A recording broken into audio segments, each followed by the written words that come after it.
You needed a hug anyway, I mumbled into his neck. Why's that, baby? We must be alone, otherwise he never called me that. Well, that one time he did, but I was dying at the time. It didn't count. I hurt you, pissed you off. I scared you. Then the guys had to hurt me to move me.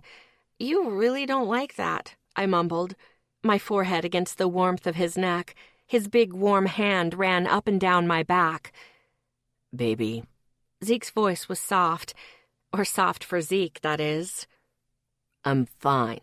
Don't worry so much about me. I felt him moving me with his arms. Then I was looking up at him. How did he do that? Did I black out? Zeke put me down on the bed and slid his arms out from under me. I snagged a hand and tugged him down to my level. He knelt, his face near mine. I worry about all of you. Get fucking used to it, I told him matter-of-factly. Then I touched his nose. Boop, I snickered. He smiled at me, not with teeth, but almost. Are you really okay? He asked, in that soft voice he used with me sometimes. His eyes ran over my face, looking for a lie. Yeah, just feeling weak and dizzy, I grumbled. I don't like it. I narrowed my eyes at him. Don't you have a date? He blinked at me. Yeah, he said quietly as he reached down and pulled the blankets up to cover me. But I was worried about you, so... Zeke trailed off as he met my eyes again. Those beautiful eyes were full of shadows that I had put there. I didn't like it. I booped his nose again. Go. I'm fine. See your girl, I ordered. Riley could probably cheer him up, right? Have lots of fun. I snuggled down on my side, facing him. There was a flicker of something in his eyes. Then it was gone before I was sure of what I saw. It must be the drugs. His eyes ran over me again. You sure? Yep, I said in my silly voice. There are 4 other dudes here. I think they got me covered. Unless they all left. Zeke smirked down at me. Asher is making you something to eat. Isaac is cleaning up in the conservatory. Ethan is telling Rory you're awake and okay. Miles is talking to the doctor. He informed me. See? Covered. Go. Zeke took my hand off the top of his and held it. His thumb was rubbing on the back of my hand. He looked like he was making his decision. Then he made a strange half-sigh, half-growl noise. If you're sure you're fine, he asked, his voice full of doubt. I took my hand from his hand and pointed towards the door.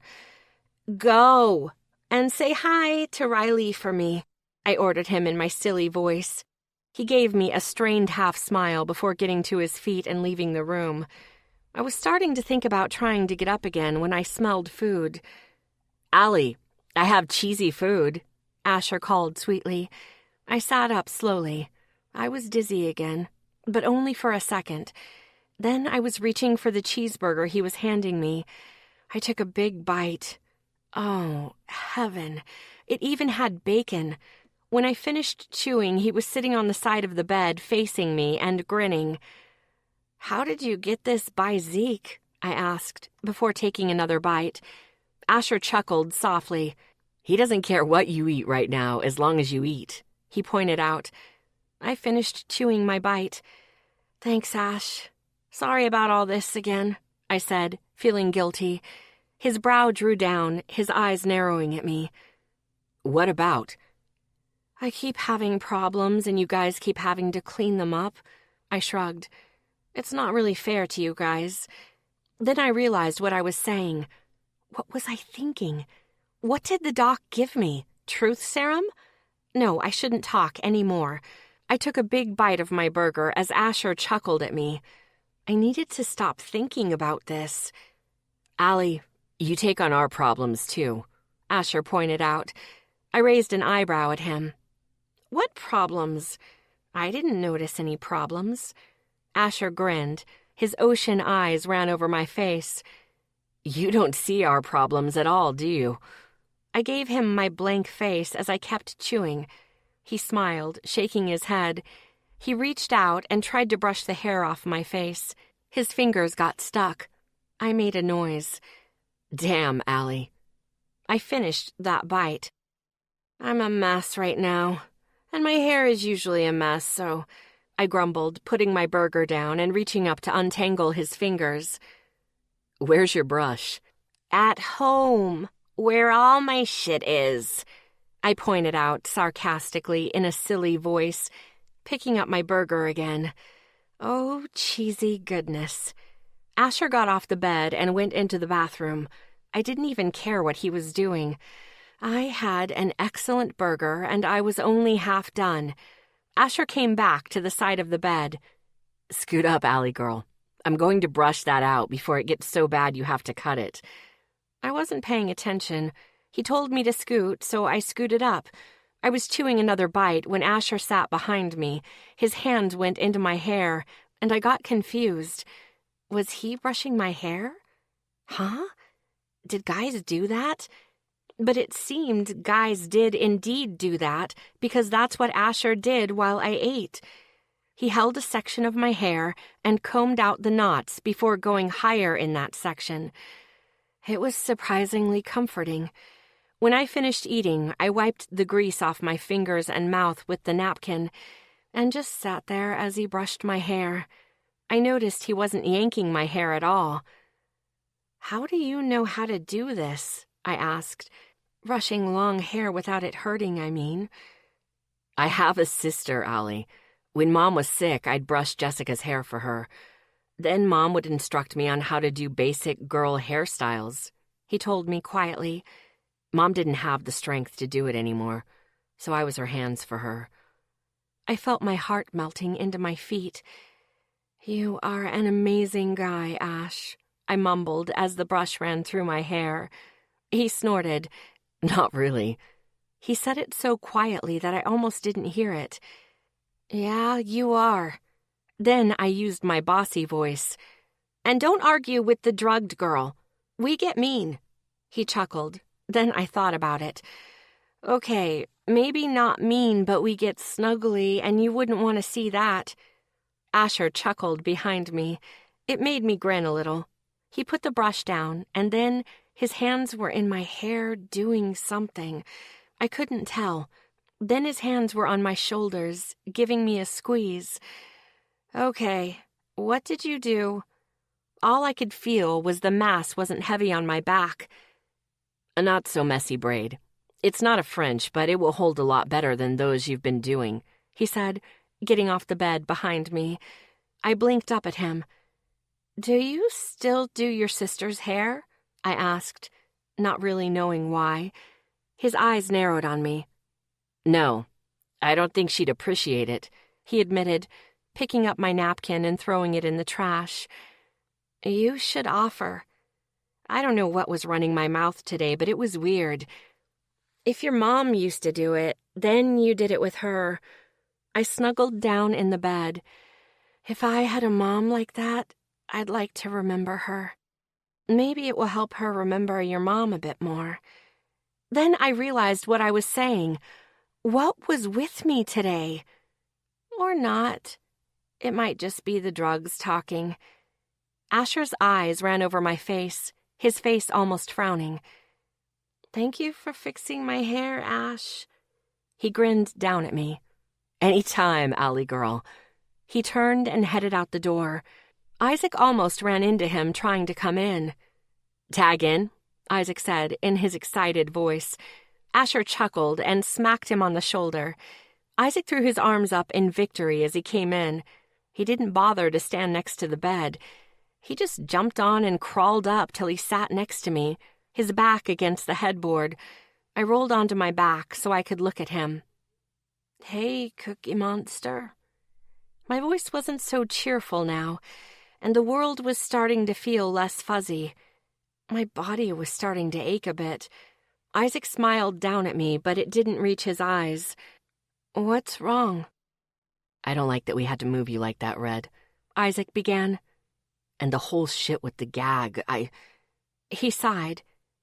It's not your fault, I told him. I told you to, and you had to listen. When you went to argue, I cut him off. Would you have moved me if I said no? God, no, Isaac said adamantly. See? Not your choice, I pointed out. It was mine. Besides, I was knocked out pretty quick. Isaac shook his head. Not quick enough for me, he grumbled. Carrying you when you were screaming was a fucking nightmare. It probably was. Thankfully, I didn't remember that much of it, but Isaac did. You want cuddles? I asked sweetly. I wanted to make him feel better, and touching someone always did that for the twins. He smirked down at me. Zeke might kill me if I touch you again today, he warned me. I grinned at him. He's gone. I sent him out to see Riley. He chuckled quietly, then he shook his head. You're hurting, Red. You don't need to be trying to make me feel better. Painkillers are still working. Snuggle now or lose the chance, I said in my sing-song voice. He snickered at me, then scooted down till he was leaning back against the pillows. I scooted over and snuggled up to his side with my head resting on his shoulder. His arms wrapped around me. He smelled like oranges today. I just laid there and let him hold me. It wasn't couple cuddling, it was friend cuddling. It was comforting, warm, and safe. That was what we needed right then.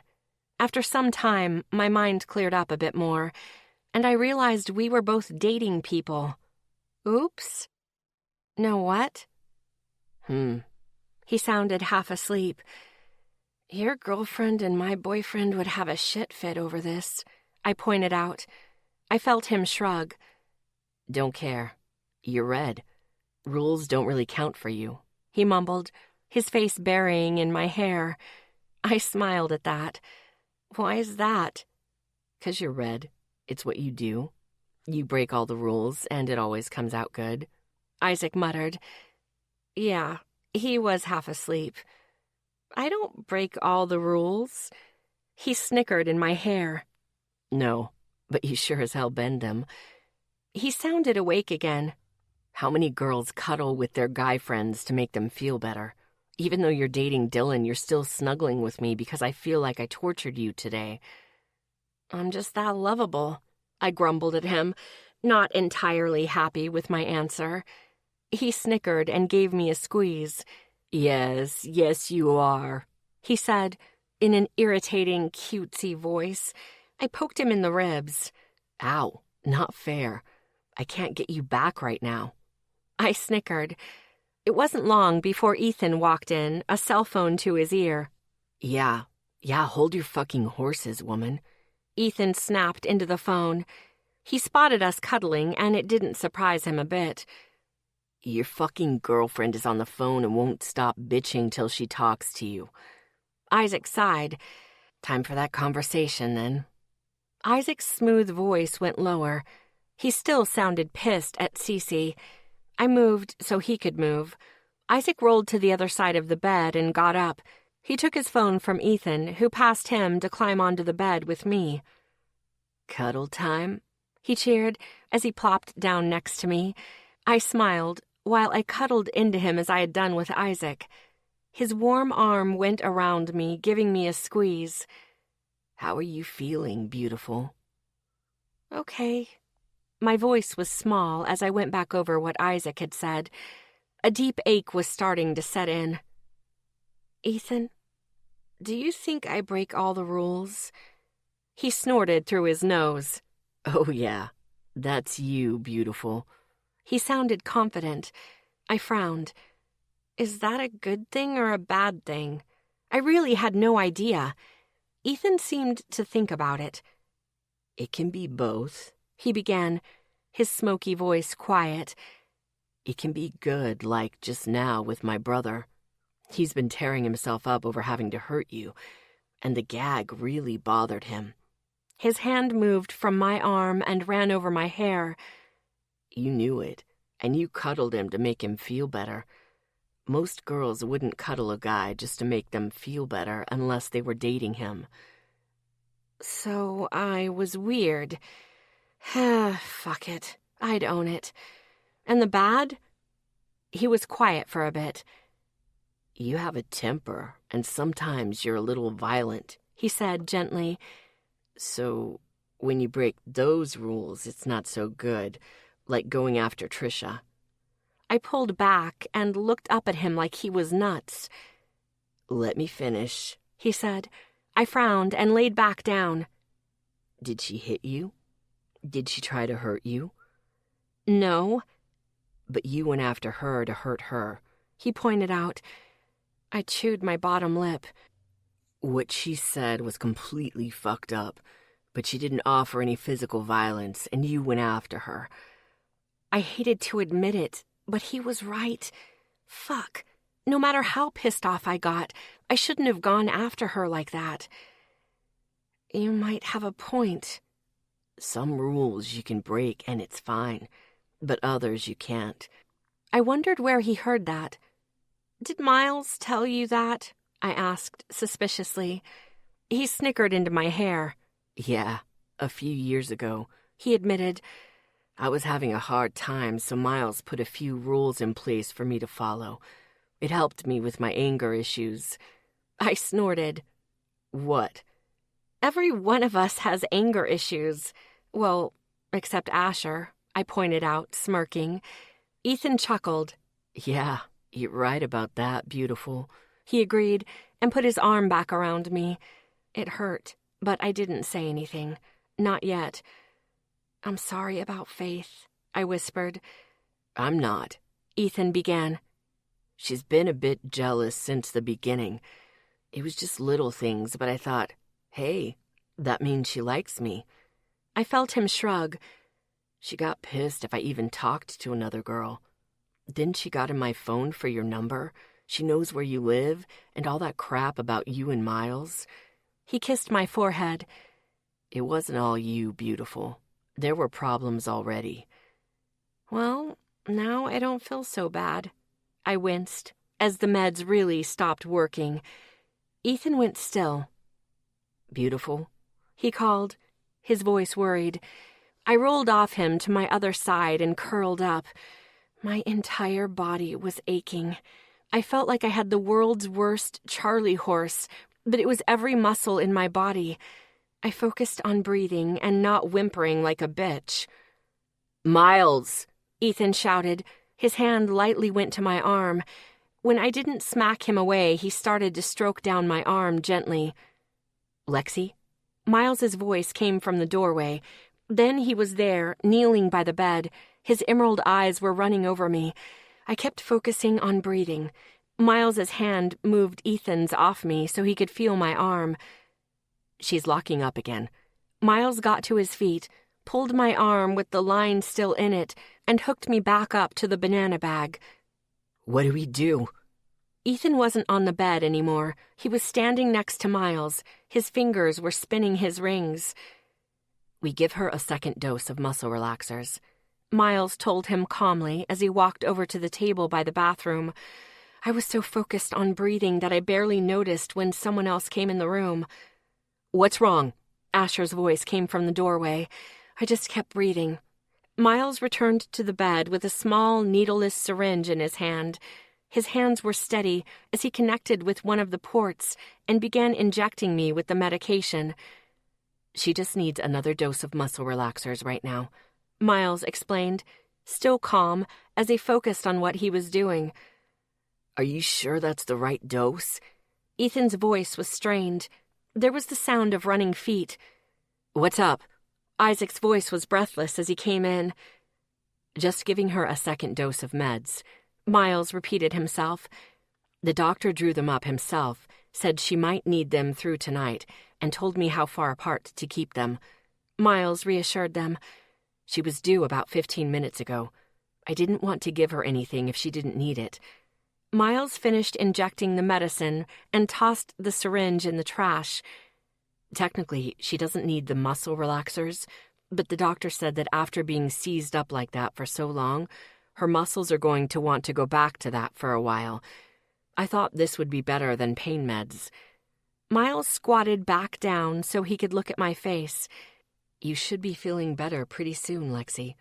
This stuff won't make you loopy like the pain meds." I gave him a thumbs up. He gave me a gentle smile. I reached out and held his hand. His thumb rubbed back and forth on the back of my hand. He didn't seem inclined to go anywhere. Gradually, over the next few minutes, my body eased up. When I relaxed into the mattress, Miles smiled. Better? Yeah, I groaned. Asher came into my line of vision, a cell phone to his ear. She's fine now. Miles gave her the second dose she needed, Asher said. It was probably Rory. I looked at Miles. So, I'm crashing here? Miles nodded. Yes. Rory is not happy with you, by the way. Miles informed me. I didn't really care right now. You didn't tell him about linking to the Veil? No, I should have, but I trailed off. I don't really know why I didn't. Too busy? Didn't want to bother him? It must have slipped my mind. You have been really busy, Miles admitted. Rory brought you a bag of clothes. I gave him a small smile. Thank you for taking care of me, I said sincerely. You seem to end up doing it a lot. His eyes softened. I don't mind, Lexi. You're pretty easy to take care of, he said gently. I narrowed my eyes at him playfully. Did you just call me easy? His eyes went wide. His mouth dropped open. There was real panic there for a second. I snickered at the face he was making. When he realized I was joking, he shook his head at me. You are feeling better, Miles observed, smiling his big smile now. Yeah, I feel almost normal. The shit kicked out of me normal, but normal. Can I get up? Move around, please? I begged. Yes, you can. You just have to take the IV pole with you, he said. I want you to finish that bag and another before unhooking you again. I made a face, but didn't care. I let Miles go. He moved away, and I sat up. My muscles still hurt, but weren't tight as a guitar string anymore. We're still decorating tomorrow night, right? I asked, hopefully. Decorating Miles's house was going to be fun. I had ideas for that moose head in the living room. Ethan chuckled at me as he finally stopped spinning his rings. That's the plan, Miles said cheerfully. Something flickered in his eyes. It was there. Then it was gone just as fast. Zeke had said Miles had been acting off lately. I wanted to get to the bottom of it. Just not today. I'd find out tomorrow. I noticed Asher still talking on the phone. Huh. Okay. Miles, Asher, and Isaac headed back out of the room, leaving me with Ethan. I waited until they were down the hall before speaking up. Think you can help sneak my ass into the kitchen? I'm dying for some fucking chips, I whispered to him. Ethan chuckled at me. Then, of course, he went with me to make sure I didn't fall on my butt. We raided the kitchen and took our haul into the empty family room. Ethan threw on a movie while I opened a bag of barbecue chips and went to town. Ethan even gave me the throw off the back of one of the chairs so it would look like I was still resting. I curled up in the corner of the sofa. Ethan, my partner in crime, laid down on the couch with his head on a pillow on my bent legs. It was 10 minutes later when Miles found us. When did you guys come in here? Miles asked as he came around the couch. As soon as I could convince Ethan to go with me, I admitted, before putting another chip into my mouth. It took like a minute. Ethan snickered. I joined him. Miles came over to me and handed me a glass of water and a couple of pills. I raised an eyebrow. It's ibuprofen. It'll help with pain, Miles explained. Thank you, Miles, I said in my sweet voice. I took the pills and set the glass down. Miles sat on the other edge of the couch near Ethan's feet as he looked through the hoard and pulled out a couple of cupcakes. My mind was going over my schedule for the next few days. I was going to have to make some changes. Well, if you guys are serious about being with me while I work on the link to the Veil, then I'll need someone in the morning and then someone at night. Lexi, that sounds exhausting. Why are you setting that pace? Ethan asked, leaning over and going through the snacks on the coffee table. My eyes met Miles's. Ethan laid back down.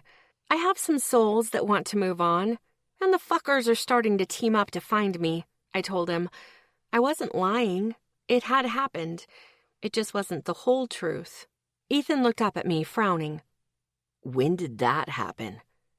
Oh, yeah, I didn't tell them. Game night. 2 of them came at me outside Asher's. Again, it wasn't a lie. You think it's going to happen more often until you start passing souls on? Ethan said, his eyes storming. They're trying to bully you into helping them. That's fucked up. I sighed. Ethan, they are stuck here. One of them wants to see his wife again, and the other just wants to move on, I tried to explain. With all that extra energy running around, I'd be a little desperate to get out of here, too. Ethan seemed to understand that. We went back to watching the movie, but were interrupted by Asher. When did you move? Asher asked, his eyes flashing. He had his phone to his ear again. I pointed at Ethan. His fault. I was just the innocent luggage, I said immediately. Ethan glared up at me, promising retaliation. Plus snacks. Yeah, like I believe that. His eyes ran over me again, still worried. You have any trouble getting out here? Nope. Dizziness was from lack of sugar, I think. I pointed at all the wrappers and food still on the coffee table. Since Zeke's not here, we're pigging out. Want to join? You know you want to. Asher chuckled, his face and eyes relaxing to normal. I heard Miles quietly laughing behind me. I smiled sweetly at Asher. I found her. She snuck out of bed and raided the kitchen with Ethan. She's back to normal, Asher said into the phone. Hold on.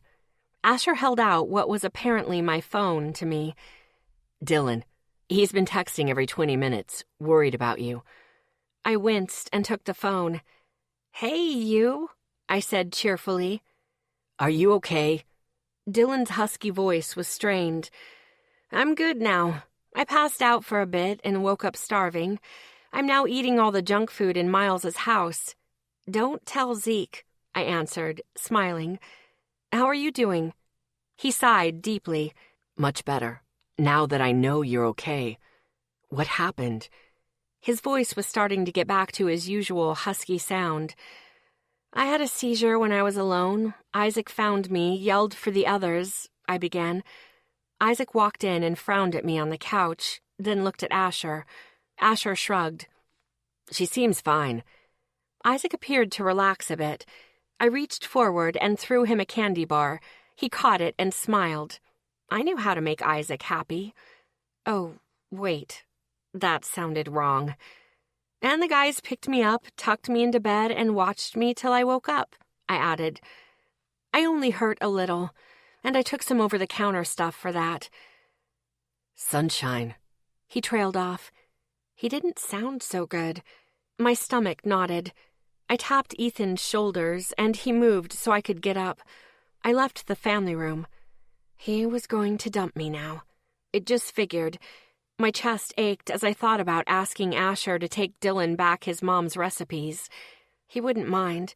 I was mentally preparing for it when he sighed. I'm just so fucking glad to hear your voice right now.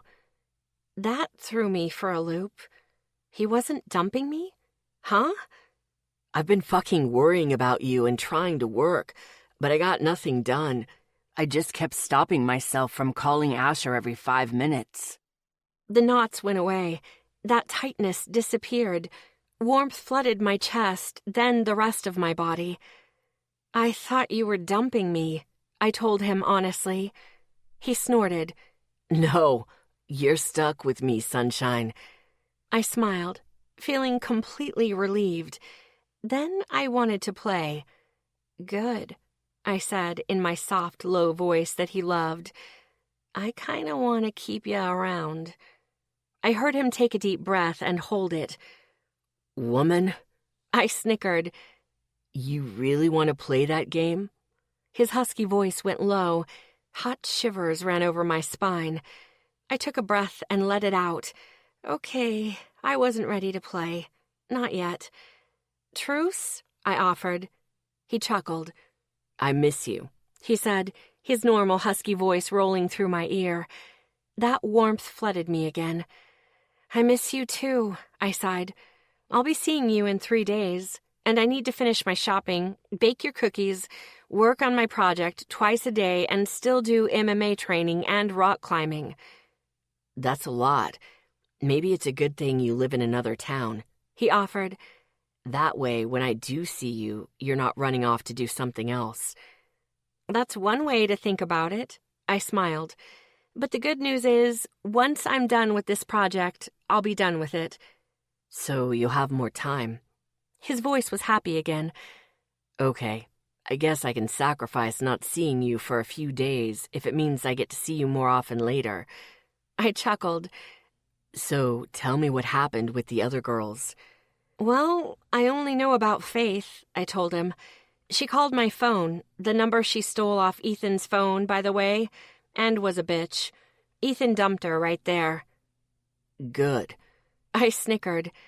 I have those photos on the computer now, so give me your email and I'll send the really good ones to you, and you can get them to Riley. I gave him my email. So what are you doing the rest of the day? He sighed. Catching up on all the shit I was trying to do when I was worried about you, he grumbled. I winced. Sorry, Dylan, That came out wrong, Sunshine, he reassured me. I'm just a bit turned around now, and I need to figure out where I left off. It's nothing huge, I just don't want to do it now. He was grumbling. I chuckled. If you don't do it, does it mean I can see you on Christmas? I asked, sweetly. No. Is it essential to the store? No. Is it life or death? I asked, sarcastically. He sighed. No, but it is scholarship-related, so I need to get it done.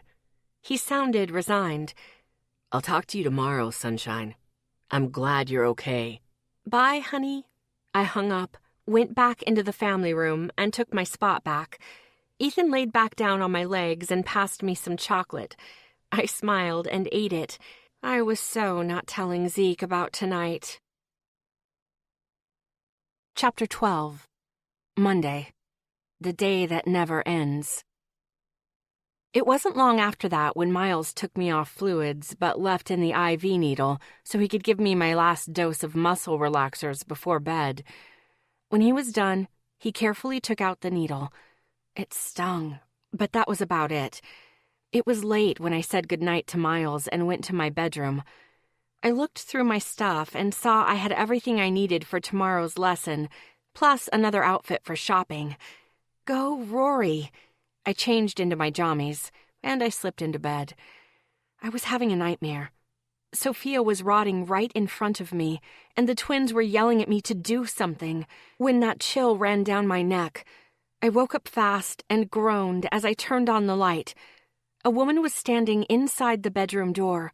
Her blonde hair was up in a French twist, her skirt suit perfectly pressed. I felt the press of something around my throat. I looked closer at her neck. Rope burns. She'd killed herself, and not too long ago. Fuck. Suicides were a fucking mess. No offense to the people who did it, but when a suicide dies, that soul sticks around for a while, simply because they didn't understand what they did, why they still existed. I took a deep breath and reminded myself to be patient. I see you, I said simply. The woman looked at me, her blue eyes sharp. She started to walk toward me. No, don't come any closer. I scooted back, just to be sure. She froze. I really don't need your death memories right now. My throat burning just from that step she had taken already. Back up, please. The woman's brow drew low as she stepped back, her head held high. Thank you. Who are you? I am Jennifer McLean. Her eyes looked around the room, searching for something. I was following a light, and now it's disappeared. Do you know anything about it? Her voice was very cultured and polite. It was an interesting change. Jennifer? Mrs. McLean, if you please. Her voice was crisp, but still polite. I gave her a polite smile. Mrs. McLean, that's me. She looked at me, confused, so I hurried to explain. The veil is shut, and I'm your only way in right now. She blinked at me, her mouth pressed into a thin line. I'm trying to link to the veil so that I can cross souls over, but I haven't been able to finish the link. I took a deep breath and let it out. I can't help you cross over yet. I'm going to be busting my ass every morning and night, but it's going to take time. I need you to hold on to who you are. She looked dignifiedly upset, if that was even a thing. This is unacceptable, she said simply, her head still held high. I demand you take me now. My head was starting to throb. Oh, fucking come on. Did you not hear what I said? I can't. Until I get that link connected, I can't help you. I took a breath and tried again. My pulse was throbbing in my ears. I will help you cross, but the link does not exist yet. She drew her suit coat around her and gave me a piercing look. Then get to it. I have somewhere to be, she demanded, then stood there with an expectant look on her face. Come on, get to it. Oh, for crying out loud. You've got to be kidding me. It's going to take days, Mrs. McLean. I tried to be very clear.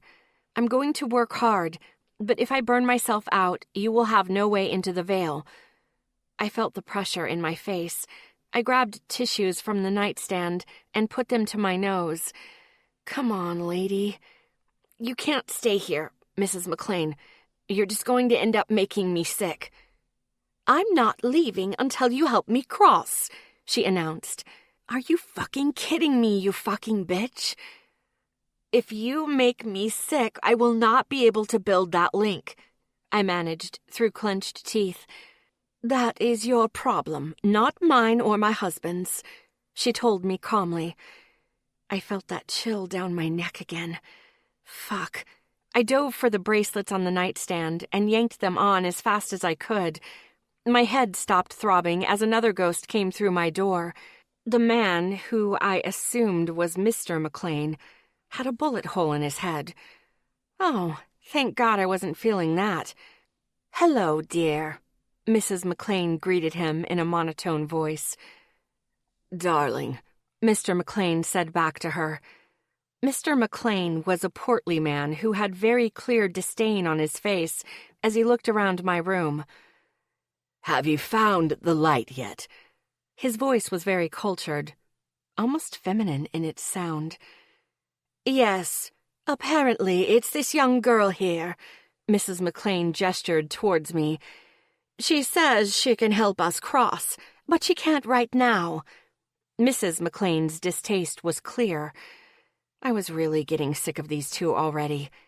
Mr. McLean glared at me, and if he didn't have a mustache that resembled a walrus, then it might have been intimidating.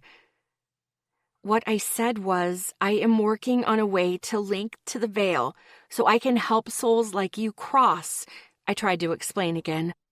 The link takes time to build, and I haven't finished it yet. He didn't like that at all. Well, get to it, young lady. Chop chop, he demanded. We don't have all day. Okay, that's it. Look, you have all the fucking time in the world, I said bluntly, with a polite smile on my face. I was tired. I needed some fucking sleep, and these fuckers weren't getting it. You're dead. Your immediate concerns are not that life-threatening. However, if I kill myself trying to finish the link, I can honestly tell you that you will be stuck here for eternity. They didn't like hearing that.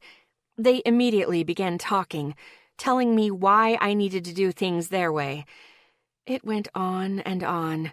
I said, fuck it, walked into the dark hallway, and the fucking souls followed. I went to the kitchen and got a tub of salt. I went back to my room and spread it across the floor so they couldn't enter. I was going to get some fucking sleep. I shut my door and laid down in bed.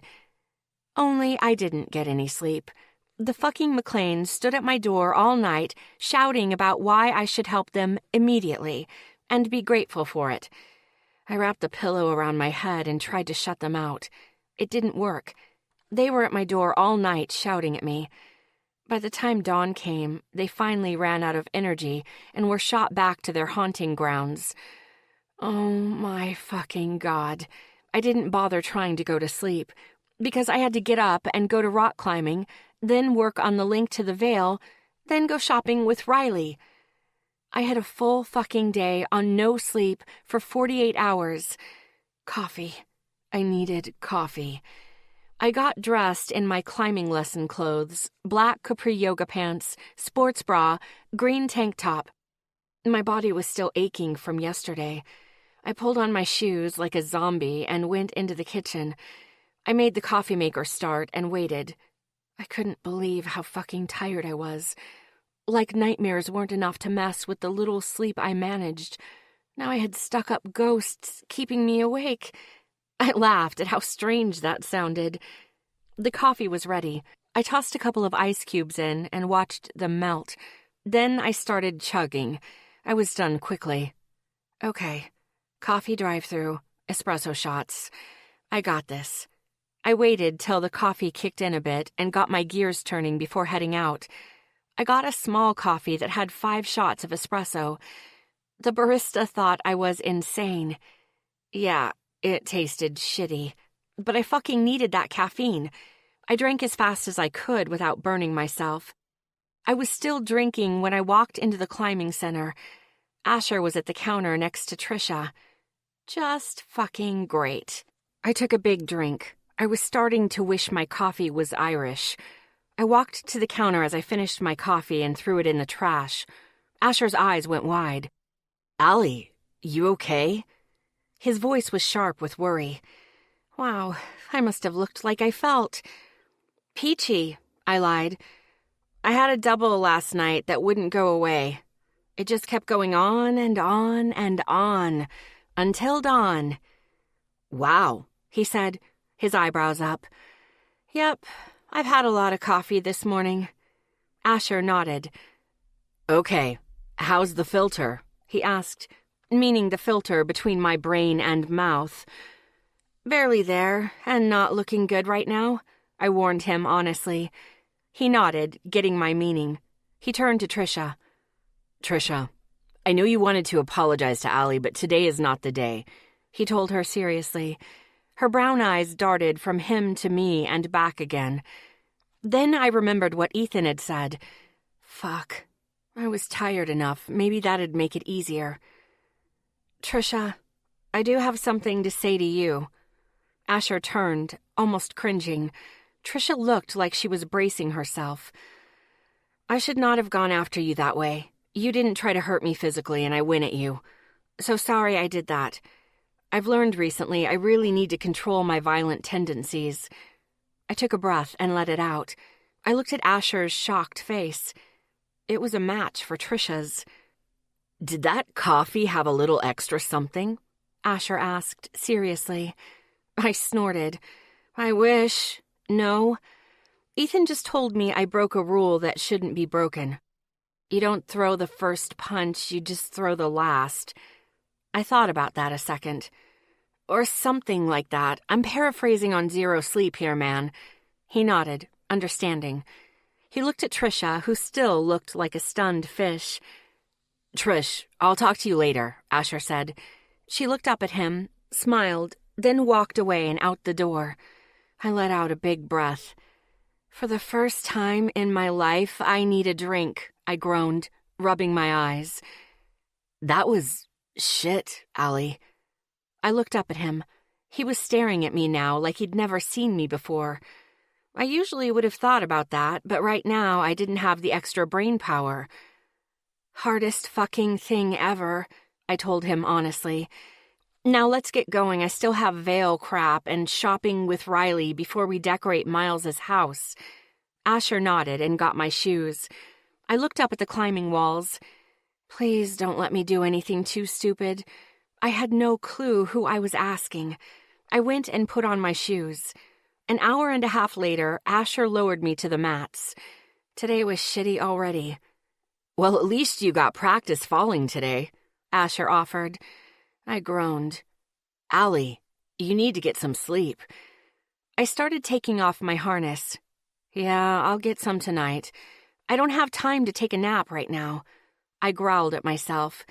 Too much fucking stuff right now. I need that link up ASAP. I had to stop messing with the buckles. I took a breath and tried again. They unsnapped immediately this time. I stepped out of the harness and handed it to Asher. What's the rush with the link? He asked, as we walked over to the benches so I could take my shoes off. I focused on that. I didn't want to tell Asher, but with the way I felt, I would if he pushed. Allie? I sighed and looked up at him. There is a very specific soul I need to be ready to move on, I said in a deadpan voice. Then I went back to taking off the shoes. I put them on the bench and started to pull mine back on. Are you going to tell me who? I shook my head as I tied my shoes. Allie, I don't think you should be driving right now. I snorted at that. I didn't have a choice. Is there coffee here? He shook his head. Well, that's where I'm headed now. Then I'm going to shower, get more coffee, and meet Riley to shop for everyone. I sighed, already tired. I don't have another time to do it. Tomorrow we're doing Dylan's cookies. Tonight's Miles's house, and another project he's helping me with. Then veil work again. I got up and grabbed my coat. And I'm still worried about you driving, Asher said, stopping me from heading to the doors. I sighed. Can you leave work and drive me right now? No. Then don't worry about it, 'cause there isn't anything you can do, I pointed out.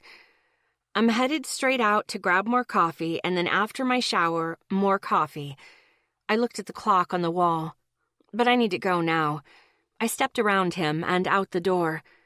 See ya, Ash, I called over my shoulder. 1 cold shower and 2 small coffees with 5 espresso shots each, and I was at Miles's house. I walked in the front door, shut it, and walked into the living room and dropped my coat on one of the couches. I'm back, I shouted. Wow, even my shout sounded tired. Kitchen, Miles shouted back. I walked into the hall and peeked my head in. Miles was at the breakfast counter, his hair still wet from his shower.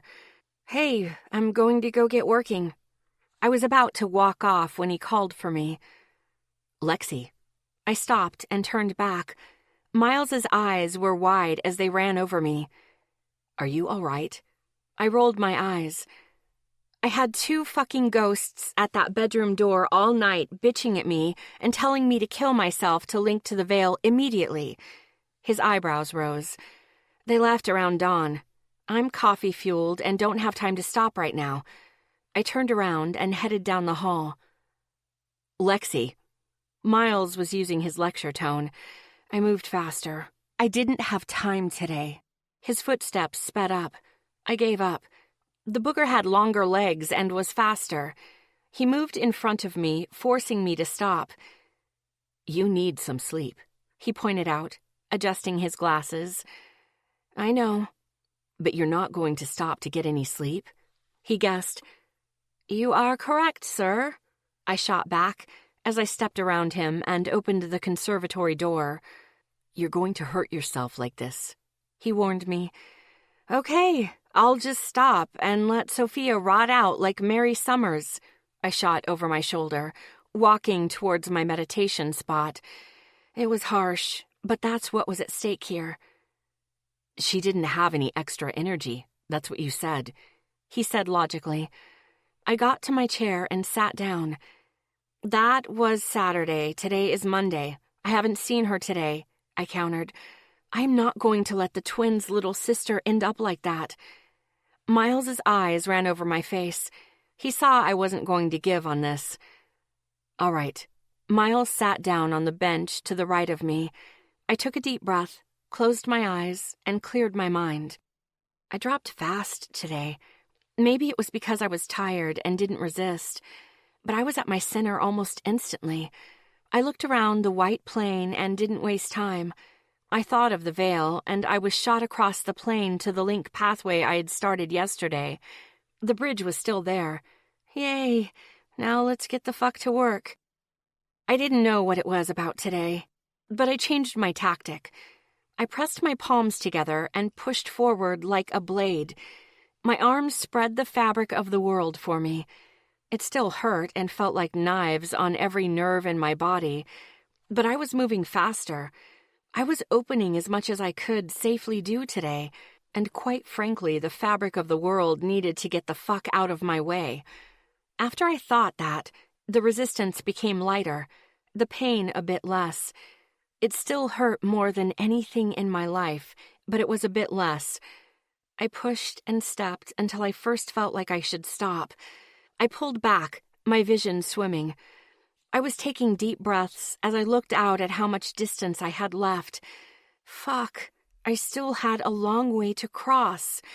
I wanted to push forward, but I couldn't.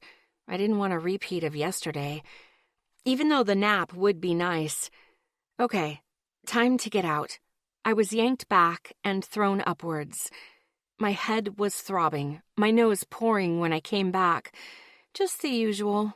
I pinched my nose closed and waited for my head to stop throbbing. My body was shaking, but not nearly as bad as yesterday. Okay, I could do this. A couple times a day, I'd have that bridge built in no time. I checked the time on my phone. I had 30 minutes to recover, get coffee, change my shirt, and meet Riley. Okay, I could do this. I looked up. Miles, Zeke, and Isaac were watching me. Shit. Miles had ratted me out. I glared at him. He shrugged. I guess I didn't give him a choice. Miles handed me tissues. I held them to my nose. Red, you're white as a fucking ghost, Isaac announced. What's new? I countered. Isaac snorted. Zeke was frowning at me. You need some sleep, Lexi. He was using his do-what-I-say voice. Yeah, no, not today. Don't have time, sorry. I snickered at myself. I pulled the tissues back and saw that the nosebleed was slowing. What I need is a clean shirt, a small coffee with 5 espresso shots, and to get going, I said honestly. I got to my feet and went still as the world tilted. I waited it out with my eyes closed, my hand on the chair for balance. When it passed, I opened my eyes. Miles was next to me, his face concerned. I'm good. Gotta go. I weaved between the guys and headed for the master bedroom. I had a shirt there still. The guys followed like giant wardens. Lexi, how long has it been since you slept? Isaac asked me. Over 48 hours now, not counting the 3.5 of unconscious time, I called back as I walked down the long hallway to the other side of the house. That's not good, Lexi. Your barriers... Zeke began. I interrupted by shaking my wrist above my head. Not a problem right now. I took the tissue off my face. It had stopped. Yay. I walked into the bedroom and went to the bag I had left there. I opened it and found a black shirt. You can't be driving like this. Miles tried again. I chuckled at that. I didn't know why, but I did. I walked into the bathroom and began washing the blood off my face. You're going to get someone killed, if not you. Miles's voice was calm and soothing. I tried to ignore it as I dried my face with a towel, then looked in the mirror. The guys were right. I was pale as a fucking ghost. Huh. I never thought I could get any whiter. The bags under my eyes were dark, and as a redhead, they always looked worse. They were a mix of brown, pink, and a little red that almost looked like faded bruises. Yeah, I looked like shit. Who cared? Guys, I'm fine. I will be picking up more coffee and I'll get lots of sleep tonight. Right now, I don't have time, I told them. I didn't think they were in the bathroom with me, so I just pulled my shirt off. Whoa. Shit. Lexi, Zeke barked. I was already pulling my other shirt on. Didn't think you followed me in here, I said honestly. Besides, I'm wearing a bra. I grabbed my bloody shirt and went to walk past them. Miles's back was still turned. Isaac's eyes were closed, and Zeke just looked pissed. Zeke grabbed my arm and yanked me to a halt. His blue eyes were on fire as he glared at me. It didn't really work today. "You need sleep," he said again, in his deep, gravelly voice. "I know I'll get some tonight," I said, mimicking him. I yanked my arm out of his hand and walked out of the bathroom. I dropped my shirt into my bag and headed out into the hallway. Zeke moved to block me. "You are not driving." He said it like it was a fact. I glared at him. "Then invent the self-driving car," I shot back, still mocking his voice. He blinked, and I was around him, heading to the kitchen. I went to Miles's one-cup coffee thing and hit the button for espresso. The guys were talking in the hall like old biddies at a swap meet. I snickered at the image. I went to the freezer, pulled out some ice, and dumped that into the mug. By the time it was ready, it was lukewarm. I shot that back quick, then went to the sink and washed my cup. I was headed back to the living room for my coat when Isaac stepped in front of me. "Sorry, Red, I can't let you," Isaac said, smiling. I narrowed my eyes at him. "You really want to do this?" I asked, seriously. Isaac raised an eyebrow at me and smirked. He figured he'd win. In a fair fight, yeah, but I didn't fight fair. Zeke was on the phone with someone, and I didn't really care who. I had things to do. "You think you can take me, Red?" Isaac asked, his voice cocky. I checked my phone for the time. I had 15 minutes. To get past Isaac, I needed 2. I reached out, snagged his ear, and pulled him down to my height. "Oh, fuck, Red, damn it. That's cheating," Isaac was shouting, his face grimacing in pain. Miles, who was standing to my left, started laughing. "You are a head taller than me and outweigh me by around 50 pounds, I pointed out calmly. "You bet your ass I'm gonna cheat." Zeke was chuckling now. Isaac was still cursing. "Are you going to move now?" Yes, fuck, Red," Isaac shouted. I pulled him to the side and let go. He straightened, his hand going to his ear as he backed out of range. I was already picking up my coat and heading for the door. Big feet moved over the floorboards. Oh, come on. Zeke jumped in front of the door, his hands out. "You're not driving," he said again. I wanted to scream. I need to get this shopping done today. Ash's gift is time-sensitive, and so is Miles's. So move it, tough guy, or I'll call your girlfriend and apologize to her for kicking you in the balls. I was tired of this, and I needed more coffee. "Lexi, I'm not saying you're not going." Zeke's voice was more patient than I had ever heard it before. You can't drive me. We're buying your presents, and I'm still buying everyone else's, I pointed out. There was a knock on the door. I'd never seen Zeke's face look so relieved. Zeke opened the door and Riley walked in. Her eyes went wide when she saw me. "Wow, you do look like shit," Riley said. I snickered. No one said hello anymore. "I'm driving you, bitch. Let's go." I raised an eyebrow and turned to look at Miles. I pointed at him, then pointed at Riley. Miles let Riley know where he lived. Miles shrugged as he stepped closer, his emerald eyes running over my face. "I don't mind Riley knowing if you don't drive today," Miles explained to me gently. I sighed. "He really didn't have to do that, Miles," I groaned, feeling awful, guilt slamming into me hard. He snorted at me. "Yes, I did, Lexi," Miles said calmly. "I don't want you driving. This fixes it." I must have been scaring him. Shit. I sighed. "I'm sorry," I told him tiredly. He gave me a half grin. "I'm not." "Great.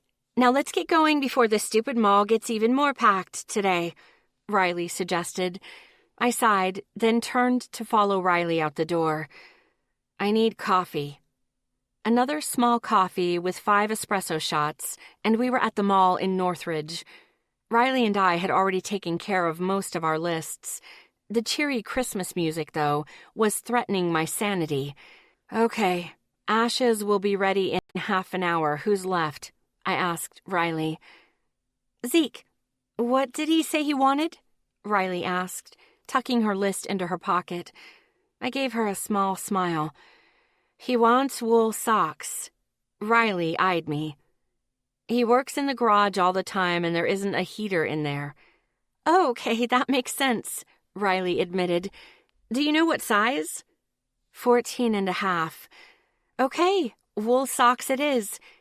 We headed into another department store. This one had some industrial and construction workers' clothing, along with everyday stuff. We were combing the racks for Zeke's size when Riley caught my attention. So, why haven't you slept in 2 days? Riley asked, her voice distracted. I snorted. Because ghosts are assholes lately and I have nightmares that will turn your hair white? Nightmares one night and 2 seizures last night. I went for the half-lie. I found a pair in his size.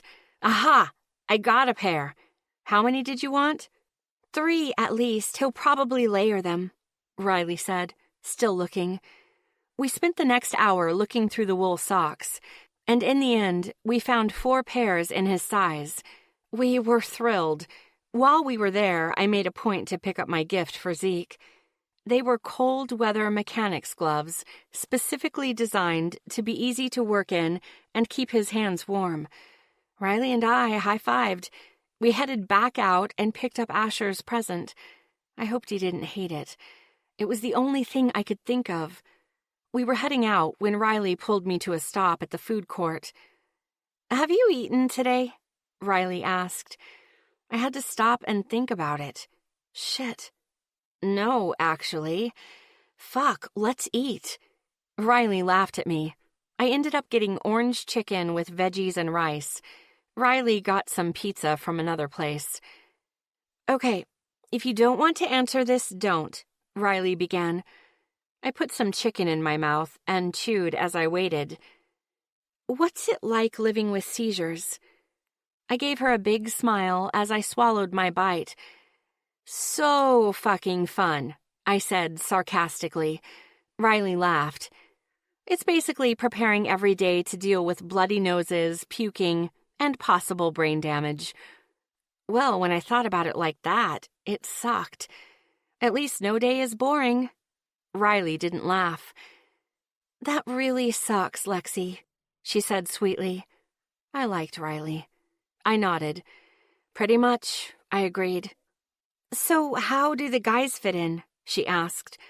I grew tense, expecting a Trisha question. When you go down, they all fall out of contact with everyone. I mean, Zeke even canceled the date yesterday.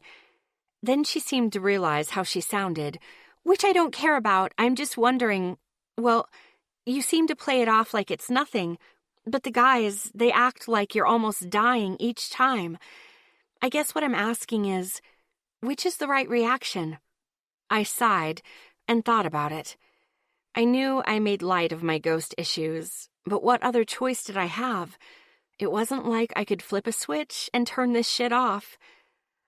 Okay, let me explain it this way, I began. This is my everyday life. I have no choice. It's going to happen, and I'm going to have to deal with it. So I make jokes and make fun of it. I took a deep breath and admitted to Riley what I'd never admitted to anyone else. Because deep down, I know any seizure I have can turn into a 3. My worst level, brain-damaging level. I could become a vegetable or just die. I swallowed hard.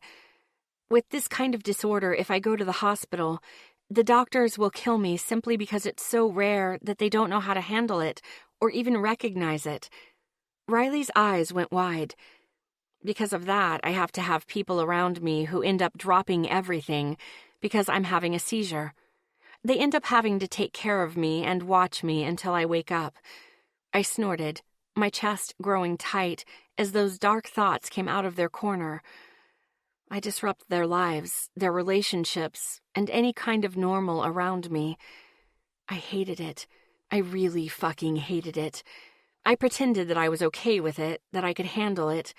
But deep down, I hated that I needed this much fucking help. I didn't realize I was crying till a tear hit my hand. Lexi.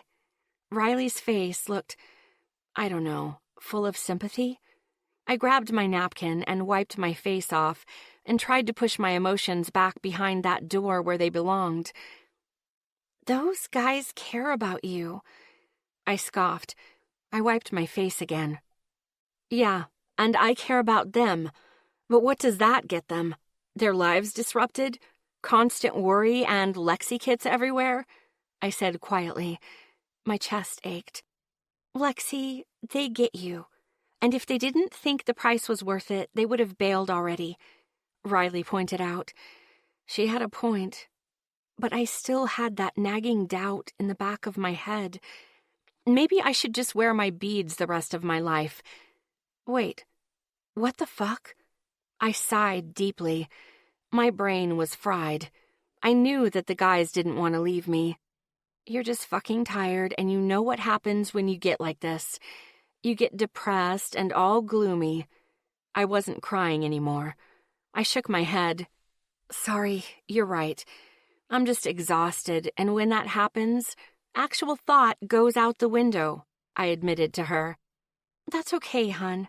It's okay to feel that way sometimes. Riley smiled at me. Just don't let it sink you. I nodded. She was right. Fuck. Zeke had great taste in girls. I sighed.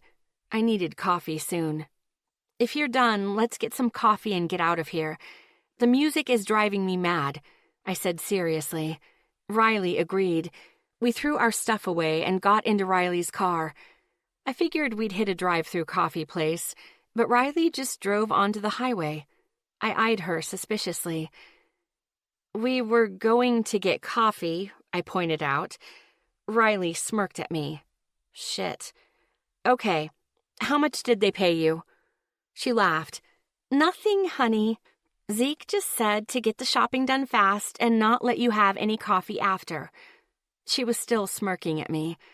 That's fucked up, I declared. She snickered.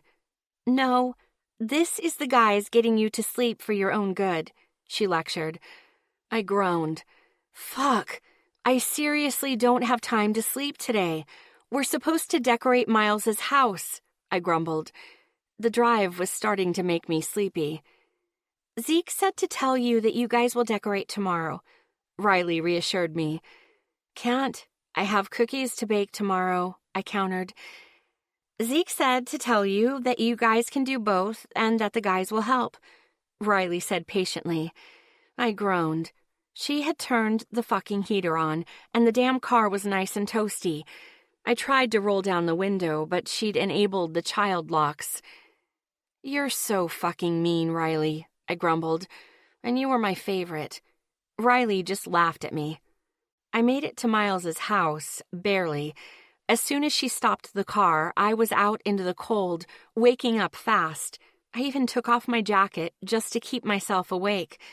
Riley was laughing her ass off. So fucking mean, I shot at her. Riley just kept laughing. We walked around her car, and I got the gifts I bought for the boys and put them in the back of the blazer under my sleeping bag. I glared at her after. What's next? You gonna put me in a headlock? Knock me out with something? Riley was smiling as she shook her head. Nope. My job was just no coffee. Try to get you to sleep on the drive and bring you back here, she admitted. Okay. Thanks for shopping, hun. Except for the attempted forcing of sleep, it was fun, I called over my shoulder. Riley was still laughing as she got into her car. I had to blink hard as I opened the door and walked into the house. I slammed the door behind me and yelled, You guys are assholes! I heard nothing back. The shitheads were hiding. That's fine. Hide. I put my jacket on the banister before I headed into the kitchen and made a beeline for the coffee maker. Arms wrapped around me. I did one of the moves that Miles had taught me, and whoever grabbed me dropped to the floor, groaning. I turned to find Ethan on the floor, and the others were blocking the exits. It was a fucking trap. No, no, hell no, I shouted at them, not really thinking. I tried to dodge between them. Isaac grabbed my legs and Zeke my arms. They lifted me into the air. I fought against their hold, kicking and cursing at them. You fucking assholes, put me down! I kept swearing at them. They kept their grip. Lexi, this is for your own good, Zeke told me calmly. Fuck you, I screamed at him. I managed to get a hand free and swung a fist at the back of his knee. He cursed as I made contact. He almost went down, but managed to right himself. Barely. Adrenaline pumping, I looked down my body and kicked hard at Isaac. Isaac wasn't ready and dropped me. There was cursing. I scrambled up and tried to break Zeke's hold on me, but the fucker somehow got his arms over my upper body, pinning my arms against me with my back solidly against his chest. I stomped down on his foot. He cursed. Where the fuck is he? Zeke grunted. I tried to break away like Zeke taught me, but the way Zeke was holding me made it impossible. Asher grabbed my legs around my knees, pinning my legs against his chest. I kept thrashing as they carried me down the hall and into the family room. I tried headbutting Zeke, but the fucker was too high. He should be here any fucking minute, Asher grunted, as I used my whole body to try to shove him away and jerk back.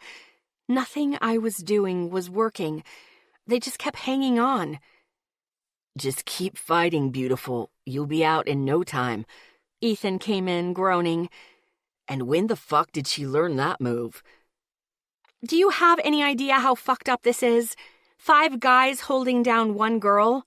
I shouted at them as I kicked out. Yeah, we do, Asher grunted. But we're just trying to get you to sleep, Zeke pointed out. I was getting tired, my legs getting heavy. I kept cursing at them. I hate you fuckers! We love you too, Allie, Asher taunted back. Okay, bring her down, Zeke said. I kept trying to kick free, but the assholes had too good of a hold on me. Then Zeke was sitting on the couch with me in his lap, still pinned to his chest. Asher was kneeling on the floor, still holding my legs, only now by my ankles. I got my second wind. I jerked against Zeke's arms and slammed back against him. I tried to get one foot free, but Asher's grip was solid. I kept cursing. I'm going to take each of your fucking presents back. I tried to bounce and hit Zeke in the groin, but the bastard had a grip of steel. My adrenaline was running out. Aw, you don't mean that, Red, Isaac said. Yeah, I fucking do. The doorbell rang.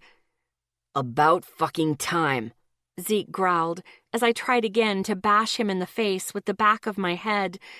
Only this time, when my head went back and hit his chest, I didn't want to pick it back up. I just kept yelling as I kicked weakly with my feet. I was getting tired, but I could run my mouth.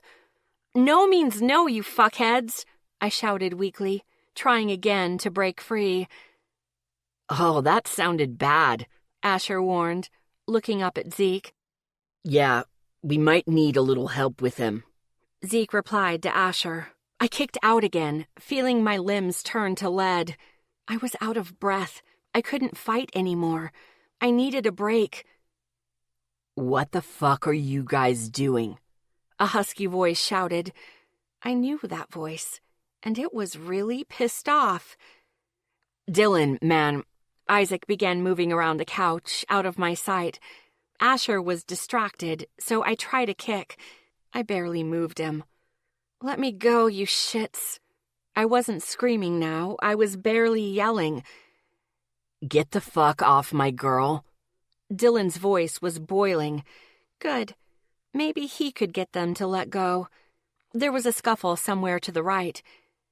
We're just trying to get her to sleep, Ethan shouted, before moving the wood and glass coffee table back and away from the couches. Dylan and Isaac came into view to my right. Isaac was keeping Dylan from reaching us, but Dylan was making him work for it. Don't believe them, They are lying assholes who took away my coffee, I called out. Asher and Zeke burst out laughing. I jerked forward against his arms and only ended up hurting myself. Yeah, laugh it up, assholes. I'm going to... Don't... Ow. I hate you fuckers. I was suddenly out of breath again. Dylan, look at her. Isaac's voice rang through the room. Stop for a second and fucking look at her. Dylan stopped trying to get past Isaac and looked over at me. You guys fucking suck. Wait till... I'll tell Maria. She's going to... My head fell back against Zeke's chest, and this time I didn't pick it back up. I hate you. My eyes closed. I just needed to rest for a second, then I'd make them let go. She's been up for 2 fucking days straight, and a seizure knocking her out for a few hours doesn't count as sleep. Isaac's voice filled the room again. I tried my legs again, and I wasn't even sure I moved them. The last time she slept was that nap at your house. Zeke spoke up behind me, his voice vibrating through me. I tried to jerk to the side, but it didn't work. I didn't want to sleep. I had stuff to do. She's been downing coffee all day. A small coffee with 5 espresso shots each. She's had 4 already. Miles chimed in. Spying asshats, I mumbled. Zeke's body heat was making it hard to stay awake. Zeke, please, don't make me, I whimpered. I didn't want to see it again. The room went silent. Why don't you want to sleep, Lexi? Miles asked. His voice was soft, but it still brought me closer to the surface. The rotted-out image of Sophia and the twins screaming filled my head. Dreams. Pad, I whimpered, not really hearing myself. Someone cursed. That's why Dylan's here, Allie. Asher's voice was reassuring. Dylan, she's had bad nightmares. Ethan started talking. It brought me closer to the surface again. Yeah, I know. That doesn't mean you have to fucking hold her down. Dylan still sounded pissed. Good. Get him off me. I didn't want to. No, Dylan, we're talking waking up screaming nightmares, Asher said from my feet. Was he still there? I tried to move my feet. I only managed a knee. She never sleeps more than a couple of hours at a time now. She's out. Stop touching her. Dylan's voice was hard. If we do that, she'll be screaming and... What's the record for after letting her go? Ethan's voice went through the room. 10 minutes tops. Miles's voice was calm. She'll be screaming in 10 minutes. Isaac chimed in. The only way we've found for her to get any sound sleep is for someone to be touching her. A shoulder, a hand on the back. Fuck, even holding her hand will work. Zeke said, his voice quiet. I was sinking deeper, but I didn't want to go. I whimpered and tried to move. Oh, Lexi, honey, come on. Stop fighting it. Zeke's voice sounded pained. I hate that fucking sound. Ethan grumbled. Zeke, get your fucking hands off my girl, man. Dylan growled loudly. I'm not fucking hurting her. Zeke growled back. Dylan. Asher's voice grew hard. We have a solution, but it's not going to be here until Christmas. And right now, someone's got to hold her while she sleeps today, and it's either going to be you or one of us. So which is it? What do you fucking think my answer's gonna be? Dylan snapped. Now stop fucking pinning her down. Then get over here and take her so we can fucking let go. Zeke snapped back. It pulled me back to the surface. I whimpered and tried to move again. Lexi, Dylan's going to help you sleep now. Miles's voice was soothing. I stopped fighting Dylan. Okay, I'd go with that. You guys suck right now anyway. Is that okay with you, Allie? Sandalwood, I mumbled, more than half asleep. I wanted my sandalwood. Sandalwood? Asher's voice was confused. It's my fucking soap, Dylan bit out. Get the fuck out of my way, Turner. Footsteps came closer. The hands on my ankles let go. The weight across my chest eased up, but didn't go away. Let me get her shoes. Hands moved over my feet. I know you're pissed at us, man, but soft hands, Isaac warned. Something came off my feet. Don't even fucking talk to me about soft hands right now, Dylan warned, his voice still furious. Let go of her, Zeke. The weight across my chest lifted, an arm gently wrapped around my back, another under my knees, and then I was lifted. I met a warm, hard chest. I smelled sandalwood. I rubbed my cheek against the warm. Are you all right, Zeke? Miles asked. She almost took me down with that knee hit, he groaned. She nailed my instep perfectly. I wanted more sandalwood. I reached up, wrapped my arm around his neck, and shifted in his arms until I was closer to the smell. Something inside me relaxed. Sunshine. Dylan's soft voice washed over me, soothing me. I smiled. I loved that sound. Take the couch. Miles's voice was still calm. Ethan, grab that throw. I was moved again, barely conscious. I was sitting on someone again. Their arms around me were nice, not holding me down anymore. Something soft covered me. I sighed as everything really started to fade away. I've got you, sunshine. I woke up warm, safe, and surrounded by the scent of sandalwood. It reminded me of Dylan. I smiled, still half asleep. I was on my side, my head on someone's chest, my leg wrapped around one of theirs. I didn't care. Someone's arms were around my back, a hand in my hair. The other was on my shoulder. The sound of a heartbeat was loud against my ear. It was soothing. I wanted to go back to sleep. What woke me up? Do you need a break? Asher's voice was whispering. None of you are fucking touching her right now. A husky voice snapped, quietly. Not until I can get that image out of my head. We hated doing it, Asher's voice whispered again. But she wouldn't stop to sleep. I don't care. Dylan's voice was still quiet.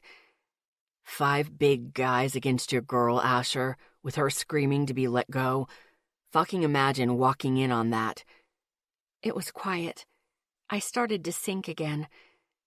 Yeah, I get that. Just give me more time to cool off. He sounded so angry. Footsteps walked away. I slid my hand up his chest and wrapped my hand around his neck, my fingers moving. Sunshine? I started to sink again. I felt lips on my forehead and the world disappeared. I woke up still surrounded by the smell of sandalwood. It reminded me of Dylan and made my heart warm. I was snuggled, comfortable, and safe. I took my time waking up. As I did, I noticed I was still in the same position as earlier. It was very comfy. His deep, even breathing told me he was asleep. That was okay. I was thinking of going back to sleep, too. I just floated there for a while, half asleep, half awake. Complete, peaceful, sleepy laziness. Then his breathing changed. He took a deep breath. His arms moved off me as he stretched out. When he was done, both arms wrapped back around me. A hand cupped my face, a thumb stroking my cheekbone. Isaac and Ethan never really did that. Only, then I remembered what had happened. The guys grabbing me, holding me and forcing me to stop. Dylan had shown up angry because they wouldn't let me go. Then everything was a blur. I didn't even bother opening my eyes. It was too much effort right now. Dylan? I mumbled against his chest. That you? Yeah, sunshine, it's me. His husky voice was soft as he whispered to me. I smiled. Good. Otherwise, one of the guys were playing a joke and I was going to kill someone. He made a sleepy, quiet chuckle. I shifted against him, moving a bit higher on his chest till my nose hit neck. His hand went to my knee at his waist now. Then he began rubbing up and down my leg from knee to hip and back again. The guys cuddle you a lot? He still sounded half asleep, too. Depends on how bad the dreams are. The twins take the hit. I tilted my head down and kissed the base of his neck. This much better. That's a little much for me, sunshine. He sounded like he was waking up more. I'll stop, I mumbled back. Thank you. He kissed my forehead, then he rested his cheek there. How many times a night do you wake up? I was waking up now, too. I still didn't want to open my eyes. I sighed. 3 or 4. Depends on how long I have to sleep, I admitted, not really whispering anymore. What do you dream about? He asked gently. Bad stuff lately. Things I'm afraid of happening. I hedged as I stretched, then moved back to the same position and opened my eyes. The family room was dim with only one lamp on. What time is it? Dylan reached down to the floor and picked up his phone. 7:43, he said, then put the phone back on the floor. He shifted out from under me, moving to his side so he was facing me.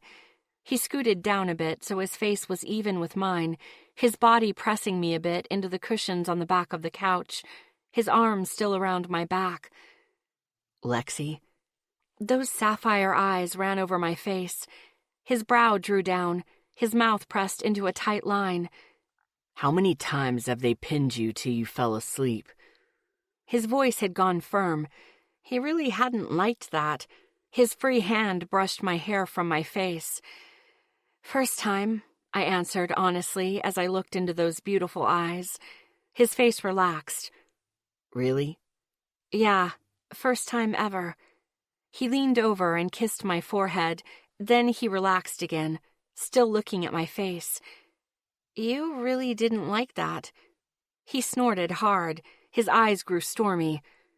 I got a call from Asher that I needed to get down here for you. Miles answers the door. I hear you screaming no. I got past Miles and ran in, following your voice. His voice was getting hard again, his mouth pressing to a thin line. Then I see 2 big fuckers holding down my much smaller girlfriend. I winced at what he described. Yeah, that sounded terrible. I get why now, but they didn't have to fucking use Asher and Zeke. I snickered. He looked at me questioningly. They didn't start with Asher and Zeke, I told him honestly. He raised an eyebrow at me. I smiled.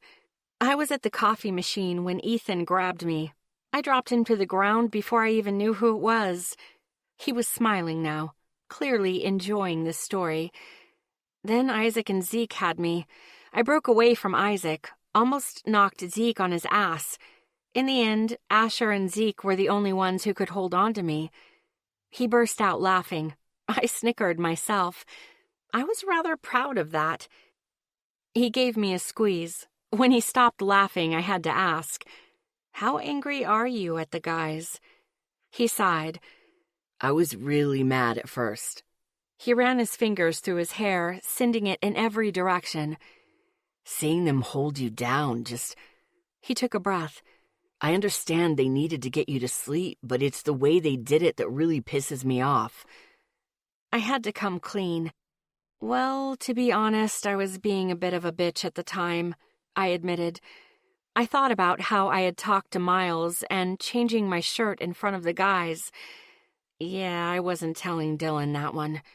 Dylan snorted. Still, I don't like the way they did it, he repeated. I sighed and moved my face closer to his. But it did get you down here, I whispered, soft and low. His eyes grew warm. My heart filled with warmth at the way he looked at me, making me feel beautiful all over again. And I did get the best sleep I've had in a long time because of you. He leaned closer, his lips almost brushing mine, but not quite. That is true.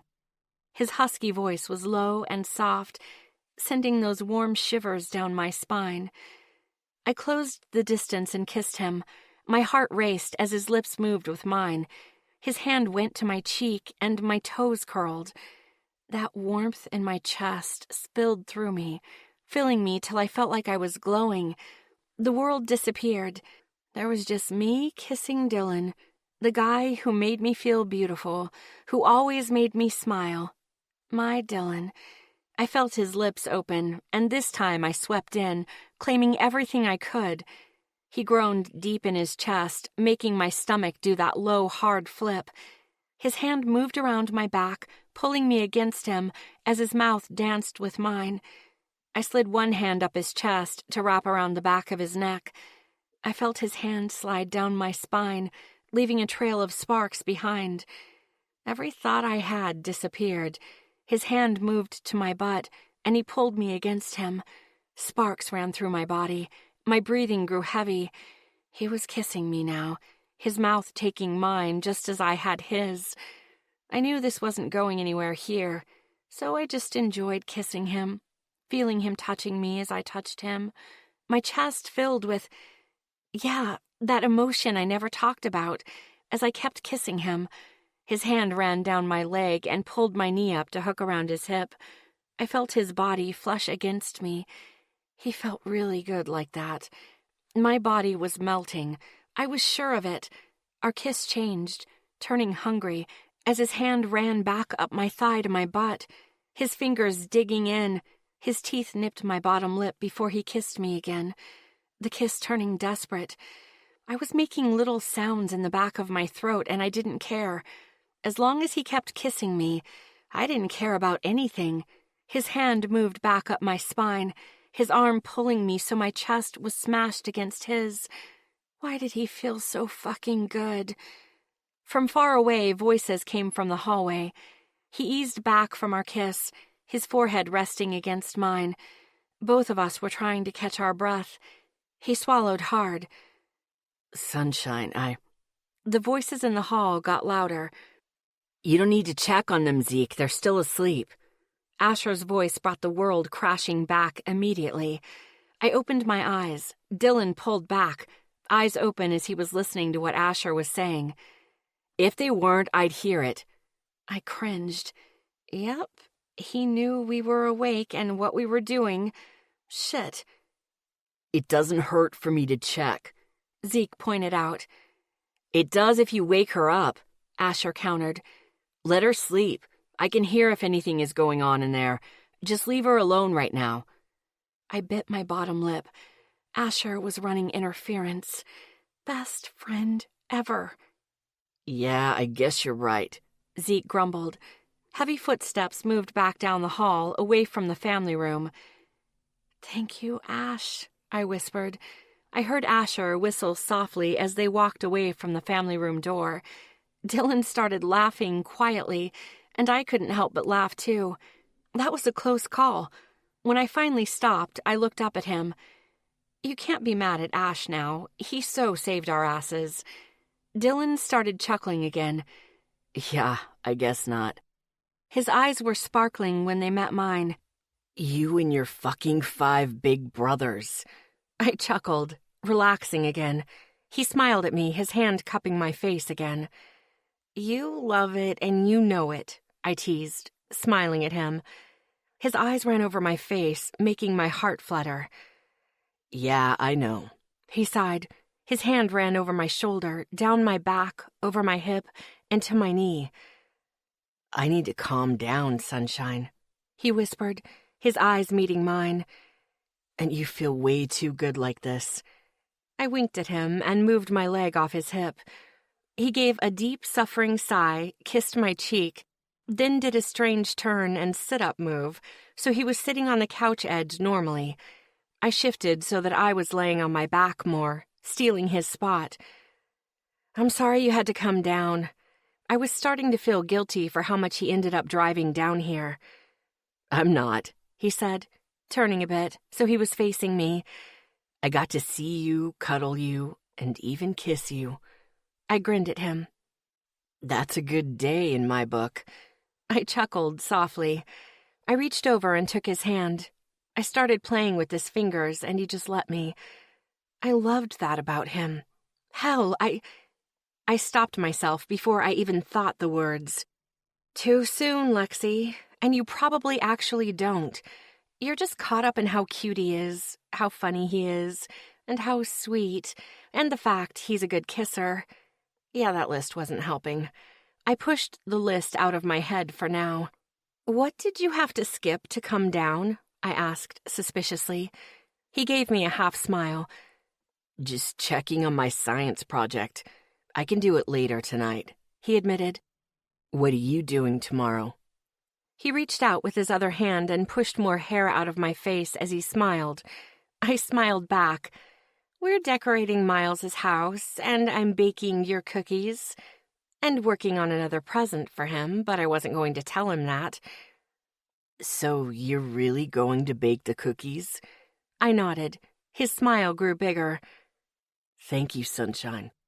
Even if they don't turn out, like mine never do, thank you. I winked at him. He cringed. I knew that face.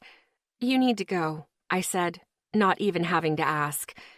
Yeah, the hour drive is a bitch. He grinned and then stood up, and I followed. I'll walk you to the door, I mumbled. Dylan's arm went around my shoulders, pulling me against his side. My hand went up and held his hand on my shoulder. What are your plans for Wednesday? He asked as we headed into the hall. We have our first official friends-only get-together at Ash's house, I told him. I'd invite, but... It's friends only, I know. Dylan looked around the hallway. I got in here, though. That's something. He snickered. I smiled, then got worried. Dylan, Miles is really private, I began. He looked down at me as we walked past the dining room. So, can you not tell anyone where he lives? He smirked at me. You mean certain bitches I wish you'd punched? I nodded. He smiled. No problem, Sunshine. We reached the living room where Zeke, Asher, Isaac, and Miles were playing a board game. How much trouble are we in? Asher asked, his voice worried. Are you really taking our Christmas presents back? Isaac joined in, smiling. I smiled at them. No, I've forgiven you, but you still have to appease Dylan, I warned as we stopped by the coffee table. Dylan snickered evilly, and I snorted. The guys just shook their heads. It'll be okay, Dylan told them. Next time, just call me. I'll come down and talk to her. I rolled my eyes. Dylan made me sound like a hysterical girl from the 1700s. The guys saw it and snickered. I'll see you guys later. I walked Dylan to the door and gave him a very quiet, soft kiss before he left. I was grinning like a madwoman when I walked back into the living room. Then I remembered how I had spoken to Miles today. The grin went away. I went over and sat next to Miles, then promptly leaned against his shoulder and hugged him. I'm sorry I was a bitch today, Miles. His brow furrowed as he looked at me like I was nuts. You weren't. You were just very blunt, he assured me before looking back at the game board. And rather unaware that we were in the room with you. I cringed at that. Yeah, sorry, honey, I said softly. His cheeks tinted pink. I'll survive, he reassured me. I snickered, and he gave me a shy smile. Asher looked at us, confused. Okay, what did I miss? Asher asked. No one said a word. That night, before leaving Miles's house, I got another bit of the link built. If I could keep this rate up, I'd have it done in a few days. I went to bed that night, and the ghosts finally stayed away. I woke up 3 times. 2 of the dreams were of Sophia rotting like Mary Summers. Chapter 13. Tuesday morning. The next morning after my morning veil session, during which I more than made up for the shitty job I did yesterday, I was feeling like a badass as I put the finishing touches on the moose head over the fireplace in Miles's living room. Miles had answered a call from Autumn and was somewhere else in the house. When I was done, I was snickering as I climbed down. I took the end of the lights and plugged it into the extension cord. The colorful lights I had strung around the antlers of the moose head lit up. With the lights on and the red Santa hat on the moose's head, it looked great. I loved it. Yeah, I knew it was a dead animal, but it was Christmas. Even the dead could have some fun. I put the plug down and went back to going through a box of decorations. I kept looking up and giggling to myself. Miles's mom would probably make him take it down. It didn't really say classy Christmas, but I wanted the guys to see it before then. I was stringing lights on the huge front windows, well, the ones I could reach with a ladder at least, when Miles came back in. Lexi, what? I turned and watched as Miles started laughing his ass off. I smiled big as I watched his face light up. He'd get close to stopping, then he'd look at the moose and start up again. I sat on the top of the ladder and watched him laugh. Miles had a good, rich laugh that always caught my ear, so I just sat and smiled as he tried to get control again. When he managed to stop laughing, his face had changed from pink to red, and his eyes were watering. It made my week to make him laugh like that. "Oh, Lexi," he said, wiping his eyes. "I really needed that today." I thought so. You've been quiet today, even for you, I pointed out, moving to stand on the ladder again. The ladder wobbled. "Lexi." I managed to save my ass from falling off the ladder, barely. "Okay, get down." Miles's voice was calm but firm. I looked down to find Miles holding the ladder still. Damn, he moved fast. I was going to argue, but the look in his eye told me not to bother. I sighed and started climbing down. The shithead. When I was near the floor, he let go of the ladder and stepped back. I stepped onto the ground, then looked up at him. I have lights to string, you know, I pointed out. He gave me a half smile as he adjusted his glasses. "I'll take care of it, or one of the guys will," he assured me before going back to one of the boxes of decorations. "There's enough stuff here to keep you busy with both of your feet on the floor."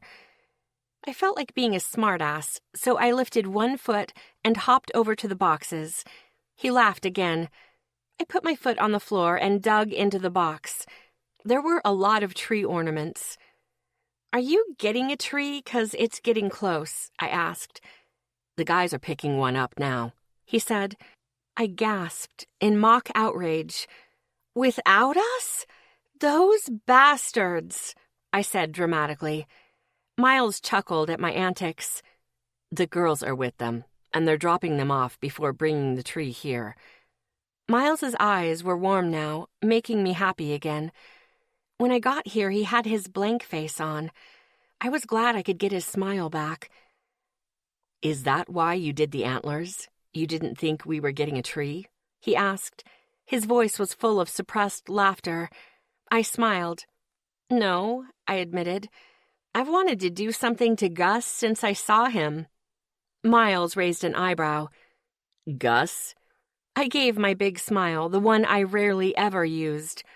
"Yep, I named the bugger," I snickered. Miles laughed again, his smile staying around this time. I looked up at the moose and sighed. "Your mom is going to make me take it down, isn't she?"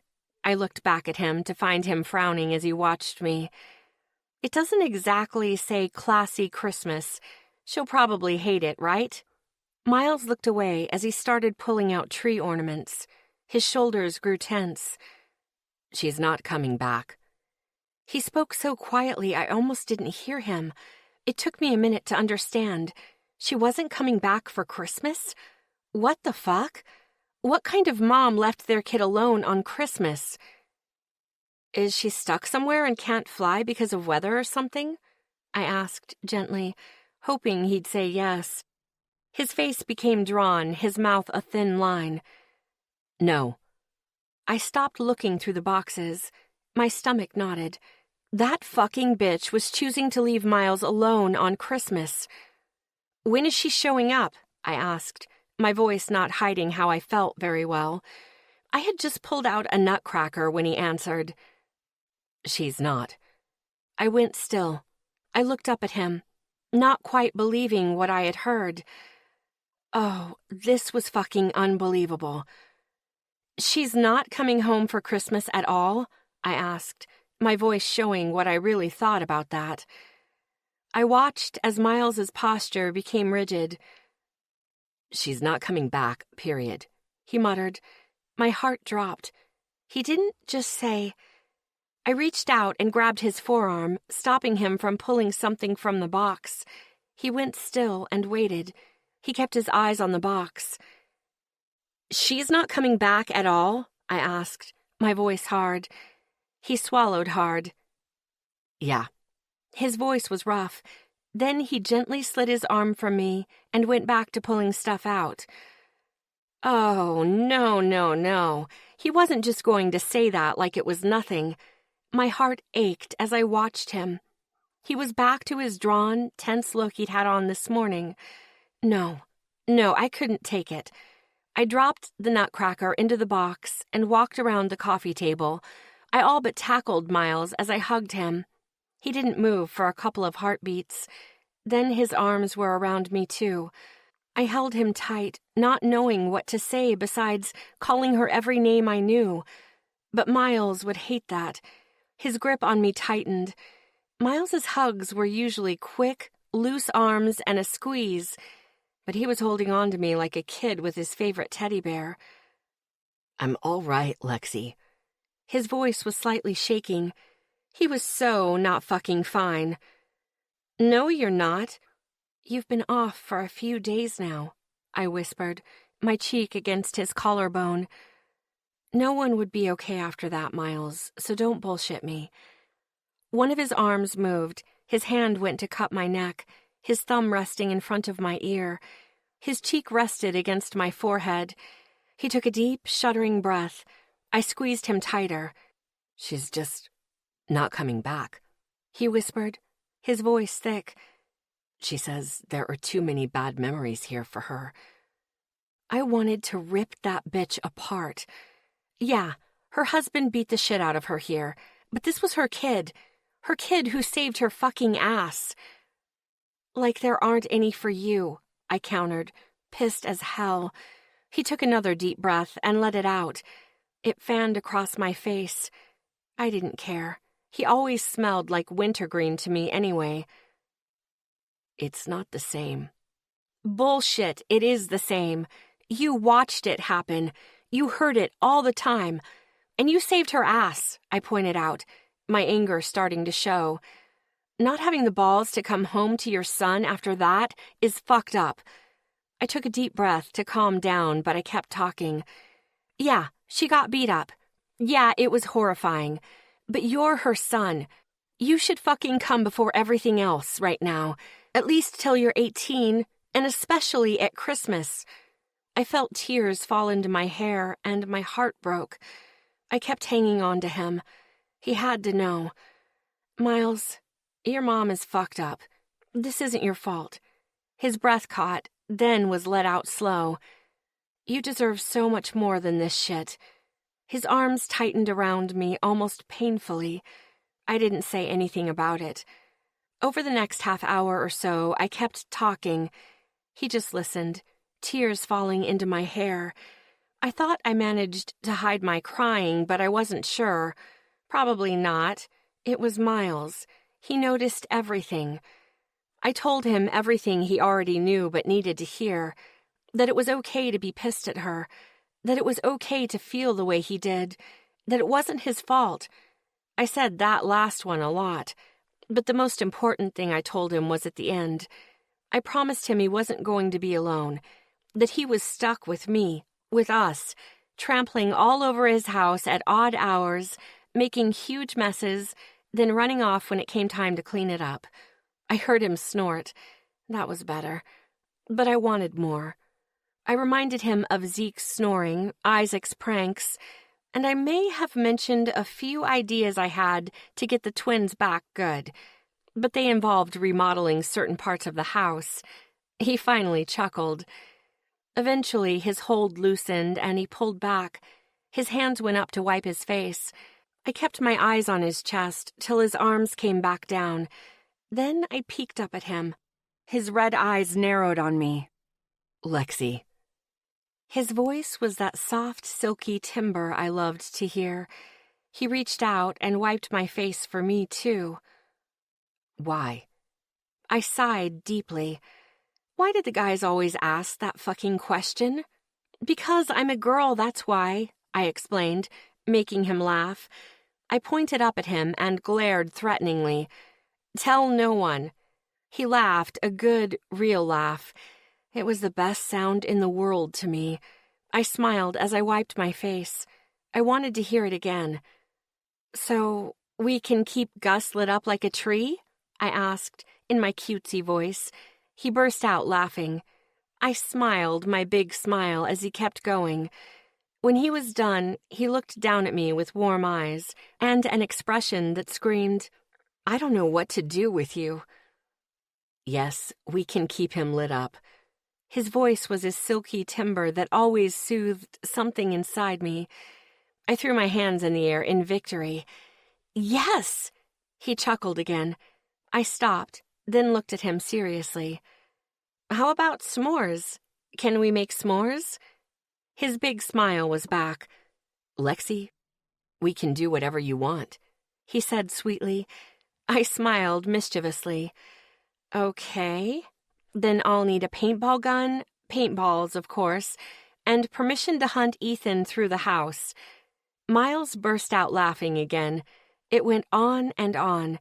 Whenever he was close to stopping, he'd look at my eager face and start up again. By the time he was done, the shadows in his eyes had almost disappeared. I still wanted to kill his mom. I thought about the Gucci pumps in the closet in my bedroom, and all those designer clothes. I'd need a good pair of scissors. By the time the guys showed up with the tree, I had been looking for the scissors for 10 minutes, and doing that while not telling Miles wasn't working very well. When I finally gave in and told him, he just smiled down at me. Then he showed me where the good scissors were.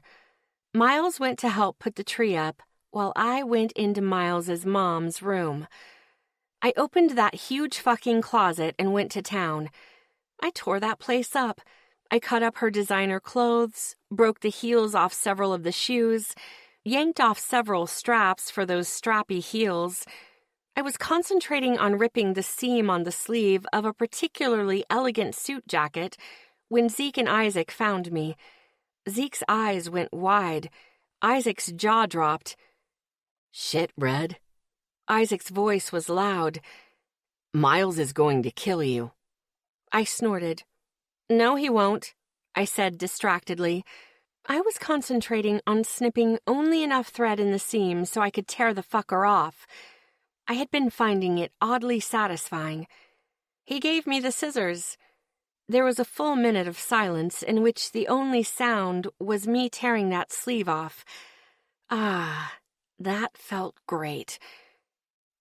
His mom is going to kill him, Zeke said, as he was looking around the closet. I snorted again as I reached for another designer shoe. No, she won't. I tried to cut the shoe, but the scissors weren't so sharp anymore. Damn it. Anyone have a pocket knife? I have shoes to destroy. I asked, looking up at them. They looked at me like I was crazy. Red, when she gets back and... She's not coming back, I told him, my voice matter of fact. The guys went still. You mean for Christmas, right? Isaac asked, slowly. No, I said calmly, even though I was wanting to tear into more of her clothes. She's left Miles here and decided that she doesn't need to come back to be with her son ever. I snapped the last part of the sentence. Isaac cursed and strode out of the closet, mumbling under his breath. I went back to trying to cut the leather on the shoe. Zeke squatted down in front of me, getting my attention. His face was hard as he pulled out his pocket knife and opened it. He held it out to me, hilt first. Go to town, baby. His gravelly voice was hard, even for him. I smiled happily, took the knife, and did just that. With Zeke's knife, it was so much easier. I even managed to get Zeke to break off a few heels I couldn't manage myself. We sat in the closet, and Zeke watched me destroy hundreds of thousands of dollars worth of clothes. I didn't think of donating them to charity until it was too late. Shit, that would have been more productive. Oh well, maybe we'd do that with what was left over. When I was done, well, for now, there were really a lot of clothes. I gave Zeke his now duller knife back. When I mentioned getting it sharpened, he just smirked at me and told me it was fine.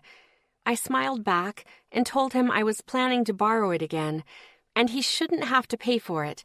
He was still laughing when Ethan, Asher, and Isaac walked into the closet. They all looked rather shocked at the carnage.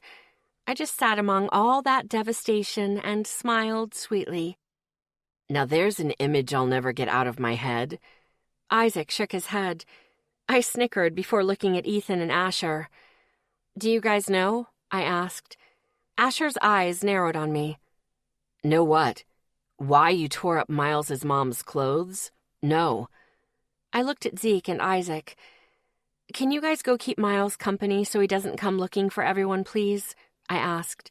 Zeke nodded and got up. Isaac and Zeke walked out of the closet.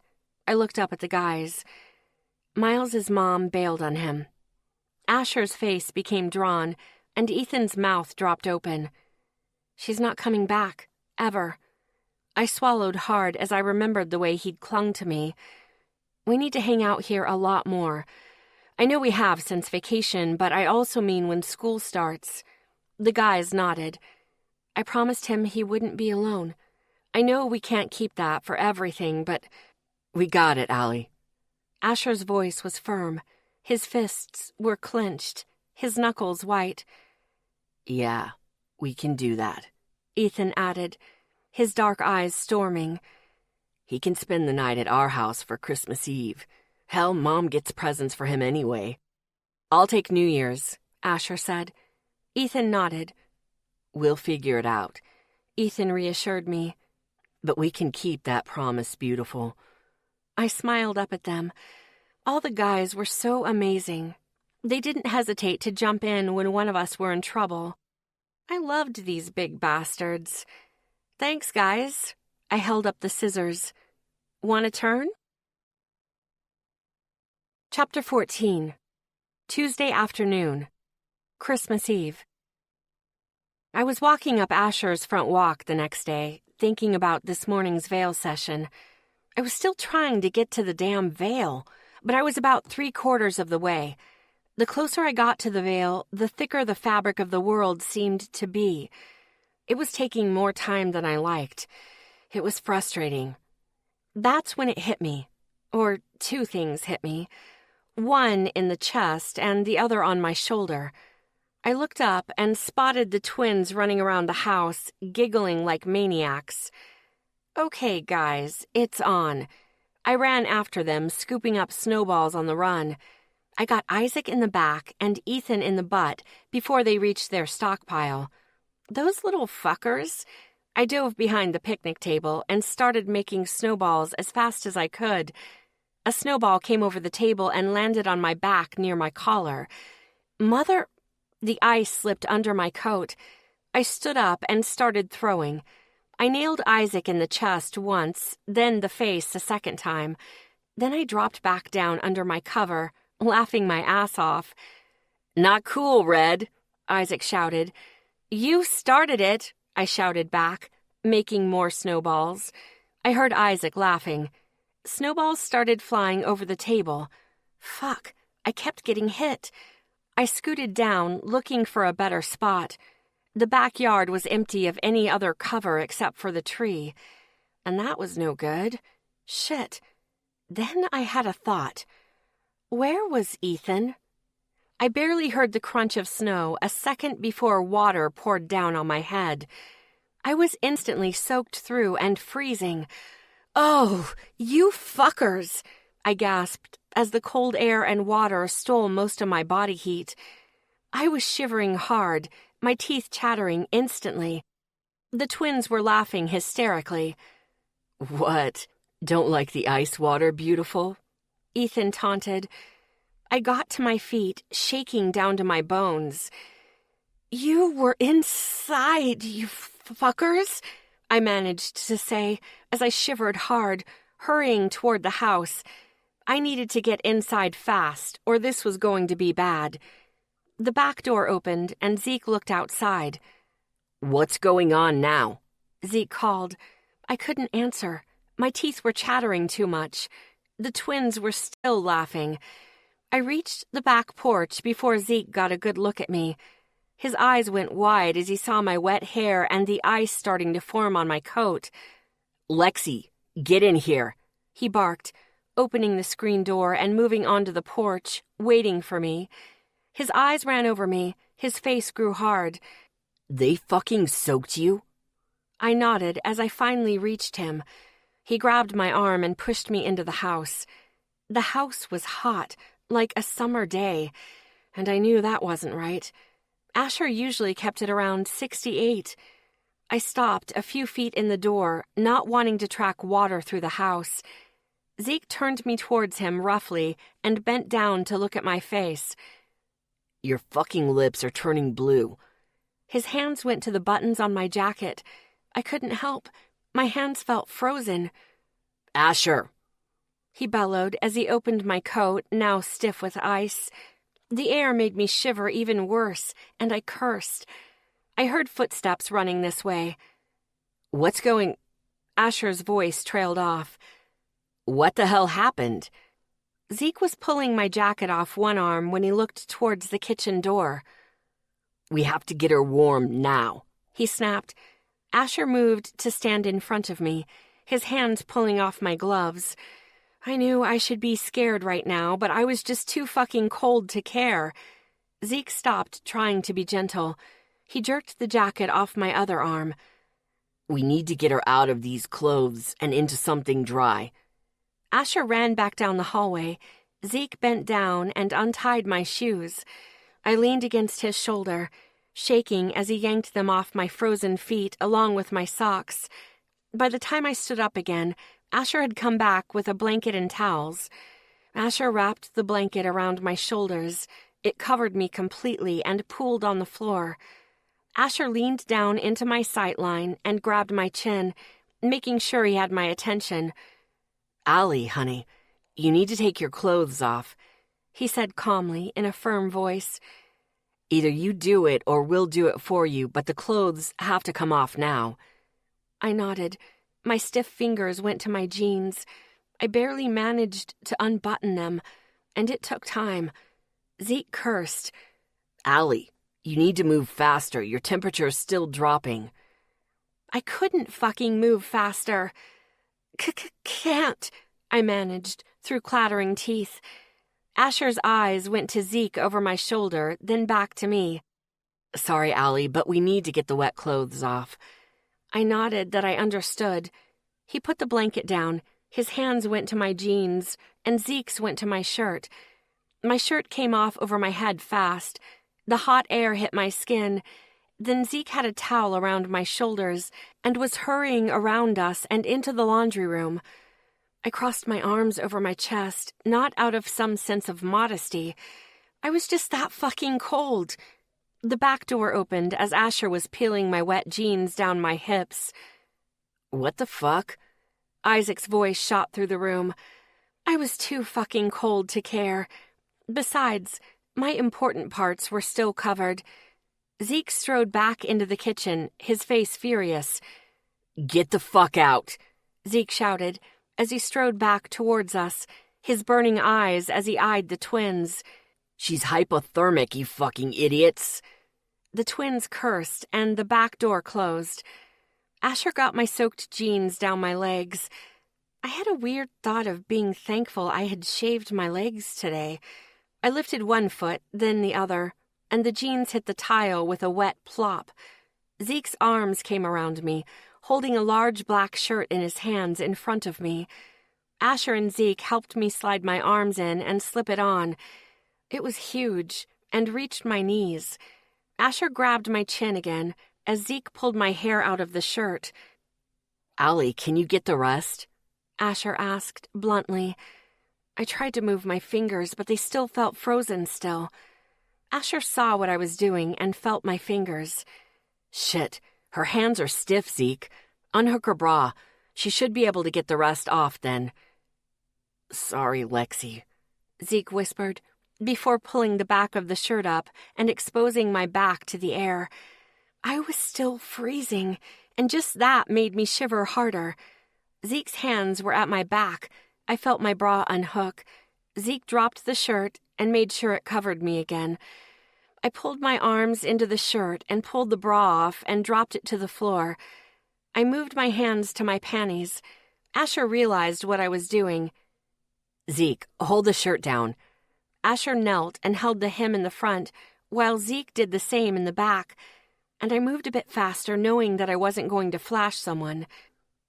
This is the weirdest fucking day ever, Zeke grumbled. Asher chuckled. Yeah, stripping Allie naked in the kitchen? Not exactly on our list of things to do today. Asher joked as I shimmied my panties down my hips and then my legs, teeth still chattering. I kicked them to the pile of wet clothes. I slid my arms back through the sleeves, crossed them over my chest, and kept shaking. Asher grabbed the blanket and wrapped it around me. Zeke again pulled my still-soaked hair out.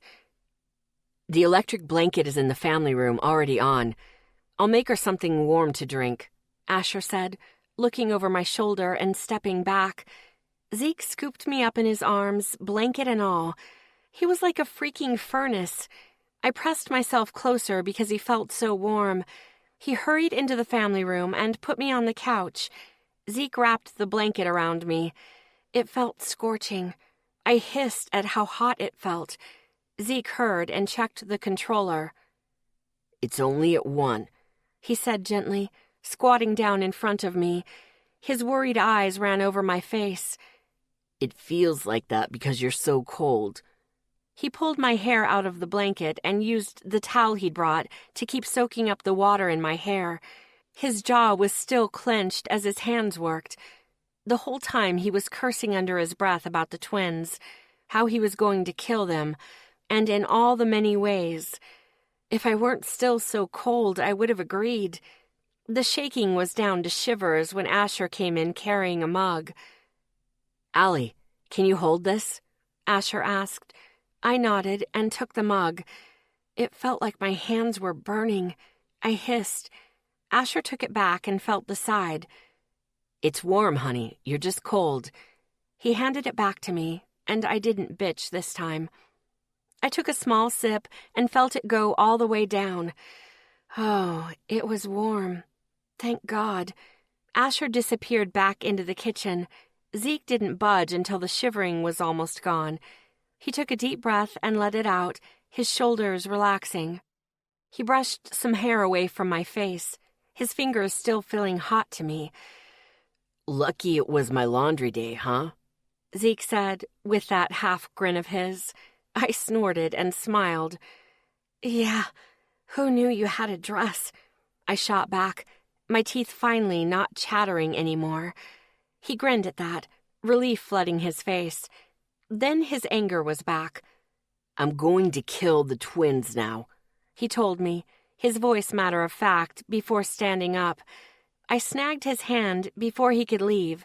The blanket fell off my shoulder, and I shivered immediately.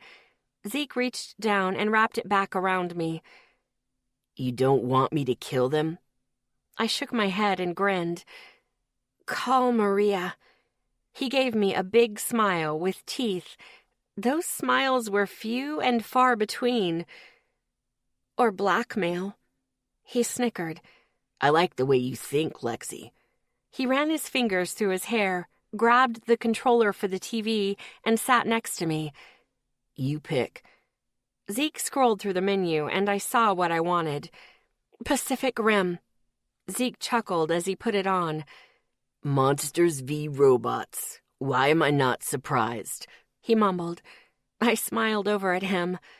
Because it's great, I pointed out, my body no longer shivering. I was still fucking cold, just not shivering. And it's not robots, it's machines. Human run, so not a robot. His eyes ran over me again. His face relaxed a bit more. "You're getting some color back," he said. I snorted. "What little I have." He snorted. He reached over, felt my hands, then turned the controller on the blanket to a 4. "By the way, just to obey the rules of my probation," I looked up at him, "the twins messed with me." He shook his head, his jaw clenching. "No shit. What the fuck were they thinking? They know how cold it is outside." His voice was hard again. "They weren't." "They do that a lot," he grumbled. I nodded. The little shits went too far today. Something occurred to me. I snickered at myself. "What?" "I'm just glad I'm not girly enough to be embarrassed when I need to be stripped down by my guy friends in an emergency," I said, grinning. He chuckled. Then something else occurred to me. "Now imagine if Miles had been here." We both burst out laughing. Yeah, it was probably from relief, but I liked to think I was just that funny. We were still laughing when Asher came back into the family room. He raised an eyebrow at us. We didn't fill him in. When we calmed down enough, Asher used an ear thingy to check my temperature. I was almost normal again. He handed me a pair of folded sweats. "Your clothes are in the dryer, but I thought you'd like some pants," he said sweetly. I looked up at him adoringly. "Thank you." He gave me a small grin, then looked at Zeke. "Ready to kill the twins? 'Cause I am," Asher asked, his voice growing firm. Zeke smirked evilly. "Oh yeah. Get those fuckers in here." Zeke got up and they both went into the kitchen. I took the opportunity to get out of the blanket. I shivered almost immediately. I was just sliding a foot into the sweats when the front door opened. Shit. I hurried and slipped my other leg in. "I'm here." Miles's voice came from the foyer. Shit. I pulled the sweatpants up just in time for Miles to walk in and see me finish pulling them on. Miles froze. There was no point in turning around this time. I was tying the drawstring. "Lexi?" He closed his eyes, his face turning red. "Why are you always naked?" he asked, exasperated. I finished tying the knot and dropped Zeke's shirt, wondering what exactly he saw. I pointed at him. "Not my fault this time," I insisted. Zeke's shouting came from the kitchen. Miles looked toward the kitchen, then back at me. The twins soaked me with a bucket of water outside. I ran in. Asher and Zeke had to strip me down because my lips were turning blue. I sat down and wrapped the electric blanket around me, trying to look a bit pathetic. They got me warm and in one of Zeke's giant shirts. My clothes are in the dryer, and Asher just brought me sweats. They just went in to yell at the twins, and I was just pulling them on, I explained quickly, then felt compelled to add, "Sorry." There was more yelling from the kitchen. Miles's face went blank, his eyes cold. "They poured water over you outside?" he asked, his voice chilling. I nodded, biting the corner of my lower lip. His mouth became a tight line. "Excuse me." Miles put down the video games he had brought, then strode into the foyer and towards the kitchen. Uh-oh. Zeke was explosive scary when he was mad. Miles was the opposite. Cold as ice, completely controlled. I really didn't want to be the twins right now. The yelling stopped in the kitchen. I figured Miles was talking. He never yelled. That was its own kind of scary. I watched the movie as the guys had a talk about not almost killing me in the kitchen. At least, that's what I assumed. It was a while before I heard the kitchen door open. Ethan strode in with Isaac right behind him. They were both pale. "Red, we are so sorry," Isaac started as he stood in front of the TV, his hands threaded between his head. Ethan was by the end of the coffee table. "We were just trying to get your coat and make it hard to take off," Ethan admitted. "We way overdid it." Ethan was spinning one of his rings. We thought you were just being overdramatic when you ran inside, Isaac said. You're always talking about how cold it is here. Then, when we saw you in the kitchen, it took us a couple of seconds to understand what we were seeing. Ethan continued. Then Zeke was yelling at us, and then we realized what happened. Isaac finished. We are so sorry. We really didn't mean for it to go that far. Ethan added. I looked at them both. Their faces looked pained. Their eyes were full of guilt. They really didn't mean to soak me through. I sighed. They really needed to learn to think first. No more buckets of water unless it's summer, I told them, and used my I'm not joking voice. They agreed immediately. And I'm so fucking holding this over your heads. We're talking blackmail. They both winced. Then Isaac shrugged. We deserve it, Isaac admitted. Ethan nodded. Now move, Cookie Monster. Your ass is blocking an epic fight. The twins smiled, then came and sat next to me, one on either side. The other guys came in not long after. Asher pulled out the bean bags, and the guys all sat down. It wasn't long until we were talking about what video games to play. There was a particular dungeon crawler game that I liked playing with the boys. Diablo something. I didn't remember the name, but I knew it was fun to play with the guys, and I wanted to finish the storyline. I had my demon hunter, big surprise, right? And everyone else had their characters on screen too. Then we started playing. Apparently, when your clothes were soaked, they took a really long time to dry. Asher said this last run-through on high should do it. It was fine. Zeke's shirt was big enough that you couldn't tell I wasn't wearing a bra. Well, unless you looked closely. And Asher's sweats were comfy. So I didn't really care that it took 3 hours to get my clothes almost dry. Zeke, man, you're killing me here. Will one of you tanks grab these little bastards? I was diving away from the little annoying monsters and shooting for all I was worth, but they were eating me alive. I've got you, Lexi, Miles said, moving his paladin across the screen and shouting. He drew all the monsters off me. Thank you, sweetie. You're welcome, he answered. Now do some damage. I smirked as I shot multiple arrows through the horde of monsters. The fight was over soon. We were close to the end of the game when the front door opened. I was focused on the movie inside the game. Diablo was teleporting us to him. Yes, I'd wanted to own this bitch for weeks. Hello? 2 girls' voices rang from the foyer. I was focused on the opening fight video that I had been waiting weeks to see. I had even been good and hadn't looked it up on YouTube. What the? Asher said, turning toward the archway. What the hell is this? A shrill scream ricocheted through the family room. I looked away from the screen long enough to see Trisha with a glass baking dish in her hands, and her pissed-off face.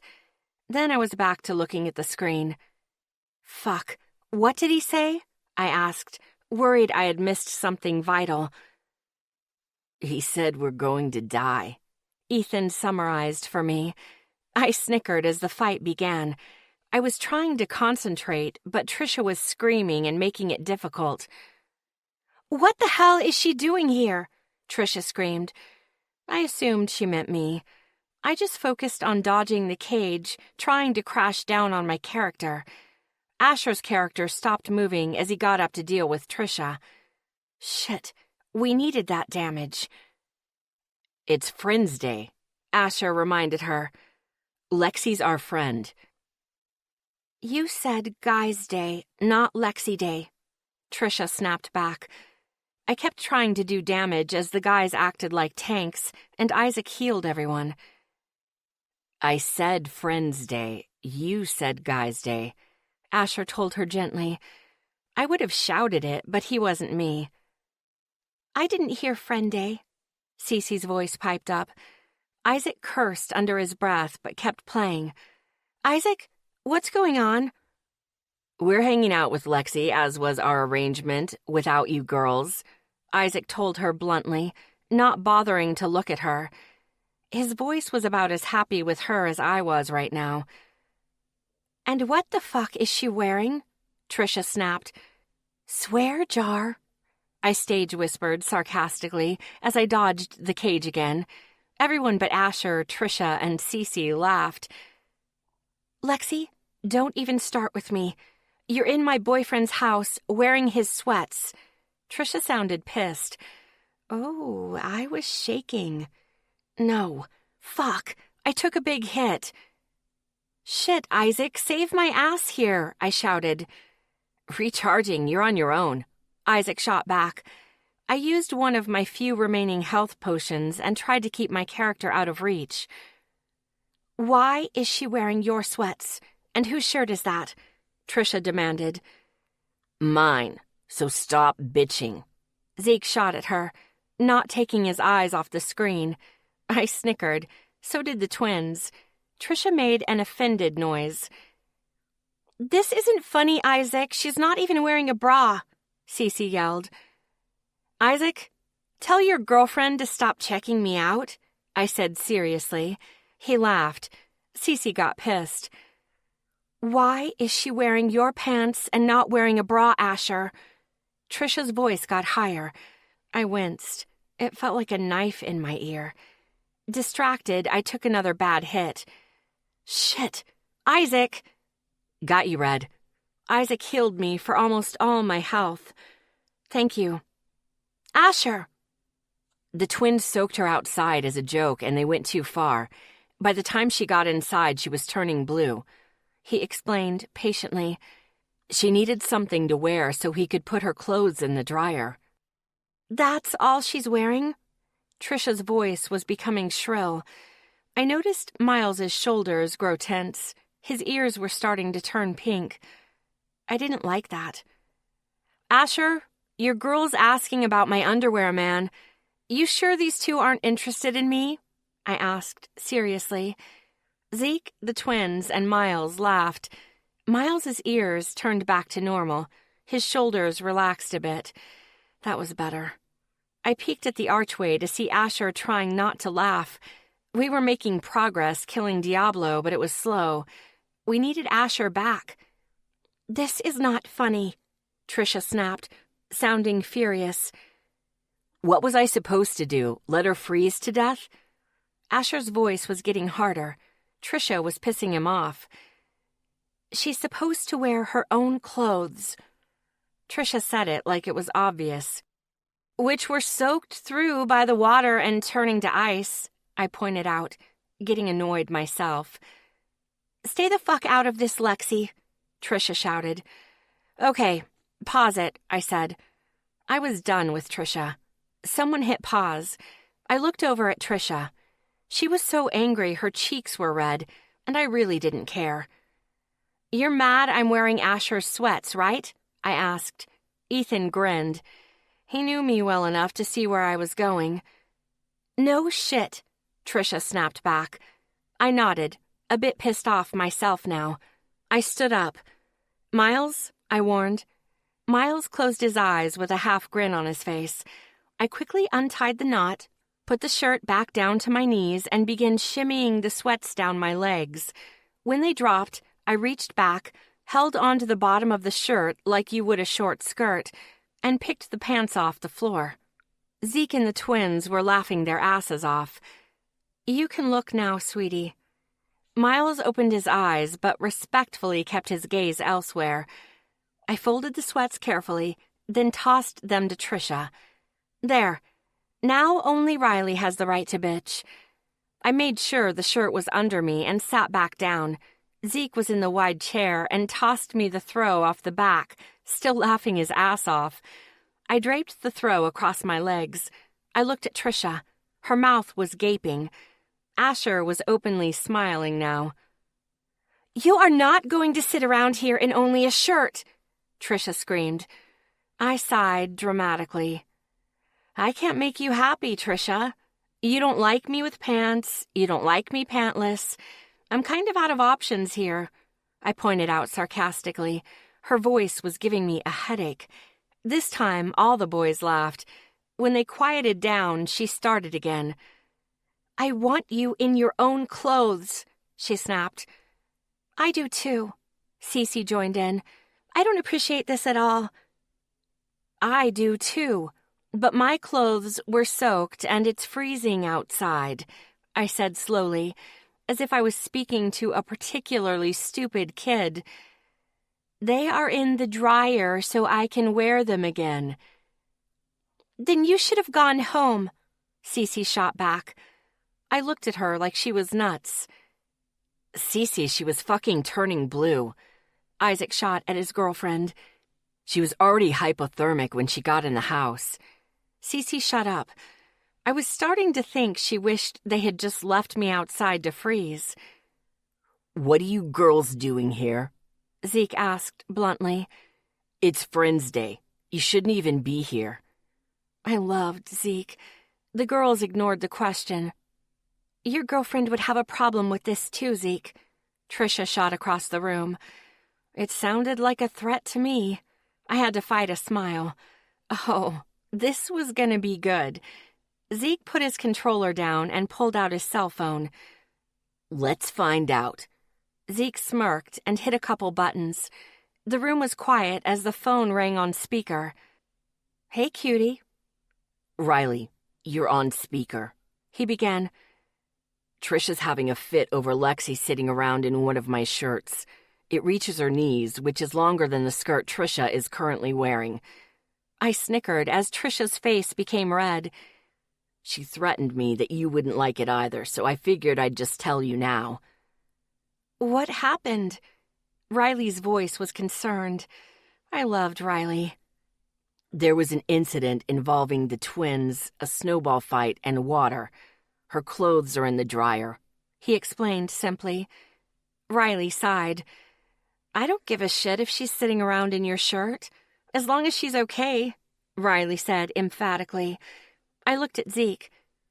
Zeke, awesome girlfriend pull, I said, my hand going up. He smirked and high-fived me. Riley laughed her ass off. So did the guys. Thanks for clearing that up, Riley, Zeke said. Talk to you later. Zeke hung up the phone and looked at Trisha with a blank face. Now that question has been answered, how about mine? What are you two doing here? We made you guys dinner and brought it over. We thought our boyfriends would be happy to see us, Trisha explained. Her eyes ran over me as her lip curled. I didn't expect Lexi to be sitting around practically naked. Miles went still. He was angry. Shit. Lexi would never sit around practically naked. Ethan shot back, defending me. She's too modest for that. Yeah, that photo on the big screen was real modest, Cece shot back. Isaac went still beside me. Oh, stupid move, I whispered to no one, cringing. I looked at Isaac, who was glaring at his girlfriend. He handed me his controller and got up. He walked into the foyer and gestured for her to go with him out front. He was scary quiet, at least for Isaac. Cece went out the front door. Isaac followed. I winced as the door closed. Zeke? On it. Zeke was already up and going to the window. He looked out the blinds. If she... I'll tell you, Zeke assured me. If that bitch hit Isaac, panties or no panties, I'd rip her apart. What, you're spying now? Trisha demanded an answer. I had no patience left for her. No, Zeke's watching to see if Cece hits Isaac when he dumps her, I told her plainly. If she does, I'm kicking her ass. You are fucking insane. Trisha turned to Asher, who was frowning at Trisha. Do you see how crazy she is? Yeah, it's crazy to want to protect your friend from someone they can't hit back. Asher snapped at her. Insane, right? Trisha seemed to realize she had fucked up. In the silence, I heard the dryer ding. I hopped up and dropped the throw on the couch. Yay, I get pants still warm from the dryer, I said in my excited, cute voice. The guys chuckled. I moved past Ethan, then hurried past Trisha and Asher. I was almost in the kitchen when I added, I'm changing in the laundry room, just warning ya. Several male voices acknowledged that they had heard me and didn't care. I hurried into the laundry room, really excited to have pants again. I closed the door behind me and opened the dryer. They were dry. I pulled my clothes out and started getting dressed. When I was done, I folded Zeke's shirt and put it in his basket of folded laundry. I headed back to the kitchen, but pulled up short by the pantry. Asher and Trisha were in the kitchen. I listened shamelessly. I don't like you hanging out with Lexi without me. Trisha still sounded pissed off. She's one of my friends, Trisha. You need to accept that, he said patiently, though I heard the strain in his voice. I don't want to, she snapped back. We had an agreement that we would have time with Allie without you girls while you got used to her, Asher pointed out. His patience had run out. His voice grew hard. You just came into my house, on our time, without knocking, and stood there yelling at one of my friends. The others do it all the time. Trisha sounded hurt. I winced. They are family. They have keys, Trisha. You aren't there yet. He was honest and tried to say it gently. I'd give him that. You came over when you knew you weren't supposed to be here. Then you were rude to Allie. She was rude to me, too. You were screaming at her. She made jokes to lighten the tension you were creating. Then you made Miles uncomfortable. So yeah, she made a joke at your expense so Miles would feel better. His voice became hard. His words clipped. You need to get over your issues with her. Or what? Trisha snapped. I winced. Bad move, Trisha. You'll dump me? Maybe I didn't make it clear before, he said, his voice still hard.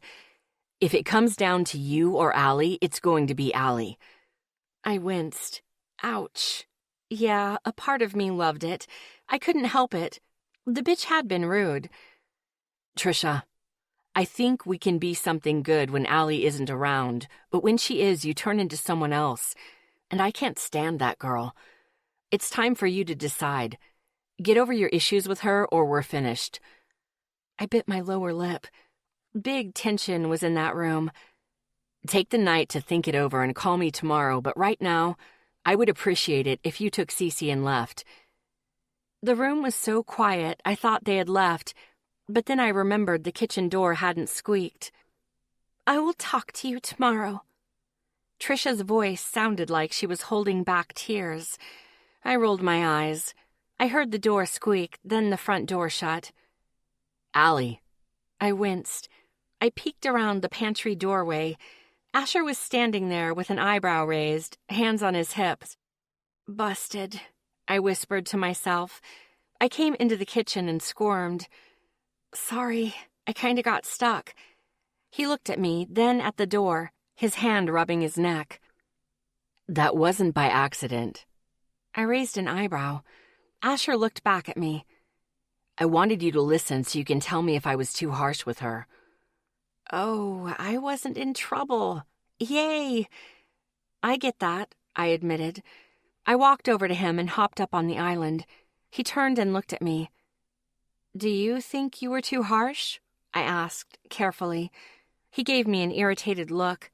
I held up my hands. I'm still going to tell you my opinion, but I want to hear what you think first. He sighed and rubbed his neck some more. Honestly, no. He came over to lean against the counter next to me, crossing his arms over his muscled chest. I thought I made it clear before, and she had said I did, but then she pulled this, so I wanted to make it very clear this time. He took a breath and let it out. I don't think I was too harsh, but I'm not sure. He looked at me, waiting. I sighed. I don't think you were too harsh on her, I began. I think you made your boundaries clear, like not walking in without knocking. You told her how you felt about this situation, how you felt about her, and told her flat out that if she can't get over her issue, then it won't work. I leaned over and rested my chin on his shoulder while I looked at him. He sighed. I think she was expecting you to cave and you didn't. I think now she's going to have to actually think about this and give you a real answer." He leaned his head over and touched mine. "Thanks, Allie girl." His voice sounded relieved. "No problem, Ash." He sighed, then pushed away from the counter. "Okay, let's go kill Diablo," he said with a smile. I smiled and hopped down. We went into the family room and joined the others. It took a couple tries, but we made Diablo our bitch. It made my day. Several hours later, we were watching a car movie that Zeke liked when a phone rang. Asher reached into his back pocket and pulled out mine. "It's yours, Allie." He tossed it to me. I got up and headed to the foyer. "How did your phone survive?" Ethan asked before I left the room. "I upgraded to waterproof a couple weeks ago. I got to keep the same number." I called over my shoulder as I stepped into the foyer. I answered, not checking the caller ID. I was sure it was Dylan anyway. "Hello?" "Lexi?" My heart dropped.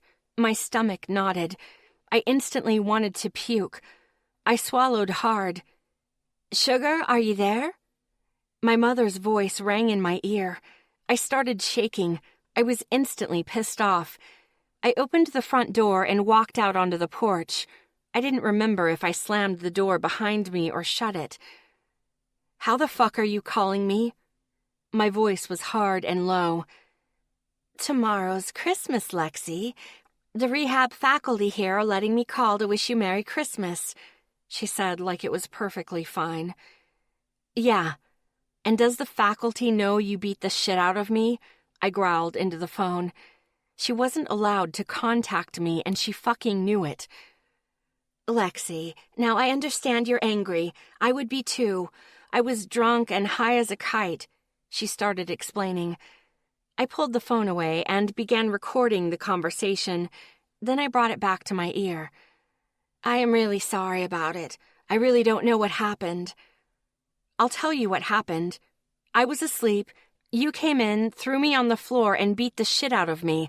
That's what fucking happened," I growled into the phone. "Lexi, don't you use that language with me," she snapped. I laughed, anger burning in my belly. "Oh, you're going to be a mother now. Not when I was paying the bills on a part-time job so we could eat while you were drunk all the time. Not when you were high. Not when you kept calling me a demon child. But you're going to be one now? Lexi, you need to listen to reason." "Why? So you can tell me how I shouldn't press charges?" I snapped. "That's what this is about, isn't it? You found out after rehab you're being charged with a felony." "Lexi, I do not appreciate you speaking to me this way. You know you have problems, and you know you're not the most stable person." I went still. I realized I wasn't the only one recording this conversation. She wanted to play? Fine. "That wasn't the first time you hit me." I made sure my voice was clear enough for both recordings. "And you fucking know it.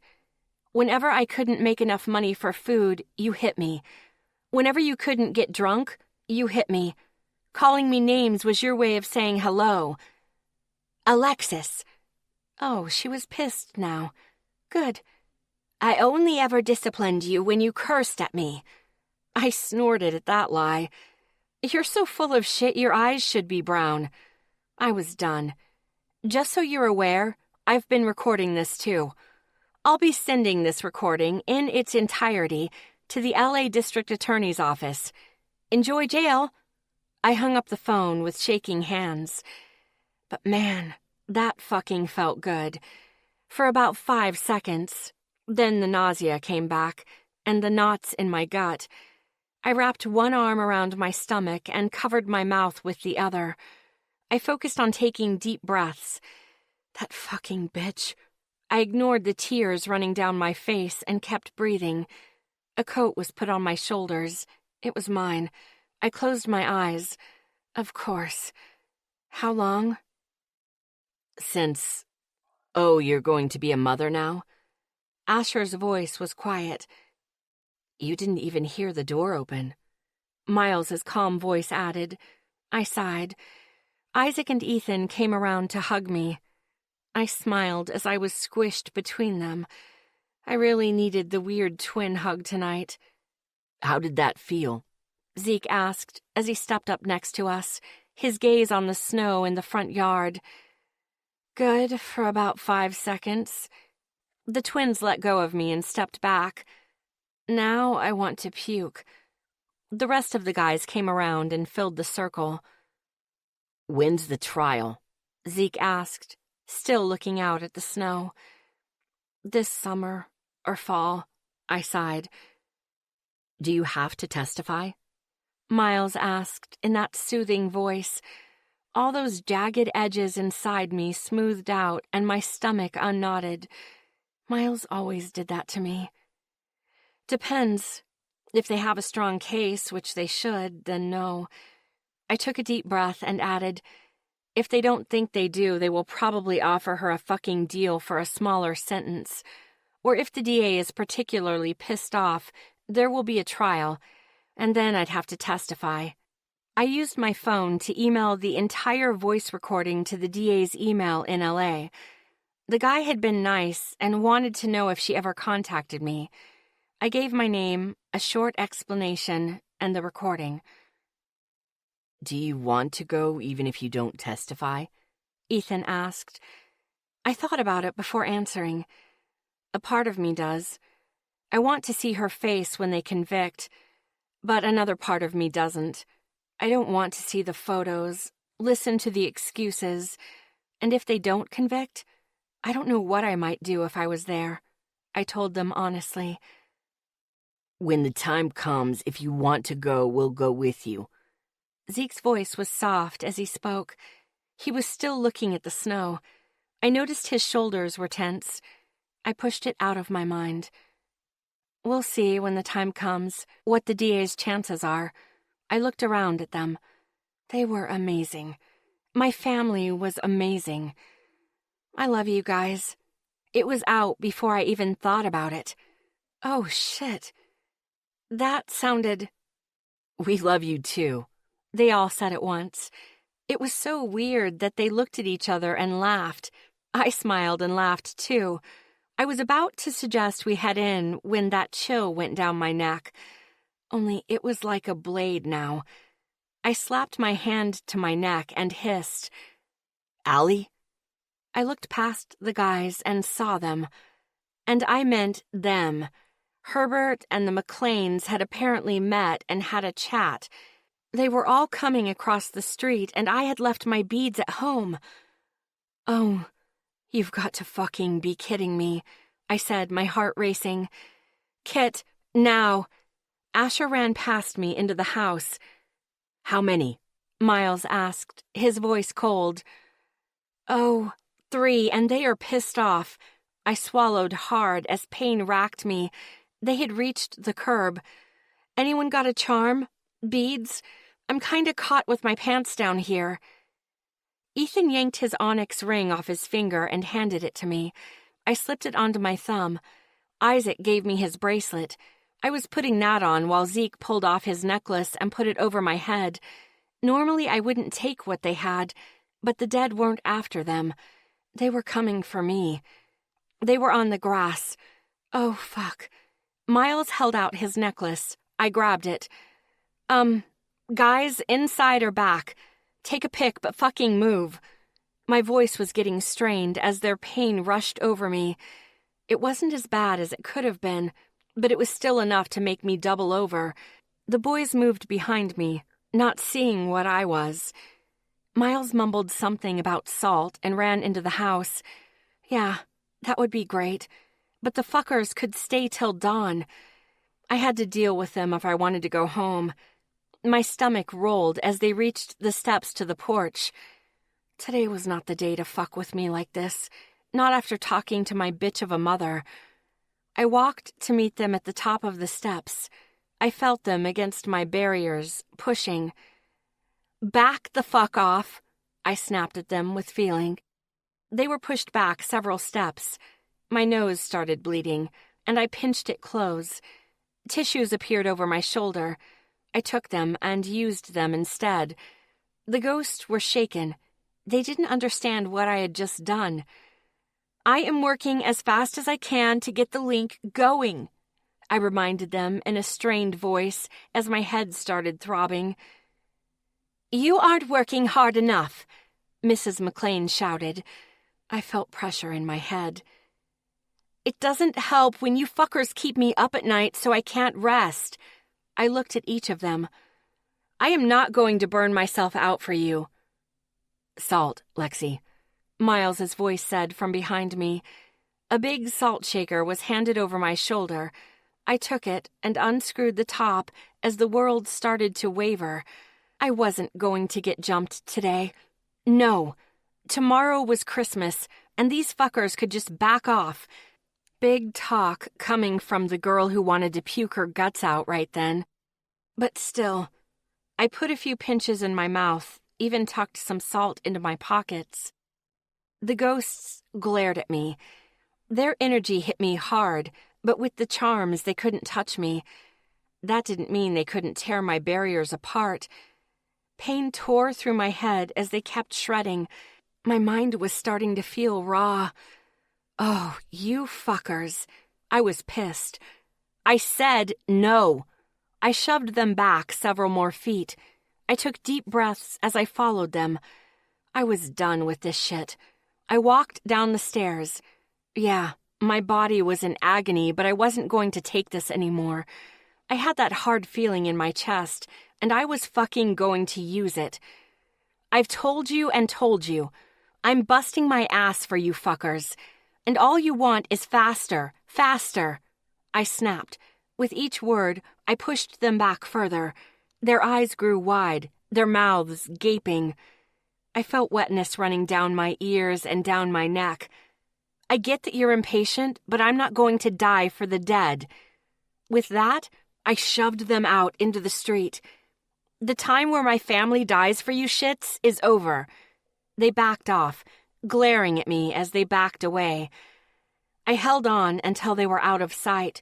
Then I wobbled. My hand went to the trunk of a car. I bent over and threw up. Repeatedly, someone got my hair out of the way, and someone else steadied me as I was sick again and again. I felt like I was puking up my toenails. I wanted to pass out, but something told me that wasn't going to happen today. Oh, those fuckers ruined Christmas Eve.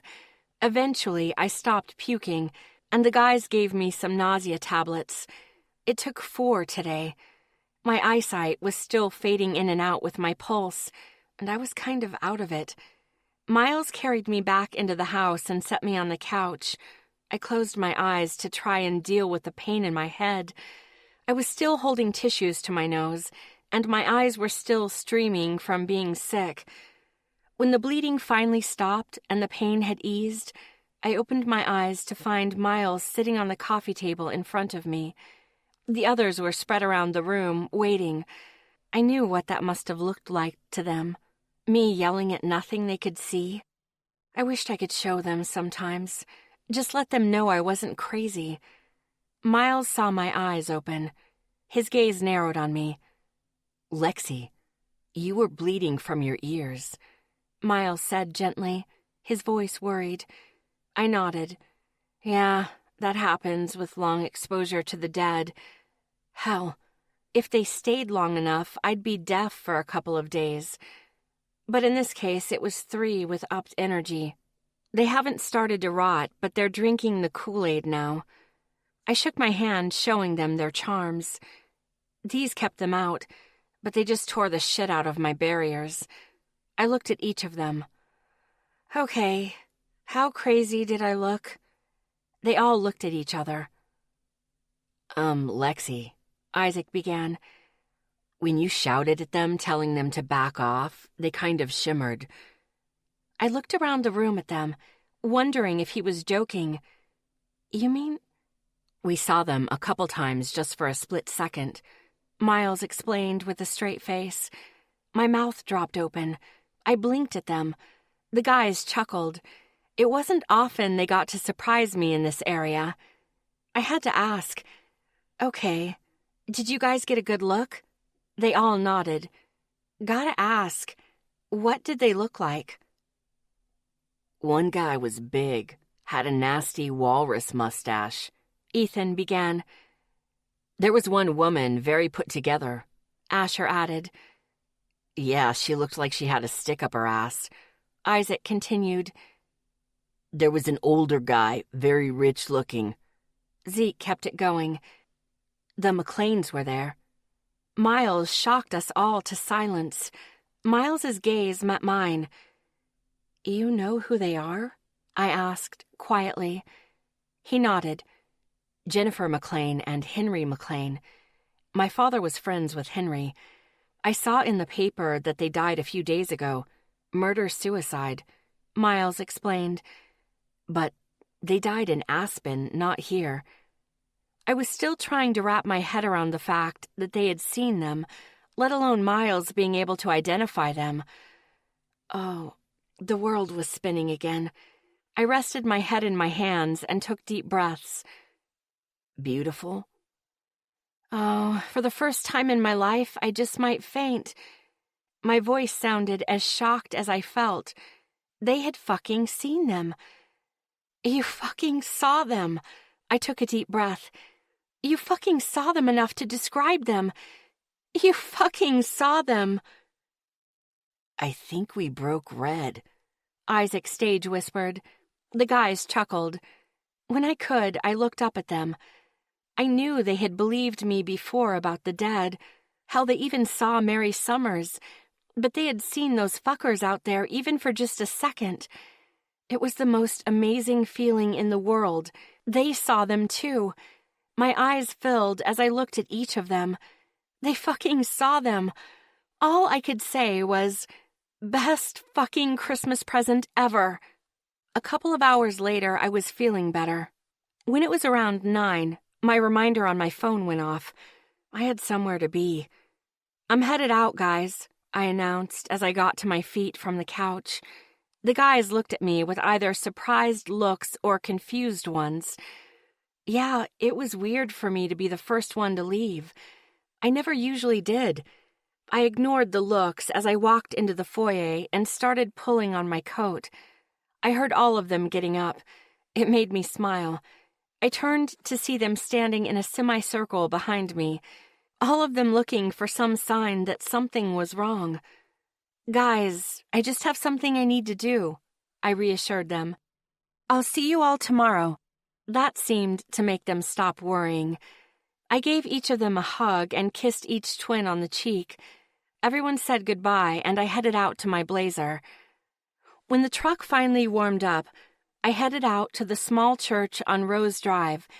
The Catholic church wasn't huge, but for a town this small, it didn't need to be.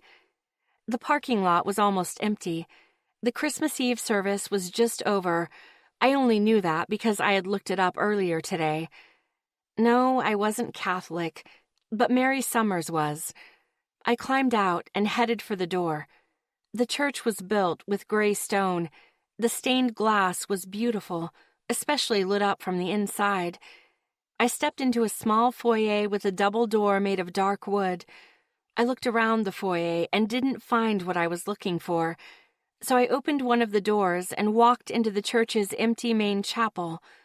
It wasn't fancy or elaborate as the ones in L.A. It was simple. No frills, no elaborate decorations. It seemed right that way. I found what I was looking for. I pulled off my jacket, my scarf, and walked down the side of the church to the alcove there. The statues of Jesus and Mary were at the back of the alcove. I'd never gone to church in my life, but you didn't grow up seeing the dead without looking at a bunch of different religions. In front of the statues and surrounding them were large stands filled with votive candles in little red glass candle holders. Not a lot of them were lit tonight. I put my coat down on the edge of a pew before walking into the alcove. I pulled out the cash I brought to help the church pay for the candles and put it in the small box there, marked donations. I thought about Mary Summers, pictured her face as I picked up a couple of matches. I lit one for Mary Summers. She had loved this church, had loved singing here. Then I lit one for Dad. It was my Christmas Eve tradition. Every year, I'd go to a church somewhere and light a candle for him. It wasn't always a Catholic church, but they did make it much easier to do. A door opened as I shook out the match and put it into the small, sand-filled bowl the other matches were in. I thought about Dad, about how much I still missed him. The rest of the year, I never thought about it. If I did, I'd push it away and focus on something else. But tonight, I could. Tonight, I let myself miss him. I let myself feel how much. Tonight, I could cry over it. I stepped out of the alcove, sat down in the pew across from it, and cried. It wasn't sobbing crying, just tears running down my face crying. I remembered his face, the way he always smelled like wood smoke, even when he wasn't working. I remembered him reading to me then, when I was old enough, reading to him. I remembered how he'd make chocolate chip pancakes every Christmas morning, how he'd always be the first one up, and then he'd be jumping on my bed like a kid, yelling, "It's Christmas, Lexi, get up!" I was wiping my face when someone sat next to me. I took a breath of wintergreen. I looked up, not surprised to see Miles next to me, his gaze on the back of the pew in front of us. I let out a small, breathy laugh that barely made any sound. "Did you all follow me?" I asked in a whisper. "Or just you?" Miles's emerald eyes met mine. "Just me." He kept his voice quiet. I gave him a half smile. "I didn't know you were religious." I looked at the back of the pew in front of us as I answered, "I'm not." I wiped my face again now that my crying was stopping. "It's just my tradition for Dad." "You light a candle for him." His voice was the silky, smooth one that calmed me. "Every year." I swallowed hard. "I light a candle for him, sit down, and let myself do what I never do the rest of the year." "You mourn him." I smiled at his word choice. "I cry, yeah." My voice was still quiet. "Do you want me to?" "No," I assured him. "It's nice not being alone this year." Miles reached over and took my hand. It was the first time he'd ever done that. It was always me grabbing his hand. "This year you lit 2, he said softly. I nodded. One for Dad, one for Mary. His hand gave mine a gentle squeeze. I pointed over my shoulder and up towards the choir loft without even having to look behind me. She sang in the choir up there. The second spot in from the left, first row. Guilt ate at me. I knew she had been suffering from all that energy. I knew that she was glad to go in the end.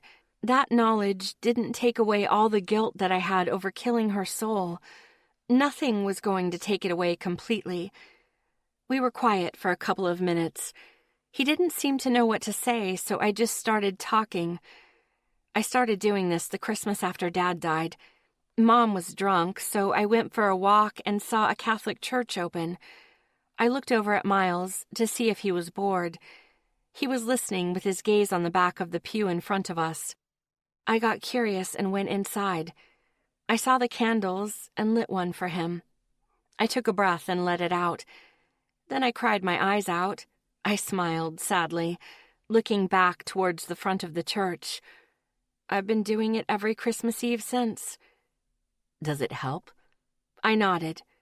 Yeah. I cry less every year, and it helps to do something that shows I remember him. I shrugged. It's probably not what the candles are for, but it's what I use them for. Miles pulled out his phone and started doing something. I knew what he was doing. It was Miles. He was looking up what the candles were for. I watched his face as he looked for the answer.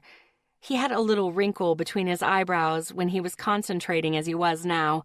It made me smile. It was a small one, but it was there. That is exactly what they are here for, Lexi. He looked up and met my eyes. To pray for someone. My smile got bigger. It's good to know I'm not fucking up some candle thing I didn't know about. I admitted honestly. His expression changed, his smile disappeared, and his eyes unfocused. It was his thinking face. Lexi, I know this is your tradition. He began slowly, his usual speed when he was trying to say something without offending someone. He was thinking over each word. But some of the others might benefit from this also. I looked back towards the altar. I hadn't thought about that. This was just something I did, but it did sound like something Asher would like. Would you mind if I invited them out here to light some candles? His voice was pained. If not, it's okay. I'd understand. It's extremely personal. I smiled gently. Miles never asked anything for himself. It was always for someone else. It was one of the things I loved about him. If you think it would help. He gave my hand a squeeze before letting go. He got up and walked to the foyer to make the calls. I went back to thinking about Dad and Mary Summers. I didn't cry again. My crying was done for this year. I focused on the good things about Mary Summers and the good times with my dad. It wasn't too long before the doors opened again. Heavy footsteps moved along the wood floor. I figured it was Asher and didn't bother to turn around. The footsteps walked into the alcove. I kept looking at the front of the church. He didn't need me watching him. Then I got a whiff of engine grease. Stunned, I looked over to see Zeke lighting 2 candles and blowing out the match. I looked back to the front of the church, not wanting him to know I was watching. Zeke's footsteps came towards me. I slid over in the pew to make room. He sat down next to me with his hands on his legs. It was a few heartbeats before he said anything. Now what? He asked gruffly. I think about my dad, I said quietly, and let myself feel how much I miss him. I usually don't. Let yourself during the rest of the year. Zeke finished for me, his gravelly voice quiet. I do that too. I didn't say anything. There was nothing that needed to be said. I just reached over and held his hand like Miles did for me. Zeke's fingers gave me a squeeze. Over the next 15 minutes, I listened to Zeke's breathing change from a few shaky breaths to deep, calming ones, then back to normal. I didn't know if he cried. I didn't look at him. I held his hand and gave him what privacy I could. Every year? He asked, softly. Yeah. It helps? It helps me to do something to show I remember. I shrugged. It's my thing. He gave my fingers a squeeze. It's better than anything I've come up with, he said gently. I leaned my temple against his arm just below his shoulder. We sat in silence for a few minutes before I felt him lean down and kiss the top of my head. Thank you, baby. Anytime, tough guy. The back doors opened again. Big footsteps moved across the floor. This time it had to be Asher. We both stayed put while Asher lit his candle. When Zeke came out of the alcove, Zeke gave my hand a squeeze before he let go and got to his feet. Zeke met Asher at the side of the pew. Did one for Alice, too, Zeke muttered to Asher, his gaze over Asher's shoulder. Asher nodded. Zeke turned away and headed out. Asher took Zeke's spot next to me. I knew Alice was Asher's mom's name. I understood Zeke doing that. The woman had practically raised all the guys, but both of Zeke's parents were dead. Why did he only light 2? I pushed the thought away. There was no point in wondering about it right now. Asher was staring at the altar up front. What do I do now? Asher's rich voice was quiet. I reached over and took his hand. Now you think about your mom. I kept my voice quiet and gentle. And let yourself feel how you feel. There was quiet. Then I had to admit something. I usually end up crying, but that's just me.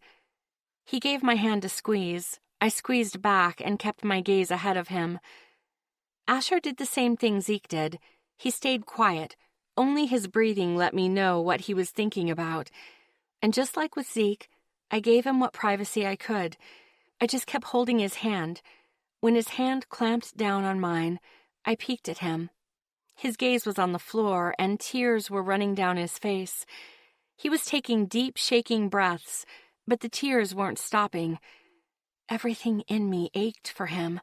It had been only 2 years. His loss was much fresher than Zeke's or mine. I remembered how hard that second Christmas without Dad had been.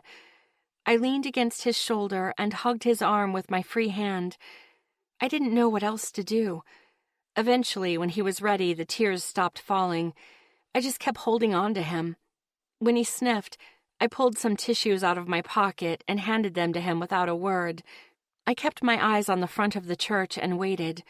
Eventually, he took a deep breath and let it out slowly. "Thanks, Allie." His voice was thick. "This actually helps." "Anytime, Ash," I whispered back. "Miles said you lit too?" "Dad and Mary Summers," I sighed. "Someone should remember her." It wasn't long after that when Asher got up and left the church. I was half expecting the twins to show up, but it was Miles that came and sat next to me again. "No twins?" "No. They both still feel guilty over Sophia," Miles answered quietly. "It was a car wreck. Maria was driving, but still." "Knowing in your head and knowing in your heart are two different things," I finished for him. Miles gave me a small smile. "Yes, they really are." He was quiet for a few heartbeats. "Are you all right?" I nodded. "Yeah." I looked at him and gave him a small half grin. "Next year we can all come as a group." Miles cringed. "What?" I staggered Zeke and Asher for a reason. Neither one of them will talk with any of the others around. It's why I stayed in the foyer. He explained. It made sense. "Maybe one day, years from now, when everyone is more healed up," I offered. He nodded. I sat with Miles a little longer before I was ready to go. I gave him a hug goodbye and headed home. I didn't think about telling Rory about my tradition until I was in bed. Next year, I'd bring Rory too. Chapter 15. Wednesday, Christmas Day. On Christmas morning, I had a small Christmas with Rory. We made chocolate chip pancakes and opened the presents we had gotten each other. I gave him a remote-control drone that he immediately started playing with, and he gave me a certificate for painting the blazer. I knew what he was doing, but I loved it anyway. Tara wasn't there. She was coming in the afternoon. I left her present on the tree, a gift certificate to the spa in Northridge she'd been wanting to go to for months. Rory helped me pay for it, thankfully. Otherwise, I wouldn't have been able to buy presents for the guys. When we were done, there were still presents under the tree. I looked and smiled. "Rory?" "What?" He answered from the kitchen. He was busy making cocoa. "Did you get the guys presents?" I asked, with a big smile. I turned to watch him come back out of the kitchen with 2 mugs. "Maybe." He had his shit-eating grin on his face. I took my mug and sat back down in my corner of the sofa. "I saw their names, Rory," I pointed out. "That's not a maybe." Rory snorted at me. "Yeah, I got them presents," he admitted openly. "Those boys are good kids, and none of them has a dad worth a fucking damn." He looked over at me and shrugged. "There are some things that a father gives their son that no one should miss out on." My eyes filled at his reasoning, my heart warming as I smiled at him. "Thank you, Rory." He narrowed his eyes at me. "You didn't get any extra presents." He shot at me playfully. I laughed, and my eyes stopped filling. "They'll really appreciate it." I pulled my cell phone out of my bra. "Want me to have them come over to open them?"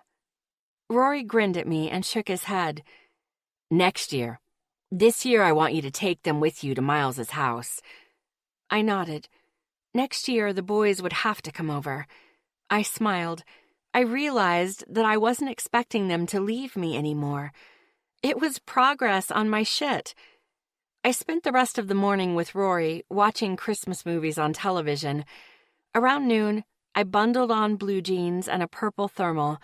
I loaded up the gifts from Rory into the back of my car and headed to Miles's house. I walked in the front door, closing it behind me. "I'm here," I shouted before taking off my coat. I heard something, a weird noise. It was too far away to figure it out, so I decided to ignore it. "Living room," the guys called back. I smiled and walked into the living room. Everyone was already there. The twins were even still in jammies. I frowned at them. "What the fuck?" "We could have done jammies?" I asked, annoyed at the twins. "I got dressed, you fuckers." The guys chuckled. I just sighed. I made a face at them before going around the group and hugging each of them. Everyone got a kiss on the cheek today. Zeke didn't bother getting up from this side of the left couch. He gave me a quick squeeze and didn't seem to mind the kiss to his cheek. Asher got off the far end of the left couch and gave me a good hug, not minding the kiss either. Miles got off the hearth to get his hug. His ears turned pink from his kiss on the cheek. Then I looked at the twins, still in their jammies. I smirked before I rushed over and jumped into Isaac's lap. He laughed as I gave him his peck. Then I shifted and did a fall turn into Ethan's lap. He gave me a kiss back. Everyone was laughing at me as I stayed in Ethan's arms and looked at everyone. "So, are we doing presents or what?" I asked them in a cutesy voice. They all smiled and got up. I climbed off Ethan. Everyone was picking up their presents when I had to stop Ethan. "Ethan, your present is heavier than it looks," I warned him. His eyebrow went up before he picked it up. When everyone was done stacking, we sat down. I sat between the twins. The others were back in their spots. Then we all looked at each other. "Go," Miles said. Everyone laughed as we started opening presents. "Oh, Ash," I looked up, remembering his present. Asher looked up at me. "Open mine last." He smirked. "You might want to do the same thing," Asher warned. I raised an eyebrow, curious now, but I didn't ask. I opened Zeke's present. It was my own Leatherman multi-tool. Sweetness. "Zeke, this is awesome. Thank you, sweetie." I didn't bother looking up. "Now you can stop borrowing mine," Zeke mumbled loudly. I snickered as I reached for another package. "Beautiful, what the—" I looked over at Ethan. He'd just opened the box full of music composing paper. I bit my lip, wondering if he liked it. I had ordered as much as I could. It was 1,000 pages. The stack was 4 inches thick. "Did you buy the store?" He looked at me, smiling. I snickered. "Nope, online shopping at its best." The mailman did not like me that day. Ethan laughed, still smiling big. He leaned over and hugged me. "Thank you, beautiful," he whispered to me. I smiled, happy he liked it. "You're welcome, Snoopy," I whispered back. He gave me a squeeze before letting go. I went back to the gift in my lap. I tore into the wrapping. My mouth dropped open. It was the most awesome purse I'd ever seen. The black leather was slashed to show the red fabric underneath, making it look like dragon scales. This was the kind of purse I would use. "Miles! Holy shit, where did you find this?" I looked over at him. He pushed up his glasses and smiled. "I found it online. I thought you might like it," he said simply. "Look inside." I raised an eyebrow and opened the purse. Inside was a black, flowy scarf. I pulled it out and smiled a big smile. It had, written in white, different equations, some chemistry, some math I couldn't even recognize. It looked like a chalkboard, and I loved it. I got up and climbed over the back of the couch. Then I was on Miles. hugging the shit out of him. I love them. Thank you so much. The guys were laughing at me as I gave Miles another kiss on the cheek. His face turned red again. You're welcome, Lexi, he mumbled as I gave him another squeeze. I let him go and climbed back into my spot. I put the scarf back in the bag so I wouldn't lose it. Red. I looked over at Isaac, who had just opened my gift to him. He was smiling. They were new fighting shorts with black and white Asian symbols up the side. These are perfect. My old ones weren't fitting anymore. I snorted. I know. I've seen more of your ass than I need to. I shot at him. The guys burst out laughing. He leaned over and gave me a hug. Thank you, Lexi, he whispered before giving me a kiss on the cheek. You're welcome, hon. I went back to opening my next present. It was an iPod shuffle. Ethan, I said, smiling. He snickered. Your MP3 sounded like shit, Ethan said, pointing at the shuffle. This will sound much better. Not perfect, but better. I gave him a big hug. Thank you so much, Snoopy, I whispered. He gave me a big squeeze. You're welcome.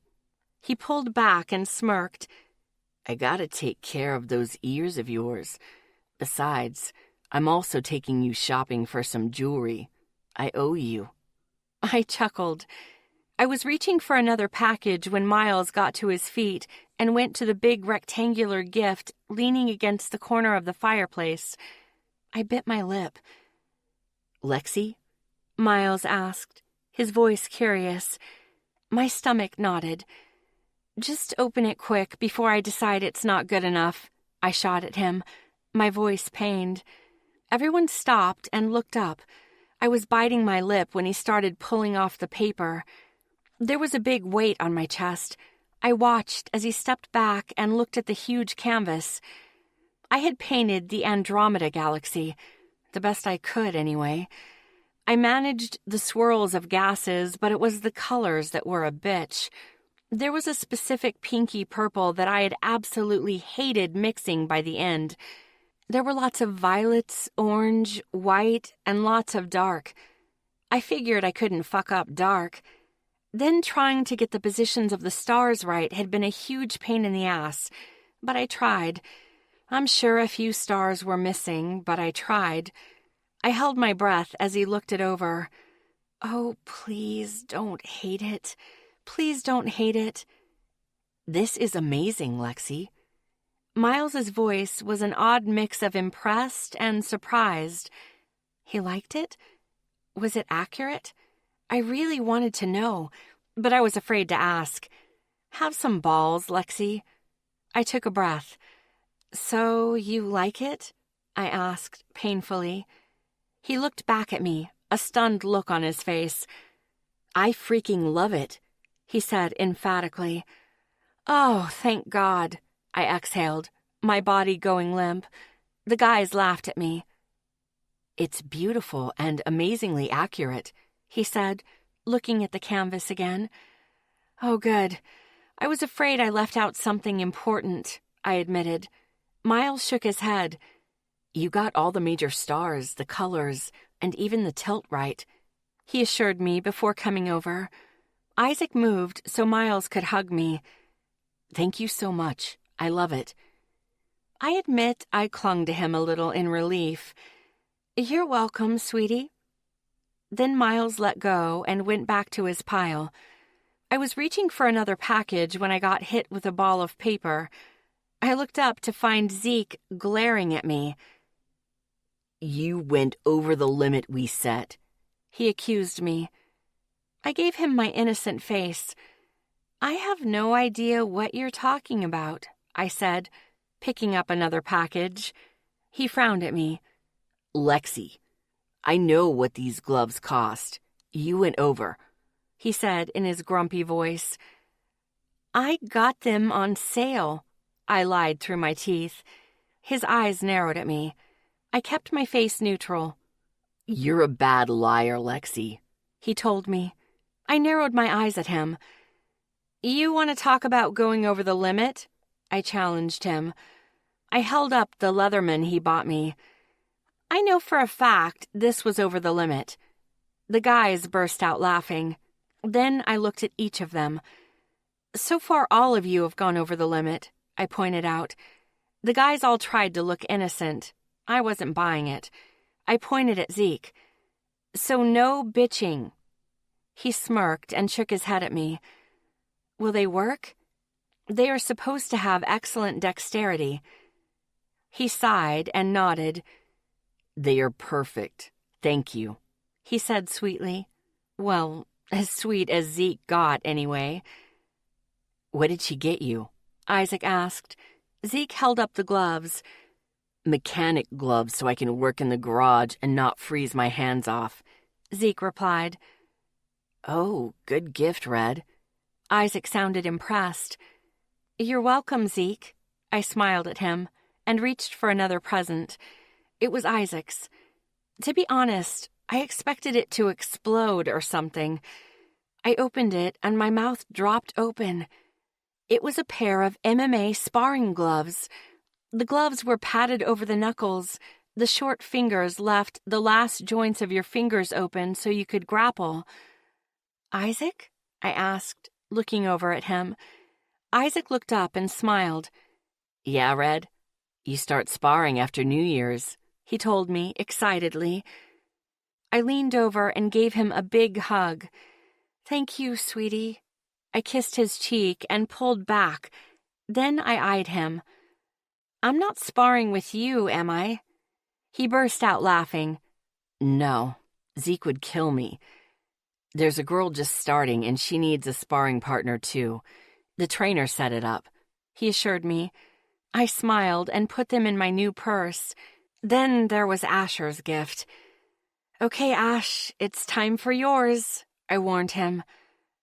Hold on, I want to open yours first, Asher told me. Those knots were back, and it made me want to puke. As I watched him pull off the paper, my chest grew tight and heavy. Oh, it was probably a bad idea. I should have gotten him something else. Shit! I bit my lip and waited for him to get mad and tell me I had crossed the line or something.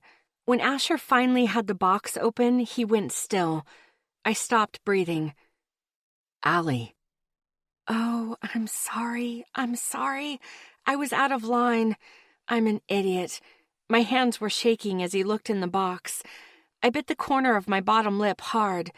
A few heartbeats later, and he was looking up at me. His eyes were bright as he put the box down and walked around the coffee table. Oh, he's pissed. He's going to kill me. He was going to strangle me. Instead, he knelt in front of me and pulled me into his arms. Oh, he wasn't mad. Yay! Relief swept through me as I hugged him back. I heard him take several deep breaths. I just held on tight and fought to keep from shaking. Thank you, Allie, he whispered to me. She would have loved it. I bit the inside of my cheek to stop myself from crying. I didn't know if... It's perfect, he reassured me, giving me a big squeeze. What the hell did she get you? Ethan asked, getting up off the couch. Asher didn't say anything. He just kept hugging me. Oh, that was real fucking scary, I admitted, the shaking slowing down. He chuckled as he pulled back. Whoa. Ethan's voice drew everyone's attention. Asher looked at me. How did you get the dates? Asher asked. What? Zeke asked, leaning over to look in the box. Miles, of course, I smiled at him. Fuck. That took balls. Zeke's voice was impressed. Okay, tell us what it is, Isaac demanded from next to me. Both Asher and I started laughing. Asher looked at Isaac. It's a box for Mom's flag, he said, his voice a little thick. Then he eyed me. Custom made from what I could tell. I don't know what you're talking about, I said innocently. Asher leaned forward and kissed my forehead. then got up and went back to his spot. I think Lexi won the best present giver game today, Isaac announced. Asher sat down with a smirk on his face. Let's not call it yet, Asher suggested, leaning forward, resting his elbows on his knees. I raised an eyebrow at him. Intrigue. I started opening mine. Everyone was watching now. It was a plain white box. I was scared to open it. I shoved the fear away and took the lid off. My heart slammed in my chest. My throat closed. Tears immediately started to fill my eyes. Dad's face looked up at me. He was in his dress blues, and it looked like an official portrait, but it was him. I sat stunned for a few heartbeats. My heart bursting, I put the box on the coffee table and got up, tears already running down my face as I moved around the table. I practically tackled Asher as I hugged him around his neck. He lifted me to sit sideways in his lap and squeezed me tight. He rested his cheek on the top of my head. I couldn't say anything. What is it? Miles asked in his calm voice. A photo, Isaac said, confused. Of her dad, Asher answered for me. I was still crying too much to answer. He kept holding me tight as I cried into his shoulder. Her mom left all that stuff behind when they lost the house. She wouldn't let her take anything. Shit, Ethan said softly. How? I asked, my voice tight and cracking. Rory, Asher said. He got me in touch with your dad's old firehouse. I told them what happened, and they sent that out overnight. Thank you. Thank you so fucking much. I was still crying, but it was slowing down. I could cry later if I needed to, but right now I needed to stop. You have no idea. You're welcome, Allie girl, he whispered with another squeeze. Okay, Asher wins the best present giver game, Isaac announced.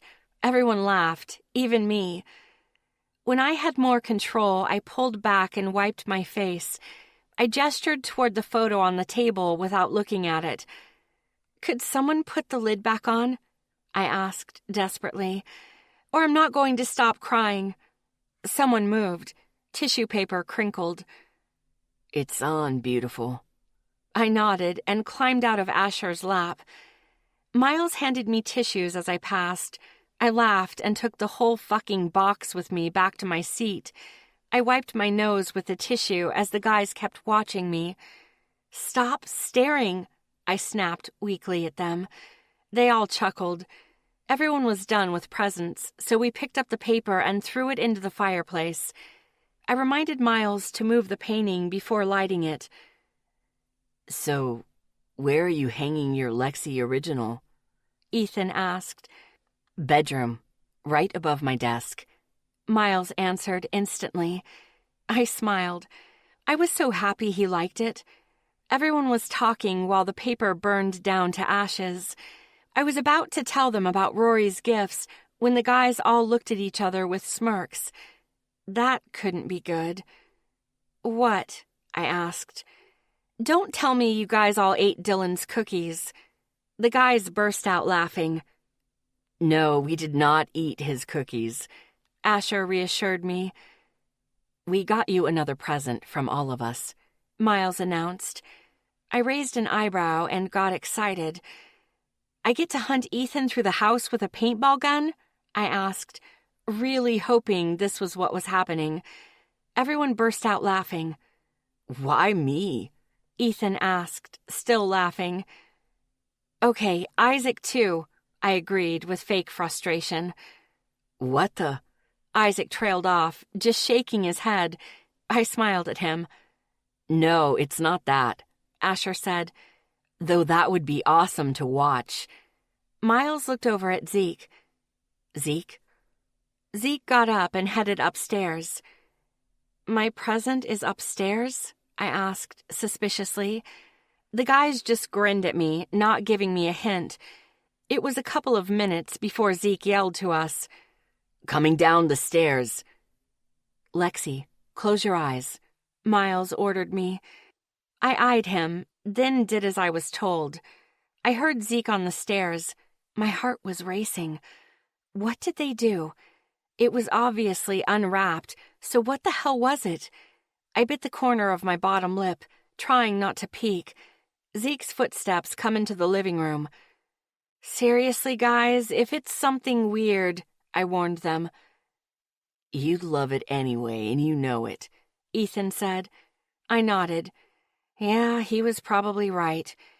Zeke's footsteps stopped in front of me. Butterflies were in my stomach. Let me look. Okay, Lexi, open your eyes, Zeke told me. I hesitated. If someone's ass is in my face, I will punch you, I warned them. The guys laughed. Lexi, just fucking open your eyes. Zeke's voice was still laughing. I opened my eyes and looked up. At first, I didn't see it. The color almost completely blended in with Zeke's shirt. Then I saw it. It was a big puppy. My jaw dropped. The puppy was black, with short hair, a wrinkly little face, and it had skin folds here and there. The puppy was laying on Zeke's arm, looking perfectly content to stay there. Its long legs were dangling around Zeke's forearm. Holy shit. I couldn't help it. It was so fucking cute. And not your average cute. Weird cute. The folds on his little face told me he was going to be a little funny looking. I loved him instantly. The guys were laughing at me. You guys got me a fucking puppy? The puppy heard me. It opened its eyes and blinked at me with light blue eyes. He reached out from Zeke to sniff me. Its tail started to wag. Zeke smirked as he handed it to me. I took the little guy and rested him against my body. Hi, baby, I cooed. Yeah, I fucking cooed at the puppy. The guys burst out laughing again. The puppy's butt was in my hand as it sat on my stomach, its front feet standing on my chest. It went on a sniffing spree. Rory's gonna kill you guys, I said in a sweet voice as the puppy sniffed my cheek. The guys burst out laughing again. Rory already knows, Miles assured me.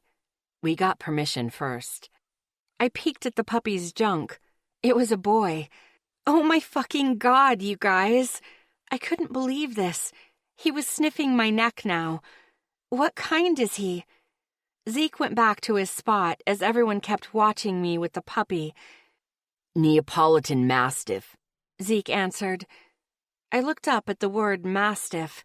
The puppy gave me a lick on my neck, making me laugh. Then he snuggled down on my chest, looking very content. Mastiff? As in that huge fucking dog? I asked, wondering if he was messing with me. The guys started laughing again. I ignored that as I petted the puppy's head. Yeah, he's going to be a big guy, Asher answered.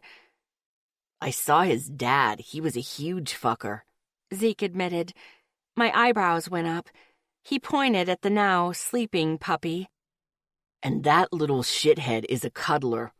He seriously was hogging my pillow all last night. I laughed at the image of Zeke struggling to sleep with a puppy in his face. It was awesome. I don't care about the cuddling, but how big are we talking here? It was starting to sound like this dog would be giant. The guys snickered. Zeke stood up. His dad went to here. Zeke put his hand at his hip. My mouth dropped.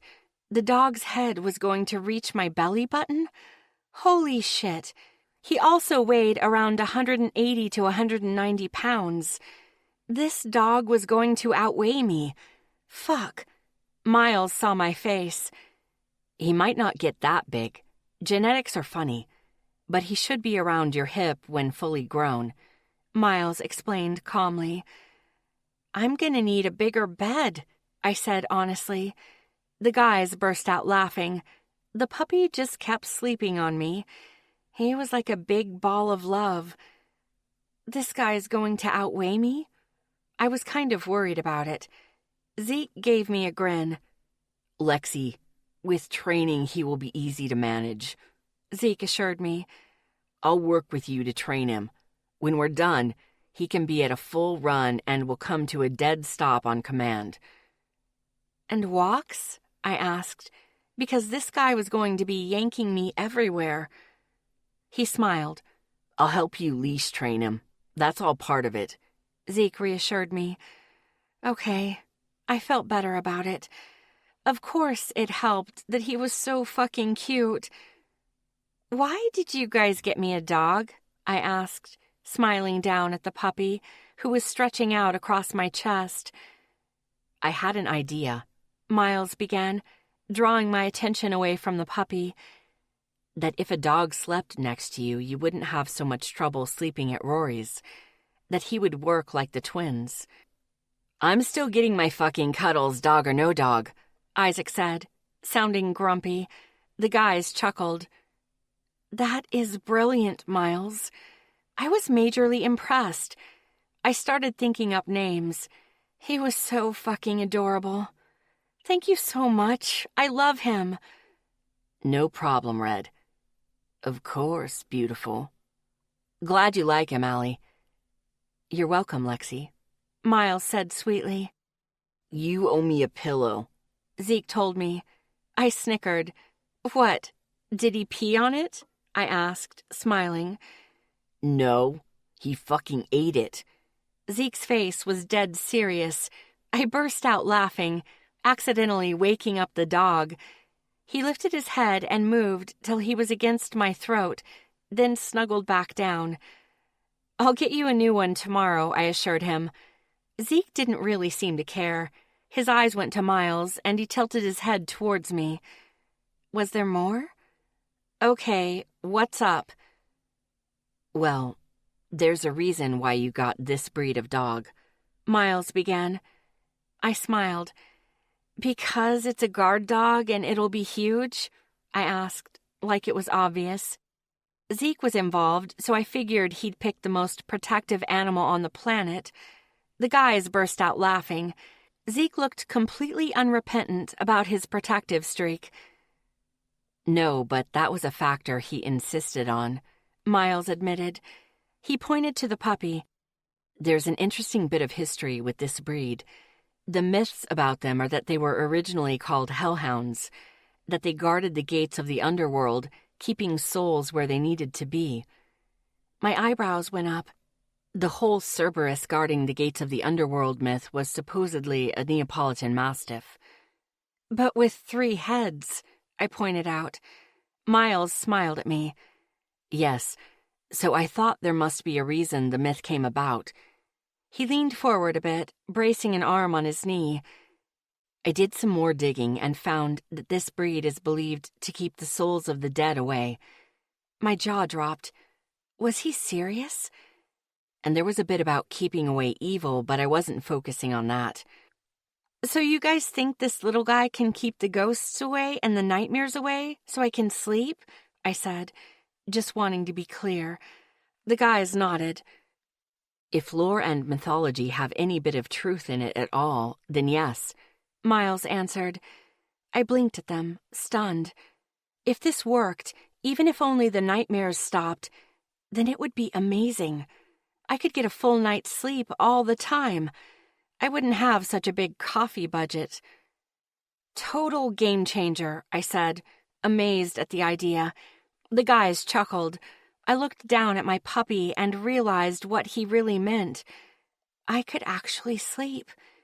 You, buddy, got a big job description on your little head.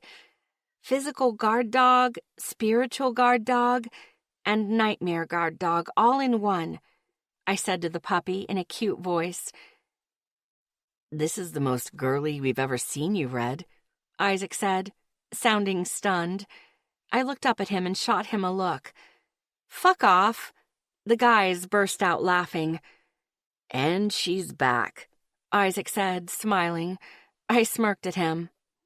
Thank you so much, guys. He's amazing. Even if he just helps with nightmares. It'll be awesome, I told them earnestly. Then something occurred to me. Wait a minute. Is this why Rory got all of you to help put up the backyard fence before the ground froze? The guys smiled. Yes, that was part of the deal. Miles said. You don't need to worry about food or anything tonight. Rory has it all hidden in his bedroom. Along with chew toys. We made sure to get the kind without squeakers, Asher added. not to mention a crate. I scoffed at that.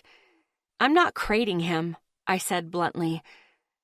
It doesn't hurt the dog to crate him, Allie, Asher pointed out. I shot him an "Are you nuts" look. Dogs shouldn't be cooped up in a fucking crate. They should be able to go anywhere in their area they want to at any time. Would you like to be forced to sit in one spot for hours? No, you wouldn't. So no crate, I told him, slightly ranting. Asher shook his head and looked to Zeke. Will you tell her crating is okay?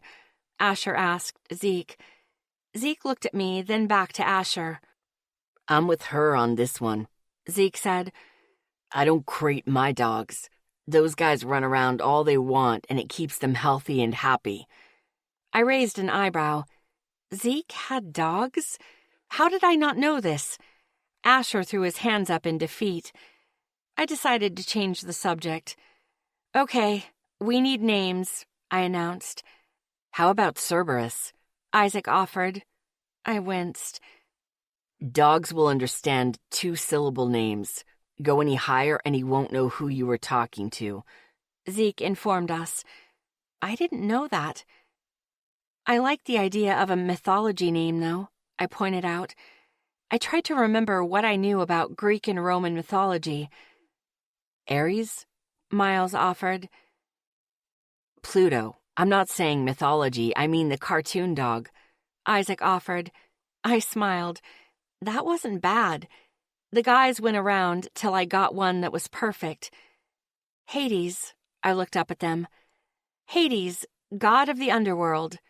The guys all smiled. Okay, that's a badass name, Ethan said to everyone. I looked down at the puppy. Are you a Hades? I asked him. The puppy woke up and looked at me. Hades?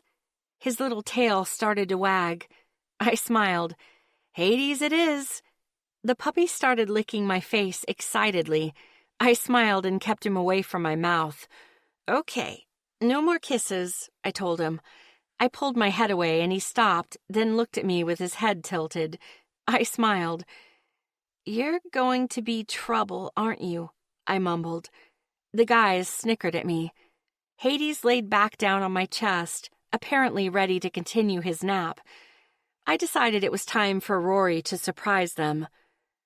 By the way, everyone looked at me. Rory got you guys presents too. They are in the back of the blazer. They all went still. Every one of them looked stunned, like a fish on land. All wide-eyed and gaping. I snickered. Come out and get them, 'cause I'm not carrying. I carried a sleeping Hades with me as I headed out to the foyer and pulled my jacket on. I heard the guys following. I made a point to keep Hades under my coat where he'd stay warm. I opened the back of the blazer and I gestured at the packages. I got a puppy so you guys can carry them in. The guys were quiet as they picked up the big boxes that had each of their names on them. Miles hesitated. He looked uncomfortable. Why did he get any of us a present? Miles asked. The others stopped heading in and turned back toward us. They must have wanted to know, too. It broke my heart that he had to ask. I gave him a gentle smile. He basically told me, you guys are great, your dads are dicks, and there are gifts that you guys shouldn't miss out on. I had to bite the tip of my tongue to stop my eyes from filling again. Rory was pretty amazing. Miles's face was blank, his body tense. It was his, I'm controlling an emotion stance. He always went still when he didn't know what to do. He swallowed hard. Do we get him a gift now? He asked, looking confused. Should we? I smiled at him. If you want to. He looked like he was struggling with something and the others weren't moving either. He wasn't looking to... I know, Miles assured me. Rory's not like that. It's new. Ethan answered for him. I looked over at the others. Each of them seemed to be deep in thought. It made my heart ache. So I was a smartass. Guys, he could have filled the boxes with stuff that pops out and scares the shit out of you. This is Rory we're talking about. That had them chuckling and moving again. The prank war had extended to Rory after a month or so. Ethan accidentally got him instead of me with a stink bomb. Rory soon retaliated by replacing the cream filling in Oreos with toothpaste. It was funny as hell. Miles picked up his box and gave me a small smile before heading in. I closed the back of the blazer and hurried in behind them. I wanted to know what Rory got them. The curiosity was killing me. Everyone got back in their spots as I was taking off my jacket. The boys were all looking at each other and Rory's gifts like they were going to bite. I needed to make this easier for them. I hurried back in with Hades, smiling. Come on, open them. I want to see, I said, in my excited kid voice. The guys chuckled as I slipped past Ethan and sat in my spot again. Come on, the suspense is killing me. I raised a finger. But if there is a live snake somewhere, I'm climbing on one of you like a tree. The guys burst out laughing. Yeah, I wasn't joking about that. I'd take my puppy with me, too. The guys started opening their boxes, and I visibly cringed, looking like I expected an explosion. The twins kept laughing at me. I peeked over into the boxes and realized they didn't get just one present. Rory had filled the boxes with stuff. The room was quiet as they looked in their boxes. They all seemed to be frozen again. Any live snakes? Spiders? Scorpions? Seriously, tell me here. I pulled my feet up onto the couch and moved to sit on the back of it, clutching Hades to me like I was expecting crawling stuff any second. The guys looked at me and burst out laughing. The tension in the room disappeared, and the guys started pulling out their presents from Rory. Nothing alive, Lexi.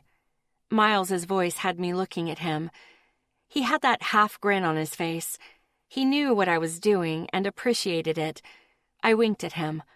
Miles's half grin turned to a smile before he was going through his box, too. I slid down back into my spot between the twins. Hades was asleep. I watched Ethan pull out a black leather wallet. Okay, this is awesome. Ethan was smiling. It's a wallet. I didn't get it. Ethan leaned over, opened it, and pointed at the slots in the wallet. It's a wallet with pick slots, he explained, still smiling. This baby can hold 12. I bitched about losing picks to Rory like a month ago. I smiled. Good one, Rory. Okay, that's pretty cool, I admitted. Ethan shook his head and went back to looking through his box. Hey, Red, where are your sneakers? Isaac asked. I looked over to see him with his mischievous grin on his face again. Why? I asked suspiciously. Rory got me a custom sneaker kit. He looked back over at me with a big smile. There's paint to use on your sneakers. That sounded pretty cool. I want to test it out. No, use it on your own shit, I said, smiling. But if you want, I'll help you with the artwork. Yay! He did a little dance in his spot and kept digging through his box. Allie. I looked over to see Asher holding a smaller box. It looked like a set of knives. Did he get bad knives? I winced, hoping that wasn't the case. Asher shook his head, his face looking stunned. Oh no, he got me some of the best knives in the world. Asher looked up at me. What did he get you? Ethan asked, looking up from his box. A full Wusthof set of knives. Asher still looked like he couldn't believe it. I smiled at him. He knows you love cooking, Ash, I gently reminded him. Asher nodded slowly, still looking at the box. I watched him pull a Post-it off the front. Miles started laughing. I looked over to see him chuckling at a poster he'd unrolled. Miles? Miles looked over at me, still laughing. On this one there was a note attached. It said, "To help you keep up with Lexi." I raised an eyebrow at that. It's a flowchart of Shakespearean insults. He smiled at me. So I can insult someone without cursing. Everyone burst out laughing. Oh, that was perfect. I was looking over Isaac's shoulder when Zeke spoke up. "Lexi, your uncle." Zeke's voice sounded weird. I looked over to see him holding a black, full-face motorcycle helmet. I flinched, expecting something wrong. "What, sweetie?" Zeke looked up at me, his face just as stunned as Asher's was. "This?" He stopped and looked back down at the helmet in his hands. "This is a showy RF 1200 helmet. It's one of the best helmets on the market." His voice was a little rougher than his usual gravelly one, but it was so subtle I doubted the others heard it. He pulled a yellow Post-it note off the face of the helmet. "And on it is a note saying, if me or any of my friends on the force ever see you not wearing a helmet again, I'm going to ticket you every day for the rest of your life. Ask Lexi if I'm kidding." Everyone else burst out laughing but Zeke and me. He still looked stunned. I didn't know what to say except the obvious. "He wants you safe, tough guy."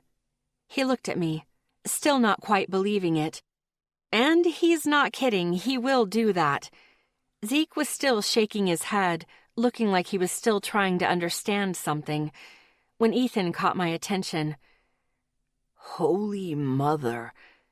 I looked over to see him looking at a piece of paper. I shifted Hades and leaned over but couldn't make it out. "Okay, what is it?" I asked, smiling. Rory was a damn good gift giver. Watching the boys open their presents from him was like a present just for me. It was fun. "Rory bought me a Fender Mexican Strat." His face was shocked. "It's waiting for me to pick up at the music shop in town." Ethan looked at me. His mouth was moving, but nothing came out. I gave him a smile and bumped his shoulder with mine. "He knows you're good, Snoopy." Ethan looked back down at the paper in his hands, like he expected it to disappear.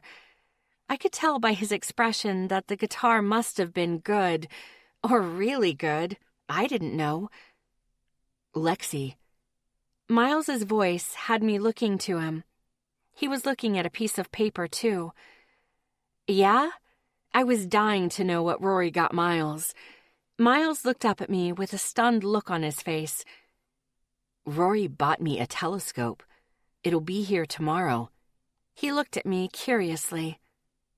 "I might have told him you wanted to be an astrophysicist," I admitted, smiling. "He's trying to encourage you, honey." Miles looked back down at the paper with his "I'm dealing with an emotion" face. "Is it a—" "No, it's—" Miles stopped me, not even looking up. His voice was quiet. "It's perfect." His voice was thick. I was about to get up to hug him when Isaac let out a hoot. Hades woke up and let out a small woof. Then he settled back down on my neck. Isaac was doing a dance in his spot. "Rory is awesome," Isaac yelled, pulling out a bag of a new set of MMA pads. "And the note says, stop getting your head kicked in." Everyone burst out laughing, even Isaac. The guys kept emptying their boxes. Everyone seemed to get a lot of little things that they'd like, too. A new wallet chain for Zeke, Galaxy lollipops for Miles, a gadget that Ethan was thrilled about. He said it was a pick cutter. Free guitar picks for life. Isaac got silly stuff that he was happy to instantly start playing with. Asher got something called a gray coon's spoon. It was used for plating or something. "Anyone else get a shaving kit?" Zeke asked suspiciously. All the guys said some variation of yes. You guys got shaving kits? Was that a guy thing? They all nodded. Yeah, and they're the old-fashioned kind, Ethan said, picking his up and handing it to me. I held Hades in one arm and looked in the leather case. There was a shaving mug, a brush, a soap disc, a safety razor, a small bottle of scentless aftershave, extra blades, and instructions on how to shave with a safety razor. Why would he give you old-fashioned ones? His note says that it gives a closer, better shave, Asher answered for everyone. That it takes longer, but it's worth it to not have to shave every day. I think he meant that bit about me, Zeke admitted, smirking. I snorted. Yeah, Zeke didn't like shaving all the time. I thought about that. Shit, I need to find one for myself. The guys chuckled. Yeah, I wasn't joking. I never could find a razor worth a damn. Each of their boxes had things specifically for them, but there were things that all of them got, like the shaving kits. They all also each received a nice dress watch, cufflinks, tie clips, and a shoe polish kit. According to Rory, these were all things guys needed. I had no fucking clue. Then there were the things that were for each of them. Ethan got a tuner for his new guitar that he'd been wanting. He was so happy he did his own dance when he pulled it out of the box. Miles got a bioluminescent globe thing. It was a plastic ball almost filled with water, but when you moved it, the plankton in it glowed blue. Miles loved it instantly. Isaac's favorite was a smartphone projector box. You used your phone to watch a movie, and it projected it onto the wall. It was cool. Asher got a subscription to receive a box of artisan ingredients every month for a year. He was really excited about that. Zeke got a gift certificate to go overhaul his protective riding gear, gloves, boots, and even a new jacket with inserts for armor. Rory also demanded that Zeke pick up several pairs of motorcycle jeans, too. Apparently they made jeans now that had Kevlar worked into the fabric, so if you crashed, your skin wasn't scraped off by the asphalt. Ouch. I needed to hug Rory when I got home. But in every one of the boxes, there was what looked like a letter to each of them. Ethan started reading his before everyone was done looking through the boxes. I noticed after a couple of seconds that he stopped and put it back in the envelope. When Asher went to open his, Ethan coughed, catching his attention. I pretended not to notice him mouthing the words, "not here," whenever one of them started opening their letter. Ethan would do the same thing, get their attention and tell them to wait. I wasn't going to ask, but I really wanted to. In the end, all the guys were shocked by Rory's gifts. I couldn't stop smiling. The guys started talking about gift ideas for Rory. I suggested yard work hours. The guys snickered, but Zeke looked like he was considering it. While the guys were still talking, Hades woke up and was ready to play.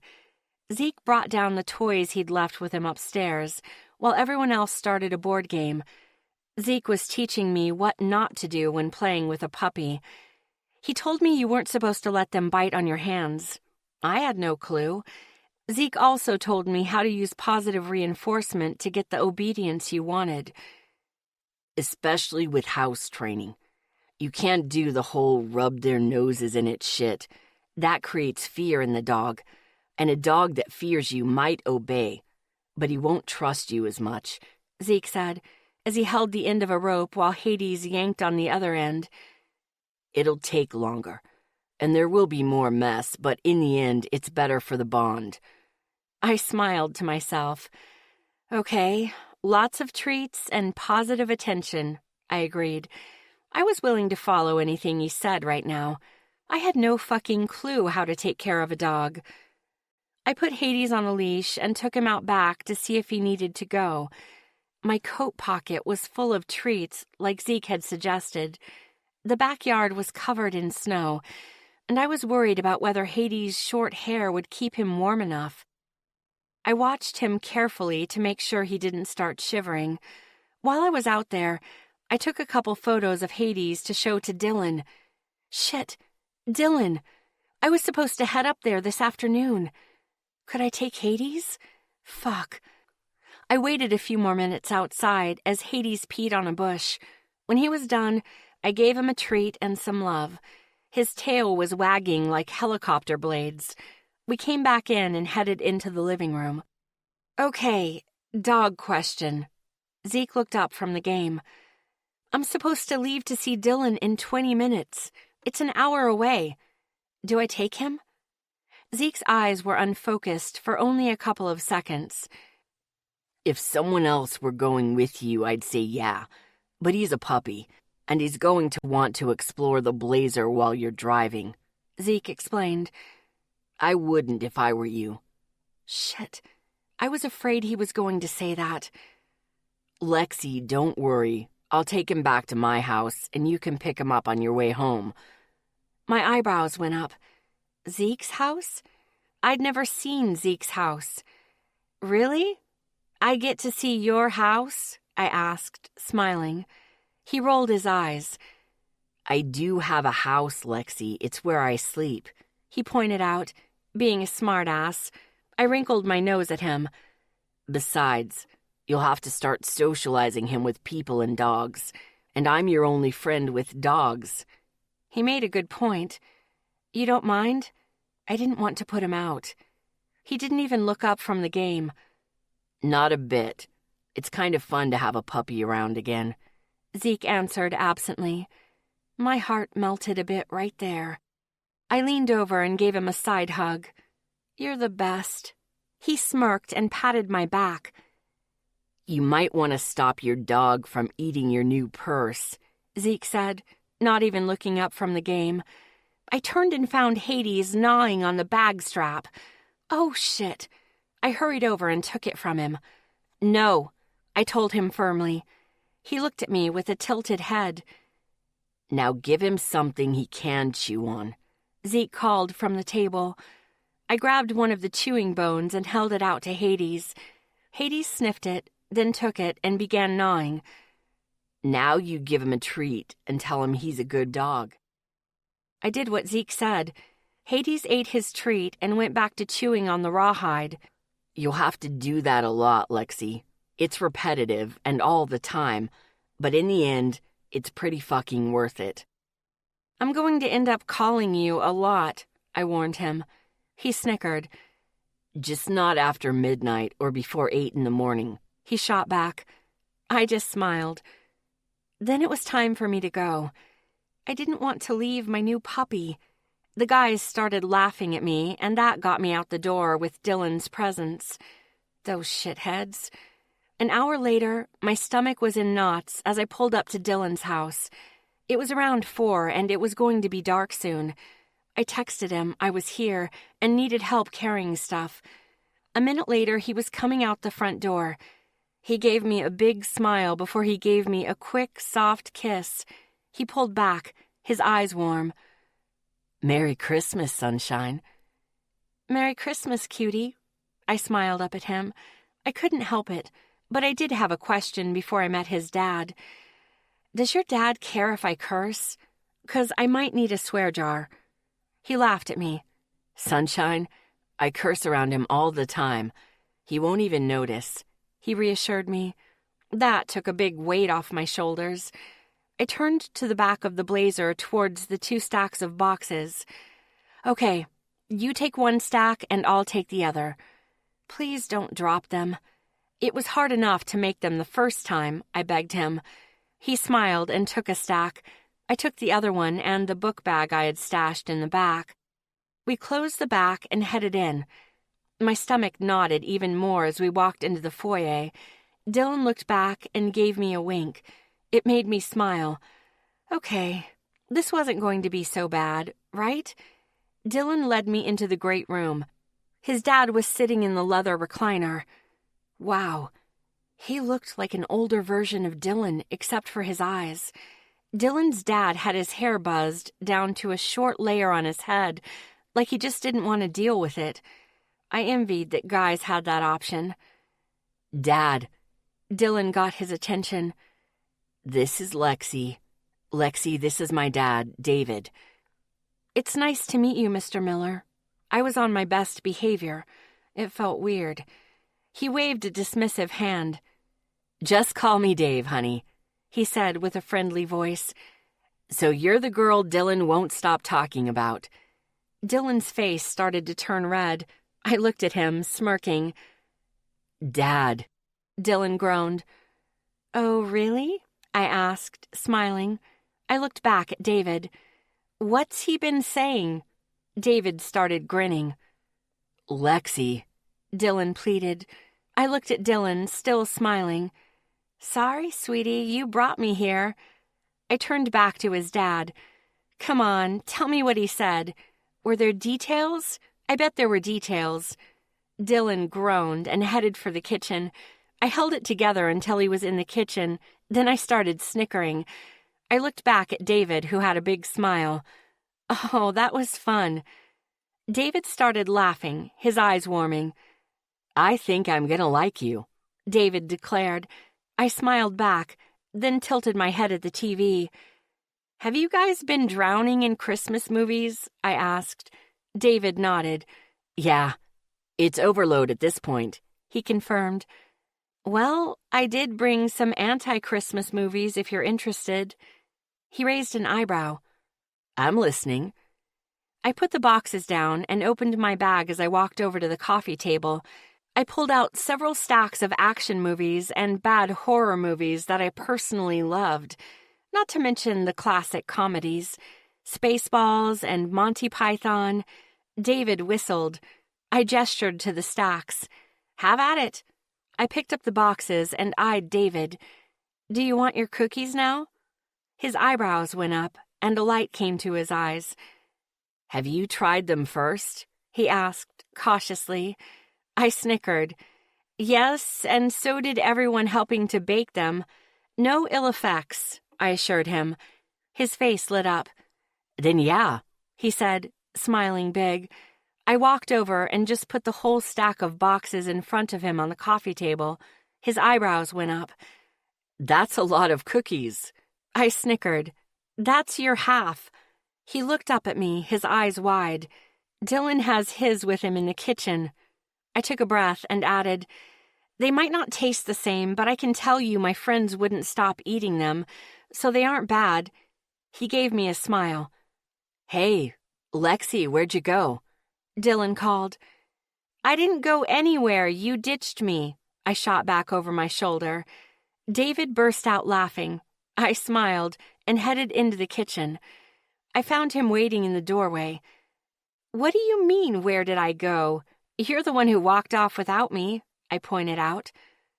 Okay, yeah, I'll admit that. He grinned down at me. I stepped a little closer.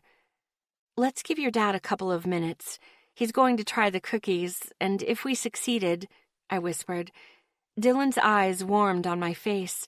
He nodded, took my hand, and led me into the kitchen. I took my coat off and hung it on the back of a dining chair and put my bag on the table. How many cookies did you make, Sunshine? He asked, going to the boxes. I went to the empty counter next to him and hopped up. We made a whole fucking bunch, I told him honestly. Your dad has his half. Dylan's brows went up, his eyes wide. Half? He pointed at the gift boxes full of cookies. This is half? He asked in disbelief. I gave him a big smile. Yep, that's your half. And there is no sharing, I said, my voice matter of fact. He kept looking at me like I was nuts. What? We did a test batch of each, and when we realized we got it right, we went crazy. The guys helped? He asked, not quite believing me. I nodded emphatically. Oh, yeah. Without Asher, this would have gone bad. He shook his head. Sunshine, I wasn't talking about a huge number of cookies. I was talking one batch of one cookies. His eyes were running over my face as he smiled. Yeah, well, Tough shit? I smirked at him. I really don't do things halfway. Dylan opened the top box and saw exactly how full each box was. Damn, Lexi. I snickered. He closed his eyes and cringed. I should have gotten you a better present. I raised an eyebrow at that. Present? I asked in a perky voice. He looked at me and smiled. Yeah, I got you something, but now I need to upgrade it. His cheeks tinted pink. Why? I asked. Because I went cookie crazy? He nodded. I snickered. Honey, the guys were helping. I expected them to eat a lot more cookies than they did. He burst out laughing. There's still a few batches at Miles's house, which I'm sure the guys are eating right now. He just kept laughing. I was waiting him out when my phone vibrated. I pulled it out and checked it while he was calming down. Zeke. Did Hades take a leak or shit outside when you took him? Alexis. Yeah, he pissed. Zeke. 'Kay. Taking him out again now. Didn't want to stand out there forever for nothing. Alexis. Would you mind if I picked him up around 9? Zeke. No, I'll still be awake. Alexis. Thank you. I snickered. What? He asked. Zeke's taking care of one of the presents the guys got me. I smiled as I brought up Hades' picture and showed him. Dylan burst out laughing. They got you a puppy? He asked, his voice full of disbelief. Yep. He cringed. I'm screwed. I can't beat a puppy. He was laughing and shaking his head. I looked at him like he was nuts. Are you kidding? You're the boyfriend. You make me happy just being you, I said, being completely honest. I don't even need a fucking present. His eyes ran over my face. You really mean that? He said, sounding surprised. Yep. Now try your cookies because the suspense is killing me, I all but whined. He smiled and picked up a cookie. My stomach knotted. I bit the corner of my lower lip. It was Asher's present all over again. Terrifying. He took a bite and chewed, then froze. Oh, God. Did someone leave an eggshell in the batter? Did we not use enough sugar? I shouldn't have even tried this. Fuck. He swallowed his bite and looked at me. His eyes were shiny as they met mine. Damn, sunshine. He took a breath. They're the same. Relief washed over me, almost making me dizzy. Don't pause like that, I smacked his arm. You scared the shit out of me. He put his cookie down and moved to stand in front of me. He cupped my jaw in his hands and kissed me. It was a soft, sweet kiss that didn't last long, but still took my breath away. He eased back and met my eyes. Thank you so much, sunshine. His voice was soft and quiet. It was a voice full of feeling. You have no idea how much this means to me. I felt my face warming and fought the urge to squirm. He saw and smiled. Aversion to romance? Yeah, a little bit, I said, my voice sounding pained. He chuckled and let me go. He stayed leaning against the counter between my knees as he reached into his back pocket and pulled out a small box. Now, it's not a puppy. His voice was nervous, and he handed me the box. I already have a puppy, and I've never had a dog in my life. It's scary as hell, I admitted. He laughed. I tore off the wrapping paper and found a small white box. I opened it and found silver angel wings. They were beautiful. I picked them up. They were part of a necklace. I smiled and pulled the necklace out of the box. The angel wings were different heights on 2 small chains that connected to the main chain through a loop. The oxidization made the wings really stand out. Dylan, this is beautiful. My voice was soft and quiet. No one had ever bought me jewelry before. Hell, I didn't own any. I looked up at him to see his anxious face. I love it. His face started to relax. Really? Yeah, I love it. With both at different heights, it's like two necklaces in one. It's amazing. He let out a big breath. I smiled and crooked my finger at him. He smirked and leaned down so I could kiss him. And I did, thoroughly. When I eased back, my heart was racing, and his cheeks had turned pink. Okay, you really like it. He smiled down at me, his body relaxing. Oh, yeah. My eyes ran over his handsome face. Thank you so much. His warm eyes met mine. You're welcome, sunshine. He reached to my right and opened the cabinet. Now I just need lower necklines and I can wear it. I watched as Dylan paused, then kept grabbing the plate he was going for. That works for me, he admitted, and I chuckled. So how's your Christmas going? I asked, watching as he pulled down a plate and glasses. It's the usual. Not much going on. Missing Mom. He shrugged, then looked at me. You're making it a lot easier this time. Cookies always help. He smirked at me, then went to get the fridge. What? When he brought the milk back, he was still smirking, and now also shaking his head. I wasn't talking about the cookies, sunshine. His voice was soft as he poured the milk into 3 glasses. Oh, I felt my face heating up again. Glad I can help. What is the proper response to that? I asked, feeling completely awkward. He chuckled and looked over at me again. I felt my face turning redder. I looked up at the ceiling and tried to stop blushing. He leaned over and kissed me on the cheek. I needed to distract myself. I brought lots of movies. They are piled on the coffee table. He chuckled. I rolled my eyes.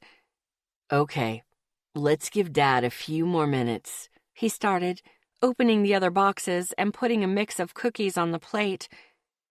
How's your Christmas going? Rory and I hung out this morning. Tara wasn't coming until I left. He winced. Yeah, I got her a certificate to her favorite spa, so maybe that will help smooth things over. He nodded. It will, sunshine. It's just going to take time, he reassured me. I smiled at him. How are the guys?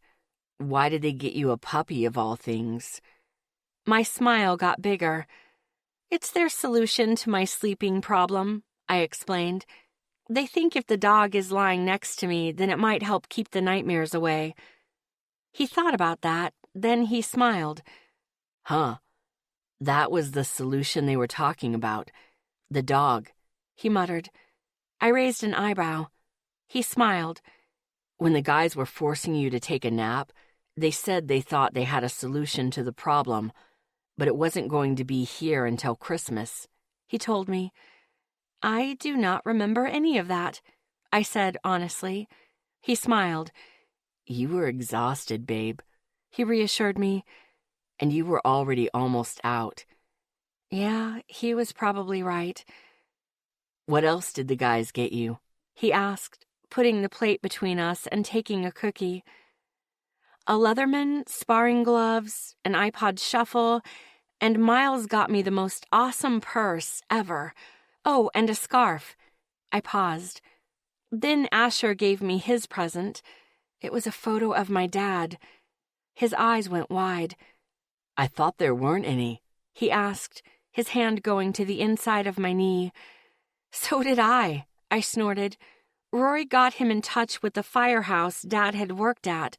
They sent his portrait. His eyebrows were up, his mouth open. Wow. He sounded stunned. That was real sweet of him. His eyes narrowed on me. You cried, didn't you? Oh, like a baby, I admitted. But that's okay, 'cause a while later they gave me the puppy. I smiled. It sounded so weird. He smiled at me. You really like that puppy, he snickered. He's so cute. He's got all these wrinkles. He's going to be one of those so ugly they're cute dogs. I all but gushed about Hades. Dylan was still laughing at me when my phone vibrated. Asher. Trisha agreed to work on her issues. Up for a group thing tomorrow night? I groaned. Then I looked up at Dylan. Can you come down tomorrow night? Trisha is apparently willing to work on her shit, and we're all going to try to get together without us killing each other. I asked, giving him my pleading face. He gave me a half grin. Yeah, but how did this happen? He asked, frowning. Shit, I forgot to tell him about yesterday. I texted Asher back. Alexis. Yeah, we'll come. Let's try somewhere not so loud, though. I looked up at Dylan and tried to figure out how to explain what had happened. I was about to start talking when my phone vibrated. Asher. Shooting pool at the bowling alley it is. Tell Dylan he can crash at my house. Okay, we're on for tomorrow. I looked up to him. Asher says you can crash on his couch. He smiled. Sounds good. Now, what happened? He asked. Oh, he wasn't going to let it go. Shit. This was going to be a long one. So, the guys stripped you down in the kitchen. You were wearing their clothes, and Trisha had a shit fit.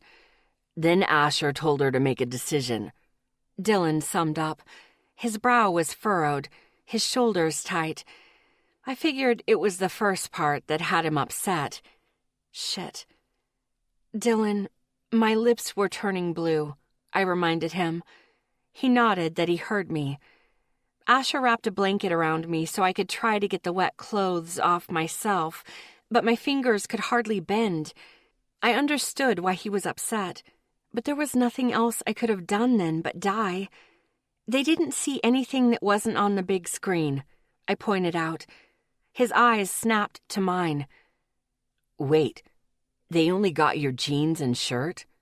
I nodded, then remembered something. What? Damn, he read my face too well. I couldn't unhook my bra, so Zeke unhooked it and pulled the shirt, which was a tent and reached my knees, back down. I got the rest off myself, I said quickly. He rubbed his eyes with one hand and started laughing. For crying out loud, Lexi. He smiled at me. You had me thinking they took everything off you. He laughed at the horrified look on my face. I'm okay, Sunshine, if you're okay, and they didn't see everything. I started laughing. What? Trisha still doesn't know about that. I couldn't stop laughing. Dylan started laughing too. Oh, that would be fun to tell her. Dylan's eyes lit up. I snickered. I know, but we're trying to play nice for Asher. Hell, Isaac dumped Cece for throwing that big screen shit in my face. He smiled. Okay, I'm not going to kill Isaac now. Or Ethan. I've got blackmail now, and I intend to use it, I said in my serious voice. He chuckled. I guess we've given Dad enough time. His warm eyes ran over my face before settling on my eyes. The cookies were the best present ever, Sunshine. I smiled a wicked smile. That wasn't your present. His brow furrowed. It wasn't? I shook my head. Then what is? I bit my lip, trying to decide if I should show him now. Yeah, it would probably be better. I hopped off the counter, went to the table, and opened my bag. He followed closely. It's kind of a present for you and your dad, I warned him as he stood next to me. Okay. His voice was cautious. I pulled out his mother's recipe book and slid it over to him. He blinked and opened it. The torn parts had been repaired, and all the pages were laminated. The whole book was now virtually spill-proof or accident-proof. Sunshine. He swallowed hard. He looked at me with a new look on his face. I had no clue what it was. His eyes were soft, and there was a small smile on his face. It was a mix between stunned and, well, something else. It should stop you guys from destroying it anymore, except fire. I looked up at him. Please keep it away from fire. He smiled before he dove in and caught my lips. It took me a couple of heartbeats to kiss him back. I didn't want to, but I eased back. That's not your present either. Now he looked completely stunned. What else could you have fucking done? Cure cancer over the weekend? He asked, his sarcasm thick. I smiled up at him. No, but... I opened the recipe book and pointed to a recipe. Your mom was using cook's shorthand.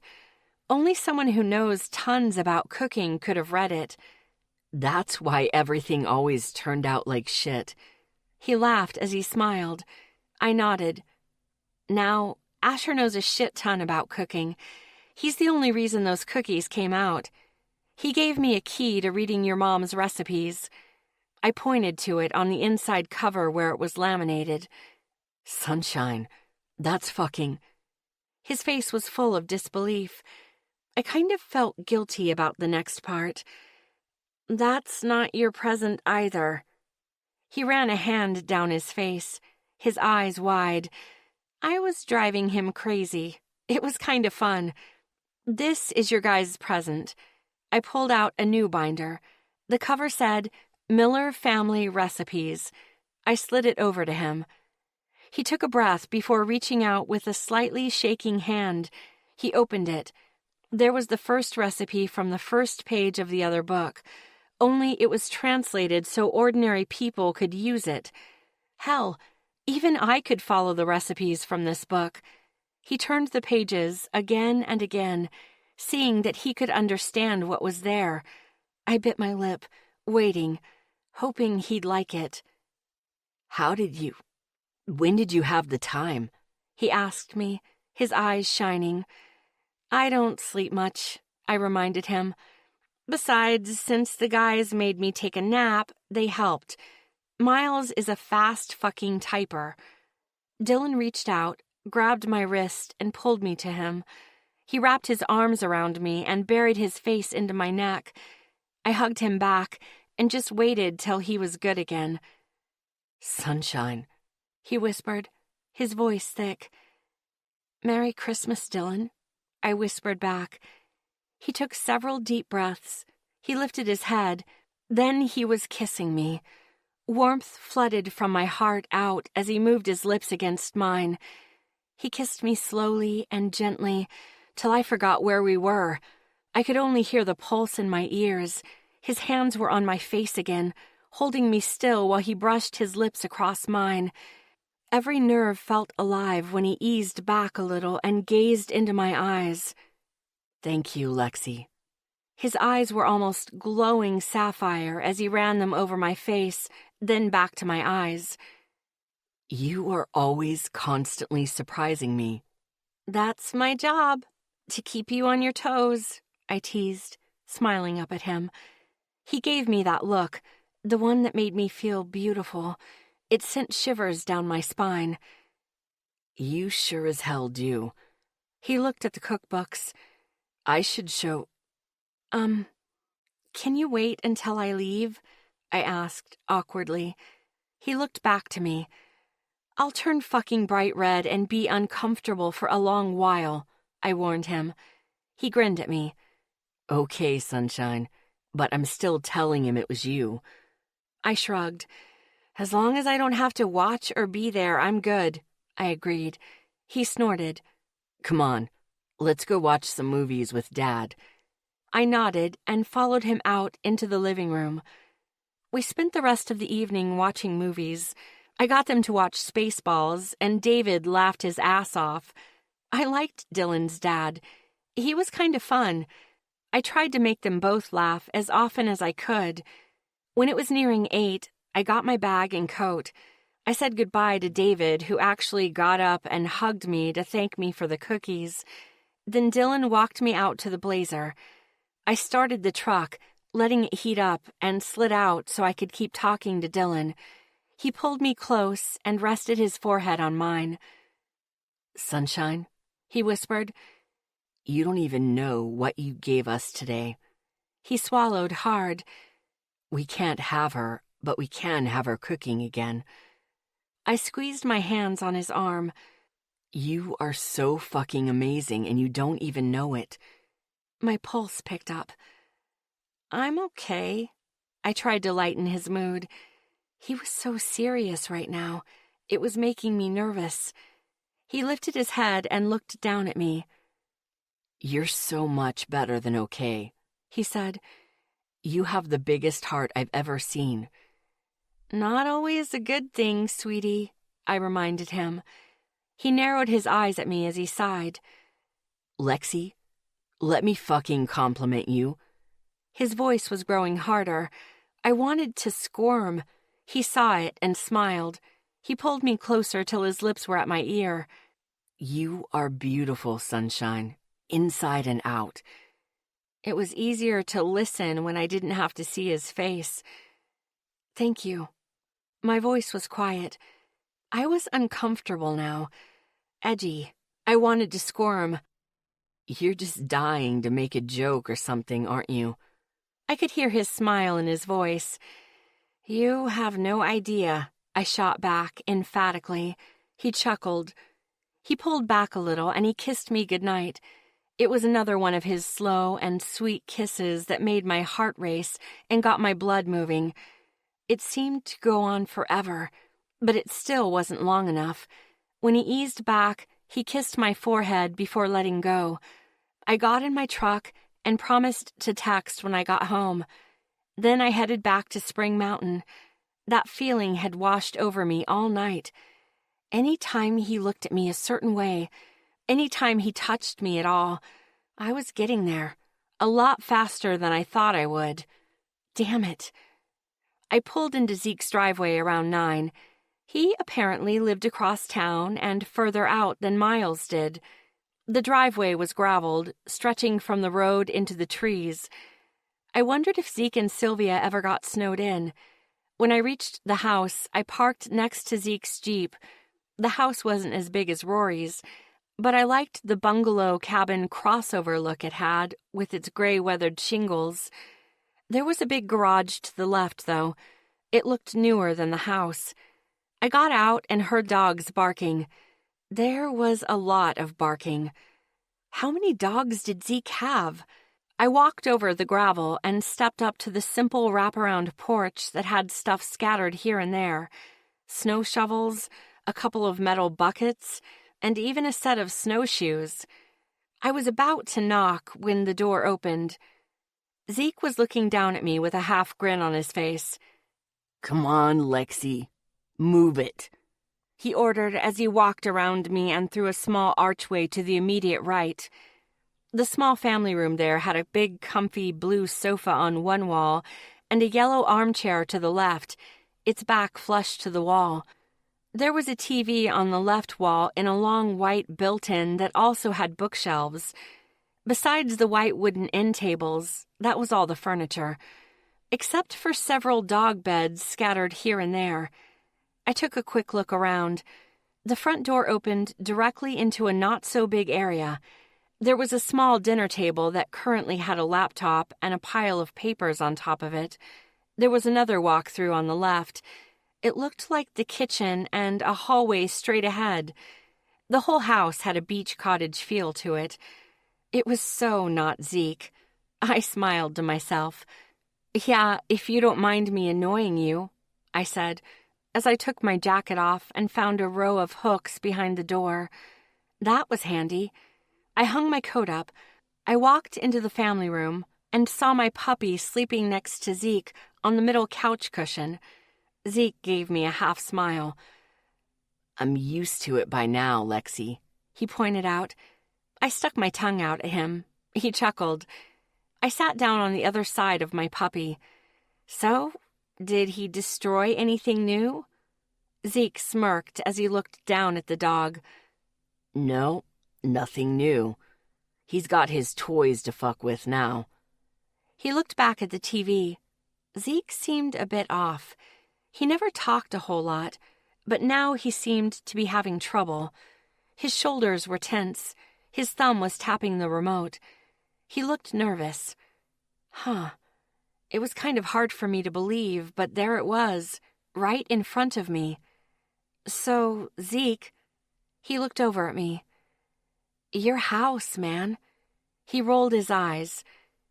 Is cute, I know, He grumbled. I burst out laughing. He just shook his head. Sylvie likes cute, so she gets cute.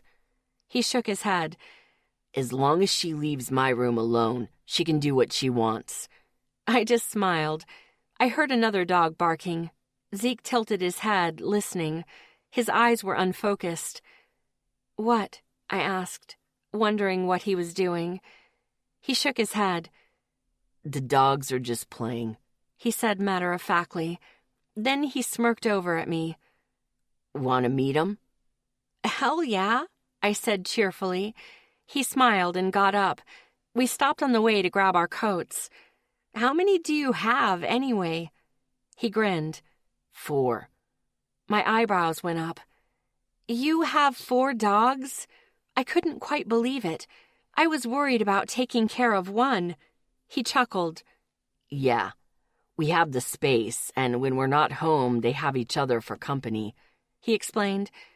They're high-energy dogs, so having each other to play with keeps them happy and calm.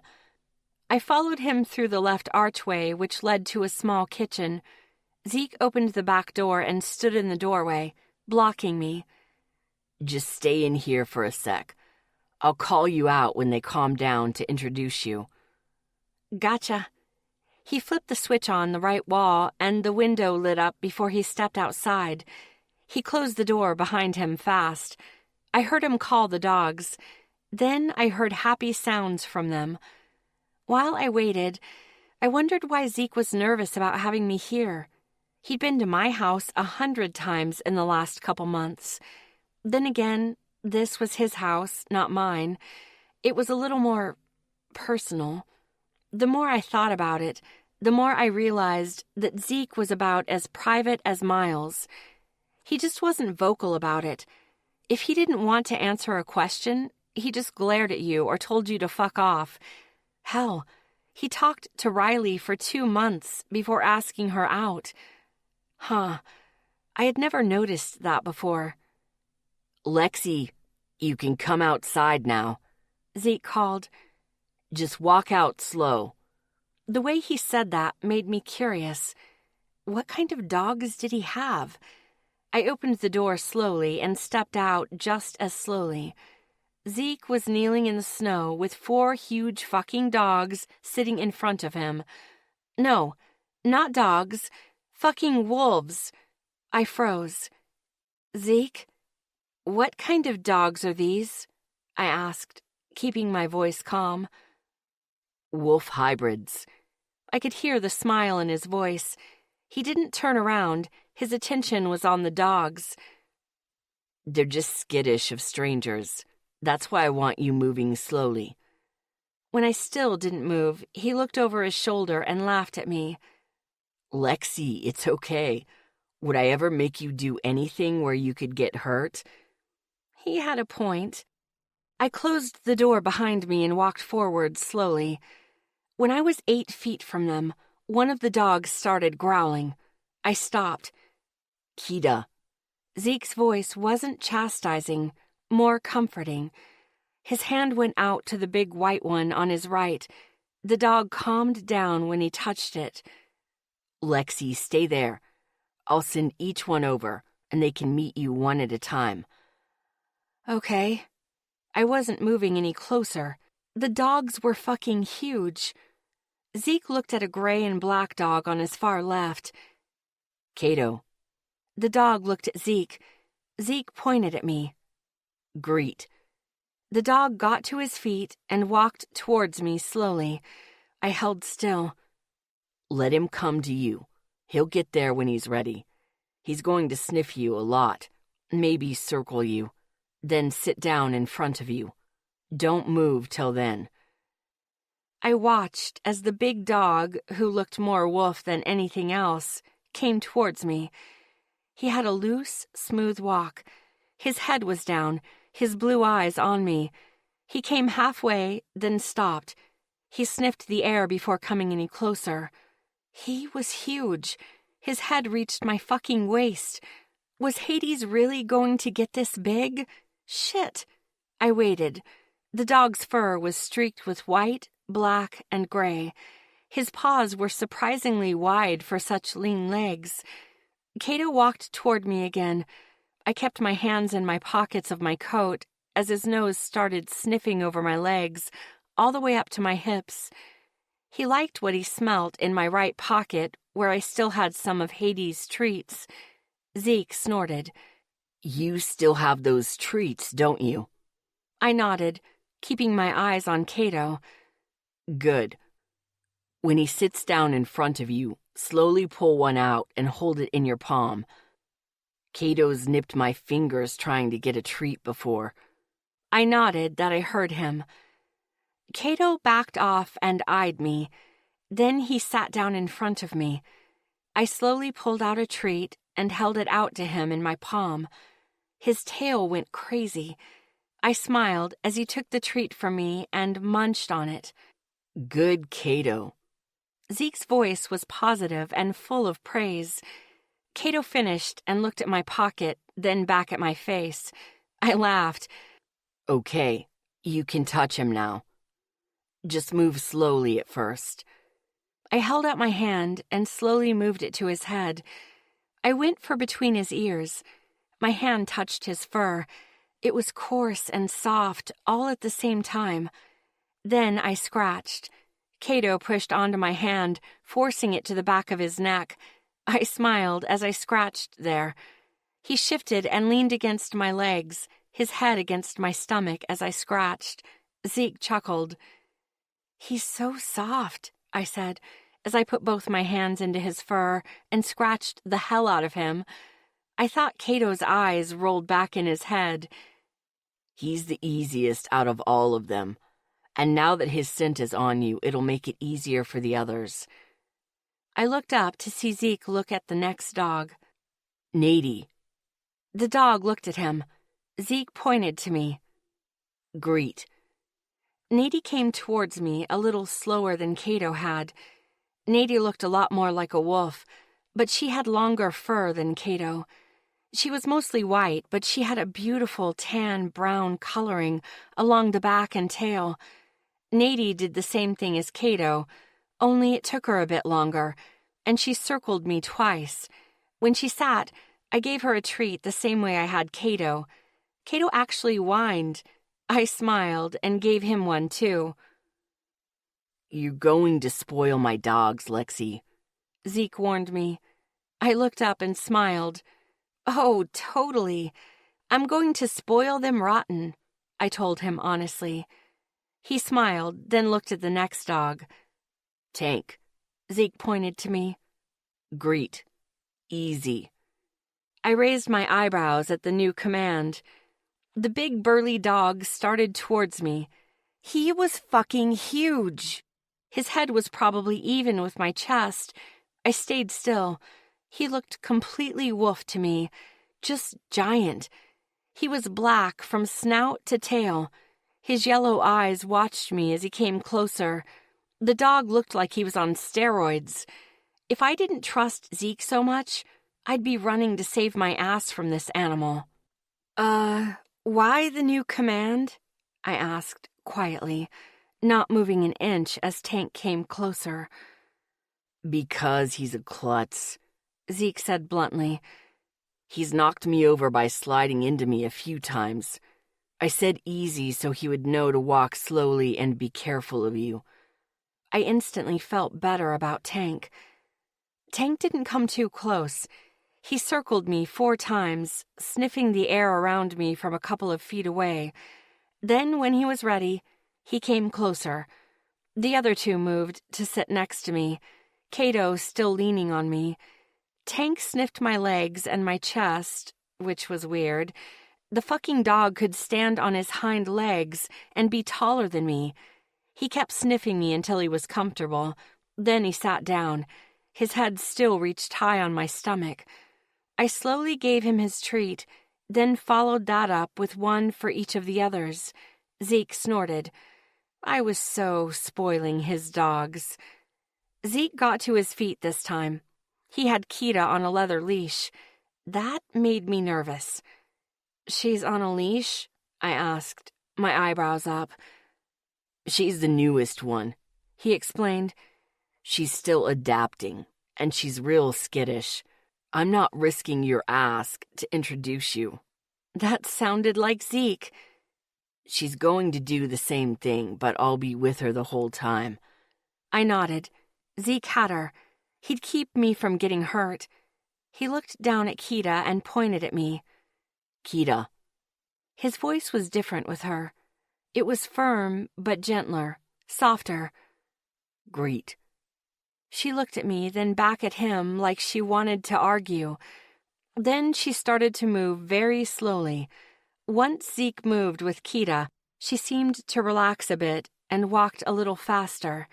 She was beautiful. She wasn't huge like the others. She had the wolf body, but her face looked all husky to me. Not to mention she was completely snow white, with beautiful blue eyes. It took some time, but she stopped almost 3 feet from me and sniffed the air. Then she started circling me. Zeke talked to her softly the whole time. I couldn't hear what he was saying, but his tone was encouraging and gentle. Kita kept circling me and the other dogs. She started coming closer. When she was ready, Zeke told Tank to move and walked with her to stand in front of me. She sniffed my legs for a bit. Then she eyed me. Eventually, she sat down. I slowly held out her treat. She sniffed my hand until she was sure of me. Then she gently took it from me. "You're not going to pet Kita today," Zeke said, his eyes on Kita as I was giving the others their treats too. "This is enough for one day with her." He reached down and unhooked her leash. "Go play, guys." They took off like a shot, disappearing into the backyard. Except for Tank. He had taken Cato's spot and was leaning on me. Seeing this, Zeke laughed and looked at me. "You spoiled my dogs, Lexi." I snickered and scratched the back of Tank's head. "Why is Kita so skittish?" I asked. He sighed and looked out at the dogs running back through the snow, then jumping on each other. "She was a rescue from some fuckhead over in Colorado." His face grew hard as he spoke. "The guy starved her, beat the crap out of her, just fucked her up." He looked back to me. "I've had her for 3 months now, and I'm only now introducing her to people. Hell, Sylvie met her a few days ago for the first time." Wow. How did you get her if she was in Colorado? I had never seen this side of Zeke before. He was talking about himself, or at least his dogs. "There aren't a lot of people out there with enough room for hybrids. Sylvie and I are on a short list on this side of the country that will take in and rehabilitate these guys." He shrugged. "When they're ready, they go to families that we've thoroughly checked out." My heart warmed. He was really sweet under all the pissed off. "So you don't keep any of them?" I asked, curiously. That seemed kind of sad, to love on them, work with them, and then just let them go. I didn't think I could do that. "Tank is probably going to stay," he said. He looked down at the huge dog at my side and smirked. "He's funny as hell. If Kita doesn't make any more progress, then yeah, she'll stay too." He looked back out at the dogs. "I can't give her to a family with her this skittish. She still needs special handling." I smiled at Zeke. I didn't know what I expected of Zeke and his dogs, but it sure as hell wasn't this. Zeke was relaxed. The nervousness he had around me earlier was gone. "What about Cato and Nady?" I asked, massaging Tank's ears. He looked back down at me. "Cato is leaving for a family in North Dakota next week, and Nady will probably be up for adoption in the next month or so." "Oh, that's sad." Tank shifted against me, and I moved to stay on my feet. "Aren't you going to miss them?" He shrugged and looked back at the dogs. "Yeah, but we can't help more if we keep them all." "Good point." He grinned at me. Come on. I need to bring the shitheads in, and I can't do that yet with Hades here, he said. I gave Tank another big scratch before turning and heading back to the house. Inside, I found Hades by the door, whimpering. I immediately picked him up. His tail went crazy, and he licked the hell out of my hand. Do you need to go, baby? I asked him, already heading for the front door. He went out 30 minutes ago, that dog, Zeke began, closing the door behind him and taking off his jacket. I turned around to listen. That dog does not like being alone. I went to the bathroom and he was scratching at the door the whole minute I was in there. My eyebrows went up in surprise as I looked down at Hades. He was still happy, licking my hand. His breed is known to like to be with their person, but I didn't think it'd be that bad. Shit, I couldn't take him everywhere with me. That's fine now, but what am I going to do when school starts? I asked, seriously. Is there such a thing as puppy daycare? He snorted as we headed back to the front of the house. Zeke hung up his coat and headed into the family room. No, but I called Sylvie, and she says she'll be happy to watch the booger when school starts. Zeke started packing up Hades' toys. Seriously? I hadn't even met Sylvia, and she was willing to watch my puppy? I loved her already. Zeke straightened. Yeah, she works nights, so she'll be sleeping, but he's a puppy. He's going to sleep a lot anyway. He shrugged and filled a plastic bag with Hades' toys. Besides, she fell in love with him yesterday. I love your aunt already, I told him. Just saying. He chuckled as he handed me the bag. You just need to pick him up immediately after school.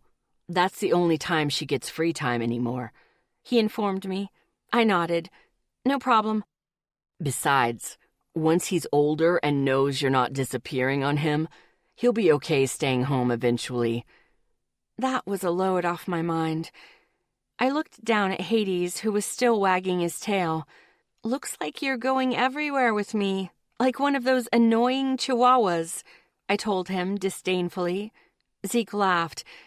I'd suggest putting that crate Rory has in the blazer, at least until he's not so small anymore. He reached out and scratched Hades' head. Hades immediately moved to lick his finger. He grinned. Thank you, Zeke. I looked up at him. I really appreciate it. He met my gaze and gave me a half smile. No problem. He tilted his head towards the door. Now get him out of here so I can let the terrors in for the night. I snickered and headed out. Text me when you get home. He shot out before I closed the door. I just rolled my eyes. I ended up driving with Hades in my lap, which was not easy. I was so putting that crate in here. I got home and brought him in. Rory was in the living room, watching television with Tara. I smiled as I saw her. Hey, guys. I held up Hades against my chest. Look what followed me home. Rory chuckled, and Tara's eyebrows went up. Where did you get a puppy? She asked, without her usual grumpiness. Maybe she really did like her gift. The guys, I said, as I put Hades down and watched while he started sniffing around. Where is the stuff I need for him? Rory gestured towards his door. There's a lot. The guys might have gone a little overboard, Rory told me, smiling. I headed into his room. There was a huge crate that was full of fucking dog toys, dog food, training pads, and a couple of dog bowls. The number of toys the guys had bought was nuts. I pulled everything out of Rory's room. I filled Hades' food bowl and water bowl, which he ran to immediately and began chowing down. As I figured out where to put everything for now, I told Rory how the puppy was going to have to go to Zeke's during the day until he understood I wasn't bailing. Tara thought that was funny as hell. She mentioned puppy daycare. I laughed with her. After I had everything set up downstairs, I took the training pads and another full bowl of food and water up to my room. Then I had to come back down to get Hades. I stopped by Rory before heading up. I thanked him for helping Asher with my gift. He just smiled. Then I told him that he had surprised the hell out of the guys. He fidgeted as his face turned pink. He said the guys already called to thank him. I went upstairs, taking my presents from the guys with me, and went to my room. I put Hades down and closed the door. I went around and moved everything that might be chewable out of his reach. He ignored me the whole time, very happy with his food dish. I got in my jammies and texted everyone I was home.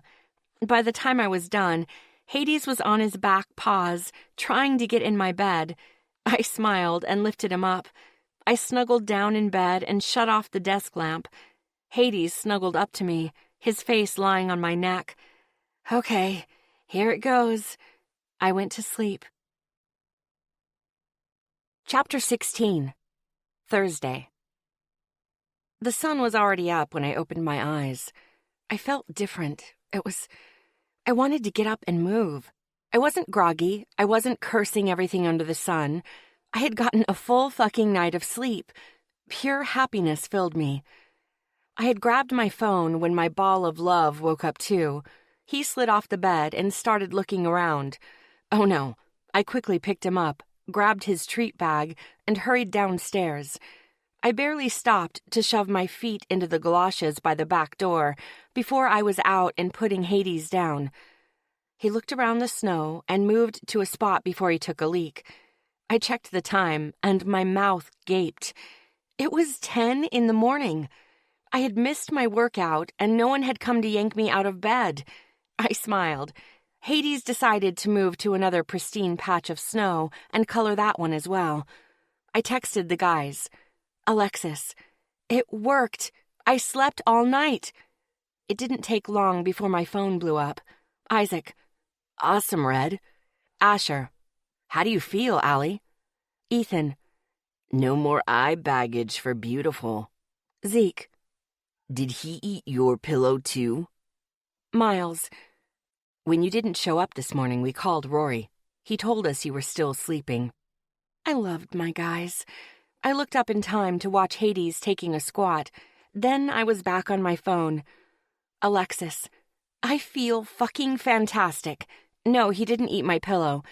Tell me what kind you want, Zeke, and I'll pick it up before I see you guys tonight. Zeke, I want my old pillow, but uneaten. I snickered at Zeke. I looked up to see Hades was done. I called his name and went over to him. I gave him 2 treats and gave him some love. Then I picked him up and we went back inside. I had forgotten my coat, so now I was freezing. I put Hades down inside and he ran to his food dish. I went back to my phone. Alexis, well, I can give you the remains of that pillow or I can get you a new one. Your choice. I snickered as I hit send. I went to the kitchen, not even bothering with coffee this morning. I was pouring my cereal when my phone vibrated again. Zeke, soft but firm. I snickered. My dirty side came out to play. Alexis, I said pillows, Zeke, not boobs. I hit send. My phone blew up. Isaac, nice, Red. Ethan, LOL. Asher, that so just made my morning. Miles, even I thought that was funny. Zeke, ha ha. Who is it that needs help training our dog? Alexis, I'll get your pillow. Any particular brand? I went back to making my breakfast and then started eating. Hades was apparently doing the same. Zeke sent me the name brand of the pillow he preferred. I couldn't blame him. If I were as big as him, I'd be picky about my shit too. I looked around the house and realized I was alone. Then I looked at the couch. I decided to do some veil work. I sat down on the couch and got to work. I pushed as much as I could today, but it was still getting harder the closer I got to the veil. I managed maybe 8 feet today before I had to stop. Fuck, I was tired. So I came back up and out. I opened my eyes to the real world again. My nose was bleeding, my head pounding, and I was fucking starving. I checked the time. It was 1 p.m. After my nose had stopped bleeding, I got up to make a sandwich and realized I hadn't let Hades out. I had a mess to clean up. Mental note, get puppy sitter during Vale link work. I was in the middle of eating when my phone rang. It was Dylan. "Hey, cutie," I greeted him, smiling. "Hi, sunshine. Did you sleep last night?" I smiled my big, happy smile. "Oh, yeah. Slept like a fucking rock. I even slept through my alarm and missed my workout this morning." "Good. I'm glad it worked." He paused. "Though I think I might still need some naps with you." I chuckled. "How are you doing today?" I asked, eating a chip. He sighed. "Edgy. I want to get out of here to see you, but I'm stuck here at the store, where it's dead as a doornail." He grumbled. I smiled. "Sorry, honey, but if it makes you feel better, I'm just playing with Hades and napping anyway," I said, watching Hades chase one of his balls across the floor. "You named him Hades?" "Yep, god of the underworld." He laughed as I ate another chip. "Oh, that's so you," he said. His voice sounded like he was smiling. "By the way, after you left last night, I told Dad about your presence." I bit the corner of my bottom lip. My gut nodded instantly. "And?" I prompted when he didn't say anything. "And he's making Mom's meatloaf tonight." I smiled. "He really loved it, sunshine." I felt warm inside. I was glad I had just gone with it instead of hemming and hawing over it. I'm glad. I really didn't want to put my nose into your guys' business, but "It was the best Christmas we've had since Mom died." He chuckled. "After I showed him the binders, he looked at me and told me to hold on to you because I needed to marry you the minute we turned 18. I burst out laughing, my face turning red. Oh, wow. Dylan's dad liked me after all. It took a bit before I could stop laughing at that. By then, my gut nodded. "Tell me you reminded him we've been dating for like a week?" I asked. He'd better not even think of fucking asking. I'd hang up immediately and not talk to him again until he got the damn idea out of his head. Dylan chuckled. "Oh yeah, I put a stop to that really quick." He waited for a few beats before adding, "He was still mumbling about a ring this morning, though."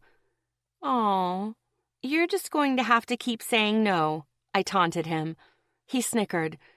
"I will, sunshine. I didn't mean to scare the shit out of you."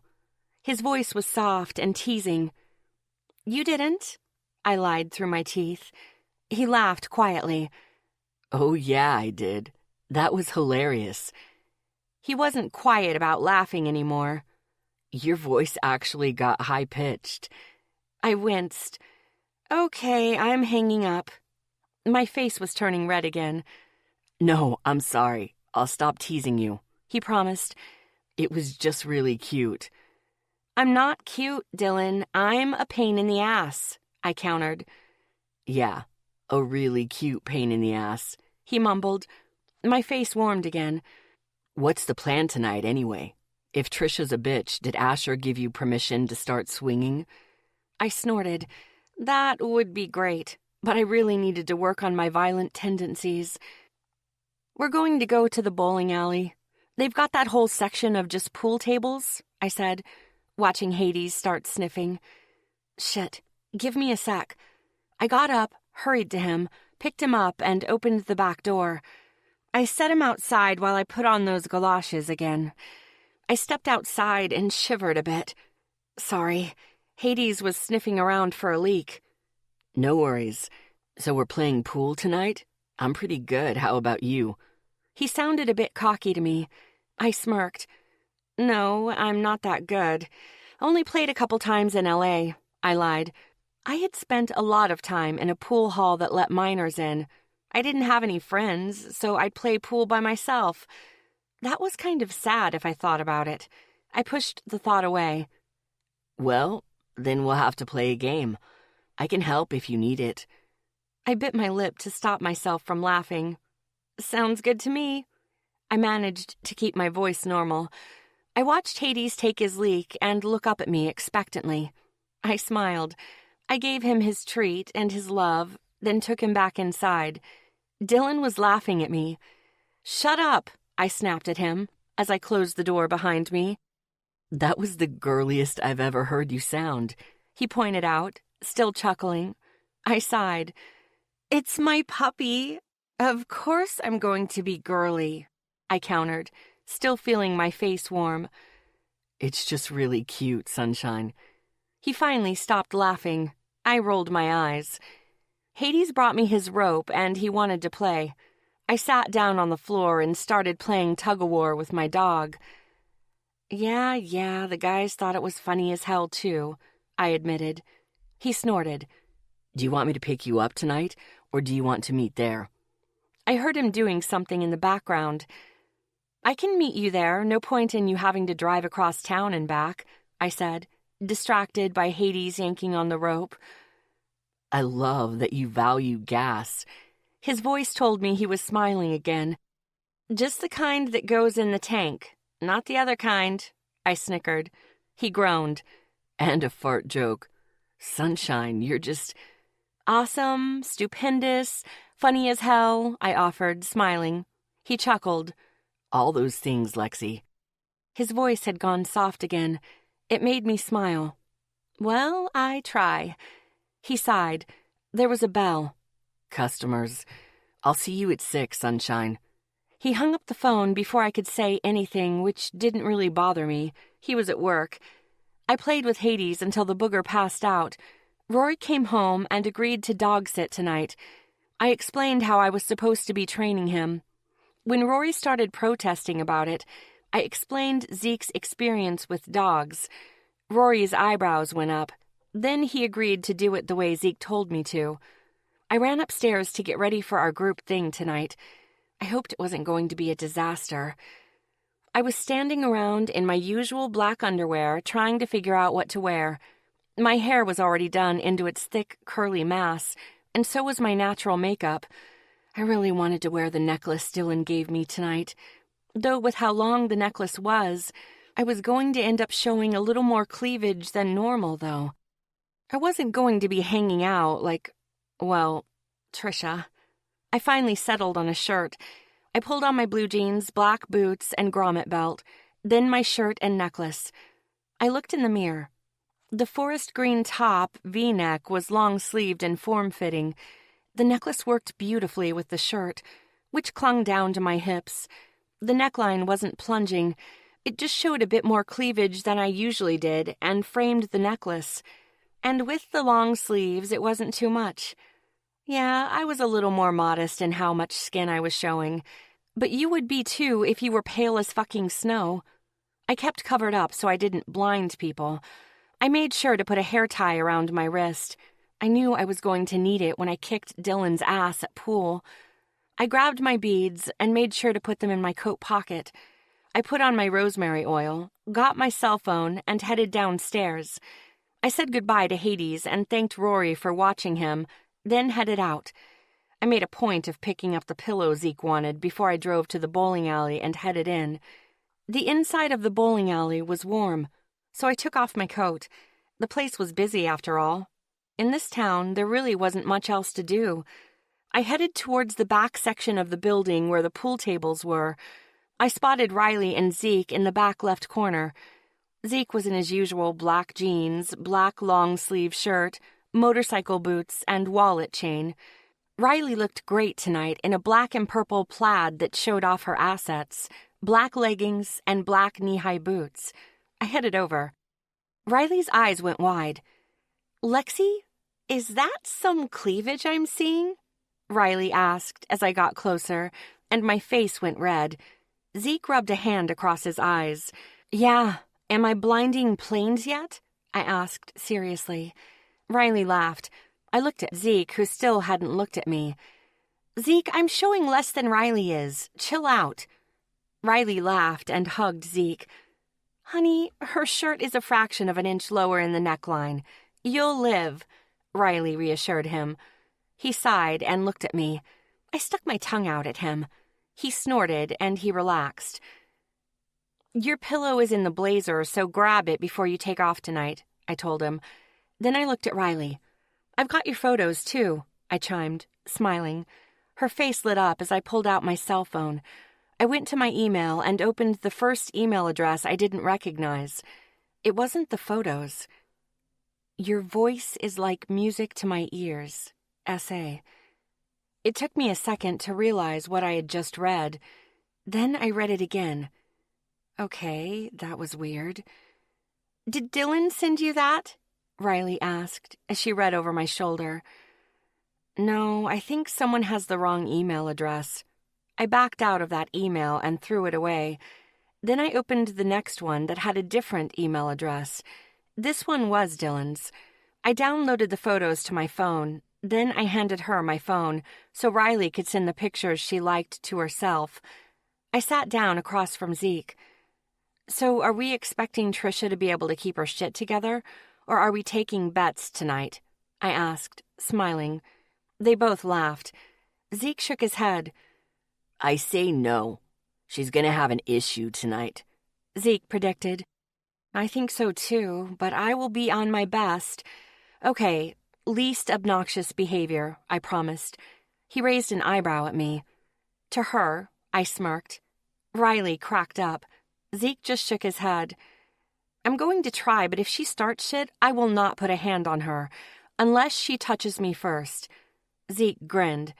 Though if she mentioned Dad again, the guys might have to stop me from killing her.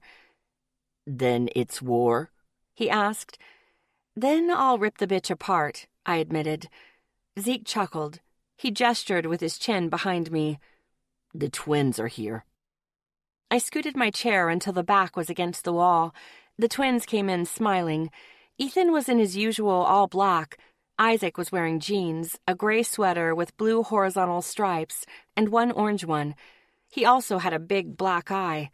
They grabbed chairs and brought them over to us. What happened to you? Didn't you just get a bunch of safety equipment? I asked, looking at his swollen eye. Wasn't watching my guard during sparring today, Isaac grumbled. The trainer kept reminding me, but Zeke got fed up with it. I shot a look at Zeke. He shrugged. Better he gets a black eye now than another concussion later, Zeke pointed out. Okay, he had a point. I looked at Ethan. Remind me not to spar with Zeke, I said to Ethan. Zeke huffed loudly and shook his head. No. You're not sparring with any of us, Lexi. You're going to spar with a girl or not at all, Zeke said in his don't fuck with me on this voice. I gave him a small smile. Riley raised her eyebrow as she eyed Zeke.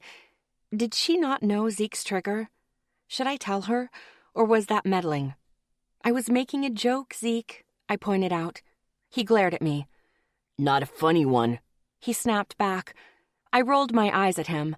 Riley handed me back my phone. Have you seen my puppy yet? I asked her. Her eyes went wide. What puppy? The guys got me a puppy for Christmas. I brought up the photos and showed her. Oh, he's fucking adorable, Riley cooed. The guys groaned. She's going to be all girly now because of that puppy, Isaac said. I flipped him off and kept talking to Riley. The boys laughed. Soon enough, Zeke and Isaac went to shoot pool, while Riley and I talked, with Ethan joining in with the gossip. I always found it hilarious that Ethan liked to gossip, but not with the guys. I asked if anyone wanted a soda, then headed up to the concession stand to order a couple. I was on my way back when a guy passed me. Then he came back. He was 2 heads taller than me, with black hair and lovely brown eyes. He had a sweet face. Hi, you're Alexis, right? You moved here a couple of months ago? He asked, his voice friendly and open. Yeah, that's me. I had no clue who this guy was. I'm sorry, I don't know your name. He smiled. Of course not. You're the only redhead in school, so everyone can recognize you, he began, making a joke of it. The rest of us are a little harder to recognize. I'm Clay. You actually stole my usual parking spot. Oops, I winced. If he was irked enough to talk to me about it, he could have his spot back. It was just a fucking parking spot. I'm sorry, I began. I'll park in a different spot from now on. Didn't mean to put anyone out. He looked at me, surprised for a second. No, I wasn't asking for my spot back. He laughed. There are plenty of open spots in the student lot. He exhaled and tried again. I just meant that's how I know you, so I don't come off creepy, and it's not working, is it?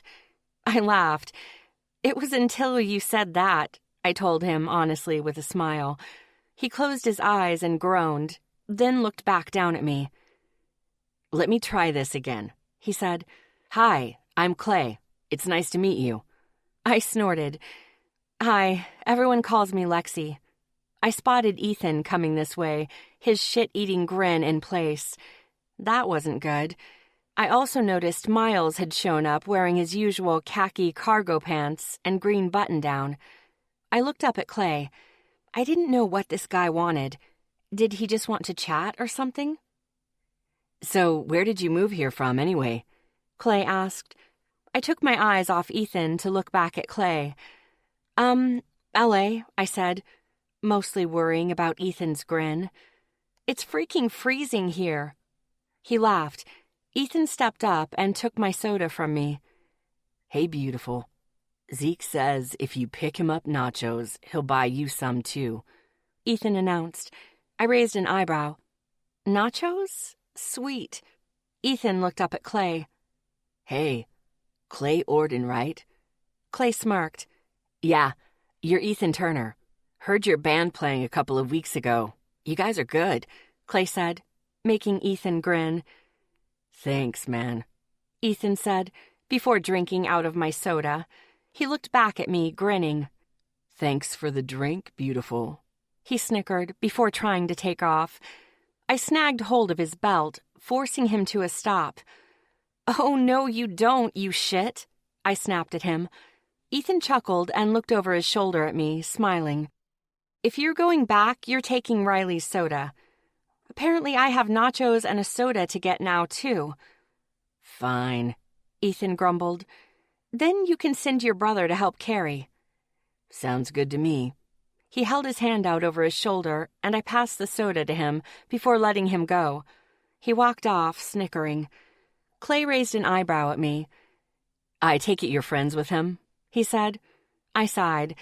Yeah, I'm friends with the soda-stealing bastard, I said, smiling. Clay chuckled. Ethan had given me the out I needed.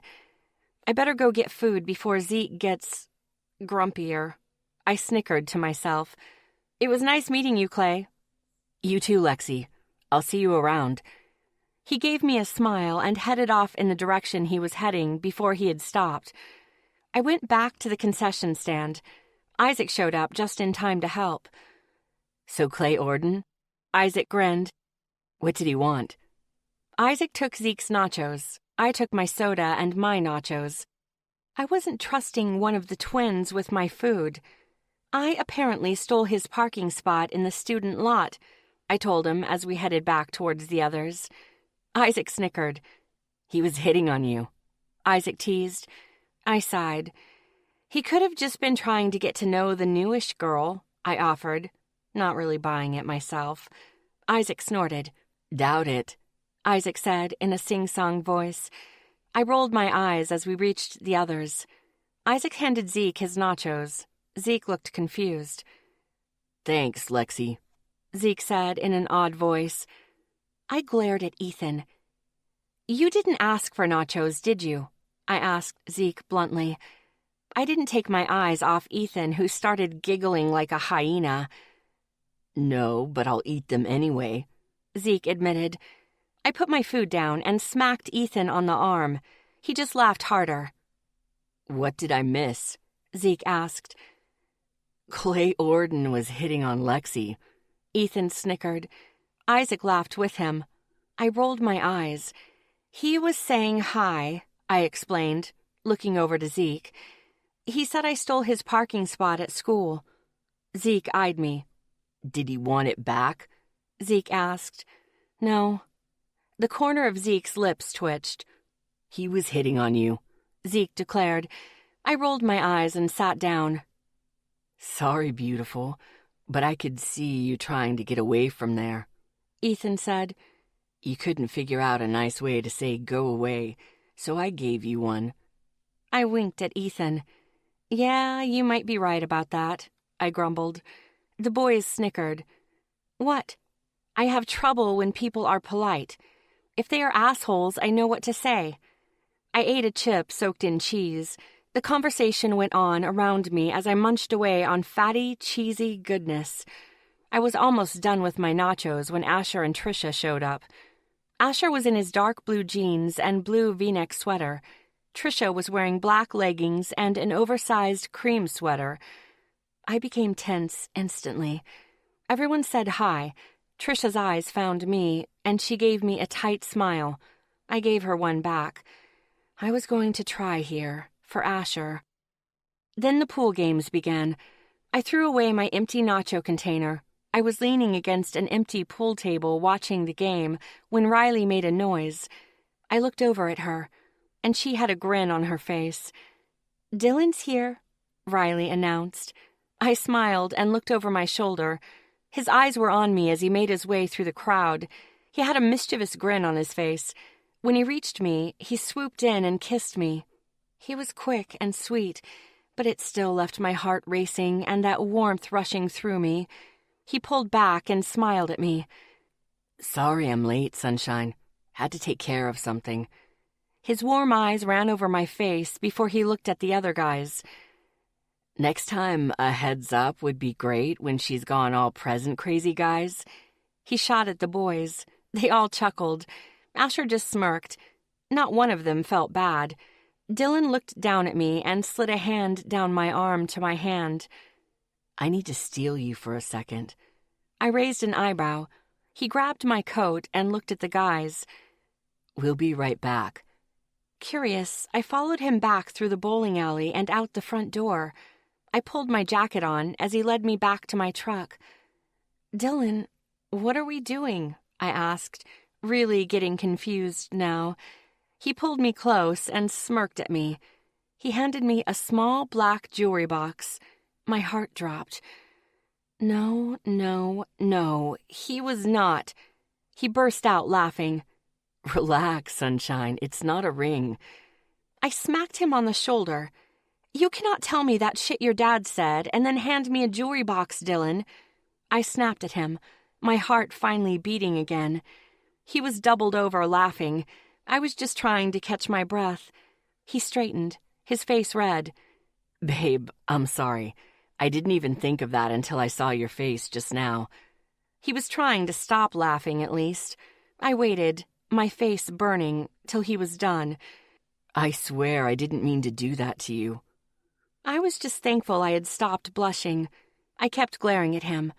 He smiled a big smile as he slipped his hands around the back of my neck, under my hair.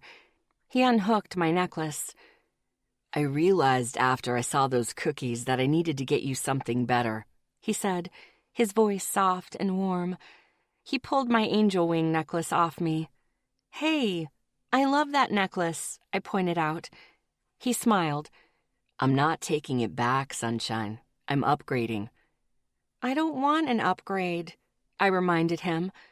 He just smiled and tilted his chin towards the box. Open it. I sighed and opened the box. Inside was a small gold circular pendant with an A engraved into the front. Dylan, I didn't know what to say. It was beautiful, elegant, timeless, and simple enough that I loved it. Flip it over. His voice was warm enough to be the tropics. I flipped over the small pendant that was about the size of my thumbnail. On the back, the words, 1 in a million, were stamped. My heart slammed in my chest. That feeling of love poured over me. Butterflies went way fucking crazy. I didn't know what to say. I loved it.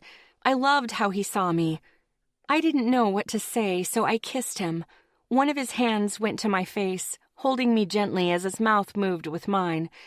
The other moved around my waist, holding me to him. I tried to show him how I felt, how much I loved the necklace, how much I loved the way he saw me, how I loved that he always made me laugh, how he always made me feel beautiful. I was teetering on that edge and so fucking close to falling that it was insane. But I couldn't tell him that. So I just showed him. And during that crazy, hungry kiss in the parking lot, I was pretty sure he understood what I was trying to tell him. Our kiss came to an end. Dylan eased back enough so he could see me. His sapphire eyes were burning as they ran over my face. I knew what that look on his face was now. He loved me. My heart melted in my chest. At least I thought he did. Oh, I needed to get myself under control. Ease down, Lexi. Come on, back up the love shit. You've been dating a fucking week. I really didn't care. I just wasn't going to tell him how close I was to loving him. "You're not mad I upgraded your Christmas present?" he asked, but he wasn't really asking. I smiled up at him. "No, it's beautiful. Thank you," I whispered quietly to him. I resisted the urge to squirm. It wasn't as hard as it usually was this time. "You're welcome, sunshine." He smiled softly at me.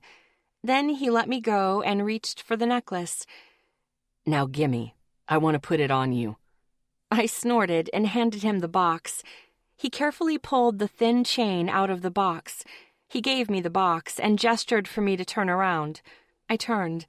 He brought the necklace down over my head and to my neck. I pulled my hair out of the way so he could hook it. When he was done, he gave the base of my neck a quick kiss before letting go. I smiled as I dropped my hair. The pendant sat right in the middle of my upper chest. It was perfect. I turned around and looked up at him. He was smiling all the way to his eyes. "Now, are you happy with my present, or are you going crazy again tomorrow?" I asked, seriously. He snickered. "I'm happy now," he assured me as he put my angel wings necklace into the box and handed it to me. I opened the door to the blazer and put it in the glove box. I closed the door, and we headed back inside. When we reached the guys, Riley eyed my necklace change and smiled big. I mouthed to her that I'd tell her later. She winked at me. No one else seemed to notice the change. I took my coat off and put it on the back of my chair. Dylan claimed the one next to mine. "Does anyone have next game?" Dylan asked as he sat down next to me, his hand finding mine. "No," Isaac answered. Dylan smirked at me, then looked at the guys. "I call it. I was thinking of teaching Lexi how to play," he announced. I immediately held my finger to my lips. The guys saw and smiled. I dropped my finger back to my lap. "That'd be great, honey," I smiled, doing my best not to laugh my ass off. "Yeah, Red sucks," Isaac said, before turning his back. "She could use some help." Ethan's voice almost cracked as he took his shot. He missed. "It's sad, really, how bad she—" Asher laid it on thick with a straight face. Then he went off to pick up drinks suddenly. Zeke just looked at me across the pool table and smirked at me. His eyes were laughing. I winked at him. Riley caught my eye and her eyebrow raised. I pulled out my phone and texted her. "Alexis, I'm the best pool player here." "Shh." Riley checked her messages, smiled, then put her phone away. Zeke and Ethan seemed in a hurry to finish their game. By the time Asher came back with a tray of sodas, Ethan had scratched on the 8-ball. Automatic loss. "Ah, shit," Ethan groaned, though he could barely keep a straight face. He turned to Dylan and me. "Guess you guys are up." We both got up, and I barely managed to control my smirk as I found a good straight cue that was a good length for me. By then, Dylan had racked the balls and was chalking his cue. "Sunshine, do you want to break?" he asked, with his back to the guys. The guys behind him all had to control themselves. Zeke actually put his hand over his mouth, and so did Ethan. Isaac got his camera out and moved for a good shot of the table and Dylan's face. Miles's hand was a fist in front of his mouth. Asher was practically dancing in place. Trisha just had a confused look on her face. "Sure, that's the shot to break the balls up, right?" I asked, sounding innocent. All the guys had trouble keeping their mouths shut. Isaac was already laughing silently as he filmed. I walked over to the table and chalked the cue. Dylan smiled down the table at me. That's right. You want to break them up as much as possible, he said patiently. I almost felt bad. Almost. I had to bite the tip of my tongue to stop myself from laughing. I pulled my hair back into a ponytail before I moved to my favorite spot to break. I kept my face sweet as I lined up my shot from the center. I took a breath and made a shot. All the balls scattered over the table. 2 fell in the pockets as I leaned against the table and watched Dylan look at the great break I had just done. The guys burst out laughing. Ethan was doubled over. Miles was red. Asher had to sit down. Zeke's face was red, and Isaac was still filming, but his face was red too. When the balls stopped moving, Dylan looked up at me, smiling. Is that good, honey? I can't tell, I simpered. I couldn't stop the shit-eating grin on my face. The guys kept laughing.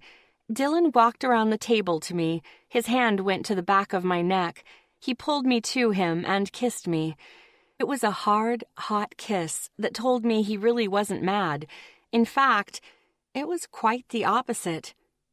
Hey, ease up, Zeke warned from his spot. We don't want to see that. Dylan's hand ran down my spine to my lower back before he pulled away. His eyes promised retaliation. I just kept snickering. Where did you learn to play? He asked, still smiling. I spent a lot of time in a pool hall in L.A., I admitted. He shot me a challenging look. Funny. I have a pool table in the basement at my house, and I play a lot, he said, smirking at me. I raised an eyebrow. Oh, a challenge. Let's go, big man, I smiled. I've got solids. He gave me a look that told me he really wanted to kiss me again. I walked around the table to decide my next shot. I've got 10 on red. I'll take that, Asher shot back. I've seen him play. I got 20 on Lexi, Zeke shot out. You're on, Zeke, Ethan shot back. Miles just shook his head at the others. I ignored the guys and focused on playing. I sank 2 before I didn't have a shot.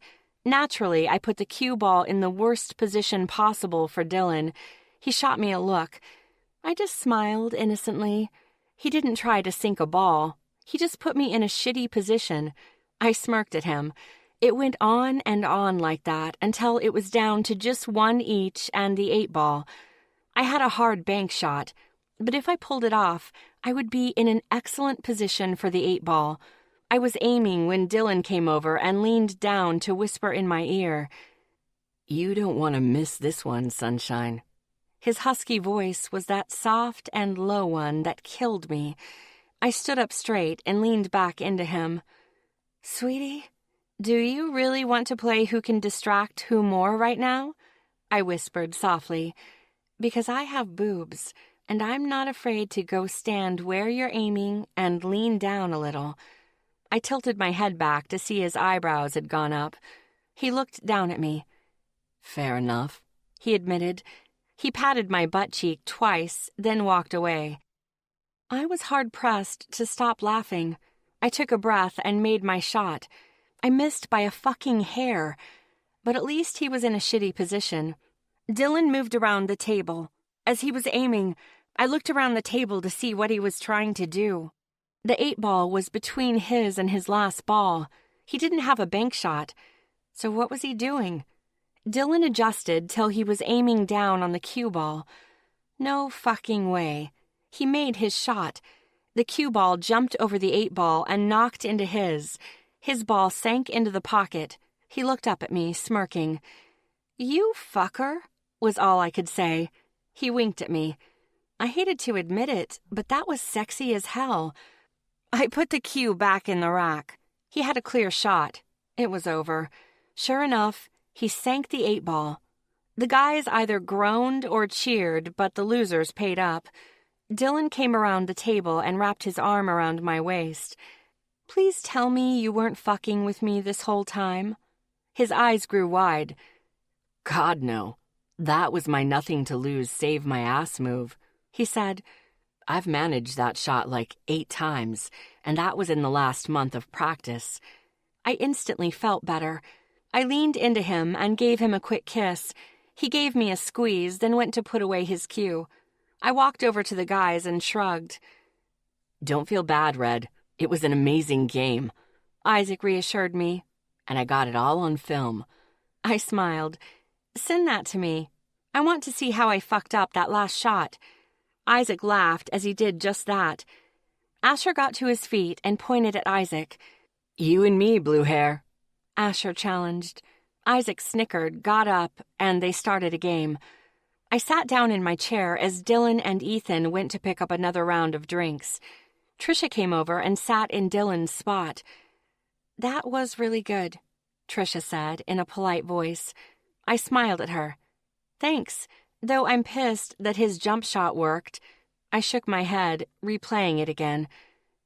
You and Dylan seem to be doing good, Trisha said quietly. I grew tense.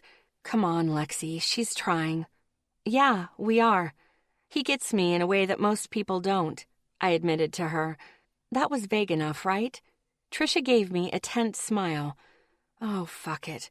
I suck at small talk. Okay, Trisha, here it is. I want Ash happy, and you make him happy. She blinked at me. Why don't we try to start over? I held my hand out. Hi, I'm Lexi. I'm a smartass, little odd, and when I'm uncomfortable, I make bad jokes. She was tense when she smiled again. She shook my hand. Hi, Lexi, I'm Trisha, and I can be insecure when it comes to the people I care about. We shook hands. Nice to meet you. She smiled, then got up when Dylan came back with drinks. He took his spot and gave me my drink. What was that about? Dylan whispered to me. I smiled. I think Trisha and I just started over. His eyebrows went up. Really? He asked. I nodded. Good. I hope it works out that way. I leaned my chin on his shoulder. Me too. It was an hour later when I had to use the restroom. I got up and headed to the closest ladies' room. It was at the corner of the building, down a small hallway in the back. I was on my way to return to the group when I felt it. That chill down my neck. Only it was like a blade. I looked up and saw him. He had long dark hair and dead eyes. Half his face was rotted away. My heart slammed in my chest as he headed my way. I moved back into the bathroom and checked my pockets. I had left my fucking beads in my coat. Shit. The ghost came in through the door. I'm working on the way to help you guys cross, I told him bluntly. His head tilted to the side. It's taking longer than I thought it would, but I'm working on it. He cackled. It was a dry, broken sound. My gut nodded, while my chest felt like it was being pulverized. I gasped as he came closer and I stepped back. My back hit the wall. He kept coming closer. I felt multiple spots on my chest grow more painful, stabbing down into my lungs. His energy poured against my barriers roughly, like the ocean in a storm. That's when I knew. He didn't want to cross. He wanted to hurt me as much as possible. Before I could shove him back, he slammed his energy into me, knocking me back. My head hit the wall and I dropped to the tile, stunned. The world was spinning as my head felt like it was being squeezed in a vice. I tried to move, but I couldn't seem to figure out how to move my arms or legs. It felt like I had been hit in the face, vaguely. I felt blood pouring from my nose. My stomach churned as my forehead rested against the tile. The fucker didn't want to jump me.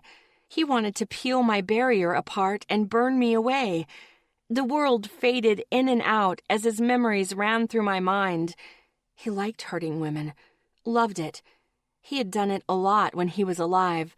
He slammed his energy against me hard. I felt him punch a hole in my barriers like a physical snap. He poured into my mind. I threw up a small barrier around my mind, forcing his memories to roll over me where they couldn't get to me. All I could feel was the pain, my lungs burning. I barely managed to sit up and grab the wastebasket from the stall before I was puking. He tore into my barriers with invisible claws, shredding them. My world exploded. My body felt like it was trying to kill itself. I was jerking and shaking. I couldn't stop it. Every nerve I had felt like a red-hot iron was being laid across them. I dropped back to the tile, my stomach empty. I focused on each breath as he tore through my mind and poured his sick thoughts into my head. I turned away from the images he was showing me. I didn't want to watch him hurting women, torturing them, killing them. I didn't want to hear them screaming for their lives. If I had to look at it, I'd go insane. There was wetness in my ears, then running down my neck. I watched the pool of blood form on the white tile. I cried as my mind was invaded. There was a noise. Trisha walked into the bathroom. Thank you, please. The world wavered as if I was looking up from the bottom of a pool. Guys, I barely managed, before the ghost locked down on me. I couldn't move, could only breathe and watch as Trisha smiled at me. Did you really think we could start over, you bitch? Trisha sneered at me. She got up, smiling as she walked away. The rest of my barriers were blown apart. I gasped as my mind became raw. His energy poured through me like salt water in an open wound. I could only breathe and watch the puddle of blood grow. I didn't know how long I laid there, but I felt myself disappearing. That barrier I had around myself was thinning. I was watching his memories. I didn't have a choice now. He was everywhere. I couldn't think. I could only breathe, watch, and feel. It felt like acid burning through my brain. I hated it. Please, make it stop. Please. There was a noise. Lexi? I blinked and saw a purple-haired girl. I knew her. She knew the guys. Then the fucker poured more memories into my head. These were really fucked up and horrifying. They ate away at me. I watched as the blood pool kept growing and held on by my nails to the memory of who I was. There was thunder. The ground shook. Lexi, A husky voice spoke. help or get the hell out of the way. A rich baritone voice was shouting. The tile vibrated. Allie, A hand grabbed me, the world spun, and I was against someone's chest. Lots of hands ran over me. Hands I knew. Hands I recognized. They were checking my pockets. Isaac, get her coat. A gravelly voice barked. Don't block the door. They were here. I closed my eyes. Just hold on. Just hold on. Anyone got a kit? A smooth, smoky voice yelled. Here. The husky voice said. The fucker ground down on me. I whimpered as the world started to fade, as I began to fade. No, hold on. Something poured into my mouth. I tasted salt water. The fucker had to pull back a bit. He wasn't trying to possess me, but he had to give me room. The memories eased just a bit, but it was enough for me to get a hold again. She's still fucking awake. The baritone cursed. Hands were on my head, moving over my ears. It looks like last time. Prolonged exposure. A silky smooth voice said. We need those beads. Here, get 'em on. A smooth honey voice said. The fucker was trying to push down on me again. Hands slipped something on my wrist, and suddenly the bastard was weaker. They kept putting things on me, and he was forced back. The more they put on, the more I was me, and the more I remembered what that soul had done. She's fucking crying. The gravel voice, Zeke, said. That's new. The smoky, Ethan. That was Ethan. Get Rory on the phone. The smooth, Miles, said. Let's get her face clean. We need to see if the bleeding has stopped. Here, use this. Zeke's voice sounded angry. Something wet was wiping my face, but I didn't care. All those poor women. All that pain. That fucker. What he did to them. I whimpered and tried to curl into whoever held me. Allie, come on, honey, talk to us. Asher's voice came from above me. I couldn't stop crying. Something wet wiped against my ears, and I didn't care. It was too much. The screams were too much. The sight of those women. Hey, Isaac. Rory's friendly voice echoed through the bathroom. Rory, we found her in the bathroom with a pool of blood on the floor. Ears and nose were still bleeding. She's still conscious, but she's not talking, just crying. Miles said quickly. Are her ears still bleeding? Rory's voice became hard and clipped. No, we've got the bracelets on her now. Nose has stopped, too. Isaac answered. Then you saved her ass. If she's conscious, it wasn't... Not alone, Rory. Ethan all but shouted. There was a sigh. It sounds like an incredibly long one. Don't fucking move her. Not until she tells you to, or you'll start the bleeding again, and she'll end up in the emergency room. Rory, there's already a lot of fucking blood. Zeke growled. Send me a photo. I started gasping as I remembered the screaming. God, Red, please. Someone touched my leg. Okay, got it. Shit. I kept whimpering and sobbing. Asher held me against him, fingers brushing the hair from my face. If she starts bleeding again, she'll need the hospital. Do not move her until she tells you to. We're in the girls' bathroom, Rory, Miles pointed out. I don't give a fuck where you are. Do not move her.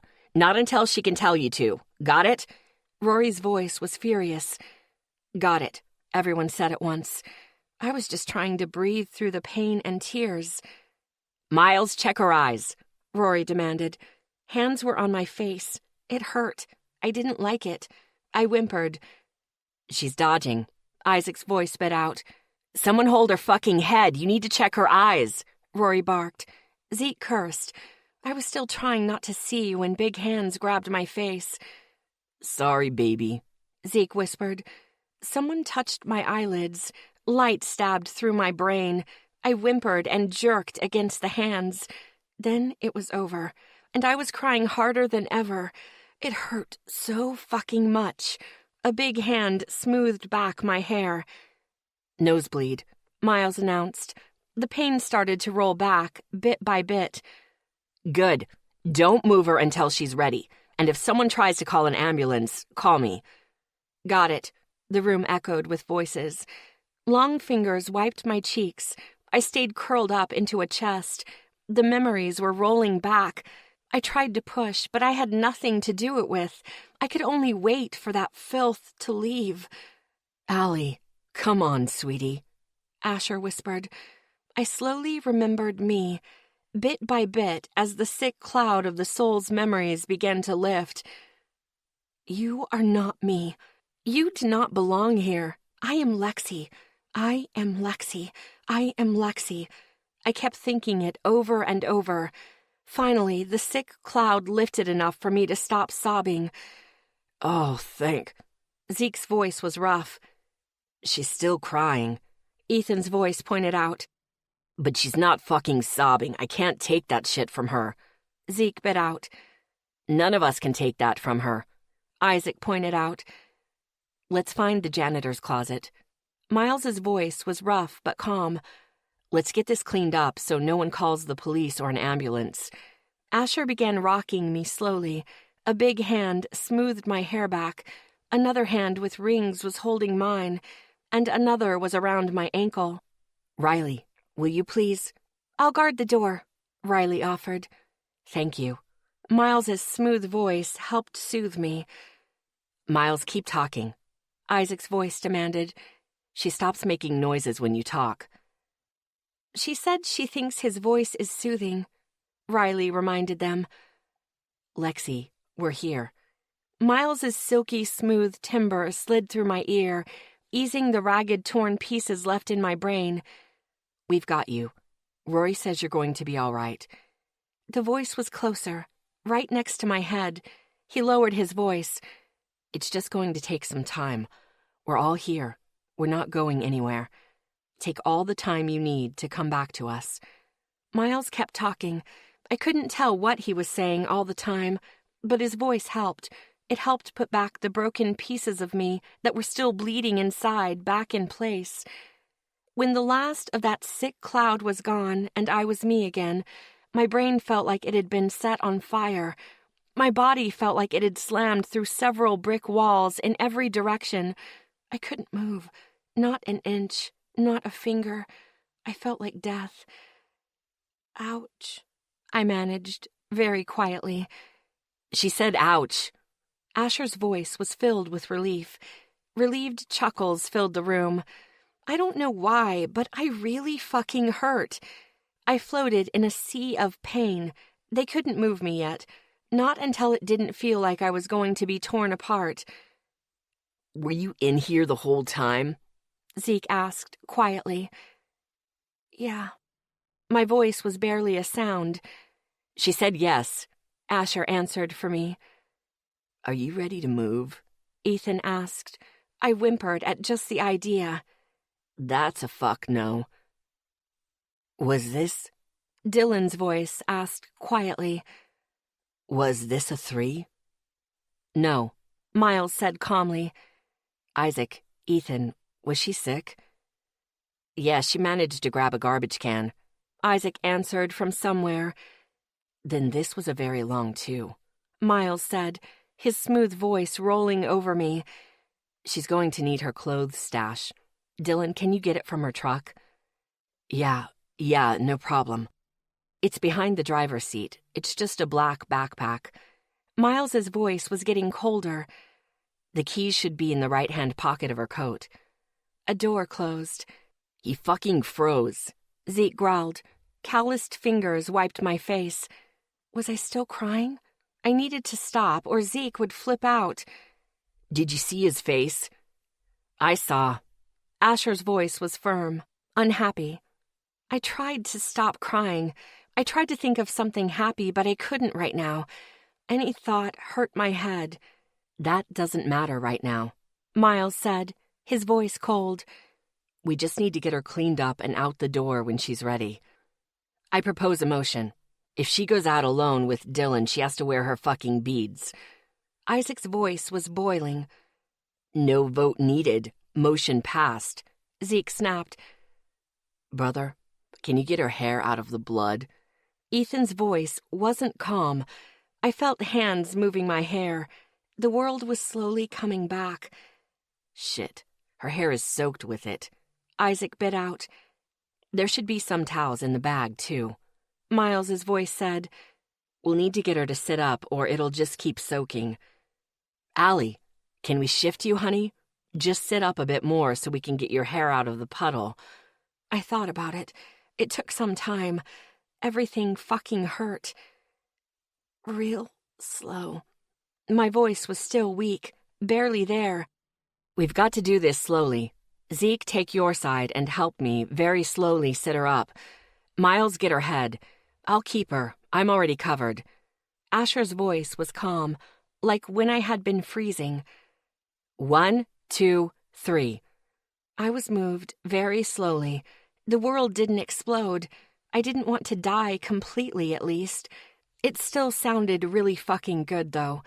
Then I was almost sitting up and limp in Asher's arms, laying against his chest. Allie, are you good there? Uh-huh. She's good, Asher told them. Someone was wiping my face again, and I still didn't give a fuck. I was still twitching. Each little jerk threw my body into a sharp pain. Chemical smells burned my nose. Lexi, I need to clean your neck. Miles's voice was calm and soothing. I felt something wet on my neck, wiping the blood away. I kept twitching. Hands moved in my hair. What's taking him so long? Miles's cold voice was by my head. Someone pass me some more paper towels, please. I knew when I finally stopped crying. There were sighs of relief around me. Asher, honey, let someone else take her. You're covered in blood. Trisha's voice made my insides jerk. Pain exploded through me. I whimpered. Miles started talking softly to me again. Something about a rabbit, a turtle, and a fishing trip. I couldn't really understand, but I remembered something. I remembered her. Ash. Yeah, Allie? Trish left me. I had to concentrate to get that many words out. It was fucking hard. My brain felt like pureed meat, but I needed him to know not to trust the bitch, just in case. Asher's body grew tense against me. Lips brushed my ear. She saw you on the floor, the blood, and left you here? He whispered softly. Yeah. My voice was still almost non-existent. Asher took deep breaths. "Can I hand you to someone?" Asher whispered. Slow. "Someone take her. I need to fucking handle something." Asher's voice was hard.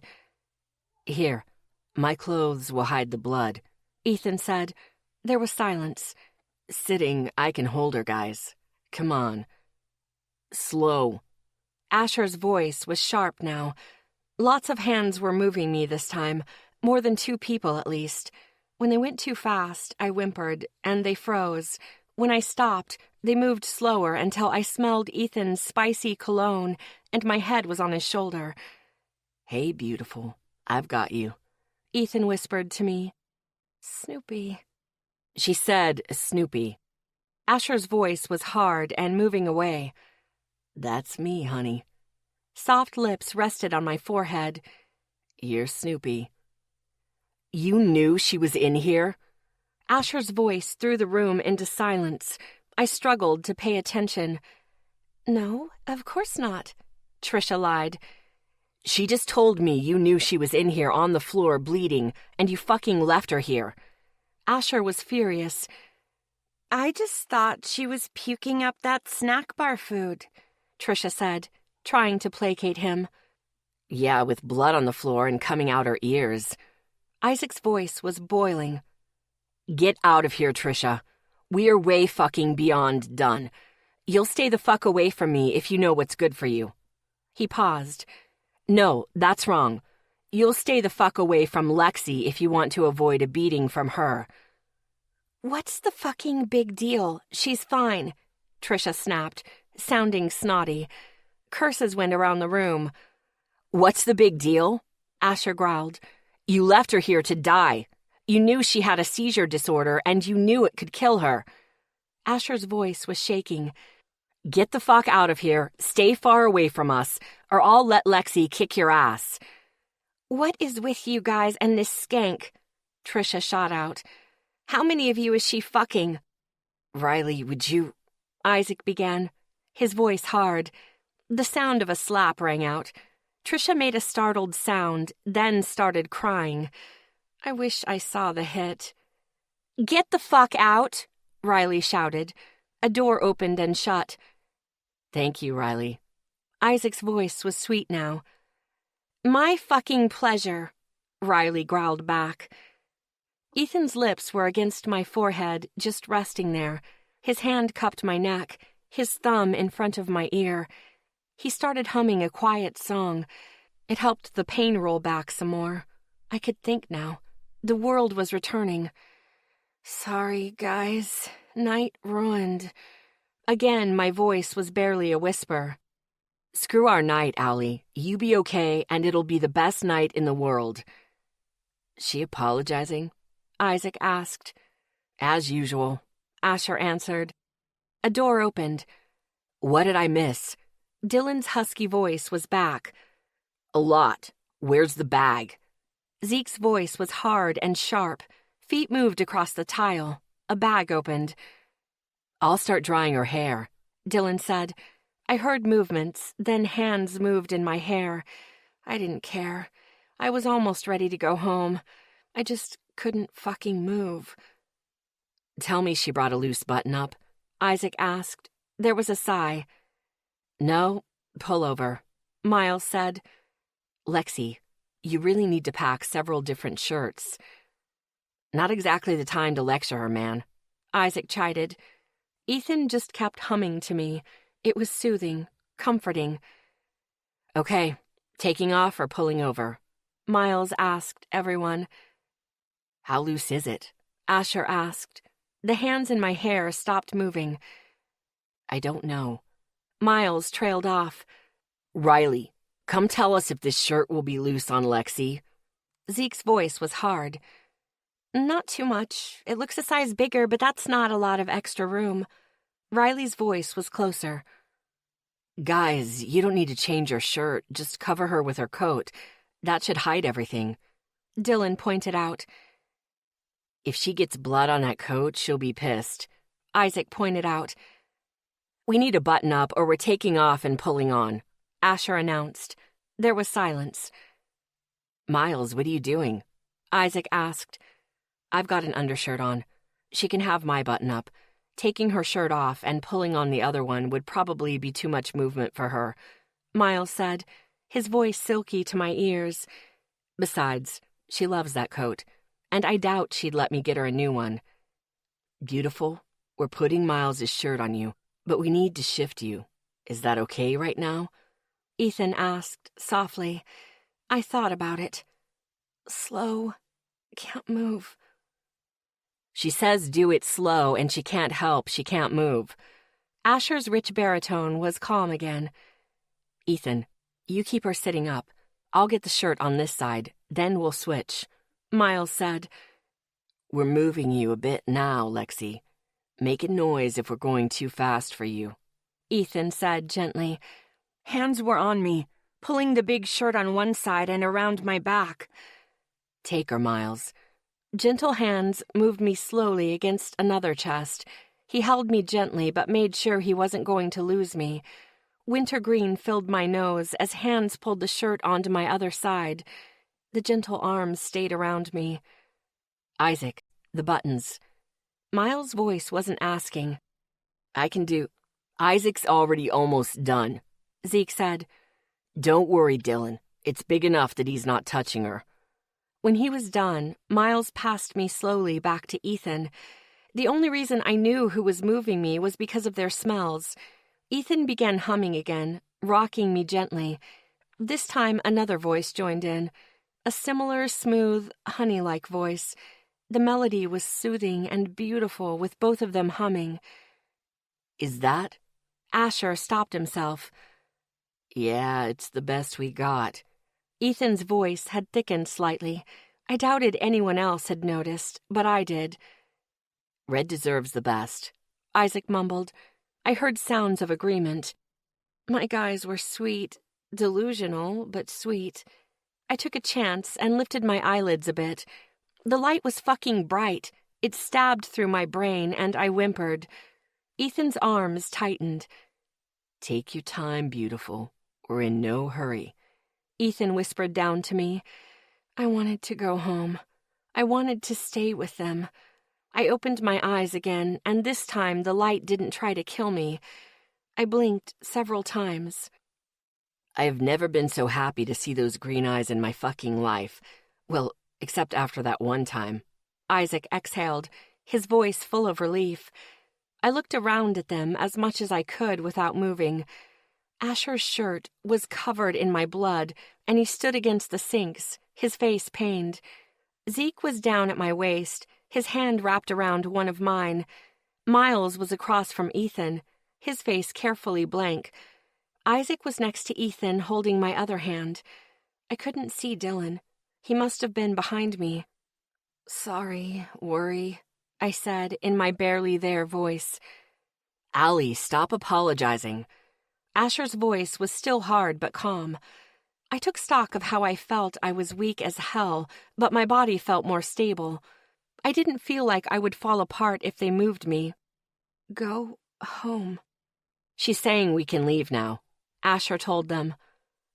Where are we taking her? Rory's? Ethan's voice was soft above me.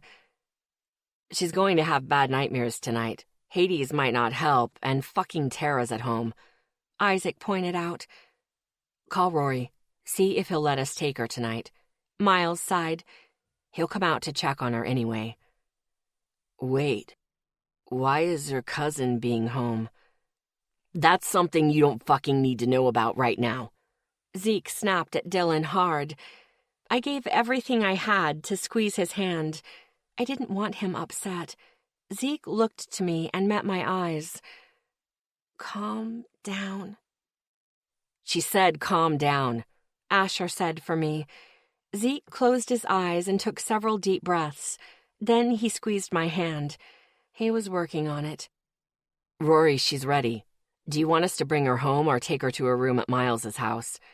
Isaac's voice filled the room. She has a room at your house? Dylan asked, his voice filled with doubt. All my friends do. Miles's voice was neutral, carefully, coldly neutral. Yeah, Miles doesn't mind. Isaac said into the phone. Tell him to bring Hades when he comes out, Zeke reminded him. I smiled. It was tiny, but there. I wanted my puppy. And her emergency overnight bag, inside her closet, right side, Miles added. Isaac nodded and repeated everything to Rory. Okay, who's carrying her out? Ethan asked the group. There was a half-minute of silence. I will. I can hide my shirt with her, Asher said, pushing away from the counter. Everyone started moving except Ethan. Give me your keys, Dylan. Isaac's voice wasn't asking. Keys jingled. Rory said Miles's house. Okay, Ethan said above me. Let's put her in the front seat of our car and we'll put it back so she doesn't flop around. There were sounds of agreement. Asher squatted down next to us. Ready to move, Allie? Asher asked, his ocean eyes running over me. I slowly winked at him. He gave me half a grin before he reached out and lifted me from Ethan's lap to his chest. If I could have thought, I would have been impressed, but my brain felt muggy. Asher stood and I groaned. Too fast. My coat covered me. Allie, do you want me to walk quickly through the bowling alley or slow? I thought about it. If my eyes were closed, it should be okay. Fast. Fast it is, he whispered to me. Guys, we're moving fast. Don't forget your coats, Ethan. He's already heading to the car. Isaac's voice was calm. He'll pull up to the doors. Okay, let's go, Zeke. Are you blocking? Asher asked. What do you think? Zeke snapped. Blocking? Dylan asked. Yeah, it's in case someone tries to stop us from taking her out of somewhere public. It's happened once or twice. Isaac explained. That was all the talking I heard because Zeke and Asher took me out of the bathroom and into the bowling alley. I closed my eyes as Asher moved fast, Zeke right next to him. That's when I felt it. It was like a branding iron against my neck. I gasped. Allie? I opened my eyes and my heart dropped. Ghosts were walking through the crowd, lots of them. They spotted me and started towards me. I whimpered and clung weakly to Asher. He shifted me higher so my face would bury in his neck. Allie, what are you seeing? He whispered as we moved. Dead. Lots. Following. Asher cursed and moved faster. I just closed my eyes. We were almost to the door when someone shouted for us to stop. Zeke broke off to explain our cover story as Asher kept going out the door with me. Cold air hit my skin, but it didn't matter anymore. I was shifted and laid down. I groaned as my stomach protested. I was somewhere warm. Something was buckled. Get out of here fast. There's a lot of dead and they're following her, Asher said. Shit. Ethan's voice was sharp. A door closed and we were moving. Hold on, beautiful. I'm getting you out of here. His hand took mine. I squeezed. It wasn't much of a squeeze, but he must have felt it because he squeezed back. I just couldn't move, and the world was getting fuzzy. We stayed like that for a while. I was half out when he stopped. I was unbuckled. Ethan, don't even fucking think about it, Zeke's voice ordered. Car doors shut. Then someone hurry up or I'm taking her in. Ethan shot back. Several footsteps in the gravel reached us. Then there was silence. I've got her. Miles's voice was neutral again.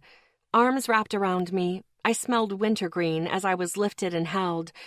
My cheek rested against a collarbone. Wintergreen. She said wintergreen. Asher spoke for me again. Miles made a humph sound. Yes, it's me, Lexi. Miles's voice was soft as he moved. Someone get the door. Wintergreen? Dylan's voice asked. I chew a lot of gum when I'm concentrating on something. Miles's voice was cold. I didn't like it. Miles? She said Miles. Asher repeated. I think she's asking you to calm down. I felt Miles take a deep breath and let it out slowly. He leaned down to me, his lips brushing my forehead. Sorry, Angel. He whispered so quietly I was sure I didn't hear him right. She's half out. Let's get her in bed.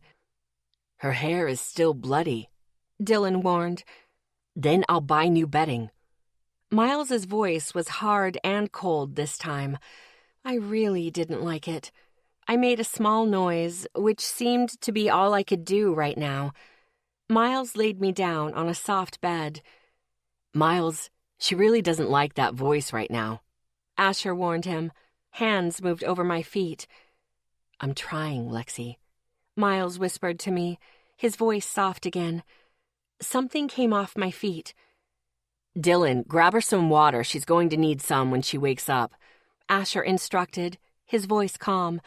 I felt myself sinking into sleep. Yeah, be right back. Dylan's voice was leaving. Don't take forever, Miles mumbled. Miles, Asher chided. I don't trust him. Not with her like this. Miles's voice was hard and cold again. I didn't even know what he was saying, but I didn't like his voice that way. I wanted my soothing voice back. I tried to move my hand, but couldn't. I agree. Zeke's voice was hard, too. Why were they so mad? I didn't understand. He froze, and then he just stood there gaping. He's never seen her like this, and he cares about her. Asher's voice was matter-of-fact, but strained. Then why didn't he ask to carry her? Why did he take so long with the bag? Ethan asked, his voice boiling. We gave him every chance to volunteer. Why didn't he ask to hold her? Miles asked, coldly. Why was it me who gave up his shirt? He's wearing a button-up, too. Guys, give him the benefit of the doubt. He's never seen her that way. He was probably freaked out. Asher tried again. Remember the first time she dropped, how freaked we were? Yeah, but we fucking did something about it, Zeke pointed out. Would you have jumped in if there was someone else who knew more about what to do than you did? He doesn't know what to do in this situation.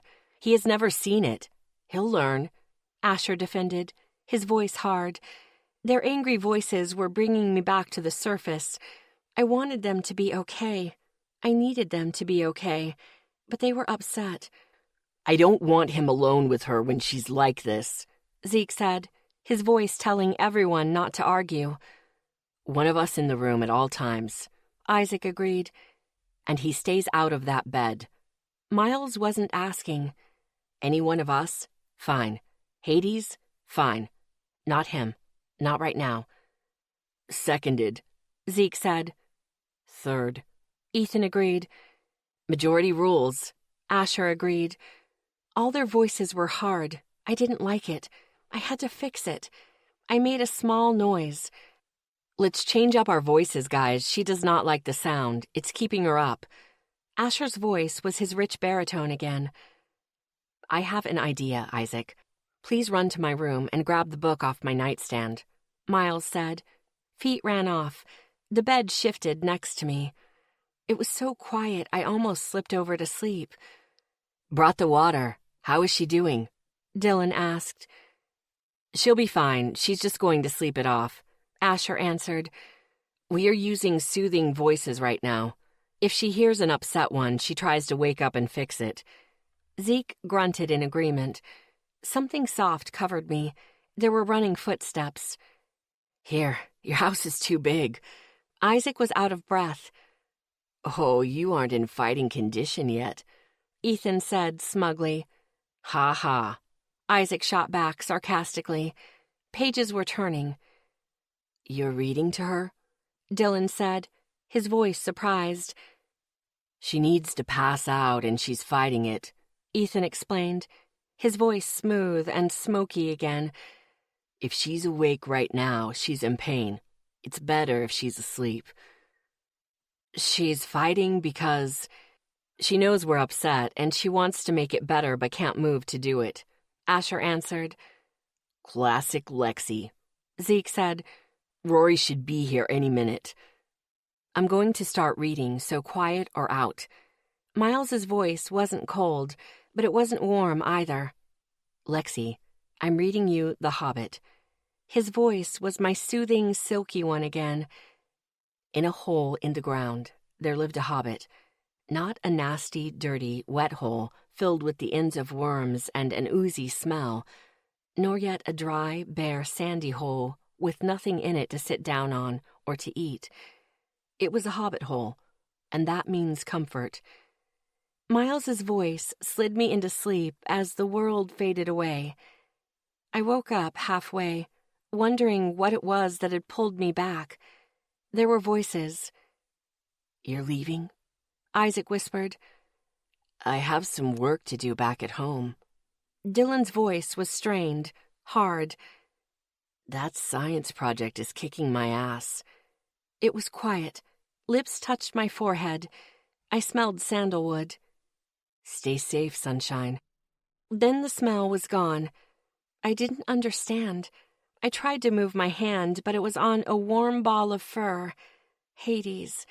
I gave him a sleepy rub before sinking again. "He seriously left?" Isaac's voice sounded stunned.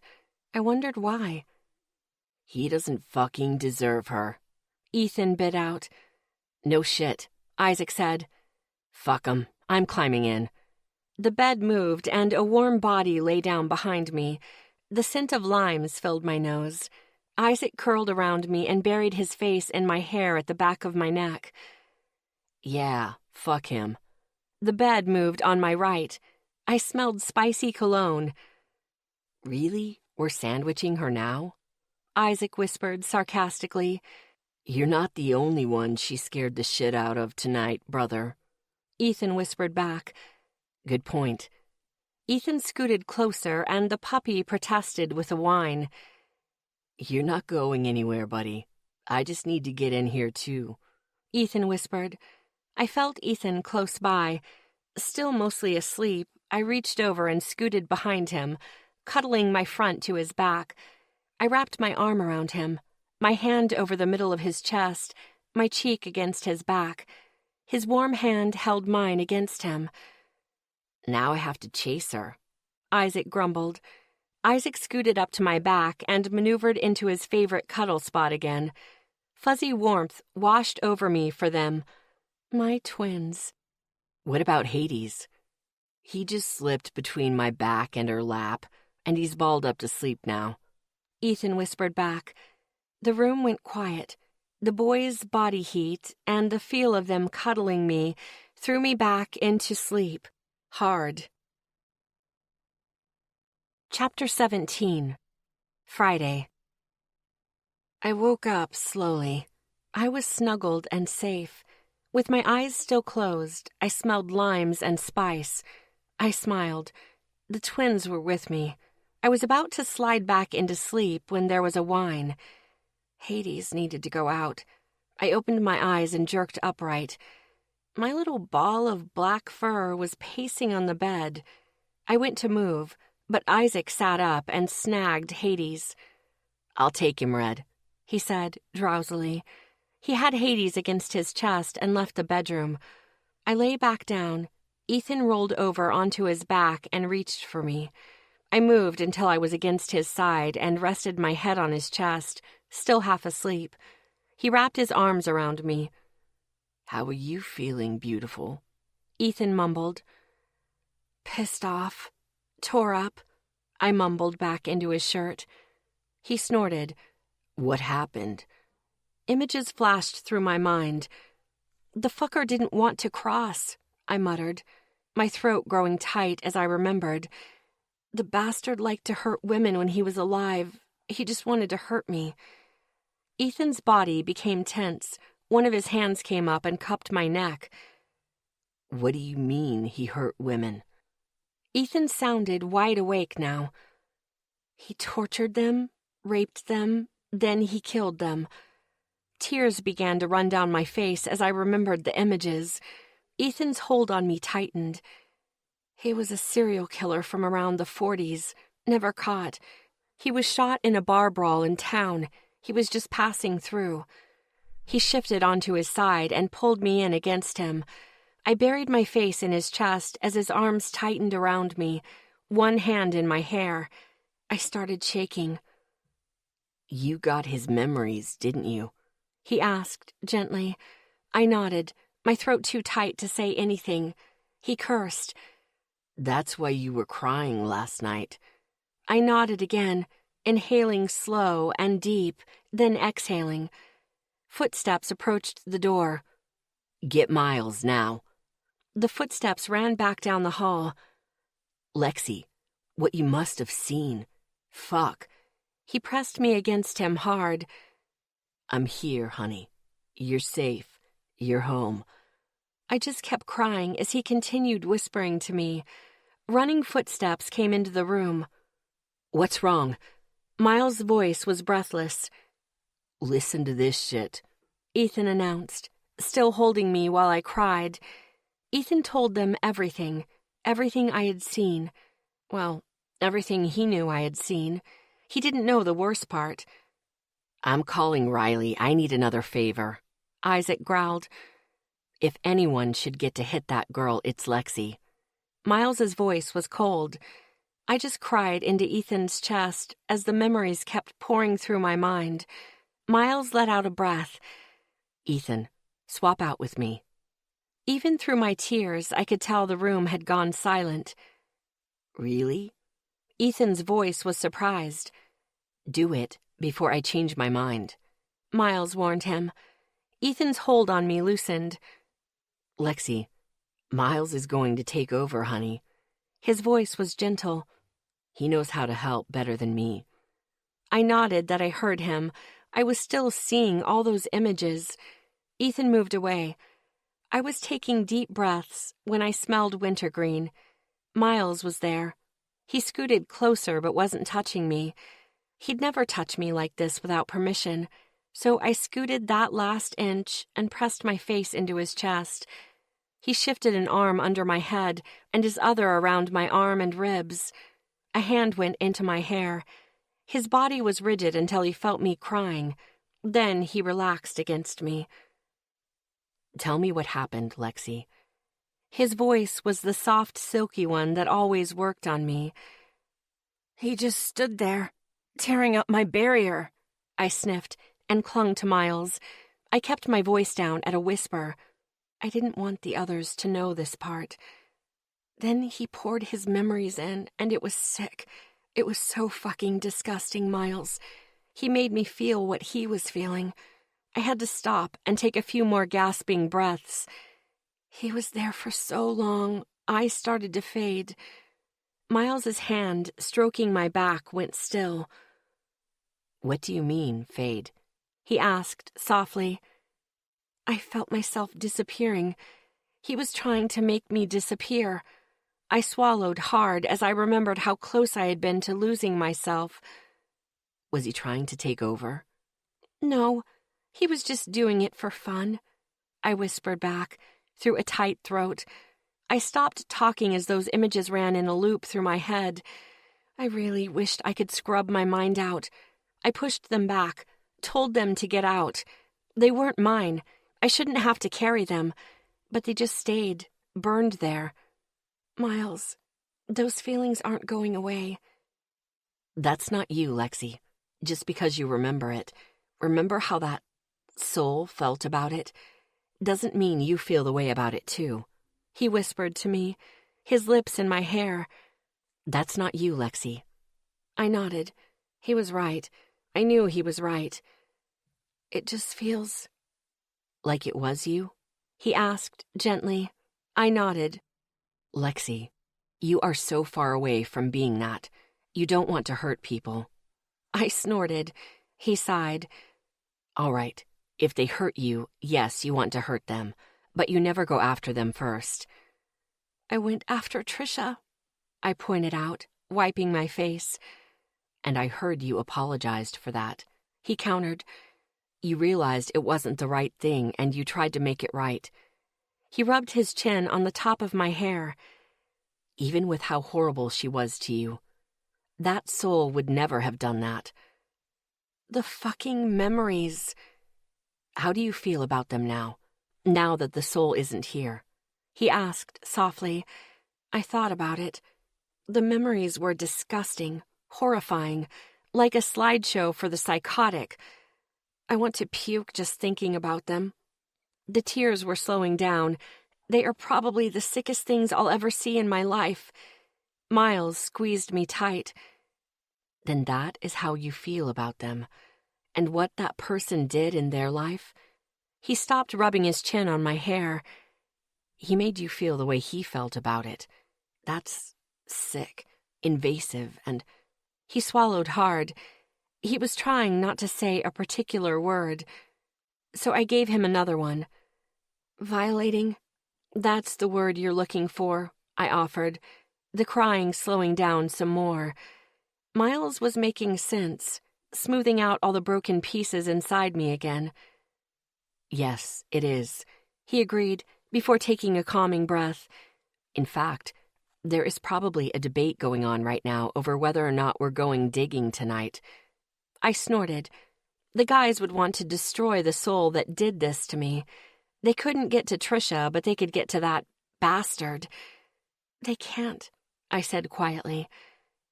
Does that soul really deserve to move on? Does he really deserve to exist? Miles's voice was growing colder. I can't be judge, jury, and executioner, I pointed out. I'm not God, and I don't know what goes on after this. Maybe you do have to pay for everything you've done wrong. Maybe not, but I can't play God. I wiped my cheeks, moved my face out of his shirt, and looked up at him. His eyes were unfocused. Do you think there is a God? He whispered softly. It was a good question. I saw souls everywhere, and I'd seen them move on. I'd seen one be destroyed, but I don't know, I admitted. Everything I've seen has been, well, like the world is on autopilot. It's going the way it's set up to go, I sighed. I remembered meeting my true self and her getting bitched at by someone, but I didn't know what that meant. So no, not until I see something else that makes it seem like there is someone in charge. No, I don't. His warm emerald eyes ran over my face. The corner of his mouth lifted. Fair answer. But I really like the idea of assholes and sick fucks getting what's coming to them in the end, I told him honestly. He snorted, and his arms loosened on me. His hand came up to my face, his thumb running over my cheek. I do too, Lexi, he said softly. Sorry to interrupt. Isaac's voice came from the door. Miles let go of me as we both started to sit up and lean back against the headboard. Isaac was holding a whimpering Hades. My stomach nodded at the sound. Hades is upset he's not with Red, I think. He walked over to the bed and handed me the still whimpering dog. Hades, baby, what's wrong? I asked, holding him to my chest. I knew he couldn't answer or understand, but I always talked to Hades. It seemed normal to me. His nose came up towards my neck, and he licked me. His eyes and nose went to my face. Then the whimpering stopped. He stopped. What was that? I asked them. How long has he been doing that? Miles asked, pushing his glasses back up his nose. Since I took him out there so you two could talk, Isaac explained. Last time he saw Red, she was crying. I looked down at my puppy. He did not like being away from me when I was upset. His big blue eyes ran over my face before he laid down on my chest, his nose going to my neck. Looks like if you're upset, we need to keep him with you, Miles said. I nodded. Isaac headed back out the door. Are you all right, Lexi?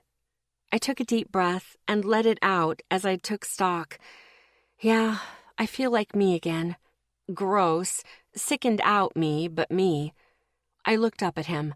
I just wish there was such a thing as brain bleach. He gave me a half grin. That would come in handy, he admitted. Maybe there is a way to get rid of them in the veil. Burn them out or something. I went still. Miles, you're a fucking genius. I looked at him. He raised an eyebrow. Why this time? There is a way to do that. I found it on accident, but it's a way. Then I remembered how much one memory hurt to get rid of. It hurt like a bitch. I needed to get rid of a lot of fucked up shit. If I managed it, I was going to be awful, and after last night with the guys, we might need to take a vote. Why would we need to take a vote about this? His eyes ran over me, the worry back in his eyes. 'Cause it's going to hurt, a lot, and I don't know what will happen after. If there'll be an afterburn or if I'll get locked up again, I answered him honestly. I don't know what to expect. Miles took a breath. His eyes ran over me. I'll get the others. No, Asher said firmly. Hell no. I took a deep breath and reminded myself to be patient. I was still sitting in bed, my back leaning against the headboard. I had Hades laying on my legs, his chin resting on my bent knees. I had started petting him when we began discussing how I could get rid of those memories. He was out cold now. Asher. Miles's voice was calm and patient. You need to listen to what she is saying. Asher's hand was rubbing the back of his neck, his face drawn. I know the memories suck, but this is her mind we're talking about. Asher shot back at Miles. Those memories, Miles began, his voice growing colder, are from a serial killer, I know. Asher took a deep breath and looked at me. Allie, you can't fuck with your memory. You said so yourself, that you don't know what the after effect would be. I was tired. I had just woken up, and I was already exhausted. All I felt was a numb, heavy weight in my chest. Ash, I tried again to be calm and reasonable. Those memories are sick, horrible, and fucked up, but you don't know what will happen after. Asher's voice was firm but shook just a bit. How can you be sure you won't erase everything? How do you know when you wake up you will remember anything? It doesn't work that way, I tried again to make him understand. I tested with one memory and it hurt like a bitch. I have to pick exactly what I'm getting rid of. There is no way I'm going to erase everything. That was one memory, Allie, and it hurt a lot, right? Think about how much you want to dump, he pointed out, his eyes rough. You were already tortured once last night. Do you really want to go through it again? I couldn't take it. God damn it, Ash, I shouted. I couldn't believe I was going to have to tell all of them. I met his rough gaze with mine. You think I would do this just to get rid of some fucking memories? My hands started shaking. Isn't that what you want to do? Isaac asked from his spot on the end of the bed. I shook my head. My eyes filled as I told them.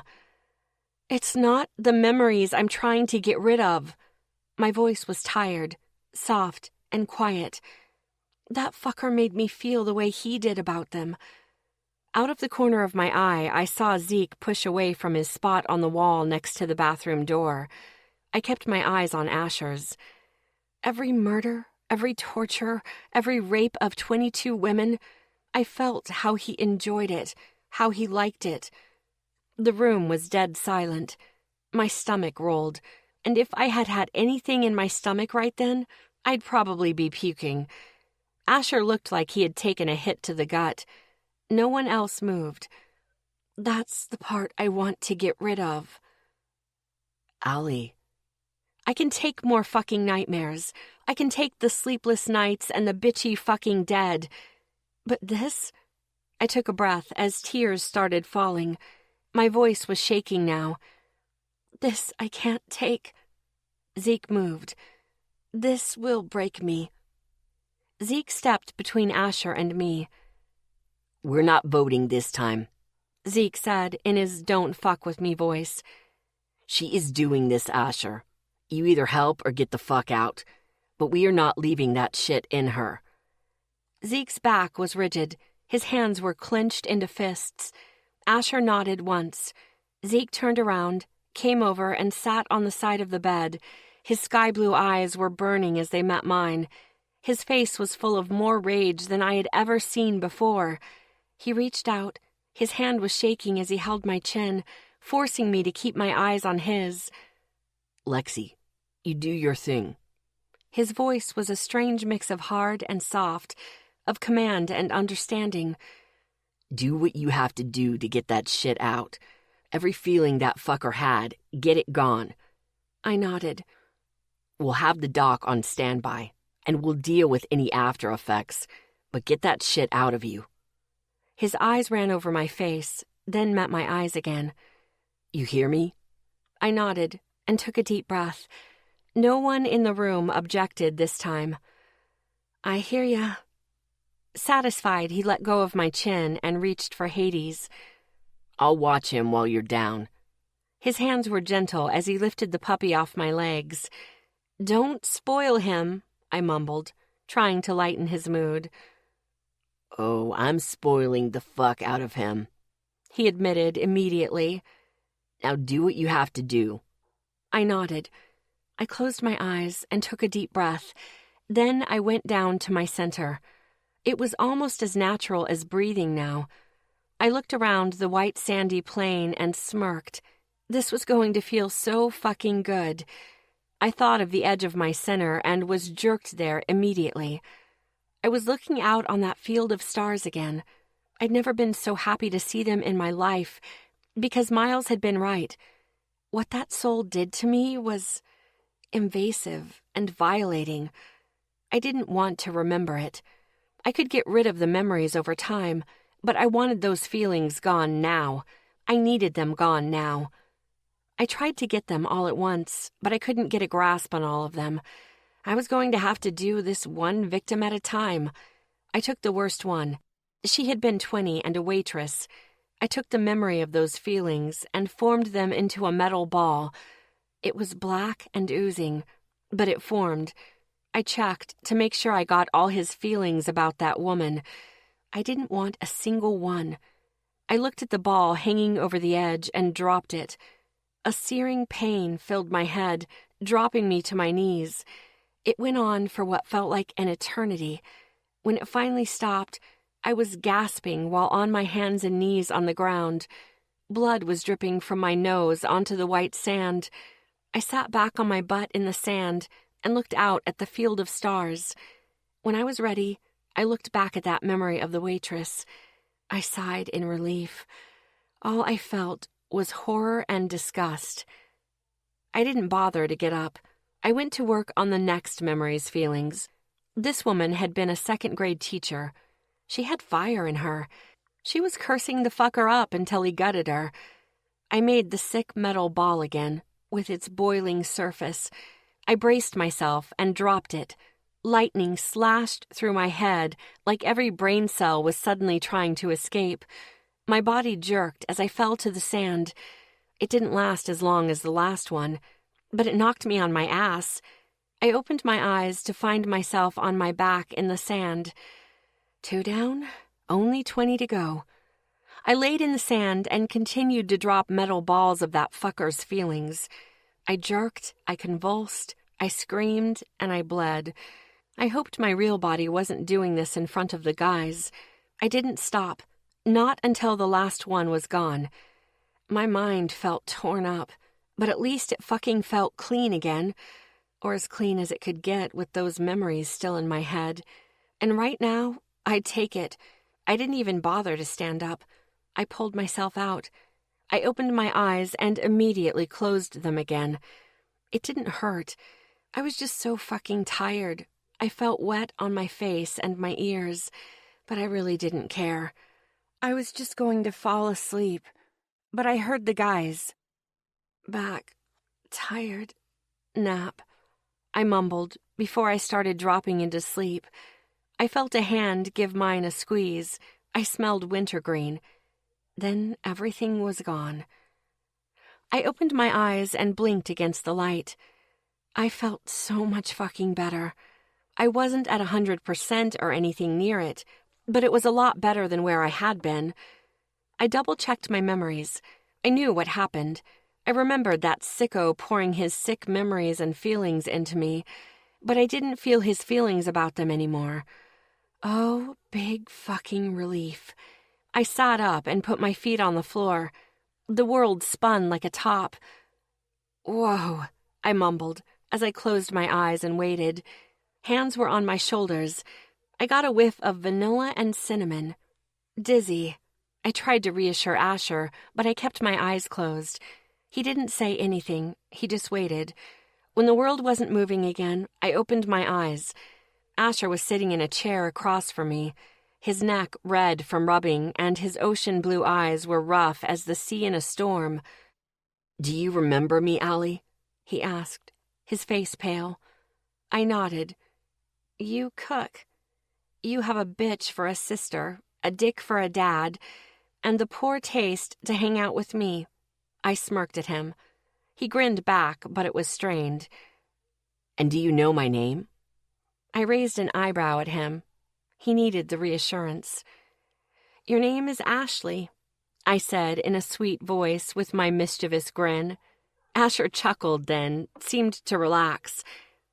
"That fucking smile," Asher mumbled, shaking his head. Yes, Ash, I remember you. I reached over and patted his knee. I didn't have a lot of comforting in me right now. I looked around the room. The light had shifted from earlier. How long was I out? He sighed deeply with relief. 4 more hours. It's around 2 right now. I looked back at him. He had his worried face on again.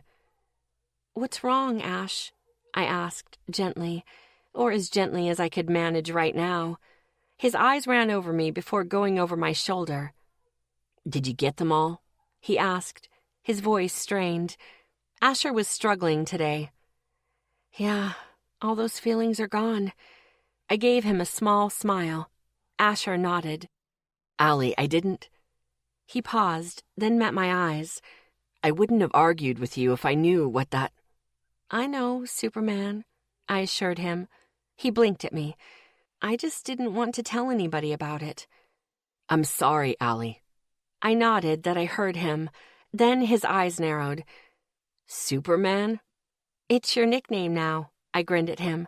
He frowned, his eyes confused. Why Superman? I smiled. Ask me when I'm not so tired, I offered.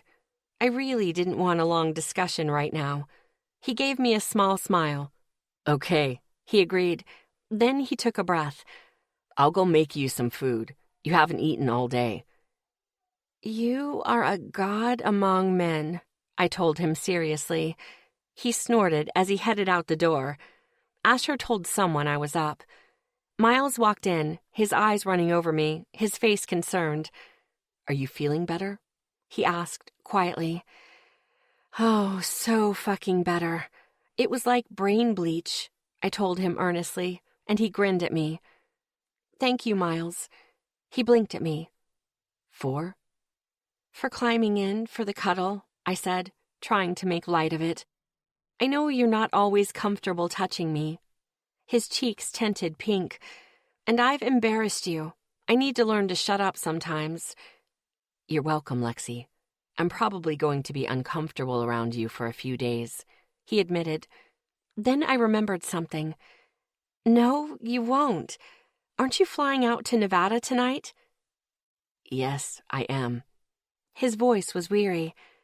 What's wrong, sweetie? I asked gently. It was never that hard for me to get Miles to talk. I'm trying to figure out where to take Autumn. Dates aren't a big area of my expertise, he confessed. I smiled. I had a perfect idea. How cold is it in Nevada right now at night? I asked. Miles pulled out his phone and checked. Not bad. Around 55.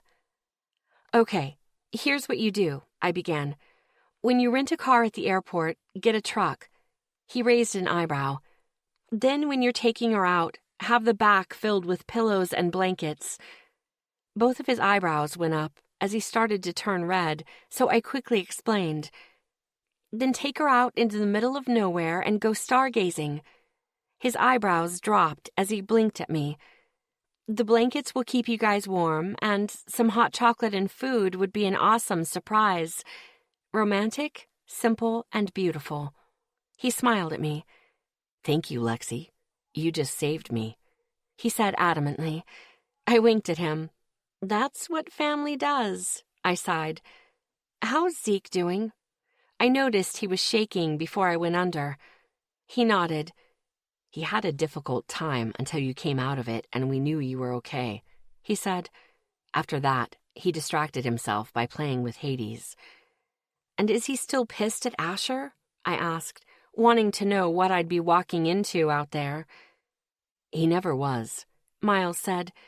He just wanted to cut through the diplomacy stuff and get you what you needed. He paused, his eyes unfocused. That, and he hates that you have those memories. It's difficult for him to accept there is nothing he can do about it. Where is he? I needed to talk to him, let him know it was okay. Miles frowned. He won't talk about it, he said carefully. I only know because I've known him so long. I smiled. Well, I'm not going to ask. I'm going to be subtle, I informed him, getting to my feet. Miles looked at me. He was trying not to laugh. I can be, sometimes. He was smirking now. Shut up, Miles, I grumbled. He's in the living room with Hades. Miles was laughing now. I left him to it. I could be subtle. Well, subtle enough that Zeke wouldn't notice. I walked down the long hall and into the living room.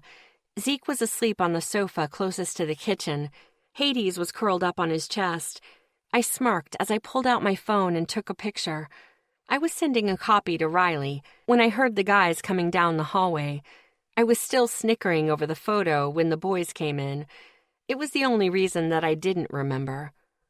I leaned over the sofa a little and touched Zeke's shoulder.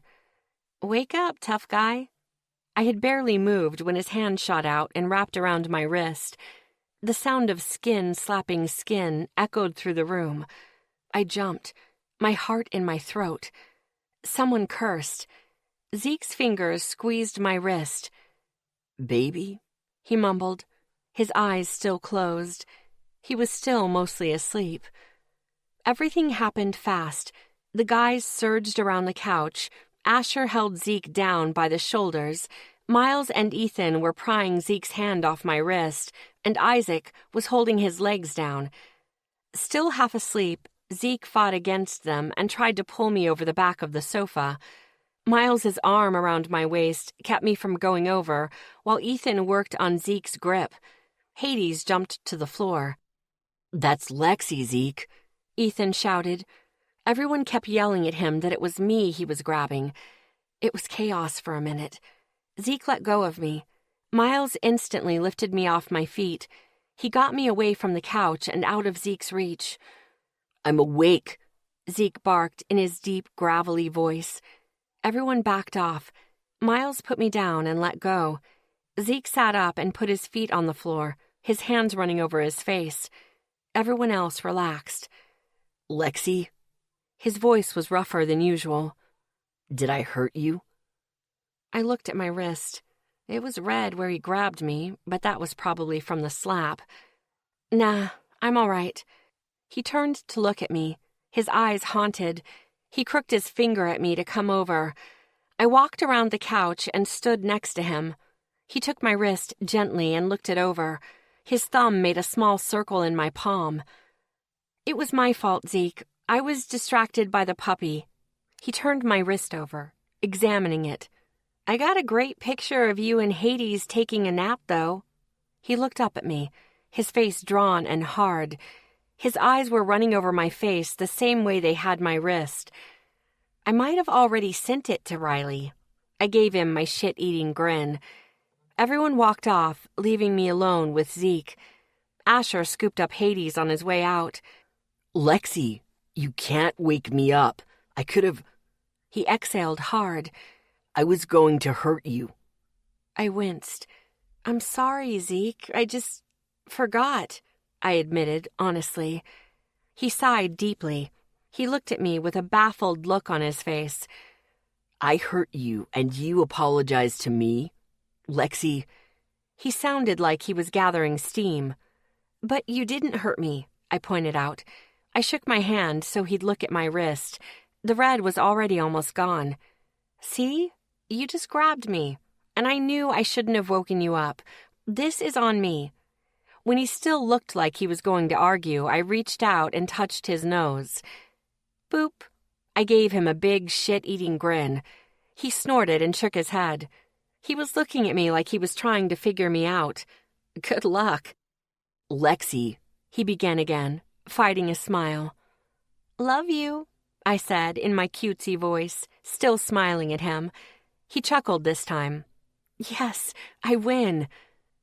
Love you too, He grumbled back under his breath. I shook his hand on mine. Come on, I'm hungry, I said impatiently. He snorted again and let me go. I headed for the kitchen. Zeke followed. We walked into the kitchen and Asher pointed to a spot at the breakfast bar. I hopped on a stool and found a big bowl of spaghetti. Ooh, carbs. I dug in. Zeke, there's pesto sauce for you, Asher said as he picked up Hades again. Thanks, Zeke mumbled as he got his own bowl and sat down next to me. Asher was scratching Hades' belly. The dog looked like he was content. Did you really take a picture of me sleeping? Zeke asked, sounding like he was dreading the answer. I snickered, pulled out my phone, and brought up the photo. I showed him. He groaned. I already sent it to Riley. You're fucking mean, he said under his breath. I snickered. The twins came in and seemed surprised to see Zeke in the kitchen. Is Zeke done with his post almost hit someone sulk already? Ethan asked, coming up to the counter. Isaac went to get a bowl of food. Zeke flipped Ethan off. Ethan chuckled before turning his attention to me. How are you feeling, beautiful? I finished my bite before answering. Good. Tired, but good.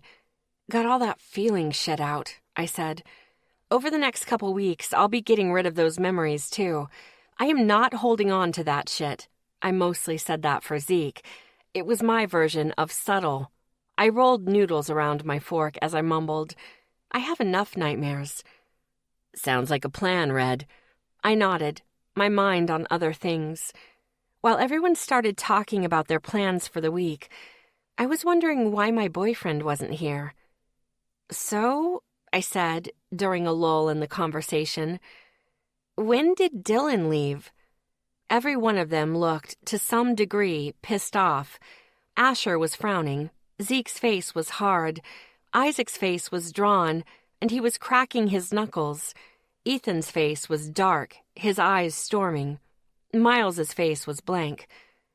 Around 11:30. Ethan's voice was boiling. Wow, he made it 3 hours. That's pretty good, I joked. I didn't know what I expected from Dylan last night, but bailing hadn't even been on the radar. He froze, Lexi. Zeke's gravelly voice grabbed my attention. I looked at him, an eyebrow raised. He was the first in there, and Asher had to shove him out of our way because he froze. That sucked, but it was a lot of blood. I shrugged. Last night was freaky, and he's never seen anything close to that, I offered. The guys all exchanged looks. What? We made a rule last night, Asher said. If you go out with Dylan alone, you have to wear your beads. No exceptions. Not until we trust him to take care of you. I went still. You guys don't trust him to do that? This was news to me. It made me pause. The boys exchanged looks again. Zeke met my gaze. We did. He seemed fine with it. Then he froze last night. Zeke explained. There were other things last night that made us trust him less with you. We all agreed you wouldn't be left alone with him last night, Miles said in his calm voice. I felt like I had taken a hit to the gut. That was a huge loss of trust. They didn't even trust him alone with me now? We wouldn't let him climb in the bed with you either, Isaac added. He met my gaze. His face was serious. Not with you unconscious like that. Not that he tried. Shit. What the hell did Dylan do? What could he do to make the guys not trust him this much? He sat in a chair next to you, holding your hand, though. Asher grabbed my attention. He was kind of pale, and he looked like he was thinking hard about something. Did he call my phone? I asked, dreading the answer. No, Zeke replied, when everyone else hesitated. Okay. Did anyone call to tell him I was awake? I asked. We thought we would leave that to you, Ethan said, giving me a half grin. I snorted. Okay, where's my phone? I sighed. Miles pulled my cell from his back pocket and handed it to me. Thanks. I'll call him before I head home. I looked over at Miles. When do you have to leave for the airport, hun? Miles finished chewing before he answered. In about a half hour. Damn, Miles, you better get ready. We'll clean and lock up. I shooed him. Miles looked at the others. You're sure? Everyone convinced Miles to get moving. All of us had finished eating by the time Miles brought his suitcase downstairs. I gave him a big hug as we all saw him off. I was going to miss Miles while he was in Nevada. The guys finished cleaning up while I took a shower. Dried blood was a bitch to get out of your hair, by the way. I packed my stuff and loaded up the Blazer. Zeke locked up the house and set the alarm while we all got in our cars. I put Hades in his crate between the two front seats where he could still see me. Otherwise, he was grumpy as hell. I called Dylan while the truck warmed up. Lexi? He sounded off, like he had a cold coming or something. Hey, cutie. Just wanted to let you know I was awake and doing fine, I said in a cheery voice. There was silence on the other end. Dylan? Hun? A tightness grew in my chest as I waited to hear his voice. Yeah, I'm here. His voice was a little more normal. The tightness eased. I'm really glad you're okay, Sunshine. That was... Freaky? Yeah, I know. It was freaky even for me, I admitted, hoping to make him feel better. That's the worst one I've had in months, but I'm fine. You guys took care of me and got me back to Miles's house. There was silence again. Okay. Are you in the middle of something? You can call me back later if you are. Yeah, I'm sorry. I am in the middle of something. I'll call you back tonight, okay? Sounds good. Bye. Bye. I hung up the phone and stared at it. A chill ran through me. That had been different. He had definitely freaked out last night. He was probably trying to deal with it by working on that science project again. I put it out of my mind, and when the truck was warm enough, I drove home. It was around 3 when I got home. I was just pulling onto my street when that chill ran down my neck. No, not ran. It was more like I took multiple punches down my neck. I had to pull over down the street from the house. 4 ghosts were waiting outside Rory's house. How the fuck? Then I spotted Carl and the McLeans. There was a new ghost, too, and one coming down the road. I couldn't deal with these guys today. And knowing the McLeans, they were going to be pissed. I flipped a fast U-turn and got the hell out of there. I was not going to deal with this shit today. I was taking the fucking day off from ghosts. I racked my mind, trying to figure out where to go. Miles was out. He was on his way to the airport now. Fuck. I could only think of one place. The cemetery. But Hades needed food first. I ran through a drive-thru and headed for the cemetery. When I got there, I parked in a hidden corner and opened Hades' crate. The little booger made a beeline for the food. I set him on the passenger side seat and fed him his double cheeseburger without the bun. He ate about half of it, and then he was full. When he was done, I picked him up and moved him into the cargo area.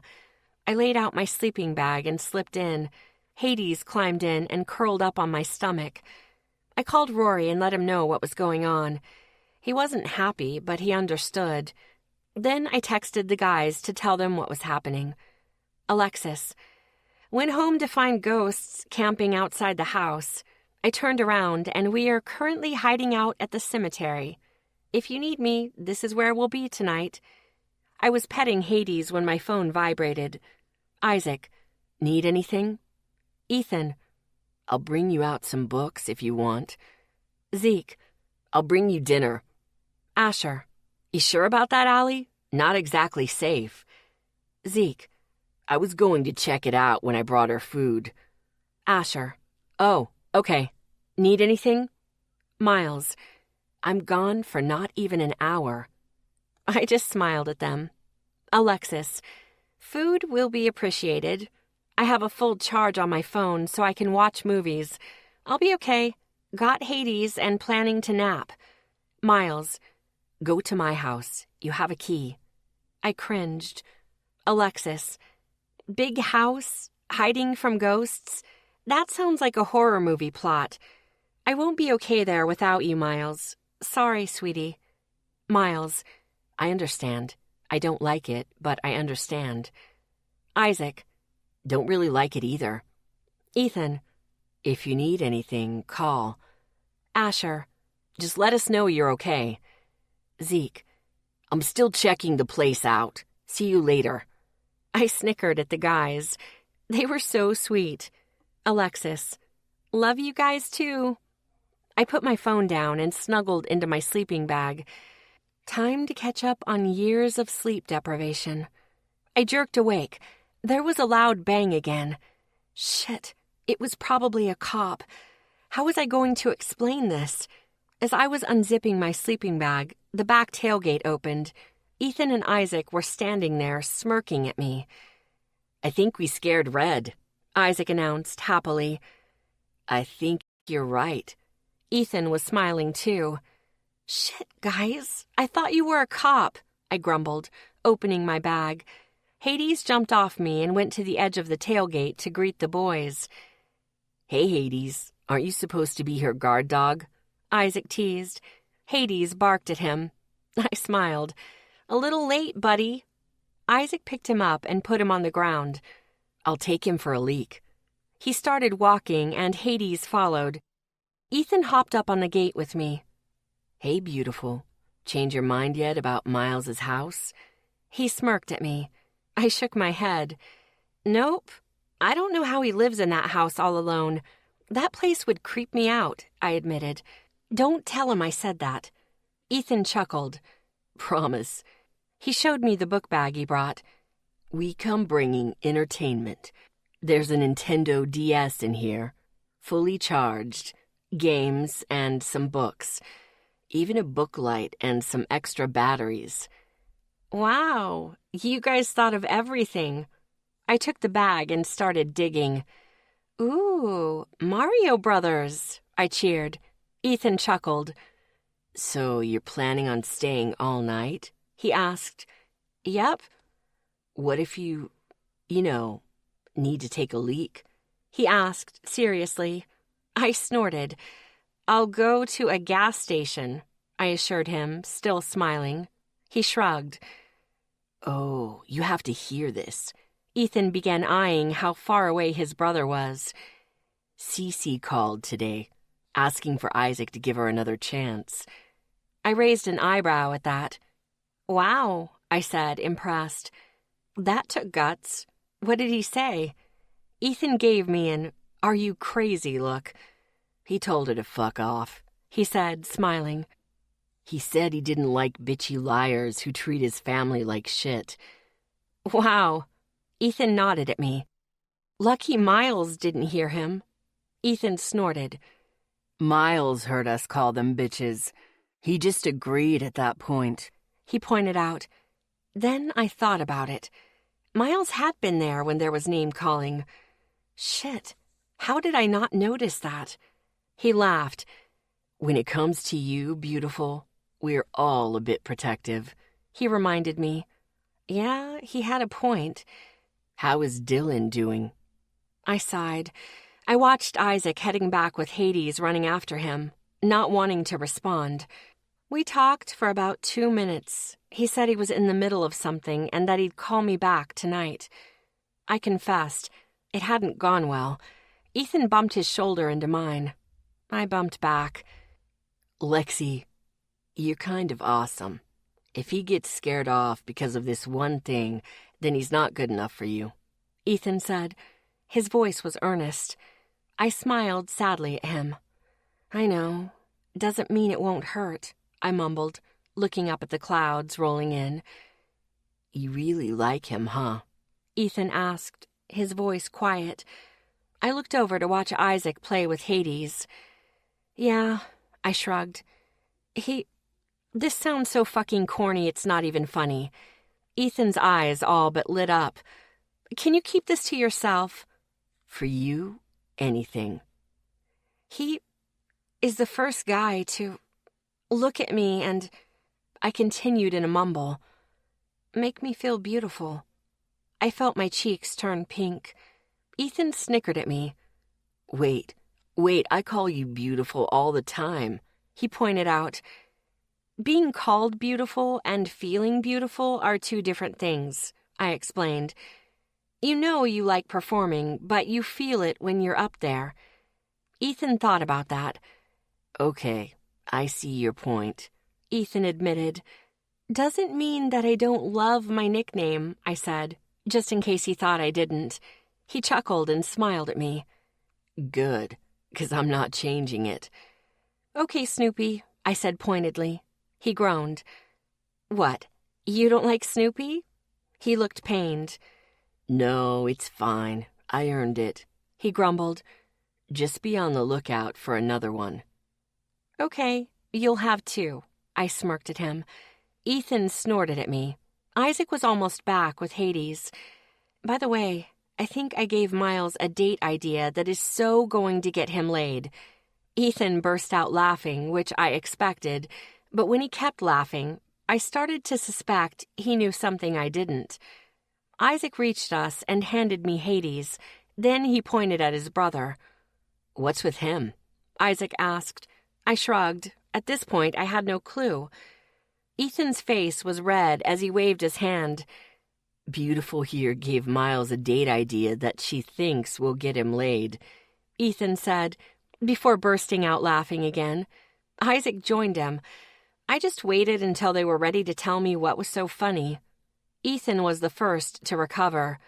Oh, Lexi, he was going to see Autumn, Ethan explained breathlessly.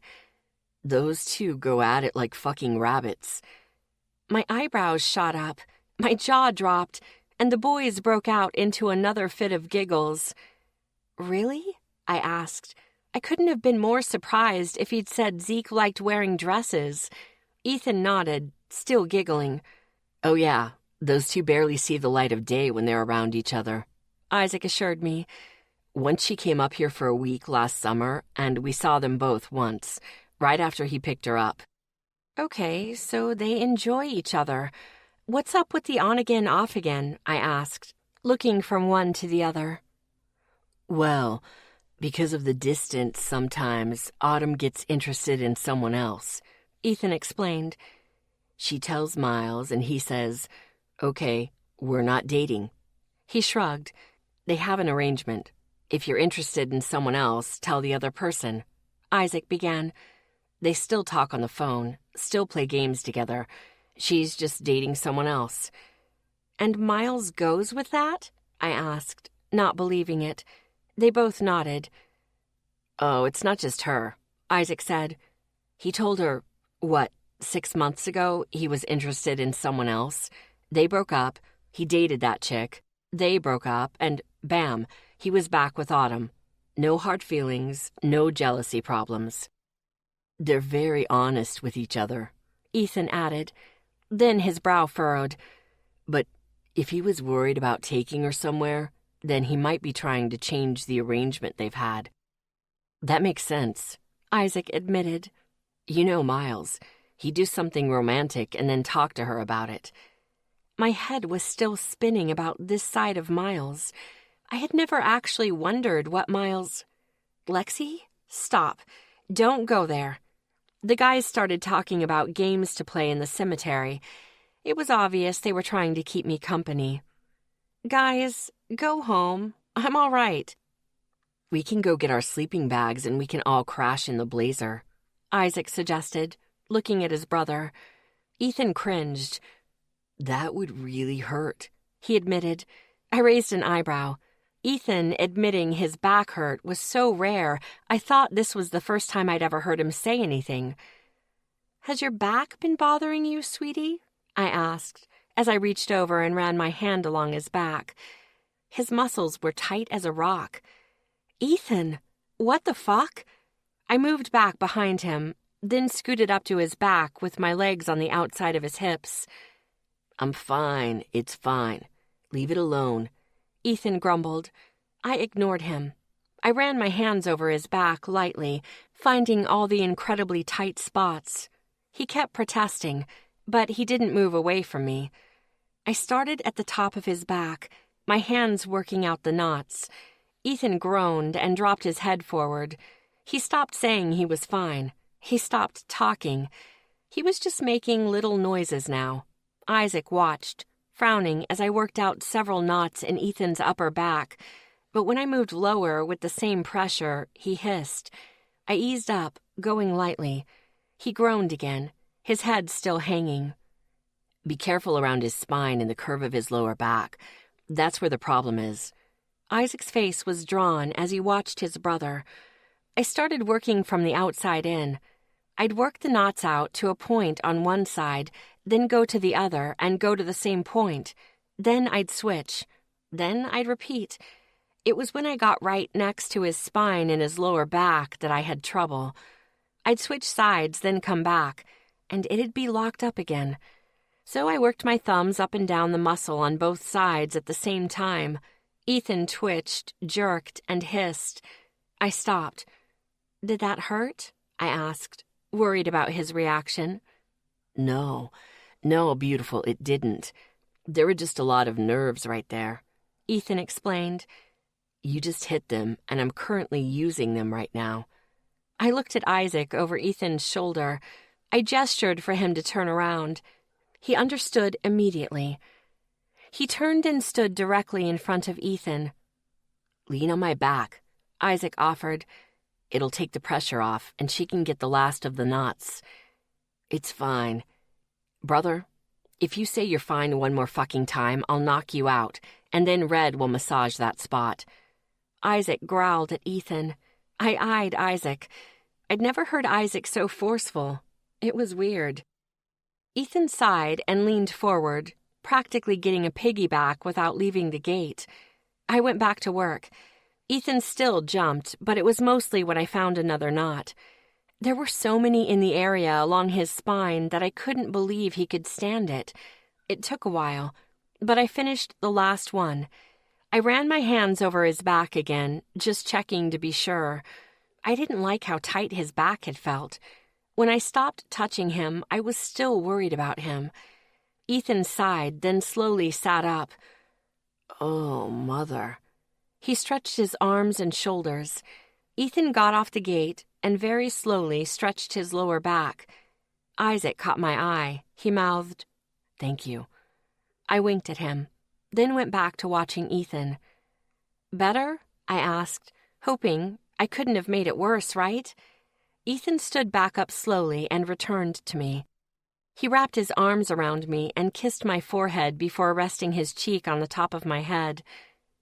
You have the most incredible hands in the world, Ethan said enthusiastically. I snorted and hugged him back. Just glad I could help, Snoopy. He snickered. Call me Snoopy all you want, Lexi. I don't give a shit, he mumbled to me, squeezing me tight.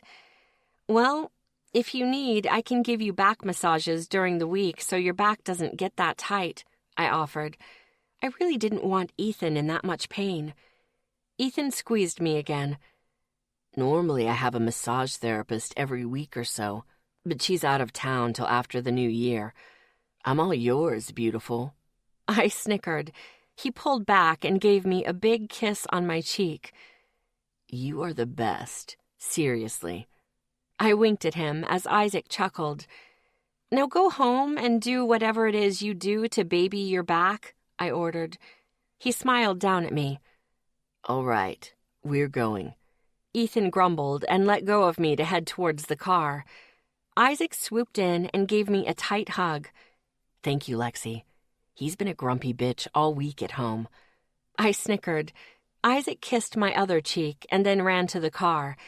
Since Ethan had started it and was threatening to leave without him, I waved as they took off. They passed Zeke's Jeep on the way in. I snorted. That figured. The sweet little shits were trying to keep me company. Zeke pulled up, parked, and got out. He handed me a greasy bag that Hades was immediately interested in. I ate shitty today. Your turn. Zeke explained as he dropped onto the tailgate next to me. I snickered and opened the bag. I pulled out a small cheeseburger for Hades and took the bun off for him. He went to town. Zeke smirked as he watched him. That dog is going to be big. I pulled out my burger. Wasn't that the point? Yeah, pretty much, he admitted without any sign of remorse. So the twins came out, huh? I shot him a look. Like you didn't know that already, I said accusingly. He gave me a half grin. Yeah, he knew. You're a shit. He snickered. Your point? He countered. I snorted. Ethan's back was so tight it was like a rock, I said, changing the subject. Zeke frowned. Gave him a back massage and managed to get the knots out. He lifted an eyebrow. His massage therapist is apparently out of town. He nodded. Thought he was walking funny. He looked back to me. So you're giving massages now? Yeah, I guess, I said before I took another bite of my burger.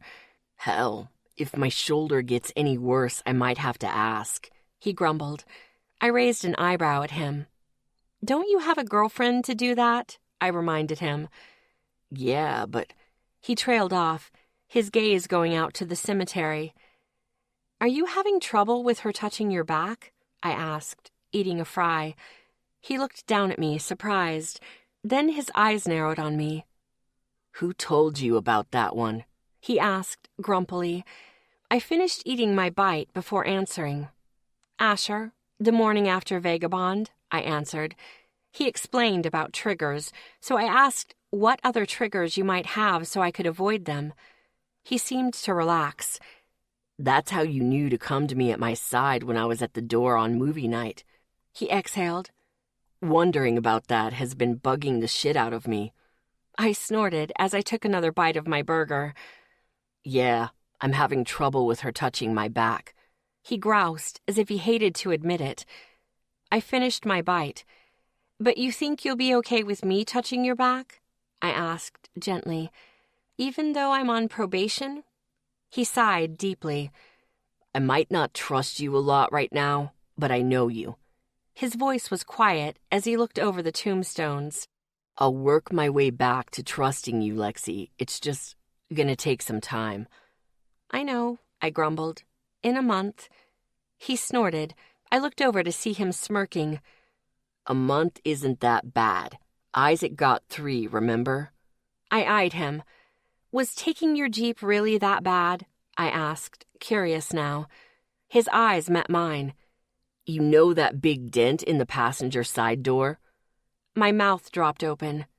No, I said, my voice full of disbelief. Zeke nodded. I busted my ass to buy that thing and fix the engine. A month after I got it running right, Isaac took it and somehow managed to do that. I was speechless. He smirked at me. He is still working off what it's going to cost to fix it for Sylvie. How? Sylvie's big into her flowers, garden, and yard in the spring and summer. Hell, she sells veggies at the farmer's market every Saturday. Isaac's her designated bitch until he's helped us save enough money to fix it. He explained. He should be done this summer around July. I eyed him. So, on the scale of trust-breaking, whose was worse, mine or Isaac's? Isaac's, he answered instantly. A tightness I wasn't even aware of eased in my chest. His warm eyes ran over my face. You didn't do it on purpose. You had no idea I would take it like this. He looked out over the darkening graveyard. Isaac knew how hard I had worked, how many late nights I had put into that Jeep. He knew I'd be pissed off at him, and he did it anyway. And after 3 months? I asked, hopeful. He grinned at me, eyes running over my face. I trust him again. That one took some time, but I trust him again, he said simply.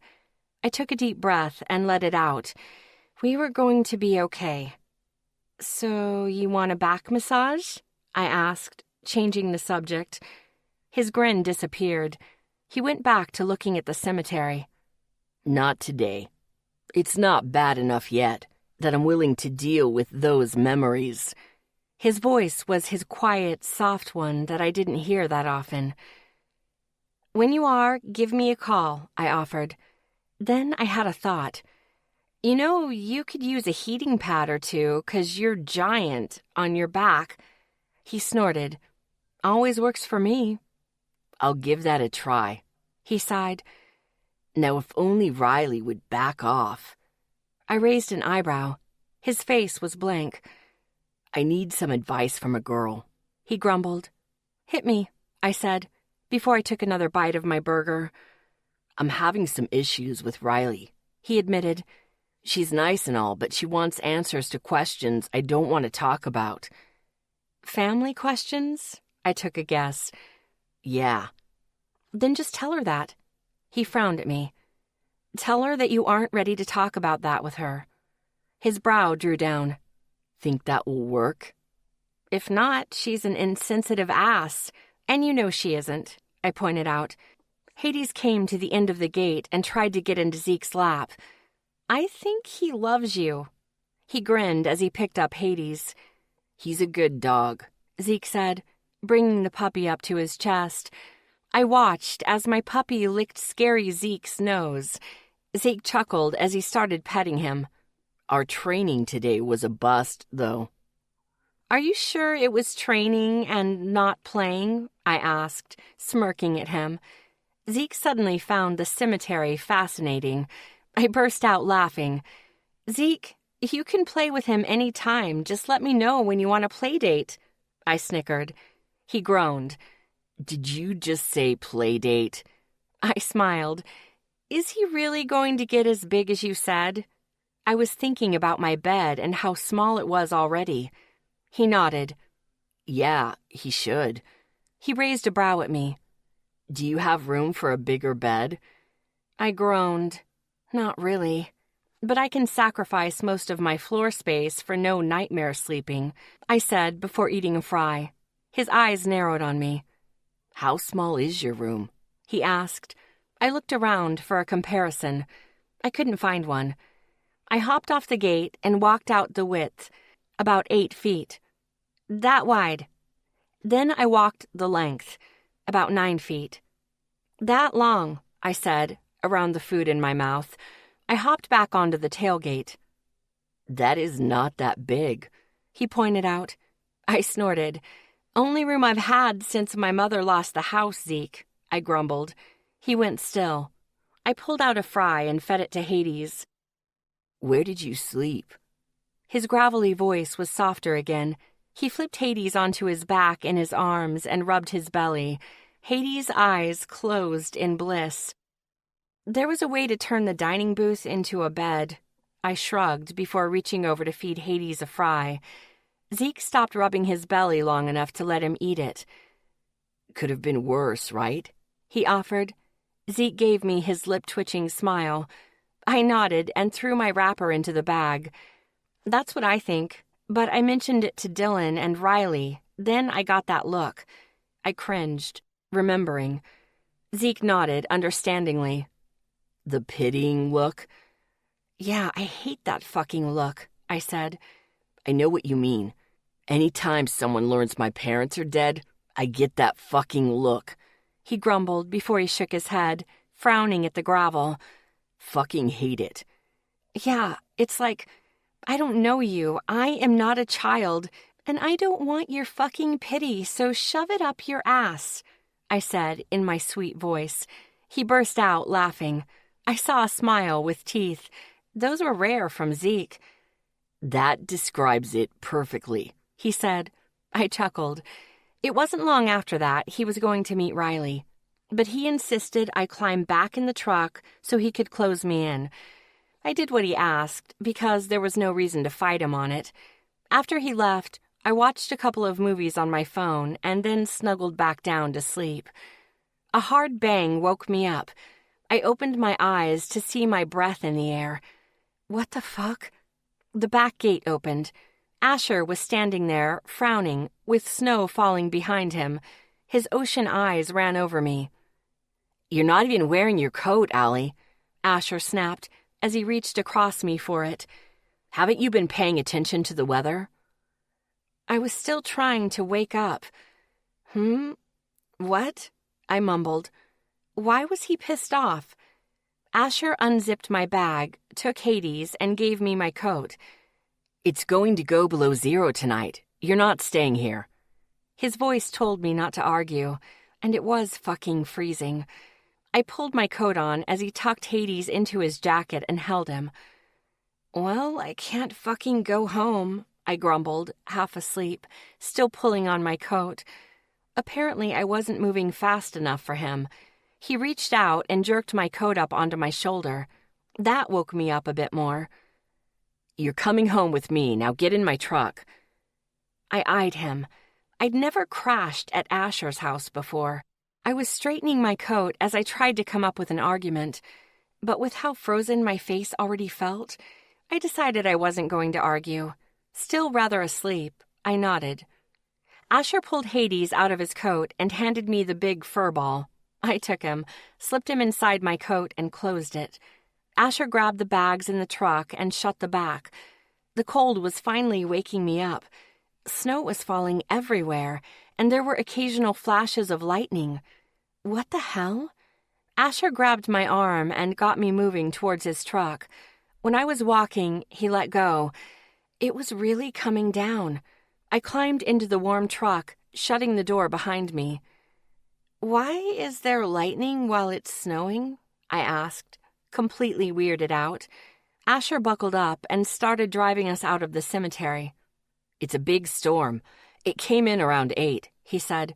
It's supposed to get to around 10 degrees tonight." "That I get," I tried again. "I mean, the lightning and snow. Totally fucking creepy." He grinned. "This from the girl who sees the dead," he teased. "Yeah, some things should just not happen together," I grumbled. He chuckled. "Wait, I could have driven the truck." "Zeke says not tonight," he replied. I eyed him. "Did Zeke send you out?" He gave me a half grin.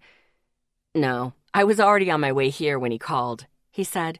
"I told him I was almost there, then he barked at me about not letting you drive." I looked out the windshield. It was getting hard to see the road.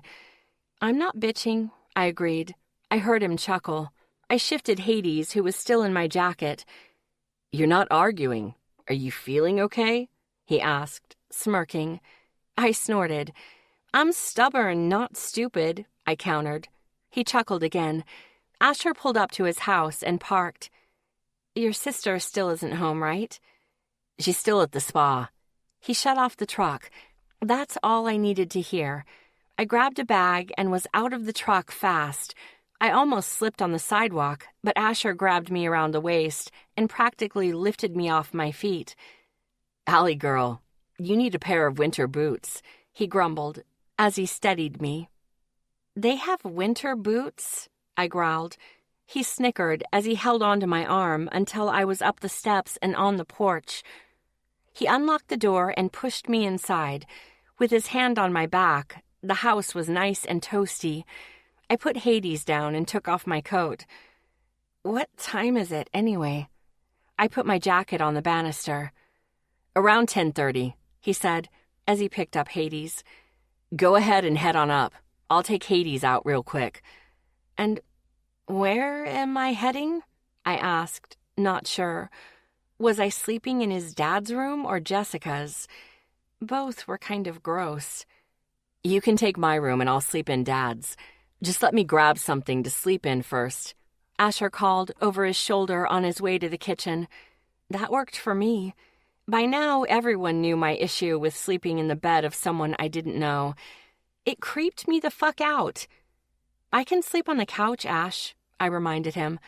He stopped at the back door to look at me. "There are 3 beds upstairs, Allie. You're not sleeping on the couch." "Thank you, Ash." "No problem, Allie girl." He smiled at me before walking out the back door. I took my overnight bag upstairs. I opened the door on the left side of the bathroom, and no, that was Jessica's. I shut the door and went to the door on the other side of the bathroom. Vanilla and cinnamon tickled my nose. Yep, this was it. I felt around and hit the light switch. Asher's bedroom walls were white, just like the rest of the house. Only in here there were sports posters on the walls. The room was at least double the size of mine, which wasn't surprising since my room was small. There was a TV on the wall opposite the bed.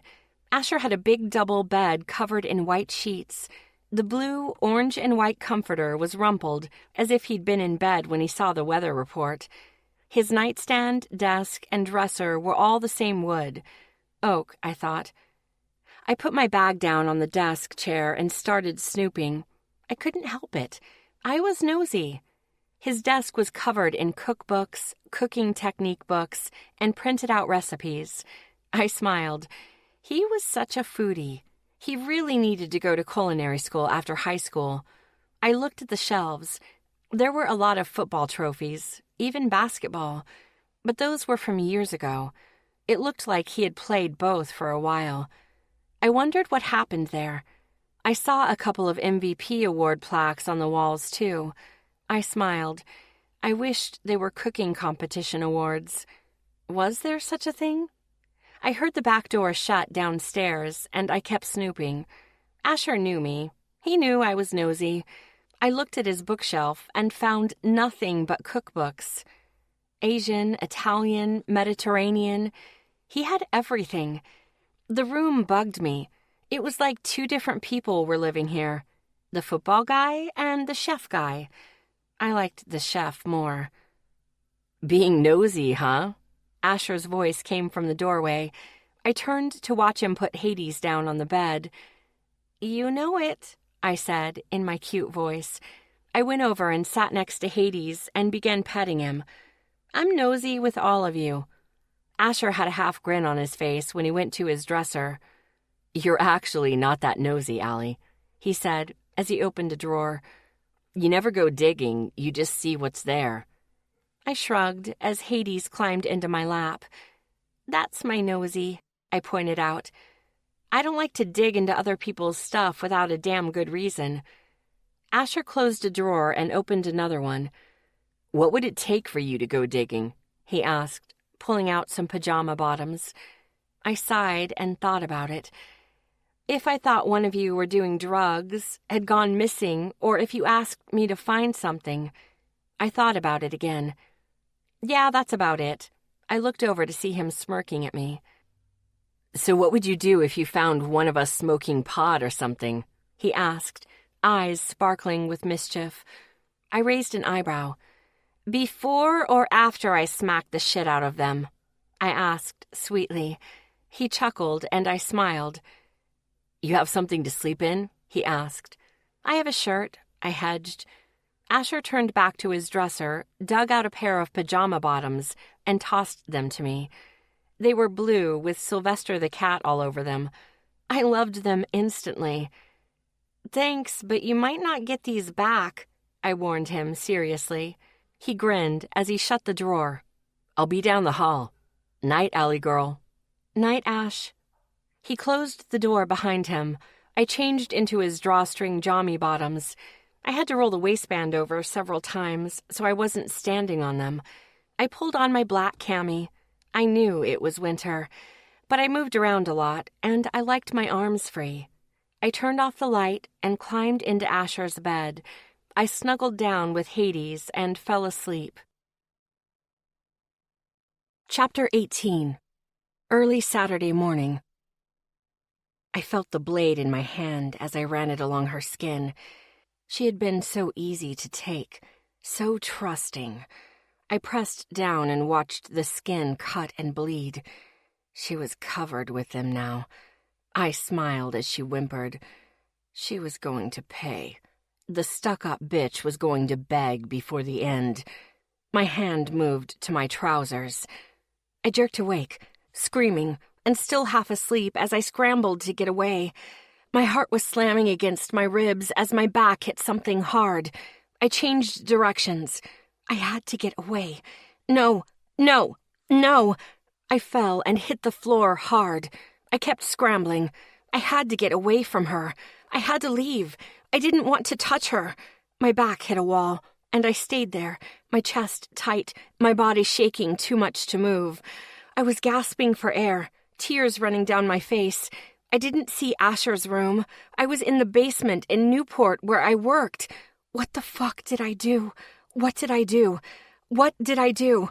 I wrapped my arms around myself and rocked. A heavy, tight knot was crushing my chest. As if from far away there was a small bark. Allie! Someone yelling. It wasn't one of the girls. I closed my eyes.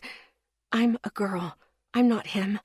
A door burst open, and I barely noticed. I was still in that basement. Allie! I'm a girl. I'm not him. I didn't do those things. I'm a girl. It wasn't me. He's the one. I closed my eyes and tried to focus, panic tearing through me. I'm Lexi. I'm Lexi. I'm Lexi. I didn't do that. I didn't hurt them. I kept repeating it over and over. Allie! A hand touched my shoulder. I jumped and moved away till I hit something big and hard. I didn't want him to touch me. He's the one who did it, not me. I rested my forehead against the cold surface and took deep breaths. I'm Lexi. I'm Lexi. I didn't hurt them. I'm a girl. I didn't hurt them that way. I couldn't have. I didn't hurt them. A dog was whimpering somewhere, and it made my heart hurt. Allie, you didn't hurt anyone. That wasn't his voice. I knew that rich voice. Lexi knew that voice. I knew it. I turned towards it. I'm Lexi. I'm Lexi. I'm Lexi. Allie, open your eyes and look at me. See where you are. Still gasping for air, I opened my eyes, half expecting to see his face. It wasn't him. It was Asher. I knew Asher. I knew those beautiful eyes, that handsome face. I knew him. I looked up at him and felt broken. I was shattered on the floor, and there were only that fucker's memories left. His face changed. His face looked pained, his eyes soft and warm. Asher reached out, his hands holding my face. Allie, are you seeing me? I nodded, still trying to get those images out of my head, still gasping for breath as I cried. I felt sick, dirty, like I had done something horrible. That wasn't me. I didn't do that. But his hands on my face helped push those images back. My shaking hands dug into his white undershirt, and I clung to him. He pulled me against him, his arms tight around me. I buried my face in his chest and tried to breathe. I got you, Allie, he whispered gently. I wrapped my hands in his shirt and focused on remembering who I was. I'm Lexi. I'm Lexi. I'm Lexi. I didn't do it. I didn't do it. I'm not a monster. I didn't do that. I didn't hurt them. You didn't do anything, Allie. You didn't hurt anyone. Asher started talking, and I listened while my body remembered how to breathe. You aren't a monster, Allie. You're our Allie. His hand ran down the back of my hair. You love bad monster movies, and you make smart-ass jokes. I nodded. Yeah, I did that a lot. You're an amazing artist, and you're thoughtful and generous, and a hard-ass when it comes to telling me to do what I really want, no matter what anyone else thinks. One of his hands buried itself in my hair. And you'd tear apart anyone who tried to hurt the people you care about. I nodded. Yeah, I would. I wasn't that thing in the basement. I was someone else. I'd never. The images finally fell back into their dark little corner, giving me room to breathe again. I took deep breaths as my pulse started to slow back down. It was a while before I really knew I was in Asher's room. Lightning flashes lit up the room every few seconds, giving us light to see. Oh, that sucked, I whispered into Asher's shirt. I felt Asher let out a deep breath. I turned to rest my cheek against that space between his shoulder and chest. Hades whined from his spot on the bed. No shit. His voice was relieved and strained all at the same time. Are you okay? I didn't know how to answer. I shrugged. His hand started rubbing up and down my back. It felt so good right now. What was that, Allie? Nightmare. Bad. I finally had my breath back, but I kept clinging to Asher. I wasn't ready to let go. Forgot who I was. Did bad things. His body became tense against me. What do you mean, honey? He asked, his rich voice soft. I've got her, Hades. Calm down. Hades stopped whining. It was one of his fucking memories. But when I dream about the dead, it's always me. I took a breath and kept talking. I'm always the one dying. I'm always the one hurting other people. He was about to rape one of his victims. I woke up right before he... My throat closed. Shit, Allie. I nodded against his shirt. That about summed it up. Asher held me tighter. He rested his cheek against my hair. Can you get rid of the rest of those memories tomorrow, like you did today? Yeah, I said quietly. Even my voice sounded tired, but I really didn't want to go back to sleep. Do that tomorrow, Allie. You can stay here all day and night if you need to. I don't care. I don't want you to think you've done that again. His voice was hard and panicky. I moved my hand to the back of his neck, my fingers kneading. My mind was on Sophia. I needed to get the link going for when... I have to finish the link. It's already taking too long, I told him wearily. He went completely still for a couple of heartbeats. Then his hands were hard on my arms, pulling me away from his chest. I looked up. His face was drawn hard. His ocean eyes were rough as they ran over my face. The link can wait. This can't. His voice was firm and clipped, telling me not to argue. He didn't understand. I needed to convince him. I can't, I argued. His eyes raged at me. People are counting on that link. I can't let them down. No soul is worth this, Ollie. Can you go through that dream again? Can you stand to think you did that again? His eyes ran over my face again. Because I don't think you can. My eyes filled. He was right. I didn't want to do it again, but he didn't know. I don't have a choice. He opened his mouth to protest again, but I cut him off. It's Sophie. Asher's face went pale, his eyes wide. He exhaled hard as the news hit him. His grip loosened. I rested my hand on the middle of his chest, reminding him I was here. I waited till he got over the shock. Are you sure it's her? He asked quietly, his voice brittle. She called the twins Eth and Izzy. He looked horrified, his brow drawn together, his mouth open. She's at their house? She's the ghost that's been... Yeah, she is. I ran my eyes over his face. His mouth had closed, but his eyes were full of shadows. She's okay right now. No extra energy. I needed him to understand why those memories didn't matter right now. Why this didn't matter right now. But it doesn't mean that won't change. And I need to be ready when she decides she wants to cross. I'm not leaving her to rot like Mary Summers. Asher ran his hand down his face as he took a deep breath. His eyes went to the wall, over my shoulder, as he let go of me. I pulled my knees to my chest, wrapped my arms around them, and waited. My tired body was begging for me to go to sleep. As I waited for Asher, my head started dropping. I wasn't going to sleep. My body just wanted to lay down. Okay. His voice was calm. I looked up and blinked at him. He looked down at me, his eyes determined. Do the twins know? Fuck no. My voice was still tired. Miles does.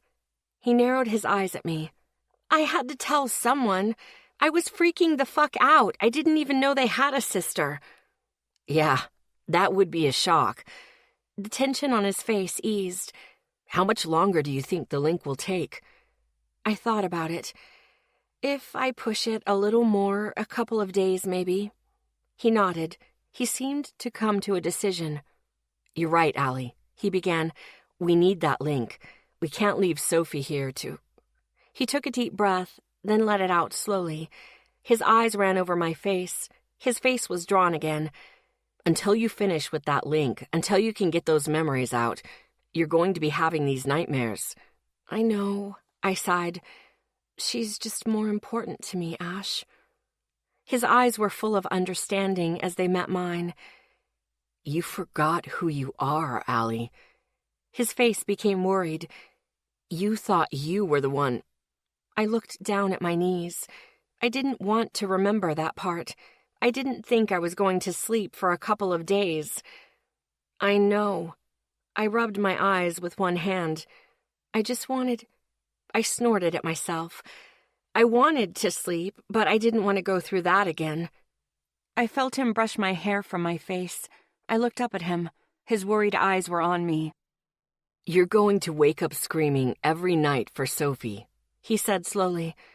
"You're going to think you're the one who hurt those women every night so you can cross her when she's ready." "It's their sister, Ash." My voice was soft, but loud in the quiet of the room. "If she needs to go, I'm going to be ready. I promised her." His brow drew together as his eyes ran over my face. "Then you're staying here," he declared. "Huh?" "You have to do this, I get it." He let out a breath. "But you're not doing it alone. You're staying here until you finish the link, and you can get the worst of those memories out."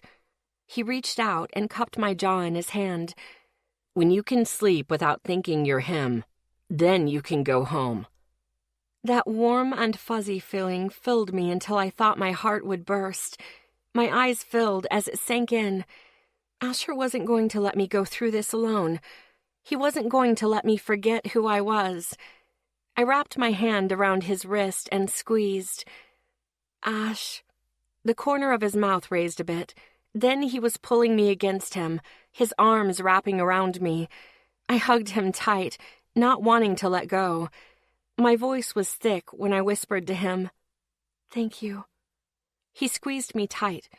"Of course, Allie." I took a deep breath of vanilla and cinnamon. Something inside me relaxed. Exhaustion poured over me. I rested against him, my body not listening to me anymore. Asher caught me. "Allie, you need to sleep, honey." I shook my head against him. I didn't want to sleep. I didn't want to see it again. "Coffee. I need coffee." My voice was quiet, barely above a whisper, but Asher heard me. He always heard me. Asher shifted, his arms slipping under my knees. He got to his feet, lifting me against his chest. "No, Allie. You need sleep, not coffee." His voice was gentle. I shook my head as another flash of lightning lit up the room.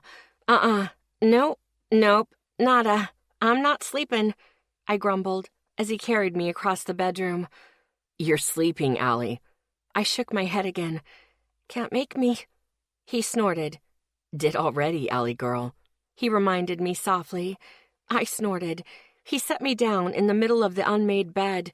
Before I could even sit up, Asher had laid down next to me and pulled the blankets up to cover both of us. Hades moved up from the foot of the bed to the pillow next to my head. "I don't wanna," I grumbled. I heard him chuckling quietly as he shifted on the bed. He wrapped his arm around my waist and pulled me to him. My body fit into the curve of his. My head ended up on his arm with his other arm holding me snug against him. "Tough shit," he whispered back. He wasn't hiding his laughing now. I grumbled at him. He buried his face into my hair at the back of my neck. "No sleepy," I mumbled, while my eyes were closing. Asher's body heat was pushing me into sleep. I wanted to sleep, but dreams. If he got up... Ash?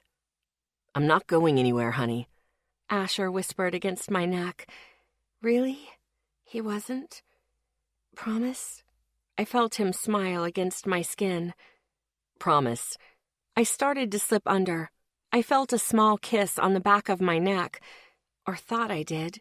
It didn't matter. I dropped into sleep hard. I woke up slowly, my body in a strange position. I was almost on my stomach. Asher was still against my back.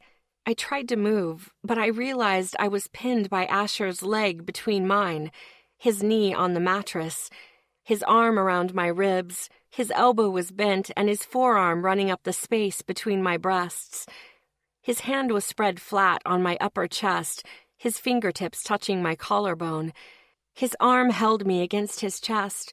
It was the only thing keeping me from laying completely on my stomach, as if, even in his sleep, he was aware of where I was and stopped me from laying on it. It made me feel warm and fuzzy inside. I was still floating in that half-sleep when I realized what else I was feeling against me. Yeah, it was morning. I ignored it and just floated there. A small part of me remembered I had a boyfriend and he wouldn't like this. But it was Asher. Kind, talented, wonderful, sexy as hell Asher.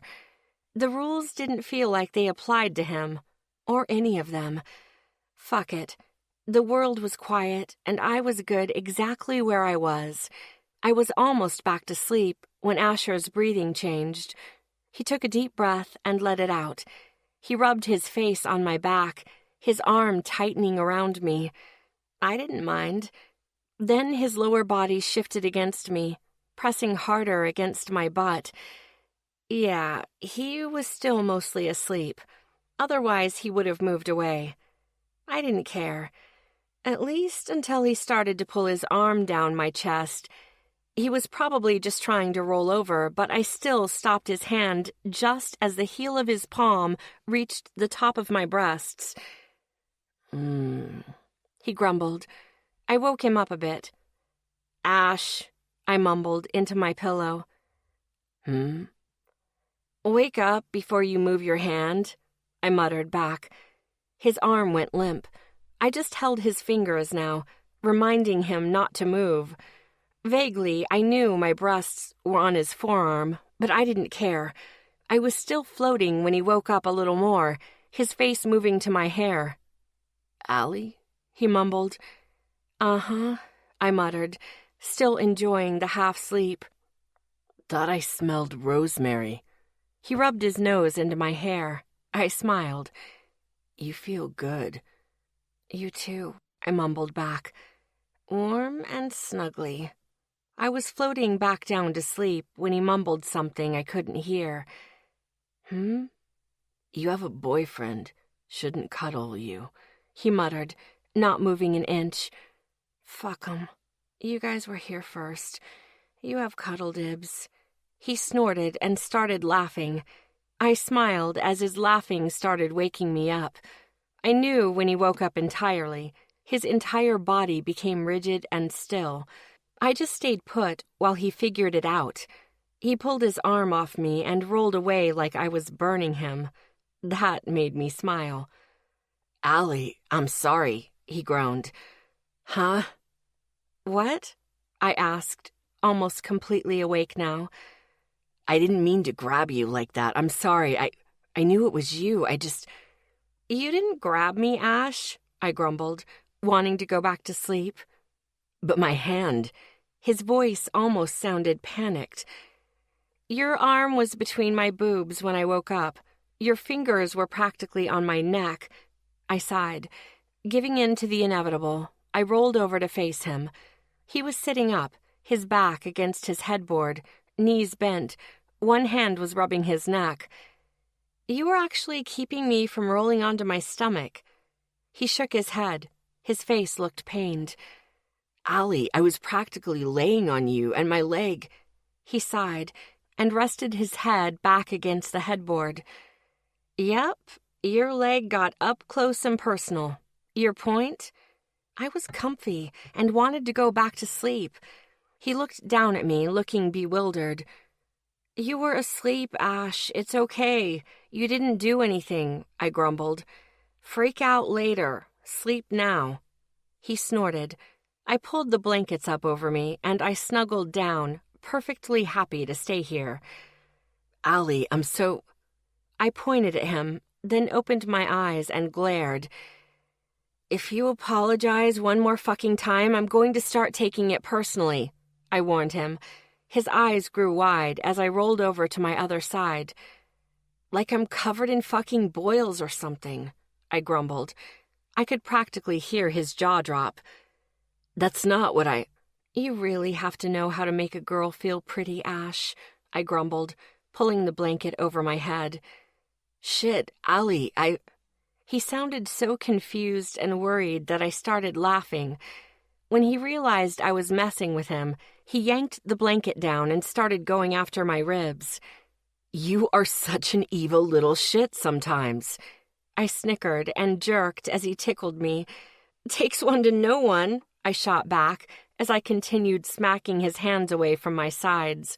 When he kept coming at me, I went after his spot, the right side just under his last rib. He smacked my hands back. Then he grabbed my hands and pinned them above my head.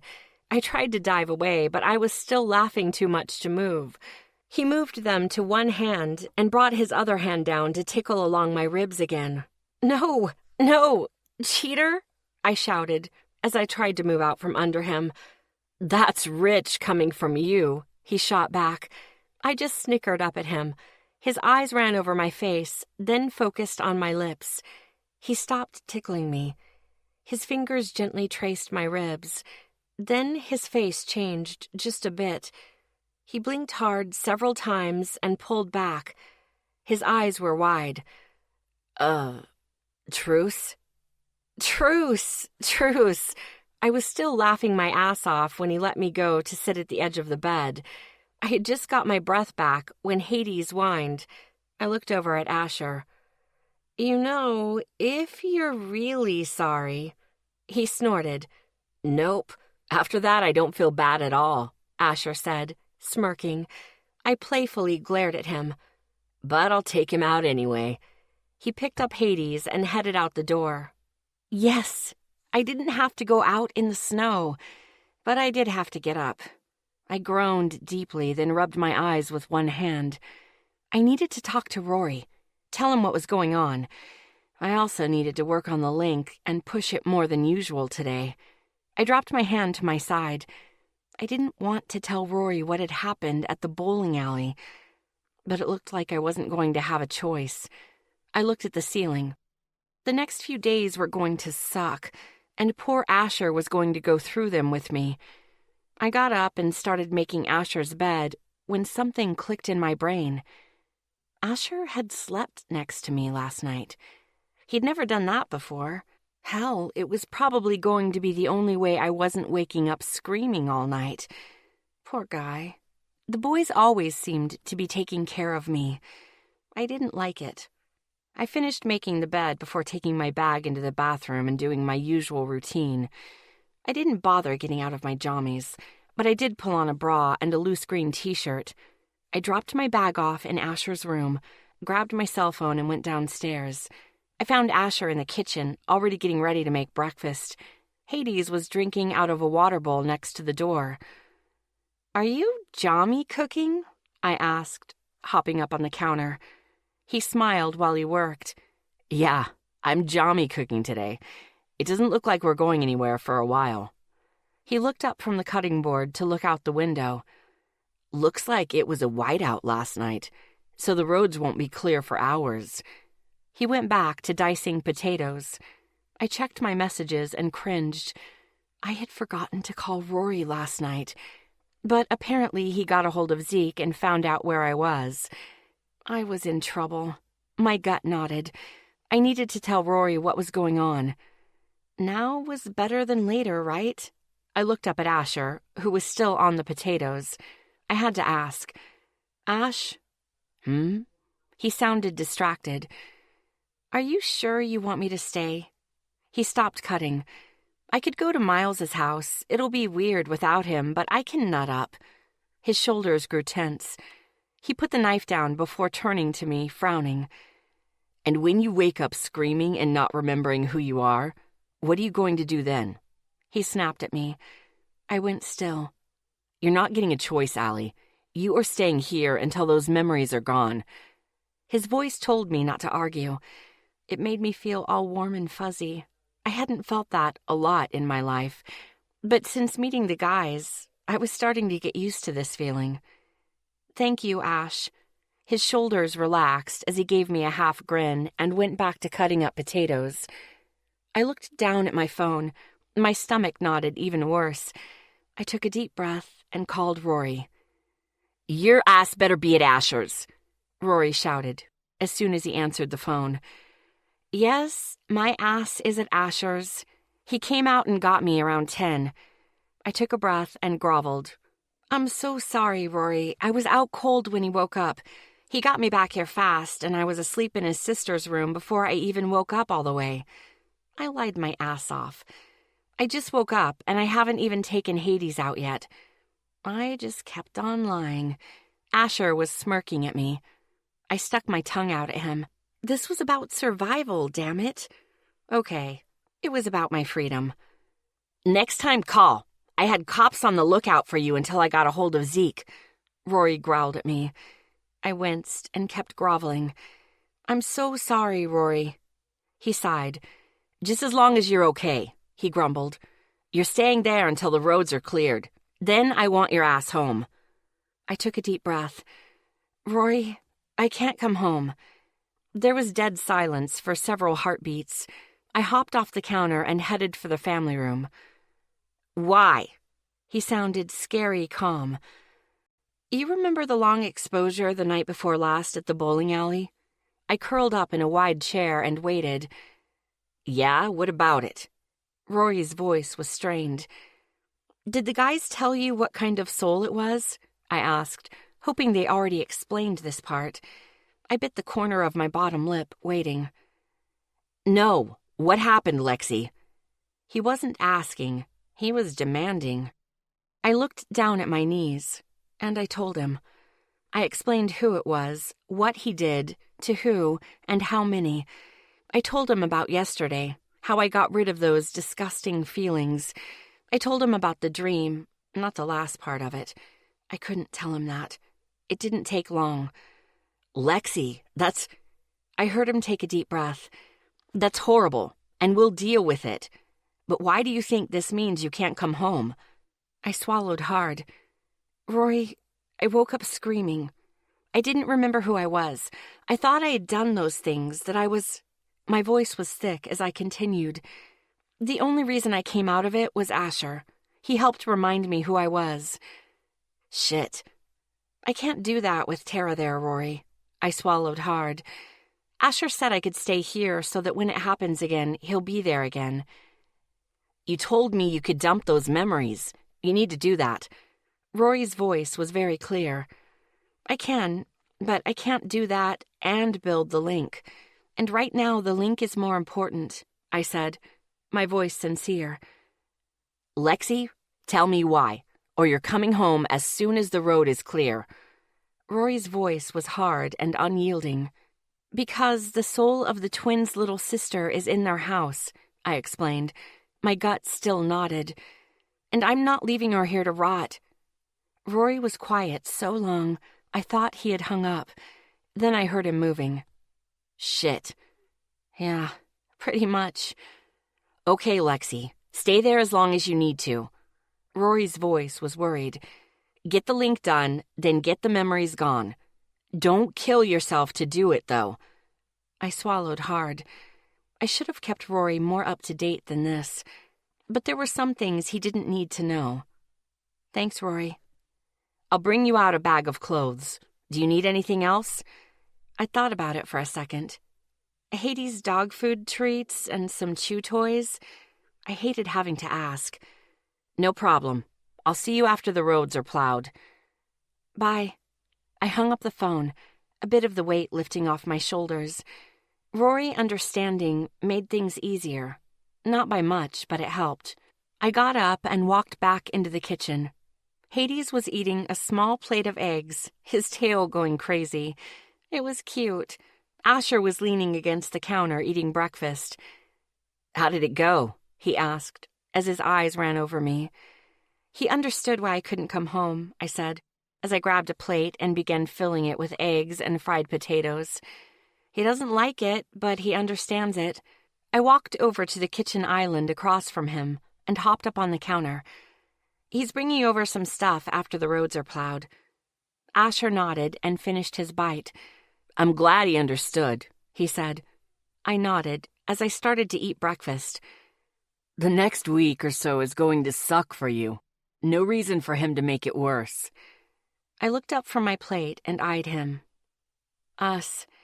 It's going to suck for us, I reminded him. He smirked at me. You're the crazy one who volunteered, remember? He chuckled. Yeah, I remember. Asher pointed his fork at me. But you didn't wake up again last night. So I think with both Hades and me, we can keep those dreams away. He took a bite of potato. Thanks for taking the hit, Ash.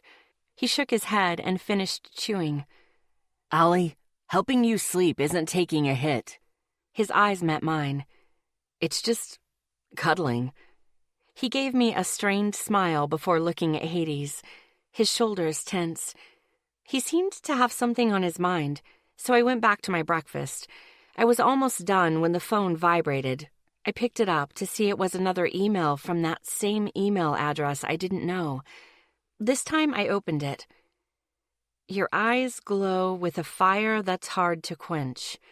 Essay. I sighed. Whoever this was had the wrong email, and they were romantic. I threw the email away and checked my texts. Nothing from Dylan. Did Dylan text you? Asher asked, before taking a bite of his toast. Nope, no phone call either. I put my phone down on the counter and looked up at him. I talked to him yesterday for about 2 minutes. He said he'd call me last night. No call, no text. Asher frowned. That's fucked up, he muttered before taking his plate to the sink. Asher wasn't defending Dylan. Asher always defended Dylan, or at least offered an alternative. Asher's shoulders had grown tense, his jaw clenching. I decided to ask the question that I had wanted to since I woke up at Miles's house. What happened that night that has all of you not trusting him? I asked, quietly. I needed to know. Asher put his plate in the sink, then turned to look at me. His face was serious. Are you sure you want to know, Allie? His voice was warning me. My stomach nodded. Yeah? He nodded, then moved to stand across from me, leaning against the counter. I'll give him this. He was the only one with a kid on him. Ours were in our cars. His voice was carefully neutral, like he was trying to hide what he was feeling. He was also the one who asked Riley to see if you were all right. We thought you probably had a bloody nose or something. I waited silently. When Riley came out yelling that you were on the floor in the bathroom, he was up and off like a shot. We were a step behind.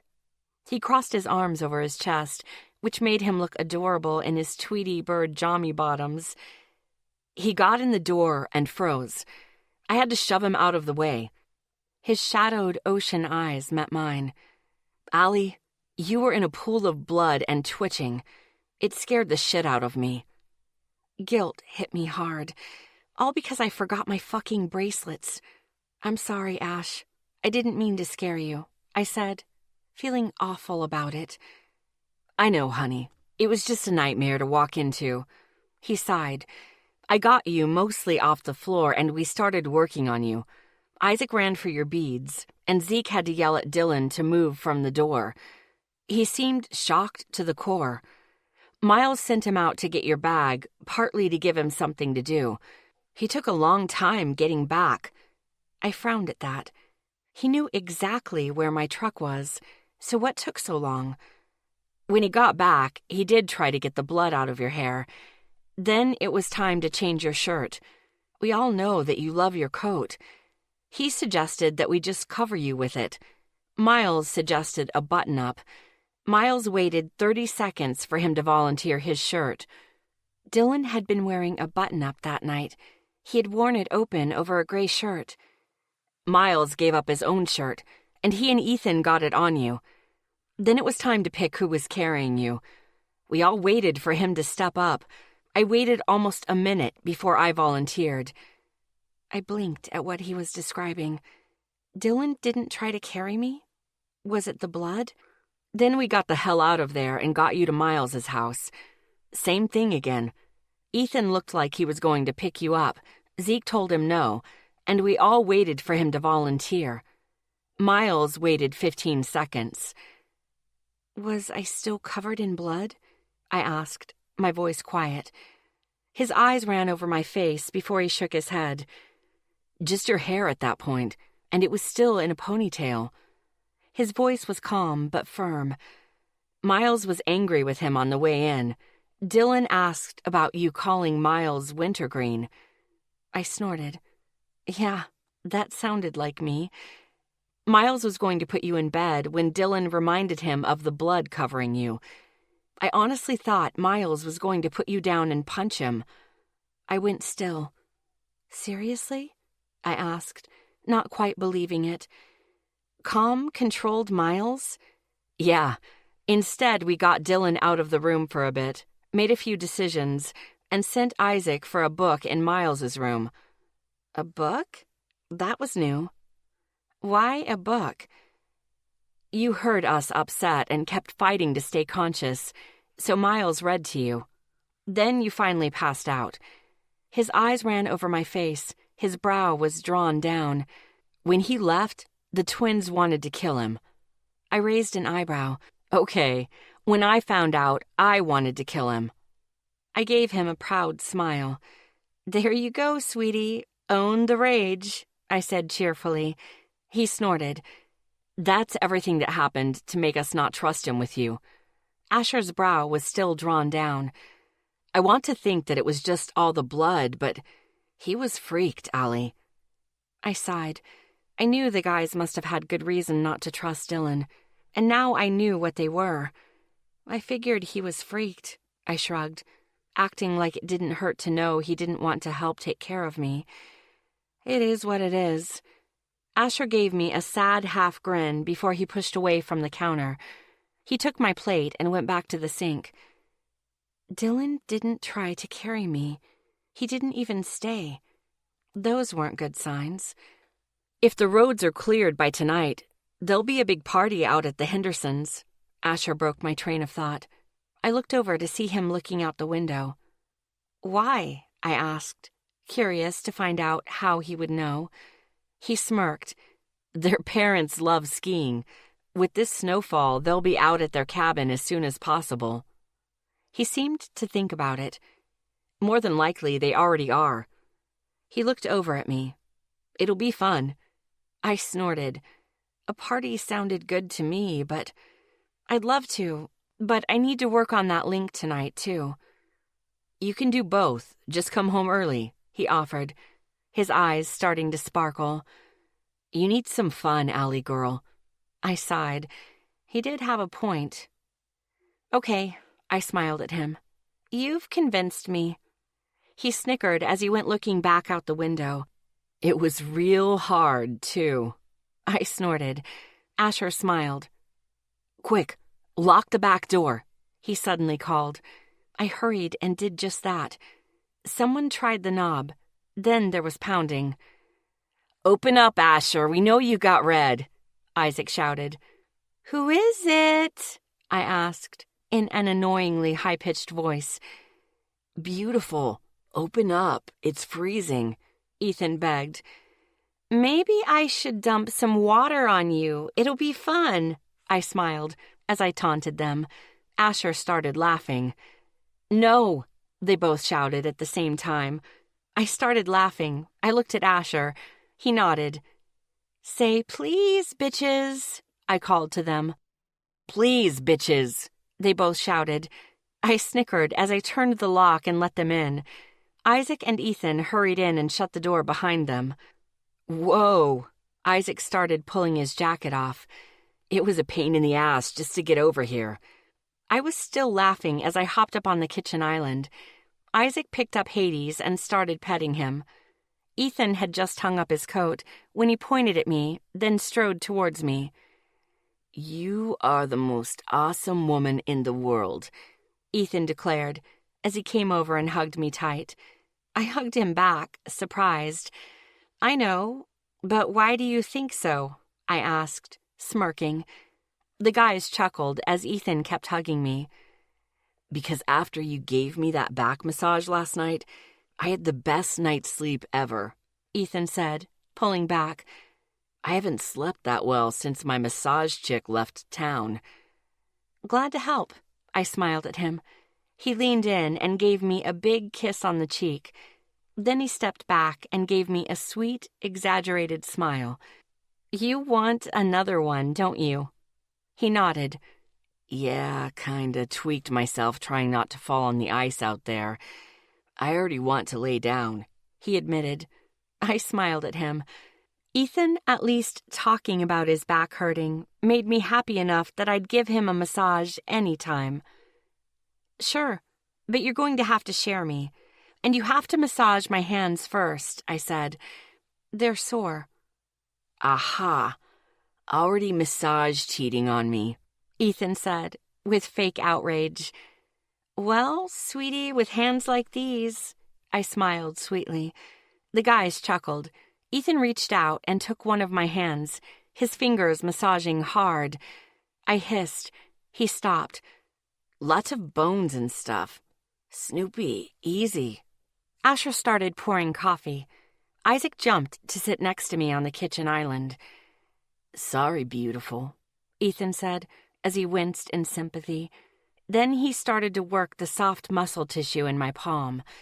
It felt damn good. So, I assume Asher was your massage mistress? No, mistress. Zeke just warned me that if his shoulder gets worse, he's going to ask. Ethan froze. The room went silent. Ethan's eyebrows went up. Zeke, he said slowly, as if to be clear, is going to let you touch his back? Zeke Blackthorn? Ezekiel Blackthorn, our surly giant of the north, Isaac added, as Hades licked his cheek. If his shoulder starts hurting worse, I think so, I answered. Ethan looked impressed. Never thought Zeke would get over that one, Ethan mumbled. He didn't, I admitted. Ethan looked back up at me. He said he wasn't in enough pain to deal with those memories yet. Ethan's face was still impressed. But he said he'd ask? Isaac asked. I nodded.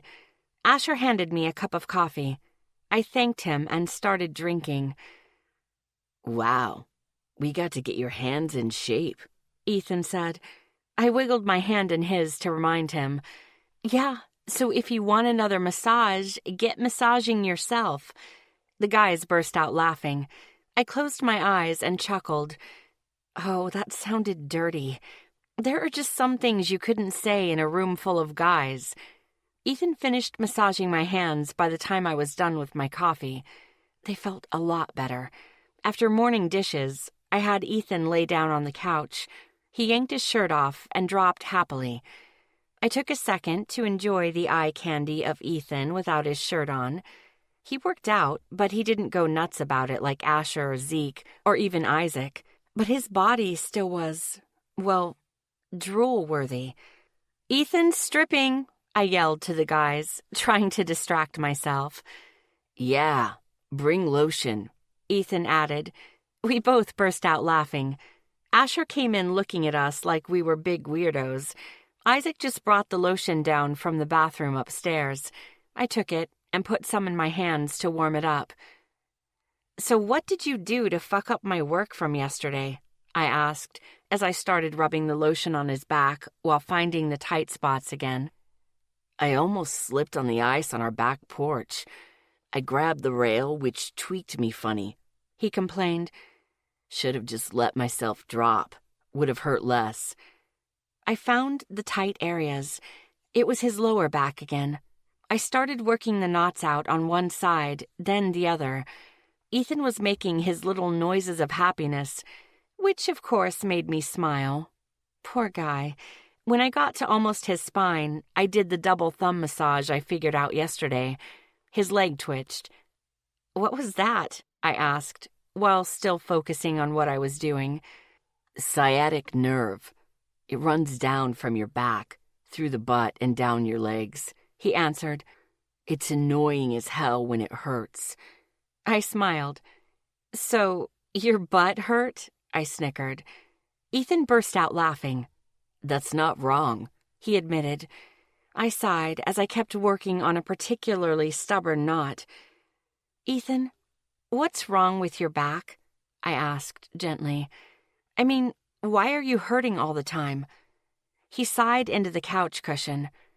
There was a car wreck about 5 years ago.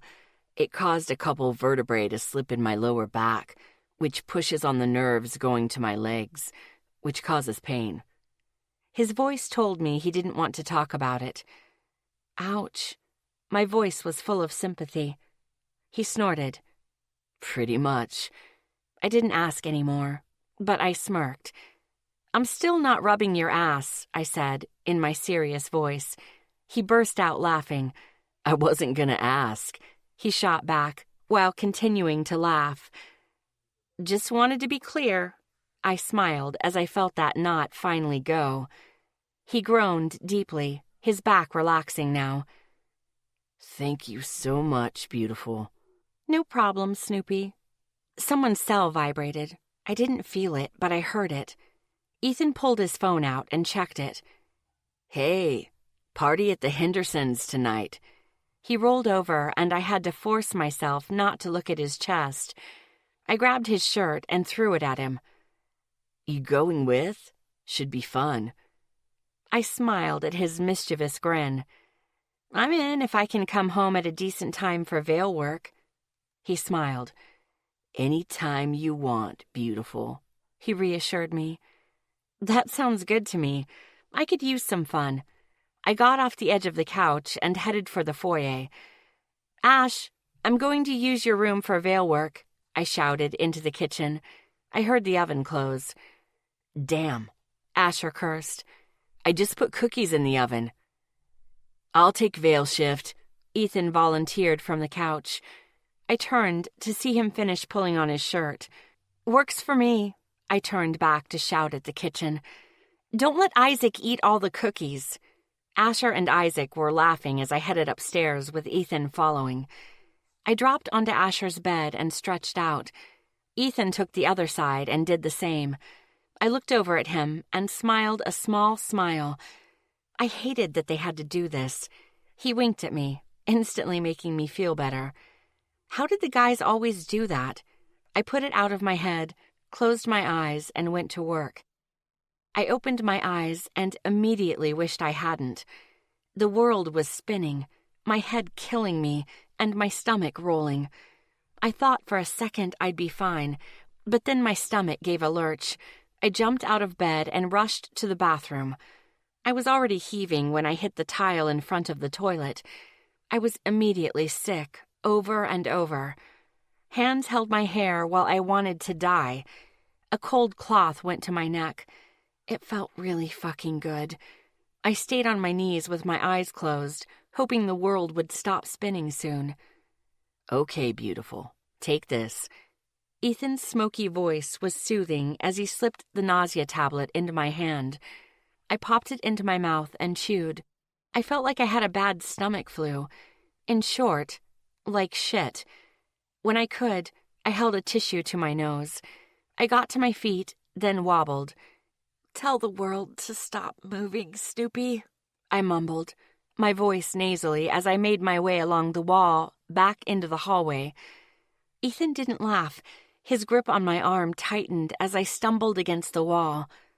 Lexi, what the hell? Why did you push it?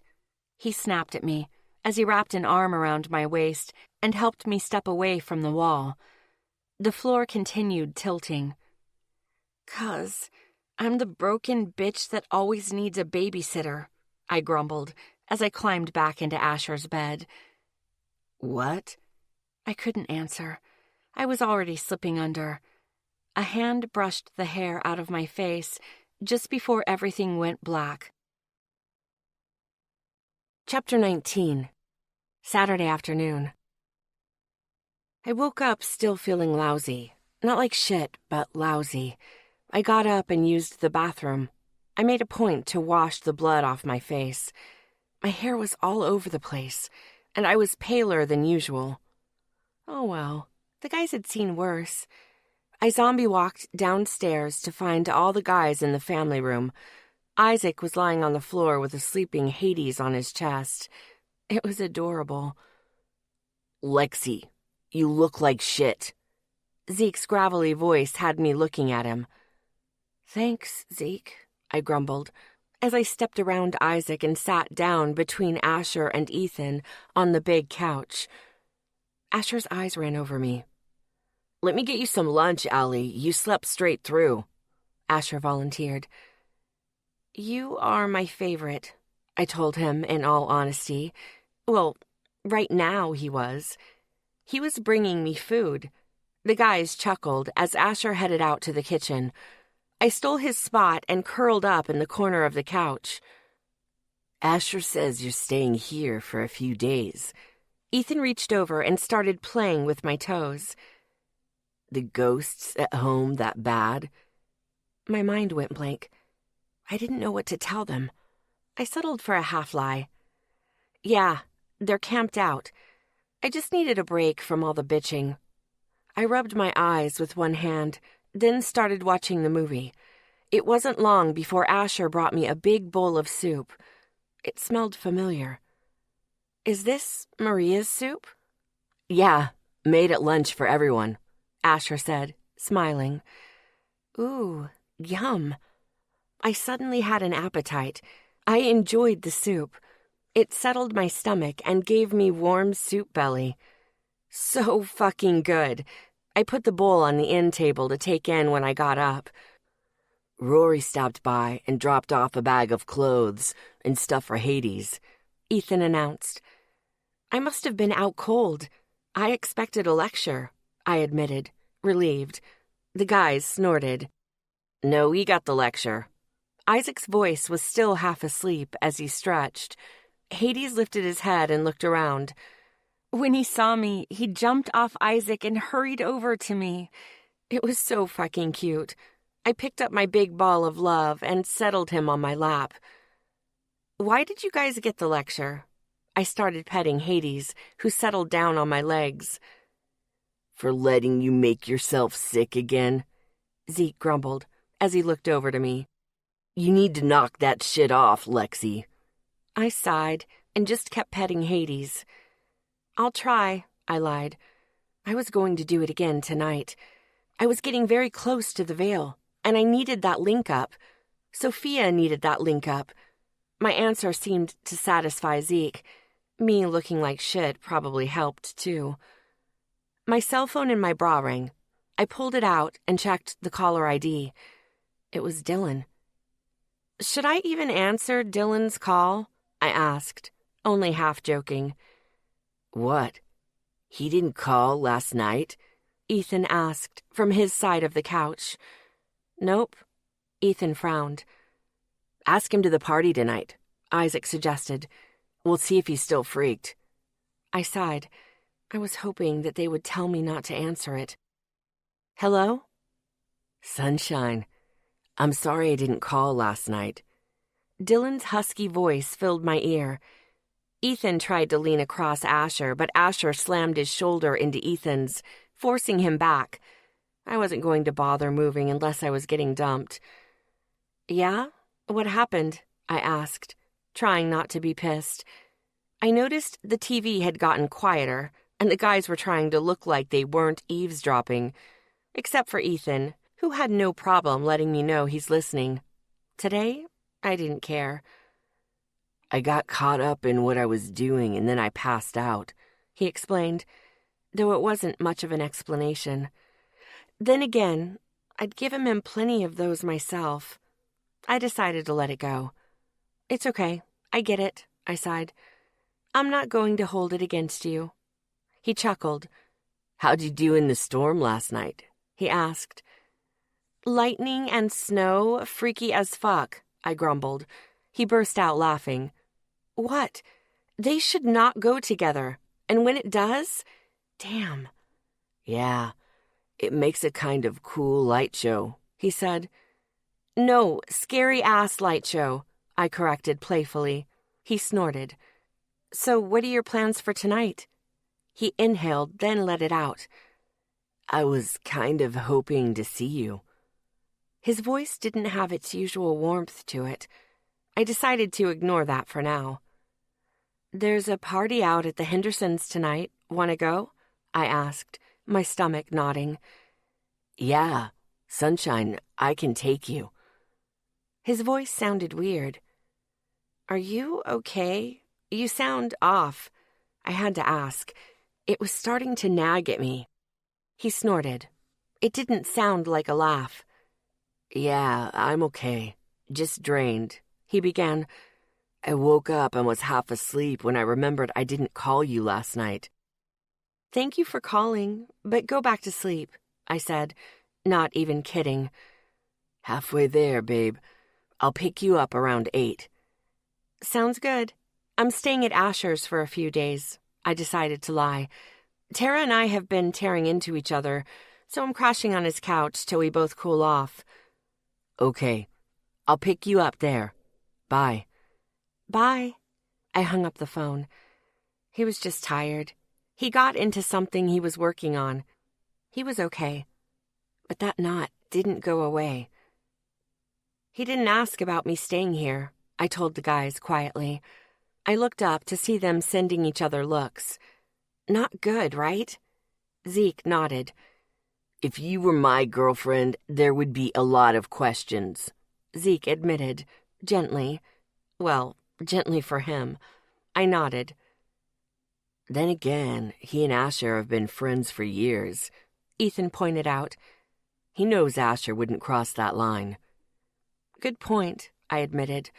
The knot still wasn't going away, though. The doorbell rang.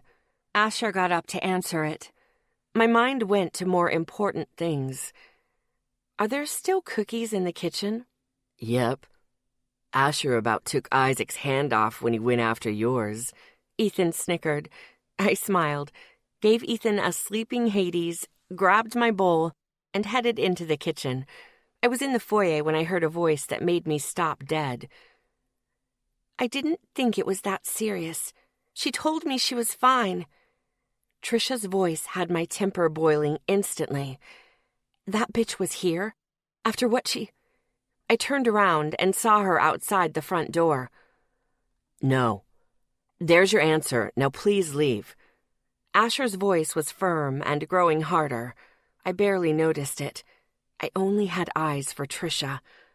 I put the bowl down and was moving before I knew it. She was the fucking reason it had gotten that bad. She was the fucking reason I thought I had... I was past Asher before he knew I was there. I swung. I caught that bitch in the eye and she went down. Vaguely, I felt the pain in my knuckles, but then adrenaline was flowing, and I was on her again. You fucking bitch! I hit her again. You left me to die, I screamed, as I went to kill her. When I pulled my arm back again, arms wrapped around me, yanking me off her and pulling me off my feet. I smelled vanilla and cinnamon. You fucking piece of shit! Do you have any idea what you did? I tried to reach for her, but Asher pulled me further away from her. You have any fucking idea what you put me through? I couldn't seem to stop screaming at her. I wanted more blood. You fucking spoiled princess. Do you even think about anyone but yourself? Trisha was stumbling off the porch, clutching her face. Fuck you, Lexi, Trisha shouted back, tears falling down her face. You fucking ruin everything around you. You destroy everything. I didn't want to feel the verbal hits, but I did. I fought to break Asher's hold, but I had no opening, no leverage. Get the hell out of here, Asher shouted over my shoulder. I tried to jerk against him and got nowhere. Don't call and don't come back. She glared at me, holding her bleeding nose. Be happy with your whore, Trisha snapped, before hurrying down the porch stairs. Can't be. The whore's leaving, I shouted at her. I was raging mad. The guys laughed as she all but ran to her car. I was still shaking. Asher waited until Trisha had driven off before putting me down. I pushed my hair out of my face with a shaking hand.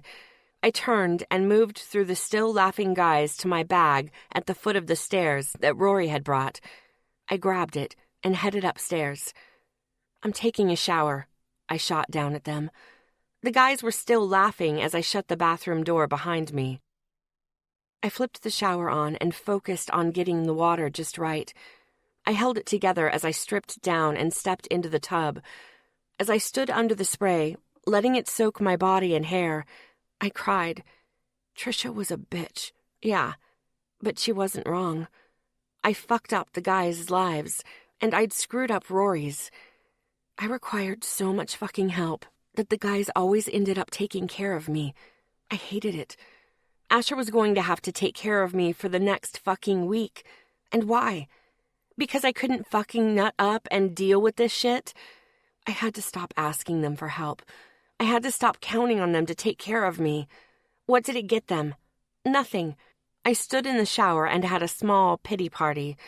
It didn't take long before I sounded pathetic, even to me. Okay, Lexi, remember what Riley said? If they didn't think you were worth it, then they would have bailed already.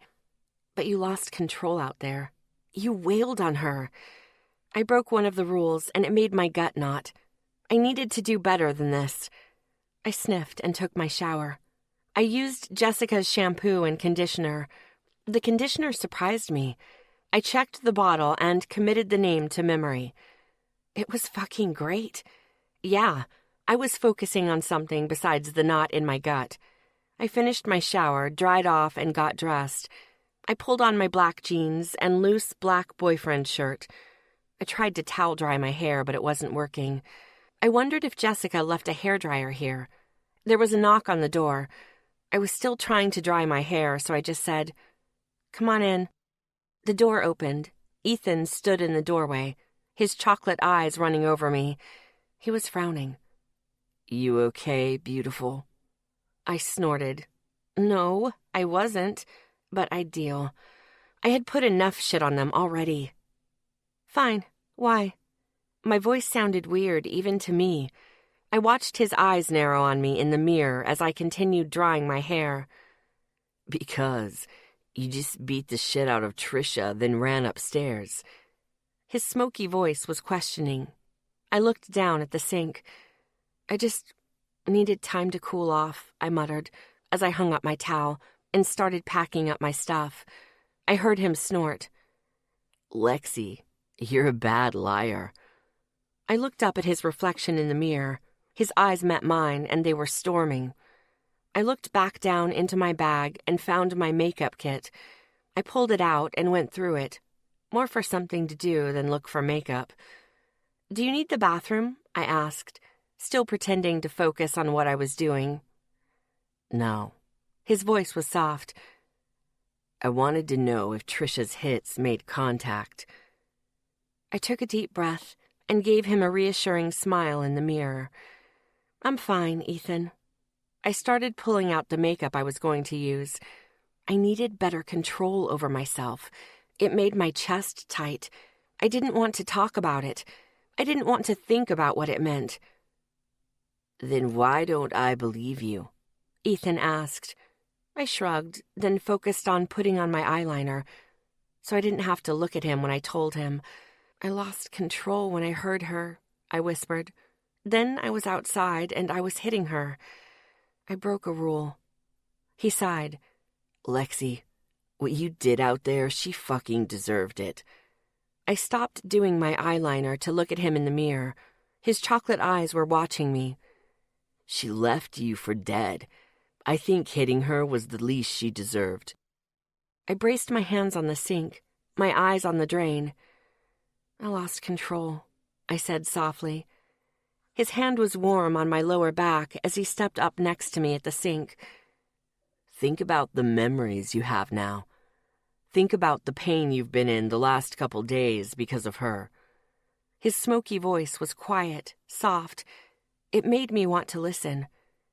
"You losing control for a minute is understandable." I went still. This didn't sound like Ethan. I looked up to meet his eyes in the mirror. Miles tell you to say that? He grinned at me. I told him what I thought was wrong. He told me what to say that would help. He shrugged. I'm not as good with the emotional shit as he is. I'm wired differently. I chuckled, shaking my head as I looked back down at the sink. He leaned over, resting his chin on my shoulder. The point is, no one has control all the time. Everyone breaks once in a while. This time, it just happened to be Trisha's nose. I snorted and looked in the mirror to see him grinning mischievously. His warm eyes met mine again as his fingers rubbed my lower back. Don't be too hard on yourself, beautiful. You're not perfect, he said gently. I nodded, letting him know I had heard him. He gave me a quick kiss on the cheek before leaving the bathroom. The knots in my stomach were gone. Yeah, I had lost control, but I was only human, or necromancer. Was there a difference? I really hoped not.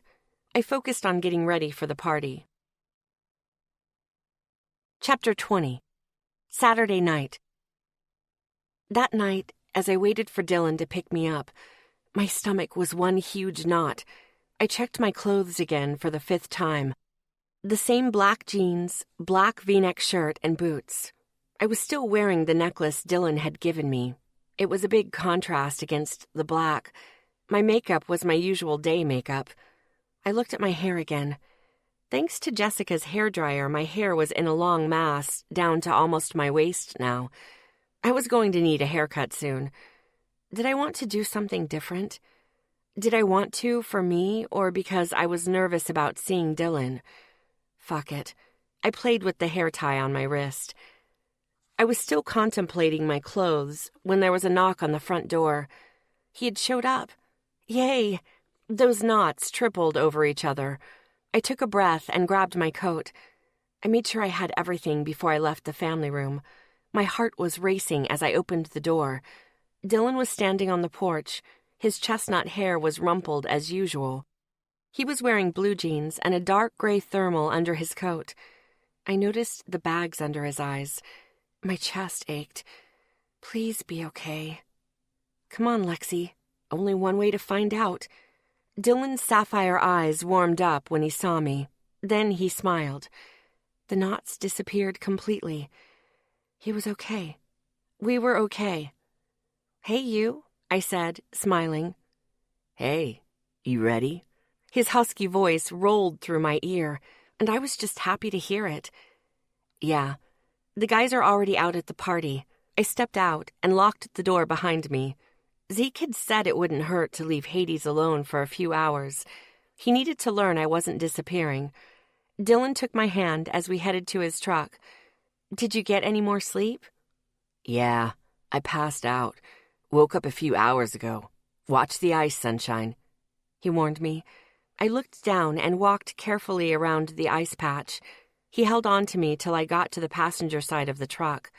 Then he turned me towards him and kissed the hell out of me. My heart raced, butterflies went nuts, and something inside me relaxed. He was kissing me like I was the air he needed to breathe. I kissed him back the same way. It erased every doubt I had, every fear I had about him. No one could kiss you like that and not care about you. When he eased back, we were both out of breath. His glowing eyes met mine. Sorry, I really needed that, he whispered. I smiled up at him. Me too, I admitted. He smirked down at me before stepping back. Come on, we have a party to go to, he said as he opened the door of the truck. I climbed in and he closed it behind me. That was a first. Dylan hurried around the truck, hitting the hood twice, and climbed it. He didn't even realize he did it. I smiled. Oh, this guy. I took a breath as he drove onto the road. That warm feeling was still running through me. Okay, no drinking tonight, Lexi. I smirked at myself. Dylan was telling me about his shift at the store yesterday when he pulled up to the Hendersons. They were rich, almost Miles rich. The house was enormous and sprawling and packed with people already. Wow, Ethan said awesome parties, but Dylan snorted. More like epic. He smiled over at me. I'm driving, you drinking. Sunshine? I thought about it. With those memories running around in my head, fuck no. Nah. He smiled at me. Come on. The guys are probably waiting, he said. I got out of the truck and slid to the ground. I closed the door and met Dylan at the front. His face was relaxed as he took my hand and we entered the house. The house was huge. There was cedar everywhere. The stairs, the exposed beams. It looked like anywhere they could put the cedar, they did. It was overwhelming.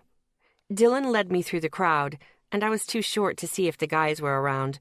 So when he pulled me into a large room with music playing, I thought the guys were in here. But nope. Dylan took my jacket off and set it down, then took his off too. Then he pulled me onto what seemed to be the dance floor. The music was slow and, well, sultry. It reminded me of hot summer nights. Dylan pulled my arms around his neck, then wrapped his arms around me. I smiled as he leaned down, his lips going to my ear. I just wanted you to myself for a couple more minutes, he whispered in that soft, low voice that sent shivers down my spine. Before your big brothers find us and all. I snickered. Oh, poor delusional Dylan. I had already spotted Isaac in the doorway of the room out of the corner of my eye. I waved Isaac away. He got the hint and moved on before Dylan saw him. I ran my eyes over his face. His bags were dark, and the lines around his eyes were deeper than usual. Honey, are you okay? You look like you haven't slept at all. His eyes were warm as they ran over my face. Yeah, babe, I just had some trouble sleeping the other night, and I didn't make up as much as I thought I would today, he mumbled, still looking at me as if he was memorizing me. Want to bail? I'm pretty sure I can find a place for you to take a nap, I offered, smiling. He gave me a big smile. No, sunshine, I don't want to be anywhere else right now, he whispered, pulling me closer until he had pressed me hard against him. I tightened my arms around his neck. I must have really scared the shit out of him. Fuck. He rested his cheek against mine and danced with me. Another song came on, and it was another slow one. He just kept holding on to me. That warmth washed over me again, filling my heart. I moved one of my hands to the back of his neck and started massaging. He groaned and dropped his head to my shoulder. I scared you, didn't I? I asked softly. I kept my hand working on his neck. It was like a rock. Little bit, he mumbled. I'm sorry. I swallowed hard. That was newish, even for me. He tightened his arms around me. It was almost painful now, but I didn't say anything about it. That's my new 3. My old 3 is 4 now. I didn't know what else to say, so I just worked the knots out of his neck. Don't worry about it, sunshine, he said, his face pressing against my neck. Just let me hold you right now. I nodded. When I was done with the knots on his neck, he lifted his head and ran an arm up my back, his hand cupping the back of my head. I rested my cheek against his chest. His lips rested on my forehead. I was warm, loved, and smelling sandalwood. I was happy there. This must have been the slow music room, because he danced with me, holding me like that for 4 songs. When he was ready, his arms loosened and he lifted my chin. He gave one of his amazing, slow, sweet, chaste kisses that got my blood pumping. When he eased back, he was smiling. Okay, let's go find the guys. He sounded so not thrilled. If you want to see some of your friends, we can. I thought that was obvious. He hadn't introduced me to his in-town friends yet. He shook his head. Most everyone is in Dulcet tonight. He sighed. I'm all yours. I raised an eyebrow at him and grinned wickedly. He seemed to know where my head was because he chuckled and smiled at me. Sunshine, don't tempt me tonight. I winked at him, then went to get our coats. I handed him his. He took my hand, and we went out to look for the guys. We found them at a pool table in a game room. I smiled as we reached them. The guys were all standing around talking to girls and watching the game. I put my coat down and got close enough to look at the table. Isaac was playing some guy. He was around Asher's height, had blonde hair and gray eyes. The guy wasn't too bad on the eyes, and he was doing decent on the table. "Hey, guys," I greeted them, smiling. "Hey, Lexi," Zeke said. "Hi, beautiful." "Hey, Allie." "Hey, Red." Isaac's voice was grumpy. He must be Stripes. I looked at the table again and got pissed. There was money on the table. "Isaac, what are you doing?" I snapped at him. Dylan put his coat down and stood behind me. I leaned back against him a little. His hands went to my hips, his thumbs making circles. Isaac looked at me. "Losing," he grumbled. Ethan came away from the table to talk to us. "Guy totally sharked him. He was acting drunk, and now he's sober," Ethan whispered, filling us in. "How much?" I growled, low. "Only $30. Ethan smiled. But that'll teach him." Ethan pulled back and went back to watching the game. I watched the other guy. He wasn't that good. My wicked side came out to play. I leaned back into Dylan. "Want to kick someone's ass at pool? Or should I?" I whispered. Dylan chuckled softly and looked in my eyes. It'll be so much more fun." I smiled big and gave him a quick kiss. Then I turned back to watch the other guy sink an easy 8-ball shot. He raised an arm like it was a huge victory, not $30. It pissed me off. "Hey," I shot at the guy. I walked away from Dylan and towards the table. The guy saw me, then ran his eyes over me before looking at my face. Yeah, an asshole. "Double or nothing?" His eyes warmed as he smiled cockily. The guys went still. "You got it, Red." "You don't call her Red." Isaac snapped at him. "I call her Red. You can use her name." The guy's eyebrows went up. Then he looked over at me. "Which is?" "Lexi. And you are?" I asked, sweetly. Yeah, I knew it wasn't fair, but the fucker messed with Isaac. If he hadn't acted drunk to get Isaac to play, I wouldn't care. But he had. So I cared. "Doyle Barnes." He held out his hand over the table. I reached out and shook it. My hand instantly felt slimy. "Nice to meet you." When I got my hand back, I was hard-pressed not to wipe it on my jeans.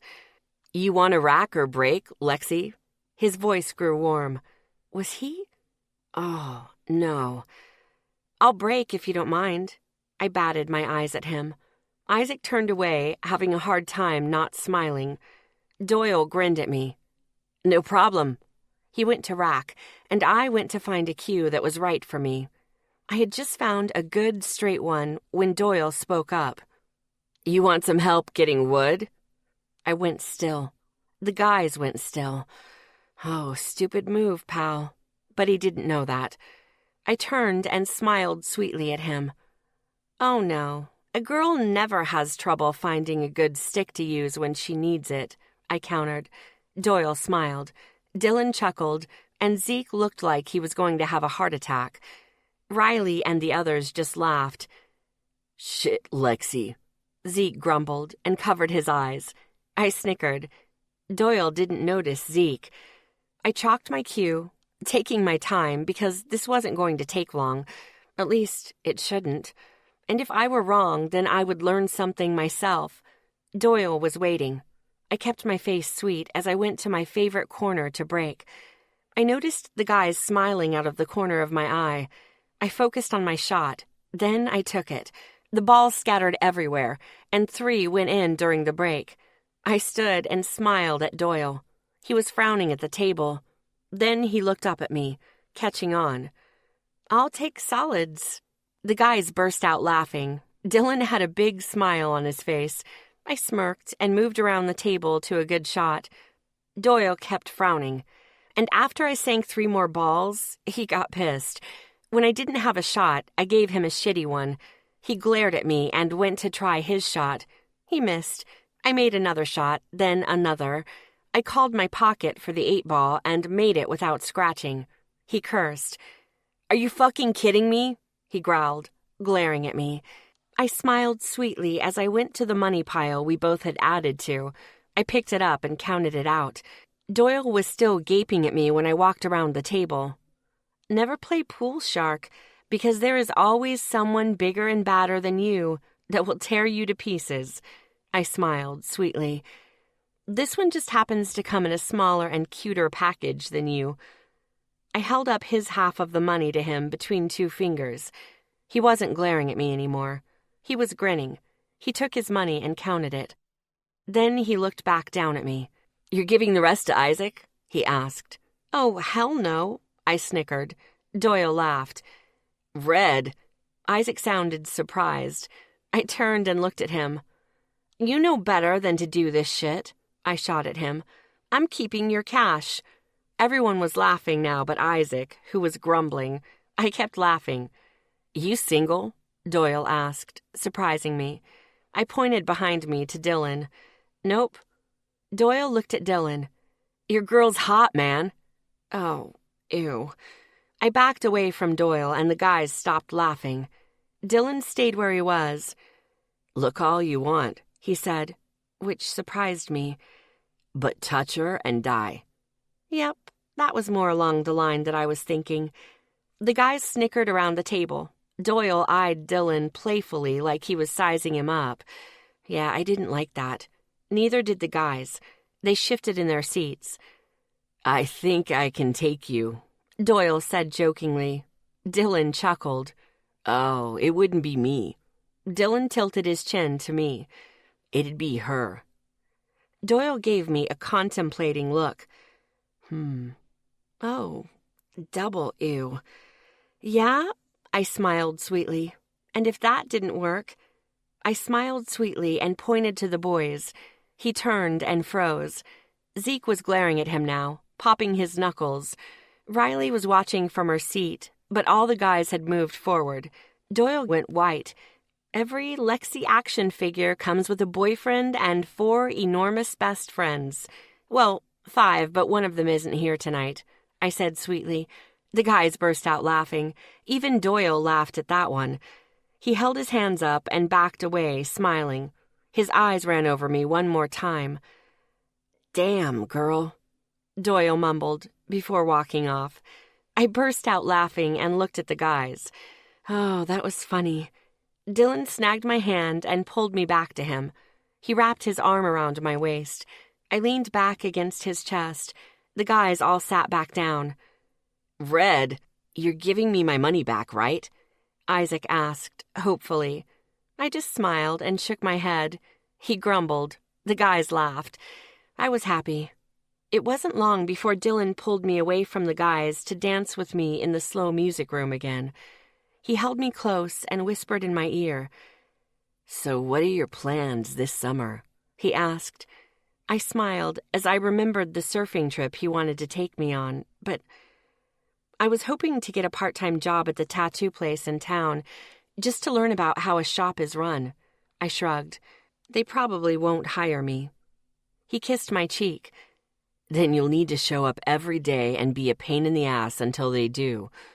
His voice sounded like he was smiling. I snickered. Yeah, that did sound like something I would do. I probably will. I just want my foot in the door. I brushed my lips against his earlobe and heard him catch his breath. "What about you, honey? Still planning that surfing trip?" I asked softly. His arms tightened around me. "I'm hoping to, but with the way things are going, I might have to skip this year," he whispered back. "What's going on?" I asked. He sighed. "You remember that science project?" he asked, his hand starting to run up and down my back. "Yeah, for that scholarship," I said. One of his hands moved around the back of my neck and rubbed the muscles there. I dropped my head to his chest instantly. He snickered. "There are some problems with it," he said, still massaging my neck. "I might have to can the whole thing and start over."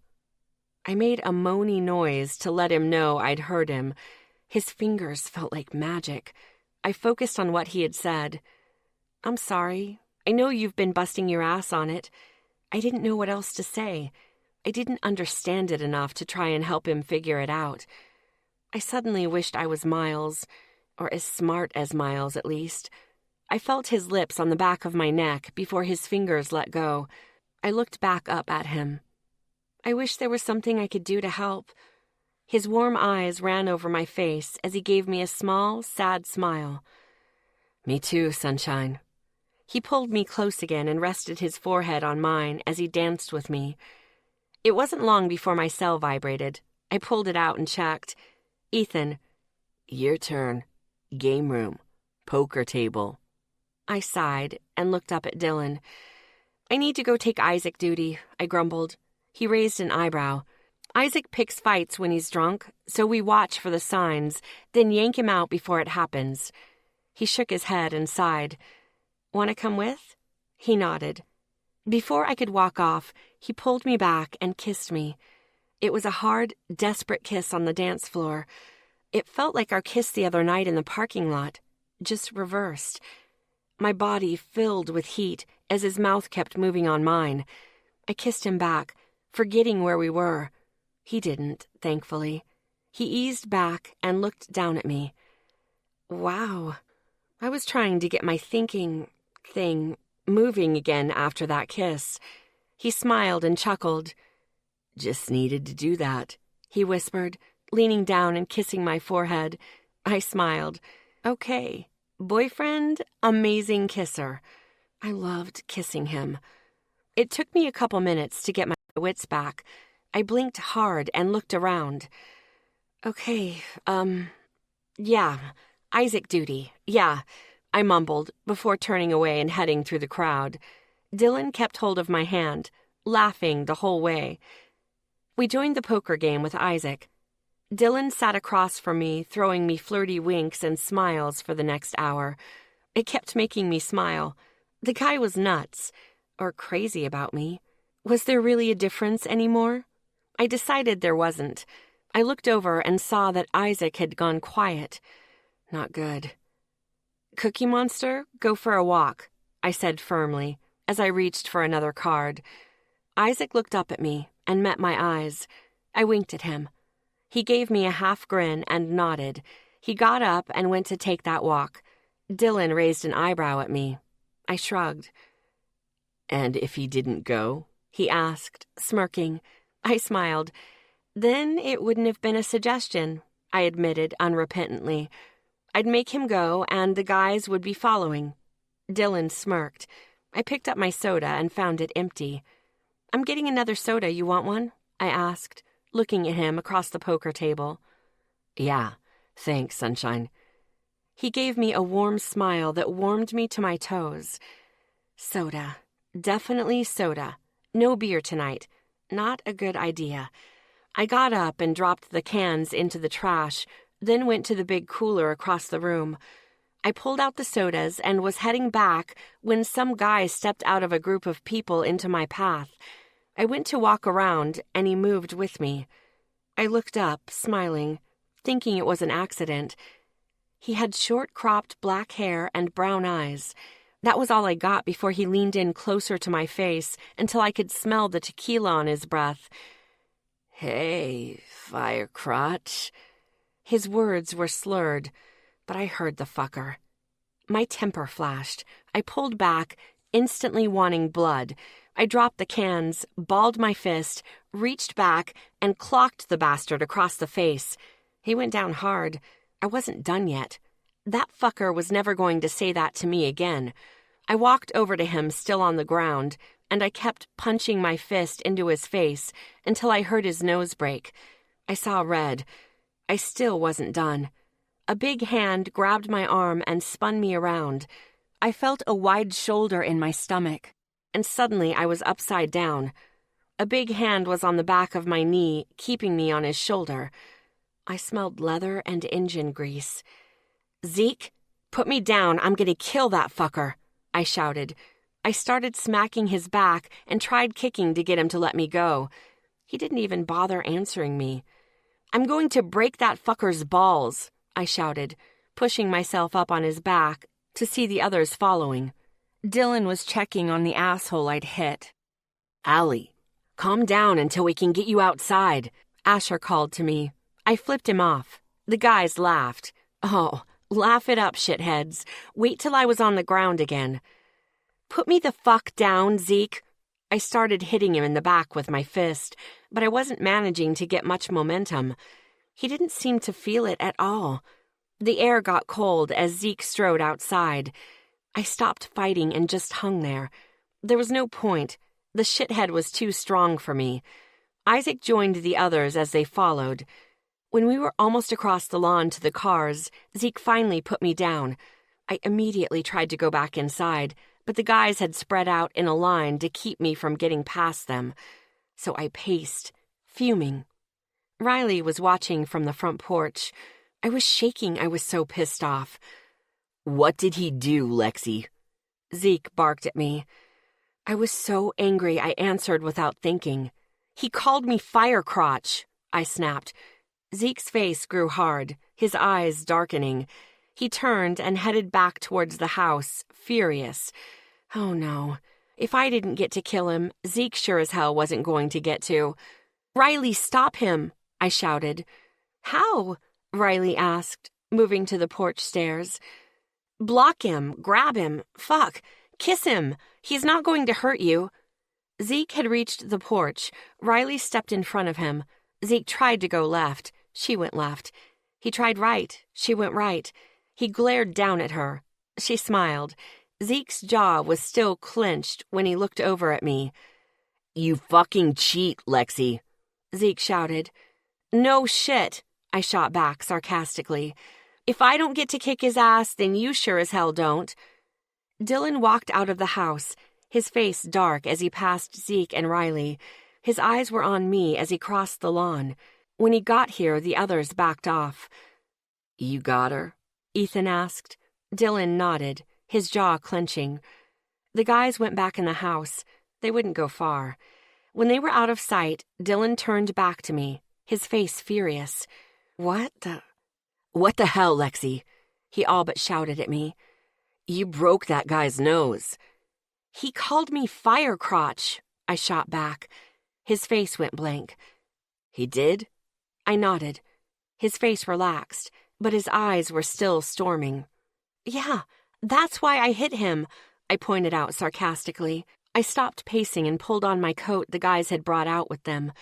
I needed to stay outside till my temper cooled off. Good, he sighed, sounding tired. All right, sunshine, let's get out of here. I nodded. He took my hand and headed back through the cars to his truck. While we were waiting for the truck to warm up, I texted the guys, letting them know Dylan was taking me home. The drive back to Asher's was quiet, though Dylan kept hold of my hand the whole way. I was too busy feeling the bruises on my knuckles to talk. My fucking right hand hurt. Dylan pulled up to Asher's and shut off the truck. He was still quiet as we went up to the door. Hades was already barking at me. I smiled proudly. That was my fierce little baby. You'll finally get to meet Hades. I was still smiling as I unlocked the door. That'd be nice. Dylan sounded distracted, probably worrying about the drive home. I opened the door and my black ball of love scrambled to me and jumped up to rest his paws on my knees. Hey, baby, I said sweetly to him as I bent down to pick him up. He went sniff crazy on my face. Could dogs tell if you'd been kissing someone? I stepped further into the house and turned on the lights. Dylan followed me into the living room. I held Hades against my chest and turned toward Dylan. Hades, this is Dylan. Don't lick him to death. Dylan snorted as he looked at my ball of love. What breed is he? He asked as he reached out and petted Hades' head. Neapolitan Mastiff, I answered. Dylan stopped petting Hades to look at me with a raised eyebrow. Apparently he's going to outweigh me, but Zeke's going to help me train him, so he'll listen when he's that big. Hades whined. And he needs to go out. Give me a minute. No problem. Dylan still sounded distracted. I put it out of my mind and took Hades out back to do his business. When he was done, he started jumping into little piles of snow and dug until they were destroyed. Then he would move on to another pile. I was laughing as I brought him back into the house.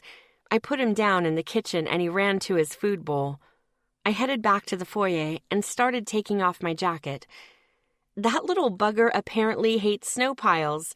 He destroyed 3 of them and was going for more, I said over my shoulder as I put my jacket on the banister as usual. Oh, yeah? Dylan said absently. I walked back into the living room to find him pacing. Yeah. I narrowed my eyes at him. His face was pale. Are you okay? He stopped pacing to look at me. Lexi, this isn't working. I went still. Did he just say, what? My heart was already aching, but I just needed to be sure I had heard him right, because this was a hit I hadn't seen coming. The fucking distance is too much. The driving and never seeing each other. He started rambling. I looked at him as my heart clenched tight. He was breaking up with me? He wouldn't look at me as he explained how we would never see each other when school started anyway, so we might as well end it now. It felt like I'd been kicked in the chest. I wrapped my arms around my stomach as if that was going to fucking help. Thankfully, by the time he was done with that speech, I was pissed. Otherwise, I would have been crying. Bullshit, I called him on it. He finally looked at me again. My eyes were filling anyway. Fuck. This isn't about distance. It's about what happened at the bowling alley. My seizures. I took a shaky breath as I watched him struggle with how to answer that. I didn't let him. He had spoken. Now it was my turn. You saw how bad they could get, and you flipped the fuck out, right? I felt a tear roll down my face, but I didn't look away from him. Tell me I'm wrong, and I'll believe you. I refused to look away. You're not wrong. His voice was quiet. I took a breath through the tightness in my chest. You just have a lot of problems, Lexi, and I can't take care of you all the time. I've got my own shit going on at home. That felt like a kick to the gut. I nodded. I get it. My voice cracked. Fuck. I was so pissed at him. He fucking kept telling me he wasn't going to leave. He kept telling me he was staying, and I had fucking started believing him. And now, one messy thing happened, and he was out the fucking door. I took a breath. Why did you even come down tonight, when you could have fucking told me this on the phone? He swallowed hard.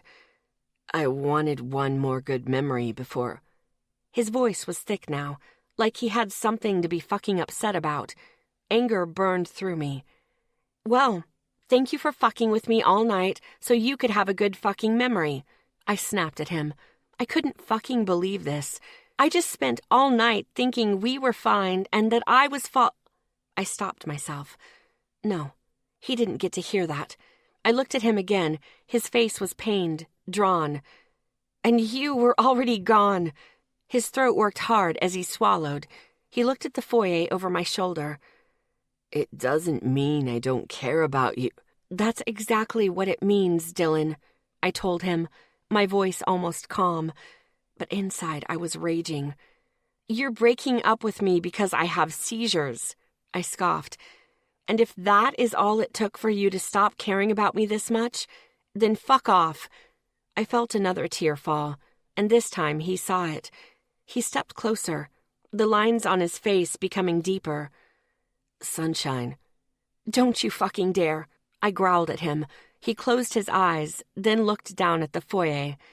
He started taking deep breaths. Don't ever fucking call me that again. I stepped away from him and wiped my face. He needed to leave, and he seemed to know it. He was walking by me, out to the foyer when he stopped next to me. I'm sorry, Lexi, he whispered softly, his voice thick. Why was he fucking upset? He was the one doing this. He had probably just realized he hurt me. Dylan wasn't unfeeling, just an asshole.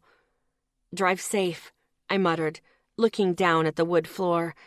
He closed the front door behind him, and I kept it together until I heard his truck drive off. I gasped as the pain hit full force. My chest felt like it was on fire, and my stomach was rolling so much I thought I was going to puke. Tears fell down my face, and I couldn't seem to stop them. I sat down on the couch. I just needed a couple of minutes to... I pulled my tissues out and blew my nose. I struggled to get myself under control. That fucking asshole. He lied to me. He said he'd be there for me. Then to come down here and fucking pretend all night that things were fine. Then, bam, he dumped me, just like that. I snorted. How could someone fucking do that to another person? No wonder he fucking kissed me that way when he first saw me. And every fucking chance he had tonight. He knew he wasn't going to get another one. I pushed the pain back. Yeah, I was going to have to deal with it, but not here. Not now. Right now, I had to go upstairs and work on the link to the veil. As always, the fucking dead took priority. I sat there until I had control of myself again. It took some time. It wasn't a lot of control, but it was what I had. I picked up Hades and headed upstairs. Tonight, I decided just to cut out the middleman and work in the bathroom. There was no point in going to Asher's room. I was just going to end up in here anyway. I snorted. I always did. I set Hades down and leaned against the tub. I took a breath, closed my eyes, and dropped to my center. It was quick and easy. I was on the white sandy plain and under that golden sky almost immediately. I looked around at the empty sand. Yeah, that felt about right. I snorted, then thought about the veil. I was whisked to the edge of my center, the link I was building, and the open field of stars. It was beautiful. I walked the bridge till I reached the end of what I had managed. I had a good 30 feet to go. Well, with the way I felt tonight, I didn't give a fuck. I pressed my palms together and pushed against the fabric of the world. Pain tore through me as I pushed, every nerve burning. I growled through my teeth. Today was not the day to fuck with me. I kept moving, ignoring the knives dragging along my nerves. I just pushed and pushed.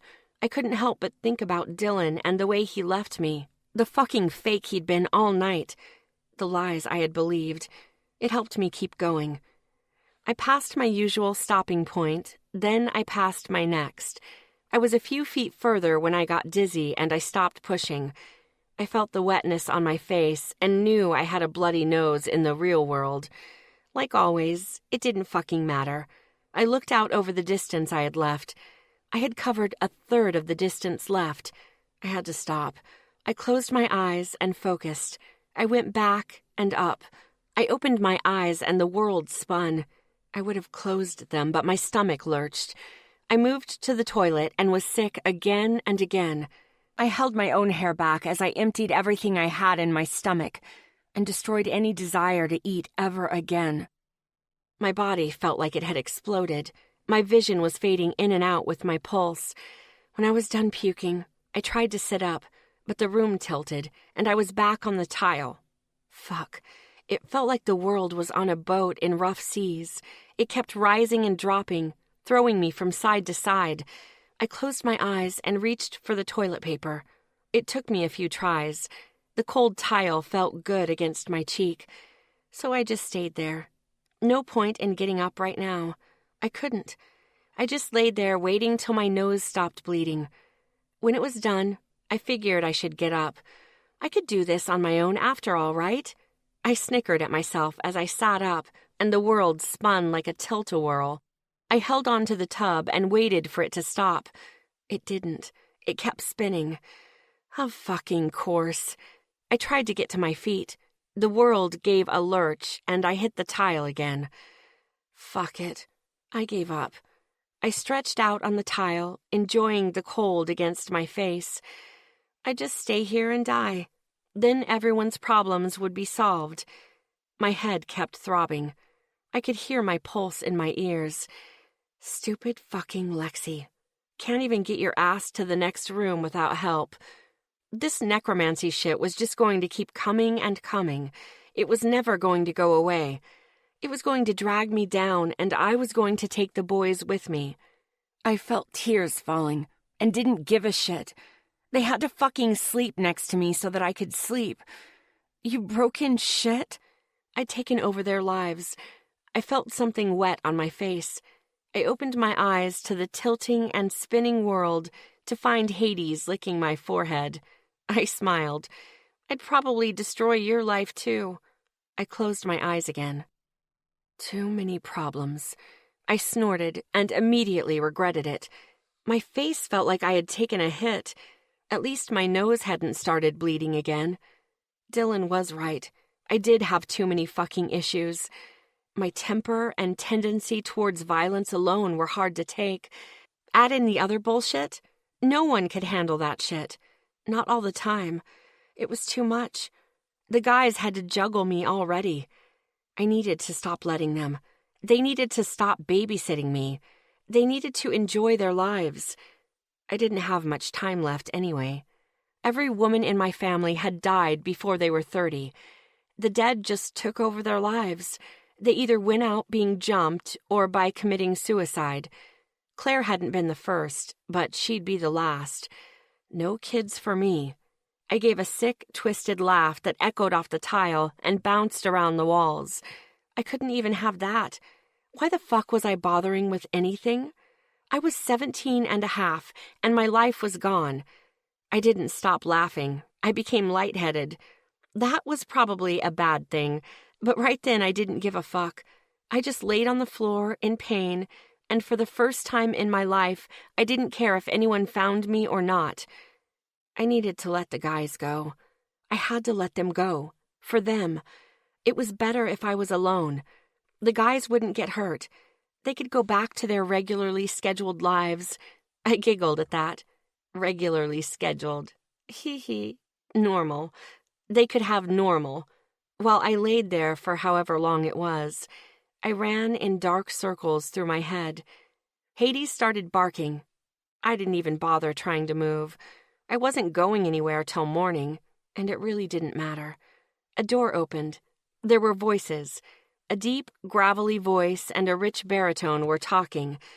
I liked the sounds. The tile felt perfect right now.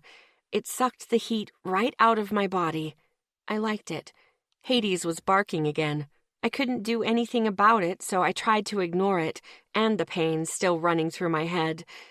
I slipped a little further towards the darkness that was pulling me down. Hades? The barking kept going. It was a cute bark, as if from far off. There were footsteps. Whoever it was should stay away. I just destroyed everything anyway.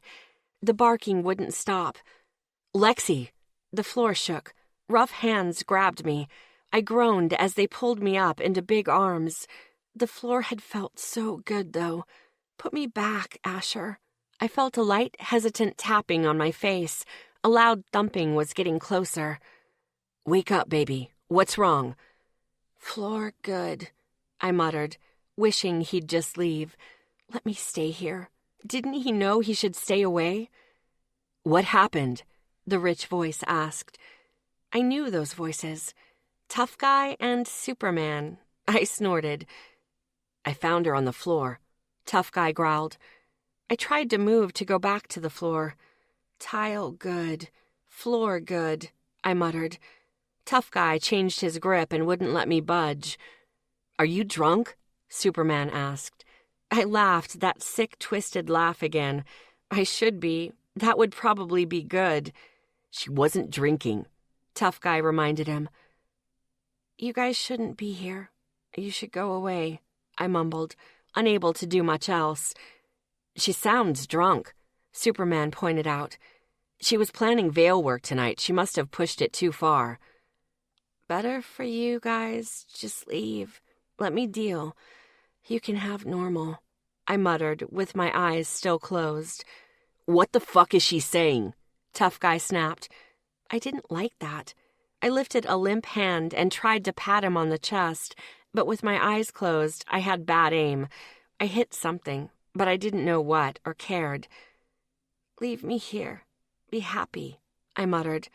I got this. No, Allie, you really don't. Superman's voice was strained. Don't take care of me. I like Floor anyway. We're not leaving you on the fucking floor.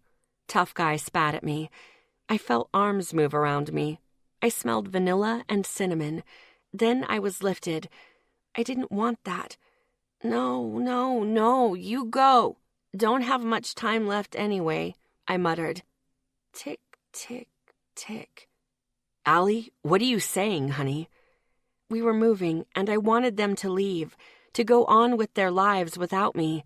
It was better for them. Ruin everything, I grumbled in Superman's arms. No point. Tick, tick, tick. What the fuck are you talking about?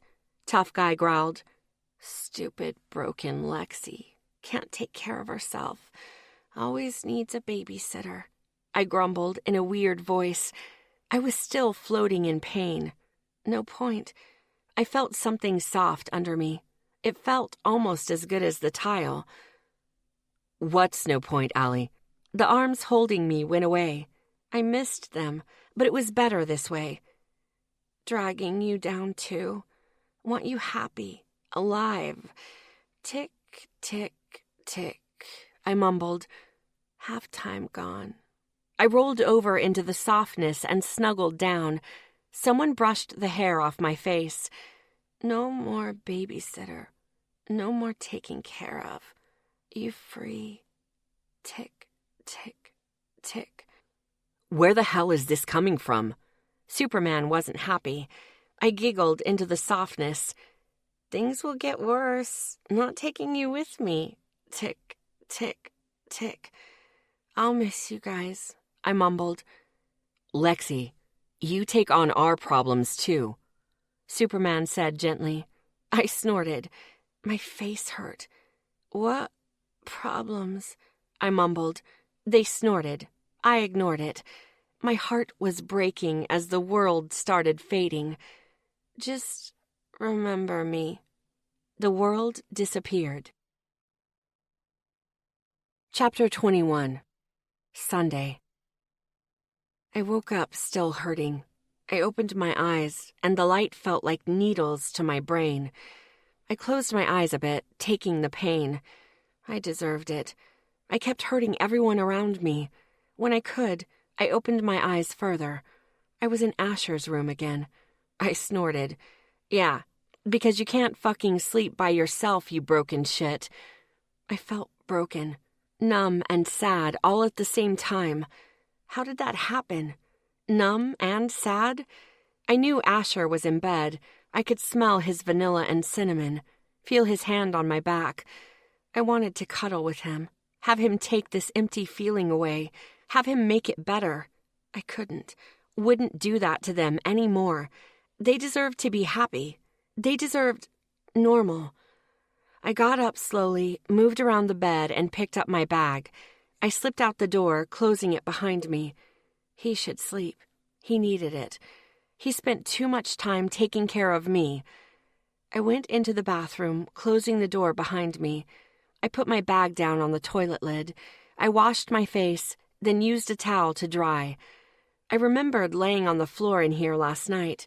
I remembered coming to my decision. I needed to leave.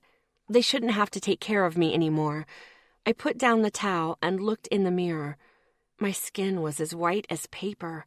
My eyes no longer bright green but dull. I had deep bags under my eyes. I almost looked like a raccoon. I snorted at myself.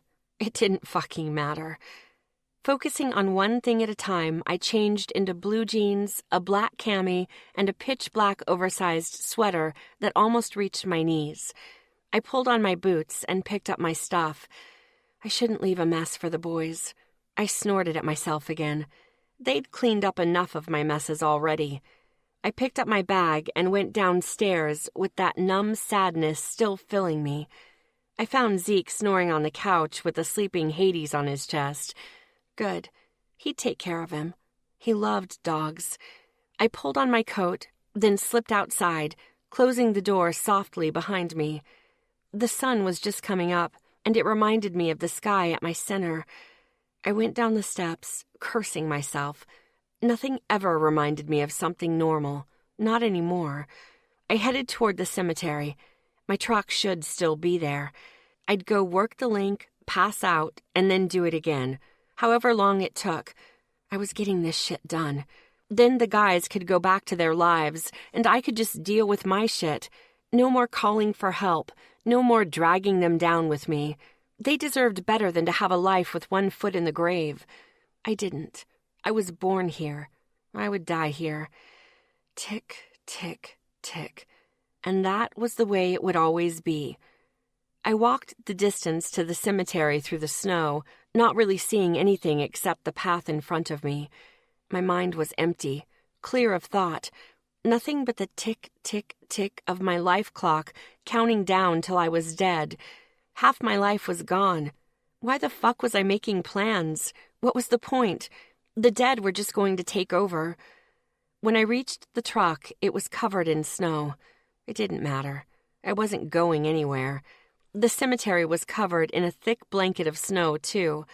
This was where I was supposed to be, right? With the dead. I unlocked the truck and climbed in the driver's side. I put my bag on the passenger seat. I didn't bother to waste any more time. I closed my eyes and dropped to my center. That fucking empty white plane greeted me, and I didn't care that it was empty.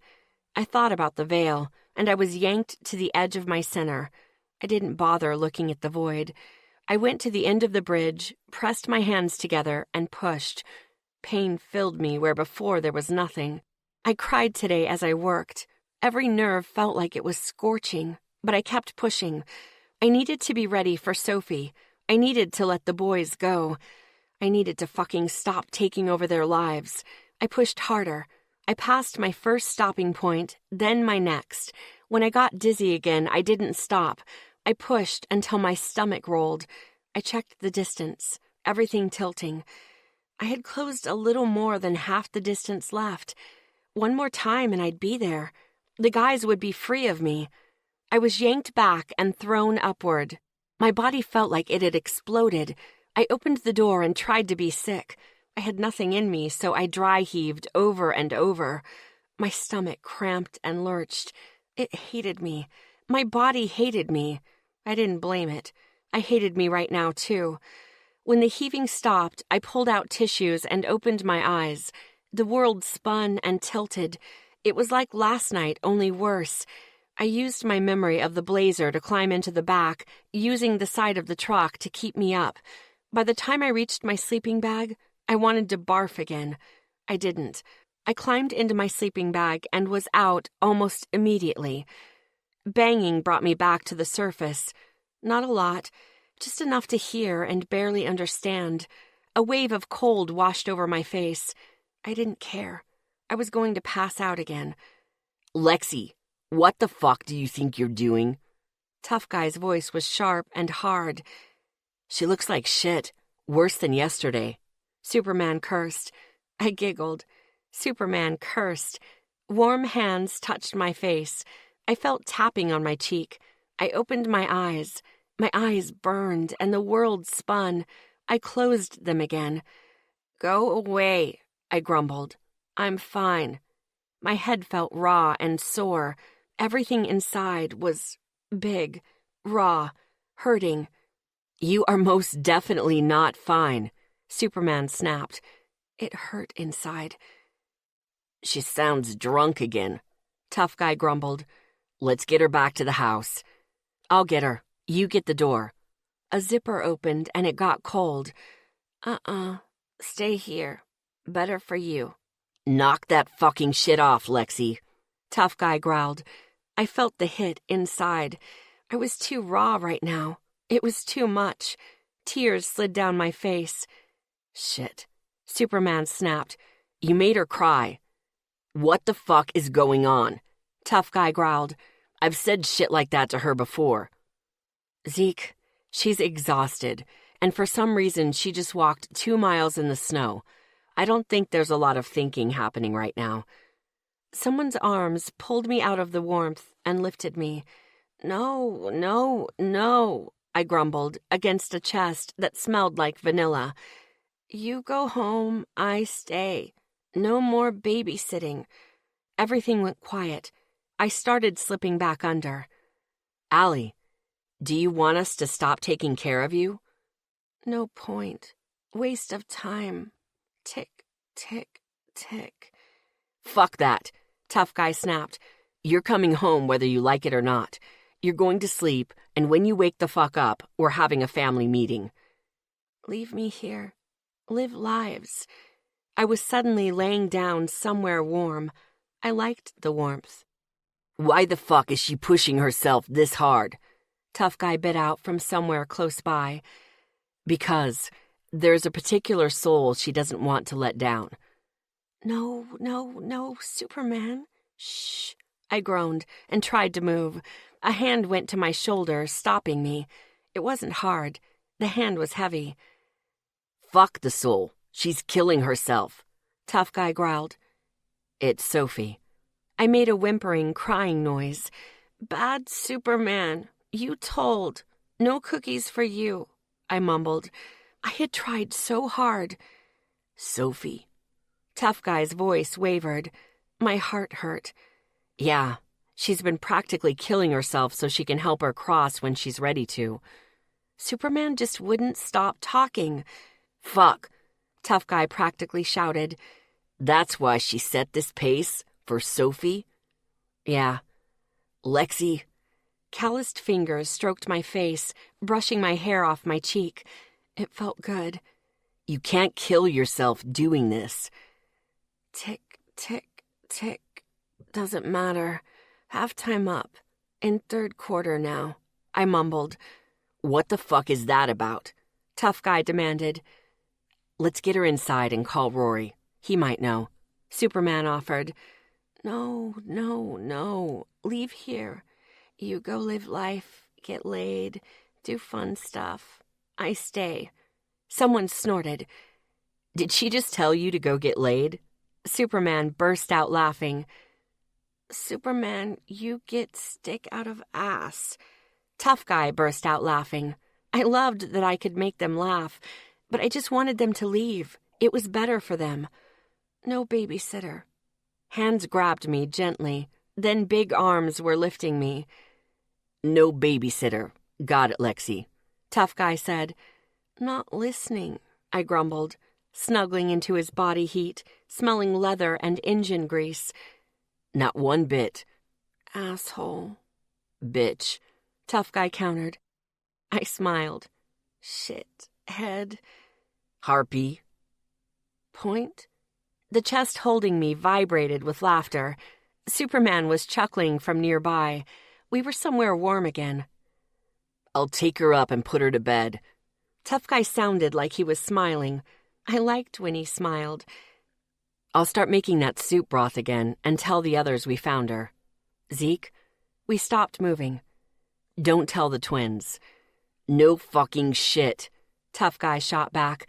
We started moving again. You're going to get some rest, Lexi. And when you wake up, we're all going to talk about this babysitting shit. Tough Guy's gravelly voice was gentle and soft. I loved that sound. No babysitting, I grumbled. Destroying life. We stopped moving. Do you think you're destroying our lives? I started to cry. I didn't want to think about it. Don't make me think about it. I just curled into his chest, my face in his shirt. Baby. His voice was soft and full of understanding. We moved again. I felt softness under me. Oh, okay. This good. Something came off my feet. A hand cleared the air off my face. Lexi, we'll talk about this when you wake up. I gave him a raspberry. He chuckled quietly. I snuggled down into the bed. Blankets were pulled over me. Lips kissed my temple. Then the world went black. I woke up slowly to something warm and soft curled into my neck. It was my ball of love. My body hurt but didn't feel like it was going to explode. My stomach muscles ached like I had done too many sit-ups. Did Zeke make me work out? I tried to remember. Nope. Dry heaving. Figured. Wait, when did I dry heave? It was all blurry. I remembered a voice telling me to knock it off. Probably Zeke. But that was it. Hades got up and looked at me, then whined. He needed to go. I pushed the blankets off me and went still. Why were my clothes different from last night? Hades whined again. I picked him up and headed downstairs. I felt like I was getting the flu. I hoped that wasn't the case. I found everyone in the living room. Well, except Miles. I waved as I headed for the back door. Footsteps hurried towards me. Ethan stopped me. I'll take him, beautiful. Go sit down in the family room. Ethan's voice was soft. We're having a meeting after you get something to eat. I frowned up at him. A meeting? Meetings were rare and only usually when something big was going on. Okay, one of the guys must have an announcement or something. I hoped one of them wasn't pregnant. I snorted at myself. Okay, I mumbled tiredly as I handed Hades over. I walked in and conversation stopped. I didn't really notice it. Zeke was in one of the wide armchairs. Asher was on the left side of the big couch, and Isaac was stretched out on the floor. I went to the free corner of the big couch and curled up. I winced. Are you hurting, Red? Isaac asked. I think I did some dry heaving, but I don't really remember, I admitted, laying my head down on the arm of the couch. Asher and Zeke exchanged looks. I'm going to get you some soup, Allie. Asher got up, his voice different, strained. No, thank you. I have veil work. It'll just come back up anyway, I groused. Asher didn't listen. He left for the kitchen. You already did your veil work this morning, Lexi. Zeke's gravelly voice had me turning to him. He was frowning at me. Don't you remember? I blinked at him. What was he talking about? I was asleep in bed all morning. I shook my head slowly. No, I didn't. Isaac cursed. You're more worn out than we thought, Zeke mumbled. His eyes were running over my face. We'll talk about it after you eat. I cringed. The idea of food did not sound good at all. Asher soon came in with a steaming mug. I cringed again as I took it. It was just broth. My stomach didn't clench like I thought it would. Thanks, Ash. I took a sip. It was Maria's recipe. I waited to see how it would settle. The guys just watched me. Okay, getting creepy, guys, I told them. They all smirked, then turned the volume back up on the TV. No one was talking. There was tension in the room, and I didn't know why. Someone must be pissed at someone else. Ethan came back in with Hades and started playing with him on the floor. I finished my soup quickly. I wanted this dealt with so I could get my veil shit done and pass back out. I had just swallowed the last of my broth when they turned off the TV. I laid my head back down on the arm of the couch. Isaac pulled out his phone and hit buttons while everyone else looked at me. There was ringing. Isaac had put the phone on speaker. Hello? Miles's voice came from Isaac's phone. Miles, Lexi's up and we're ready to have the meeting, Isaac announced to the phone. All right, just give me a minute. The sound of muffled voices, rustling fabric, and movement came from the speaker. It wasn't long before he was back. All right, put me on speaker. I snorted. You already are. Ethan snickered. Miles was silent for a moment. Thanks, guys, Miles eventually said, his voice embarrassed. I raised an eyebrow. What was he doing this morning? I snickered. Lexi, how are you feeling today? I was tempted to ask if we interrupted something, but it wasn't enough to make me ask. Alive, I smiled, thinking myself funny. She looks like shit, Miles, Zeke said. I flipped him off. How bad? There was a click. I looked over to see Ethan doing something to his phone. That shit. Snoopy, I groaned. He smirked. Sending you a pic now, Ethan announced. Lexi, you look like death. Miles's voice was worried. I snickered. Oh, that was funny, considering that word I found from my true self. He was very close to the mark. When was the last time you slept? You know passing out from veil work doesn't count as sleep, Zeke demanded. I tried to think of the answer. It took me a bit. The night Asher picked me up from the cemetery, I guess. The room was quiet. Red. That was almost 2 days ago. Isaac pointed out. I thought about it. I guess it was. I shrugged. Everyone frowned at me. Lexi, you did veil work this morning, don't you remember? Zeke asked. I looked at him like he was nuts. No, I didn't. I just got up. I gestured vaguely towards the stairs. There was silence again. Allie. I lifted my head and looked at Asher on the other side of the couch. His face was strained. You got up this morning, got dressed, then walked the 2 miles to the cemetery. My mouth dropped open. You did veil work and passed out. Zeke and I found you and we brought you back. Are you serious? I asked, not wanting to believe it. Asher nodded. I looked at Zeke. It fucking happened, Zeke answered without me even asking. Shit, that would explain the clothes. That worried me a bit. It should probably scare me more, but I wasn't feeling much right now except tired. Shit, I said weakly. Last night and this morning you overextended yourself. Zeke and Asher both told me you sounded like you were drunk. Miles's voice was calm and soothing. I raised both eyebrows at that. What did I do? Did I streak the neighbors? I asked seriously. The twins chuckled. No, but you did talk, Asher answered. My heart dropped. Did I tell everyone about Sophia? I looked at the twins, then back to Asher as I felt the blood run out of my face. Asher shook his head, then tilted his chin towards Zeke. Heart clenching, I looked at Zeke. He gave me a small nod. Fuck. He knew too. Fuck, fuck, fuck. I closed my eyes and rubbed them with one hand. Do you remember anything you said last night, Lexi? Ethan asked gently. I shook my head, not bothering to open my eyes. How about this morning? Isaac asked. I shook my head. The room was quiet. Lexi, you said a lot of disjointed things. Some were unsettling. Miles's soothing voice was back, making my gut relax. I didn't even notice that it was knotted. The strangest was you talking about halftime being over, that you were in the third quarter now. Asher's rich voice was gentle to my ear. My heart dropped. I felt myself grow paler. I hadn't even thought that was possible.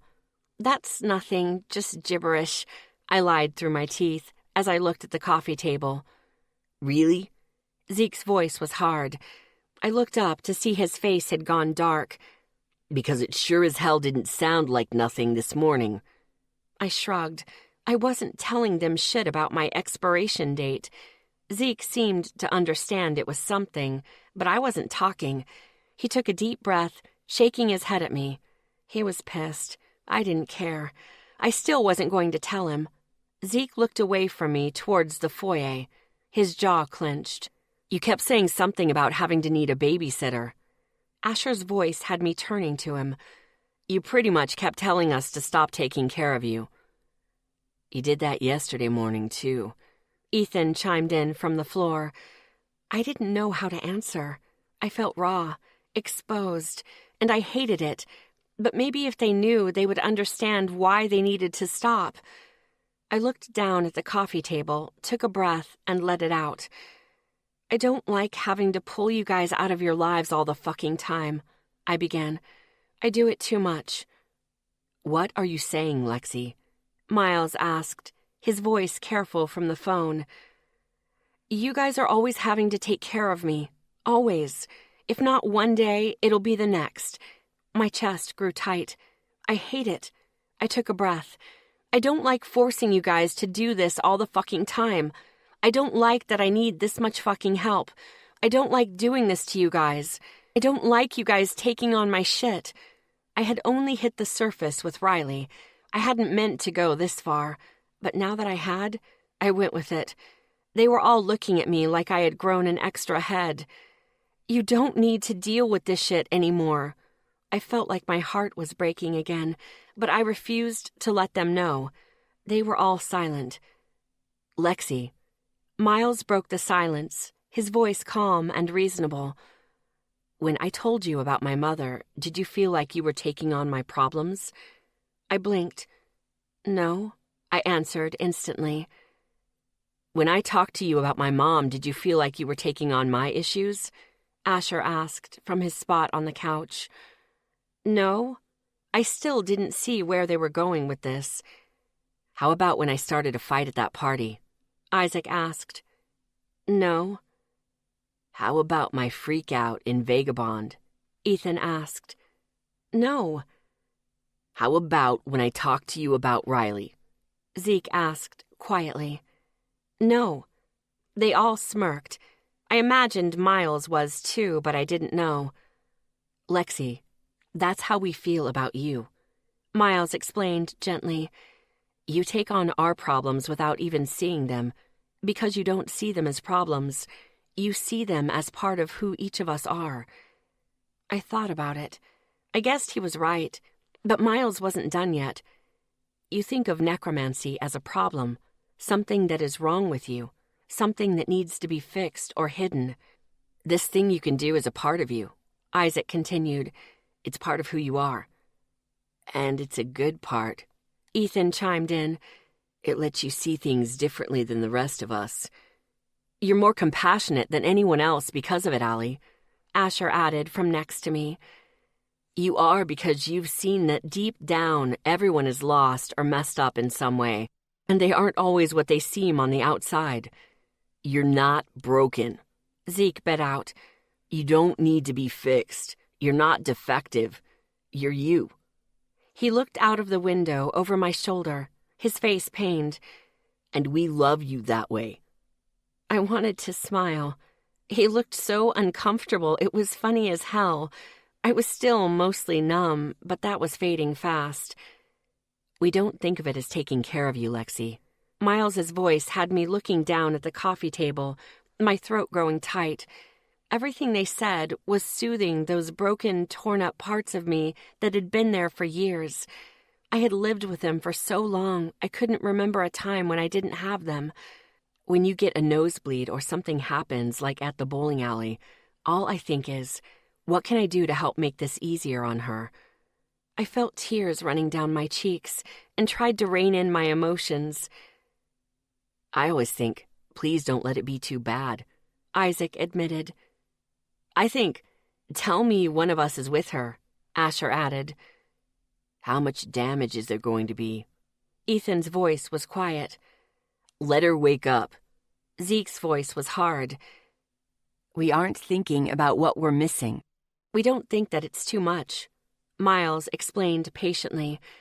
We're just hoping you're going to be okay. I swallowed hard. But you guys drop everything, I began, my voice thick. And that's our fucking choice, Zeke snapped, his voice hard. Our choices are just that, ours. You have no say in what we choose to do, Ethan said more gently. If we drop something, then we've decided it can wait. And that's on us, not you, Isaac added. I wiped my face, keeping my gaze on the coffee table. I swallowed hard. You guys really don't care that you end up taking care of me? It was hard to believe what they were telling me, but I really, really wanted to. What would you do if one of us was sick? Isaac asked simply. I'd take care of you, I answered instantly. The guys all chuckled. See? Ethan pointed out. You're not sick that often, Allie. You've just been hit a lot lately. Asher added. You're exhausted, and you're setting a pace you can barely keep. I shot him a look. And you have a reason. But you aren't all there right now, Lexi. Zeke's voice was hard. I looked up to see his worried face. You set this pace for a reason, and it's a fucking good reason, so just let us fucking take care of you while you deal with this shit. I looked back down at the coffee table. I was amazed at what they were telling me. So, you guys really don't care if you're taking care of me or dropping everything? No, they all shouted at once. You're not a burden. You're our Lexi, Miles assured me. And you're one of a kind, Ethan added. So you're stuck with us, Isaac continued. I started smiling. Your family, Asher said. So fucking get used to it already, Zeke grumbled. I snorted, then chuckled quietly. I looked around the room at each of them. If I had any doubt left that they loved me, at that moment it was gone, and it wasn't coming back. I was so filled with that fuzzy warmth, I thought I'd catch the couch on fire. I nodded, letting them know I'd heard them. I swallowed back that big wave of love washing through me that demanded I hug the crap out of each of them. Okay, I hear ya. I cleared my throat. Now, can we please stop talking about feelings like a bunch of girls? They all burst out laughing. I grinned. I'm with her on this one, Zeke announced, his voice pained. Everyone laughed again. It wasn't long after that when Miles hung up, but not before telling me to take a nap. I rolled my eyes, but Zeke threw the throw at me and glared. So I cuddled into the corner of the couch and fell asleep with the guys talking around me. I woke up to an almost dark room.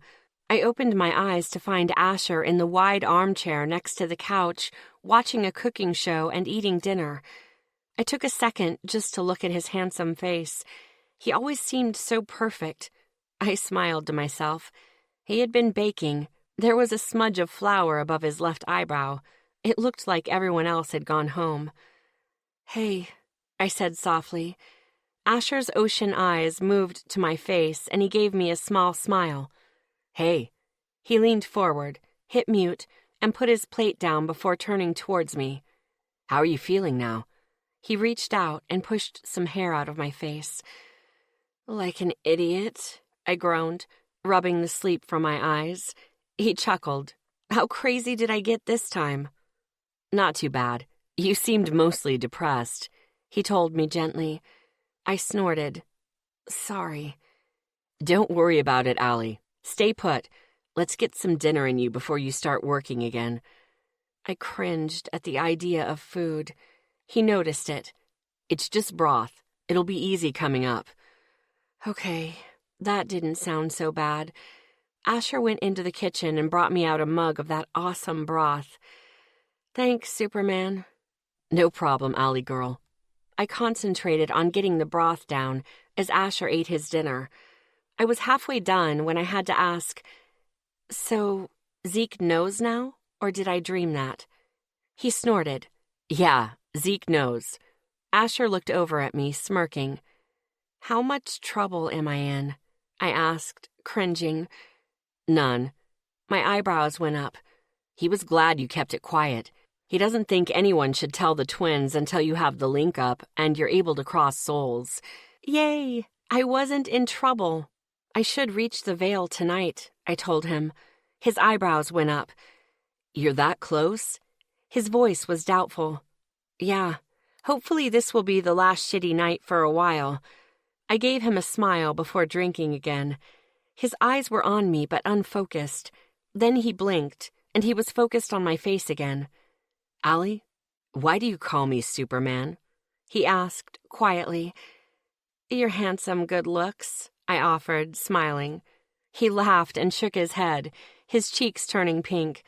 Then his eyes were on mine. No, really, why do you call me Superman? He wasn't going to let it go. I sighed, giving in. You always expect yourself to be perfect, Ash. Well, except in art class. I gave him a small smile.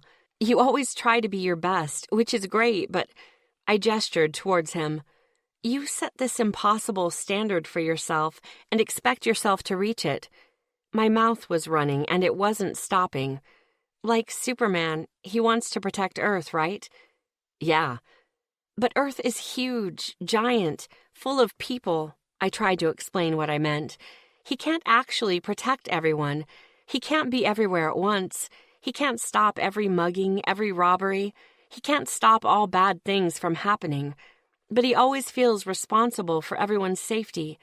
He expects himself to keep everyone safe. His eyes were on my face as I looked down at the couch arm. You're like that. Except instead of safety, you want everyone happy. And you expect yourself to keep everyone happy. His brow drew down as he looked at Hades in my lap. I tried to explain again. Your dad wants you to go into the NFL. When I met you, you were planning on doing that. To make him happy. I swallowed hard, sure I was crossing some line somewhere. You expected yourself to be satisfied with that life, even if you didn't want it. You still expect yourself to be responsible for others' happiness. I took a deep breath. You're not. Every person is responsible for their own happiness, no one else's. He was quiet for a while. I just drank my broth, hoping he didn't hate me now. He sighed, then met my eyes. An exceptionally high standard sounds familiar, he said, as he raised an eyebrow at me. I smirked at him. We recognize our own, I said in a knowing voice. Asher chuckled. Yeah, I do it too. I couldn't finish my sentence. You know where to draw the line, Asher finished for me. I met his beautiful eyes and smiled gently. Sometimes, I answered, my voice soft. I didn't with those girls, but I do when it comes to someone telling me what to do. I shrugged. I was weird, I'd own it. I looked over at him. He seemed to be thinking again. I won't use it if you don't like it. He looked up and met my eyes. Nah, it'll be a good reminder. He gave me a half grin.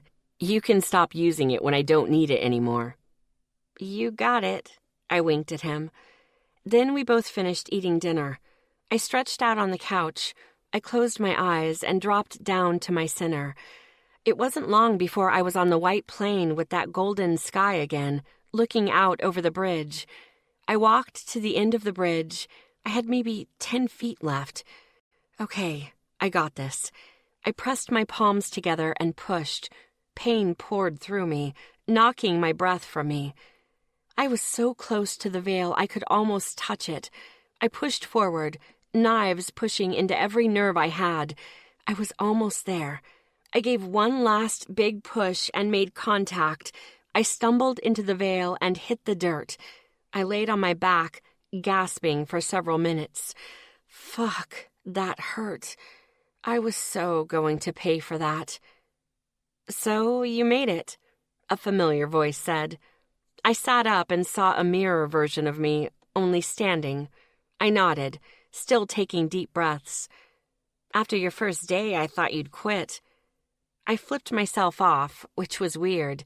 She laughed, or it. I still wasn't clear what this person was. Finally getting my breath back, I got to my feet. I was at the very edge of the veil.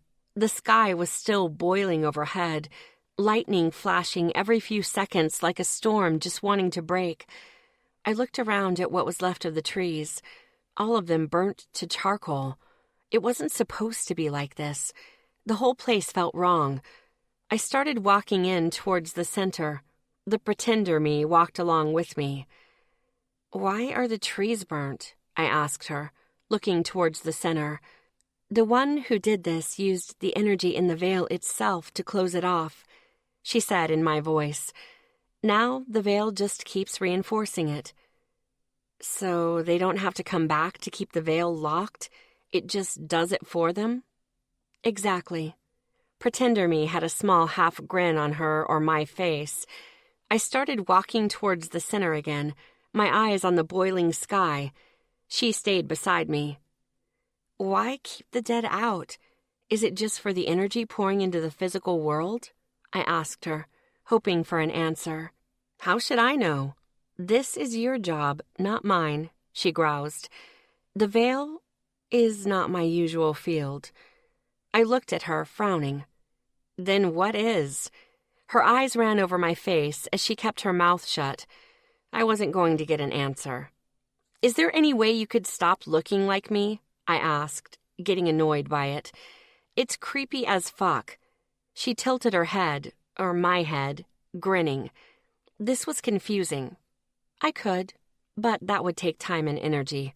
I have more important things to do than make you comfortable. She smiled at me. I snorted as we kept moving. Fair enough. I turned back and looked across the veil. The sense of wrong was thick. I gestured towards the sky. So what, I just bring a soul now? I asked. The other me shook her head. Before you can do anything, you need to calm the way, she answered cryptically. I wanted to punch me in the face. It was a weird feeling. The way? She pointed up to the boiling clouds. That is the way on, up, and out. She looked up, her hair falling back from her face. Since the veil has been closed, it's having a bit of a fit. I looked up, watching as the clouds writhed. To cross souls, you're going to need to calm the way first. How the fuck am I supposed to do that? I snapped. She gave me a smirk. Is that what I looked like when I did that? It was kind of cute. Remember when Mary Summers tackled you in the cemetery? She asked, patiently. My stomach nodded. Yeah? You felt something that night when you hit the ground. Do you remember? Yeah, I fucking remembered. It still made me break into a sweat whenever I thought about it. You felt the entire cemetery, every one of the dead. I gave her blank face. How many dead were in that graveyard? I hated that I knew the answer. 147. You touched the ground while fully open. You felt the dead. Eventually, in the physical world, you'll be able to use that to raise the dead. I felt like I got hit in the gut. Her eyes ran over me. That, however, is a long way off. But here you can use the ability to manipulate the veil. Use it to calm the way. I looked up at the way and took a deep breath. How the fuck am I supposed to do that? The pretender me snorted. Meditation, focus, and will. She shot at me. You meditated in the physical world. Now, you're going to do it here. Instead of focusing down, you are going to focus out. She shrugged and looked up at the sky. You'll have to figure it out from there. Like I said, the veil isn't usually my field. I nodded. I was on my own now. I looked at the pretender and asked about the word that had been haunting me since I met my true self. What's a reaper? The pretender me grinned as she turned back to me, a small light in her eyes. Caught that, did you? She took a breath. Grim Reapers exist, Alexis. They work with lost souls and other situations. Natural necromancers have Reaper blood. She eyed me. Some great-grandma or great however many times grandmother of yours was a Reaper. I felt the blood drain from my face. Could be very far back. Reaper blood doesn't dilute, but it does stick with the gender of the Reaper. She ran her, or my, eyes over me, the corner of her lips twitching. A woman is rare. It's usually men. I was trying to wrap my head around this when she started walking off. Get to work, Alexis. Shit's out of balance, and we need it back. She disappeared. I stood there listening to the dry wind blowing across the stone. A Grim Reaper. Fuck me. I was tired, and I knew I needed to return. I took one long look at the way before heading back. I had more work to do, it seemed. But not today. I was going to get some sleep. I closed my eyes and was jerked back and thrown upward. I opened my eyes and groaned. I pinched my nose shut, then sat up, putting my feet on the floor of Asher's family room. I grabbed the tissues off the coffee table and put them to my nose. My head was pounding, but it wasn't killing me.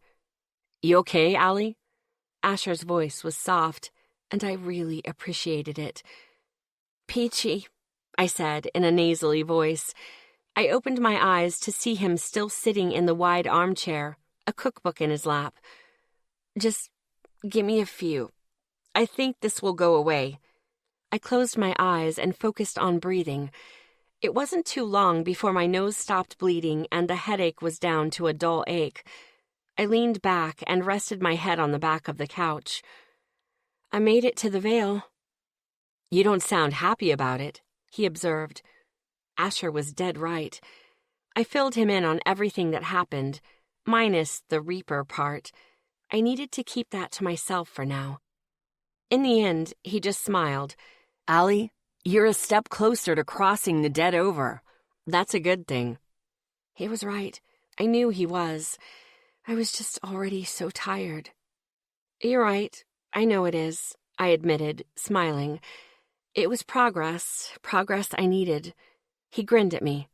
We should all go out and celebrate. Asher checked his phone. I was already shaking my head. I wanted to sleep. It's still early. Call Dylan down, then we'll go out and do something. My heart ached at Dylan's name. I can't do that. I sighed, looking down at the coffee table. It's not too late. Asher tried again. I shook my head before meeting his ocean eyes. Dylan broke up with me last night, I said quietly. Asher looked so shocked that his mouth opened a little. Then he recovered. What happened? You guys seemed solid at the party, he asked gently. I snorted. Yeah, I thought so too. My heart still ached, but my anger was right there with it. He pretended all night so we'd have one more good memory. We got back here, and he dumped me. I didn't even see it coming. I looked down at the table, my voice getting thick. I swallowed hard. He tried to say it was the distance, but I called him on it. It was the seizures. I swallowed hard again, keeping my eyes down on the table. He said I had too many problems for him to deal with. I smiled down at Hades, who had just woken up and was looking to climb into my lap again. I was going to pick him up, but first I reached behind my neck and unhooked the second necklace Dylan had given me. I held it out to Asher. Allie, that was a Christmas present, he reminded me. I nodded. Yeah, and I don't want it. Not from him. Can you get it back to him, please? He nodded and held out his hand. I put it in his palm. He can probably get his money back, but I'm fucking keeping the other one. He snorted as I picked up Hades. Thanks, Ash. Did you love him? He made me feel beautiful. You don't get that every day. I was going to cry, and I needed to be alone before that happened. Night, Ash, I murmured, before getting up and heading upstairs, taking Hades with me. I changed into my jammies and slipped into Asher's bed. Then I cried, because the answer was yes, I had loved him. Not completely, and it was new, but still, I had loved the fucker just a little. The boys. Asher. I couldn't take it anymore. I couldn't just sit here listening to Allie crying upstairs. My gut was a rock as I turned off the TV and got to my feet. I started pacing. I heard her sniff again. She was trying to be quiet about it, but I could hear every sniff, every time she had to catch her breath. A wave of boiling rage ran through me. I threw the TV remote at the wall. That fucking asshole! What the fuck was Dylan fucking thinking? Dumping Allie like that? Lying to her all night? Telling her she had too many fucking problems? I started pacing again as I fought the urge to drive up to Dulcet and beat the shit out of him for every tear she was crying upstairs. That piece of shit! My hands were shaking as I tried rubbing the tension out of my neck, my chest one deep ache. Seeing Allie cry always fucking killed me. Hearing it wasn't any better. I needed a distraction. Not cooking. I'd probably slice a damn finger off right now. I looked around the family room, trying to find something to fix, clean, anything. My eyes went to the photos on the wall. Allie's voice ran through my mind. If you want them up, put them up. Yeah. Today was the day. To hell with Dad. I walked up the stairs and found the linen closet. Or it had been before Dad went and took down all the photos of Mom. Now it was the picture closet. I opened the door and started looking through them. I found the one of our 5th birthday. Mom had cake all over her face, because instead of eating it, Jessica and I had started throwing. I smiled. remembering how Mom had joined in. I picked up the big box with the good ones, along with the photo of the birthday. I closed the door and started down the stairs. Then I stopped Mom's flag. I turned around, opened the game closet, and pulled it out, still in the plastic. Feeling steadier, more sure, I headed downstairs and put the box on the coffee table. I paused. Allie was talking to Hades, telling him she'd be okay. She'd get over it. She always spoke to Hades. I focused on what I was doing, the only sane thing to do right now. Over the next hour, I put up every photo we had up when Mom died. Not just in the family room, on the stairs, in the upstairs hallway. I even put a few Jessica would love on her bed. She needed to have them too. It felt right and real damn good. I went to the table in the foyer and found Allie's Christmas present where I had left it. The triangular box was beautiful. It had a trim of carved flowering vines and leaves. On the front plaque was Mom's name, birth and death dates, and the words, "Devoted Mother." It really was beautiful. Mom would have loved it. I went back into the family room and opened the back. I pulled out the flag, making sure not to mess up the fold. I put the flag inside and closed the back. I turned it over. It was perfect. Something inside me finally felt done. Finished. This was right. We couldn't just forget Mom, erase her like she didn't exist. We needed to remember.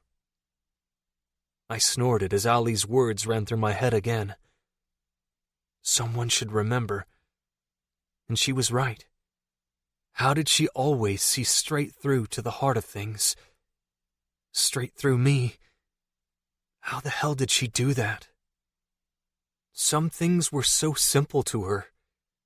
You want to be a chef? Go be a chef. Fuck everyone else's expectations. Fuck what they wanted. It was your life. Be happy. My fingers ran over the flower carvings on the box as I was lost in thought. What the hell was Dylan thinking? Allie was funny, smart, sweet, and insanely giving. She had worked her ass off to make sure Dylan and his dad could use that cookbook. And all those fucking cookies? Not to mention she fucking apologized to Trisha. Who would do that? She was taking those girls shit for days only because we liked them, and she wanted us to be happy. Who the fuck did that? And you pissed her off? I grinned as I pictured her face when she realized we were going to make her take a nap. Her eyes had gone wide in surprise, then narrowed in challenge. She always liked a challenge. She tried to take us all on, and she almost took out Zeke. I chuckled this time. She had fire and a smart mouth that never failed to make me laugh.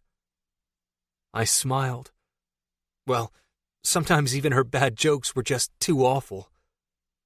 But she always gave that strange giggle because she thought it was funny. Whenever those big green eyes flashed with her temper, I had to stop myself from smiling. What the fuck was wrong with Dylan?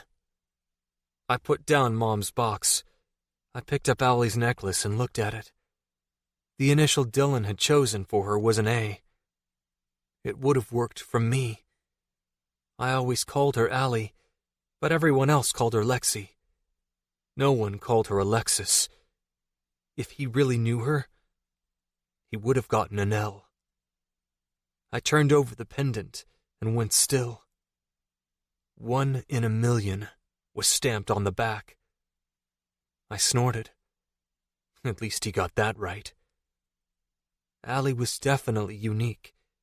She was beautiful, and that laugh. I went still, finally listening to what I was thinking, had been thinking for a few days, since before the bowling alley, since she apologized to Trisha. The image of Allie soaked in my kitchen flashed in my mind. Taking her clothes off like that had been torture, I rubbed my eyes with one hand. I had done my best not to look. She was cold, shaking. Shit, she had been turning blue. But I still saw her curves, her tucked-in waist and her fucking legs. I groaned at myself. She was petite, but had those legs that still somehow managed to look long. I needed to stop thinking about it. My body was more than aware of what I was thinking. And yesterday, waking up all wrapped around her, my arm between... I was pressed, and my leg... I laid back against the back of the couch, tilted my head back and groaned painfully. And when I was pissed at myself for touching her like that, she had laughed at me. She made it okay again.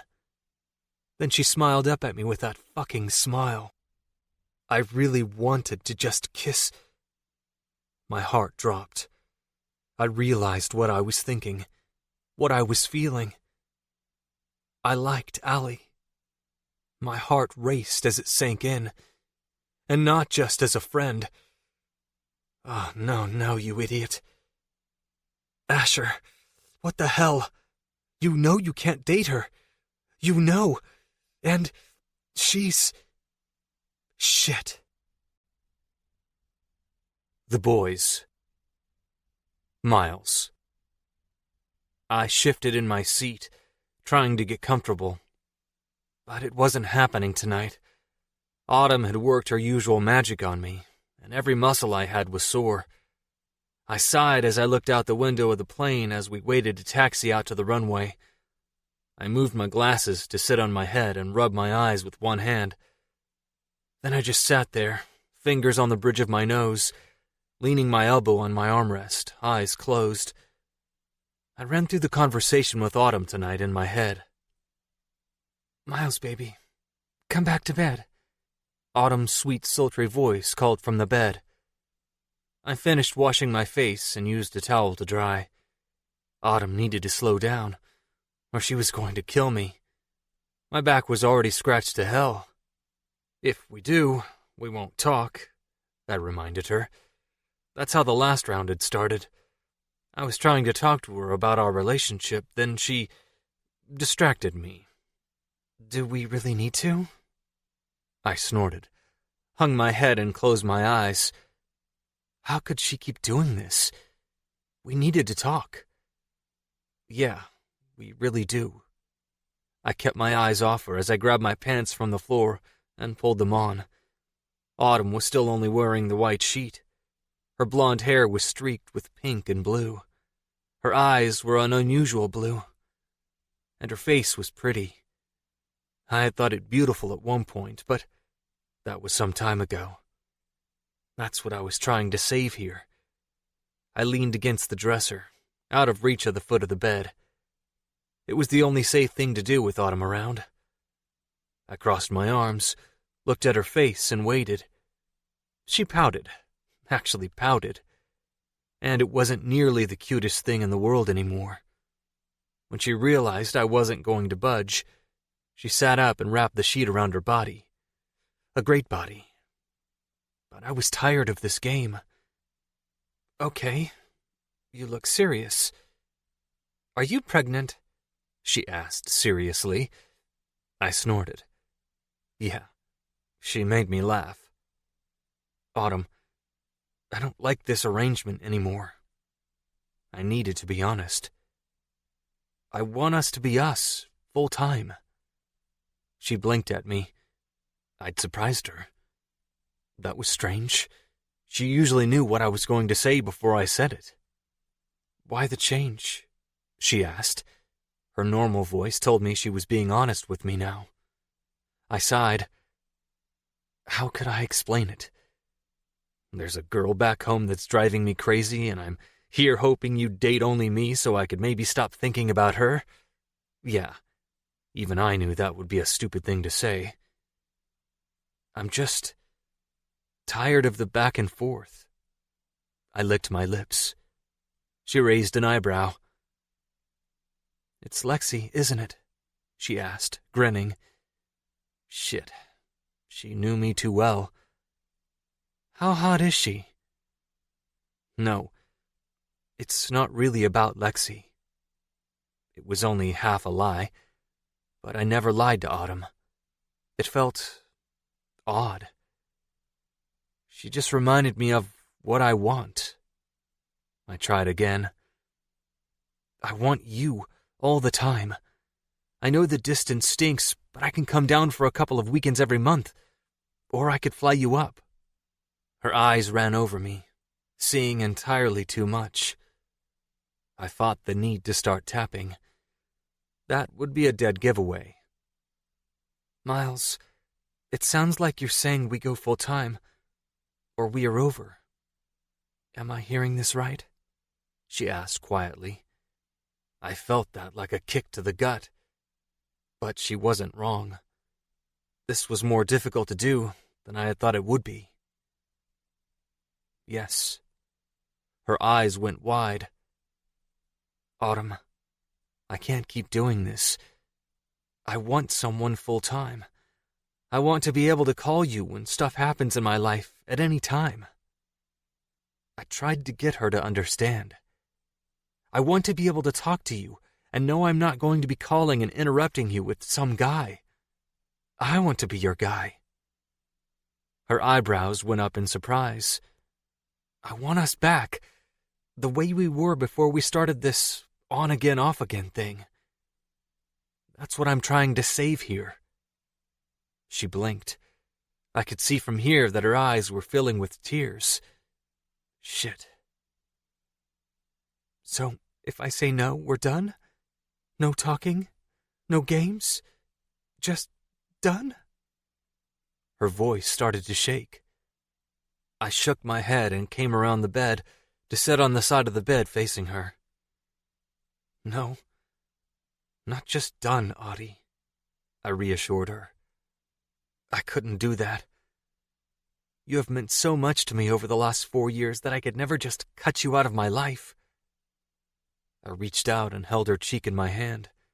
My chest burned. This felt awful. But I needed her to understand how I was feeling, what I was saying. If you say no, then this part of us will be done. Her eyes went wide again. You mean the dating? We wouldn't date anymore. No more kissing, no more... She gestured toward the bed. I nodded. Wow, that's kind of mean. 'Cause this part... We both laughed. Yeah, this part we were great at. I dropped my hand from her face and held her hand, squeezing it gently. You really mean this, don't you? She asked quietly. I looked at the nightstand and nodded. What did she remind you of? Because this has been working for years. I sighed. Was she listening or not? I couldn't tell anymore. She reminded me what it was like to have someone there.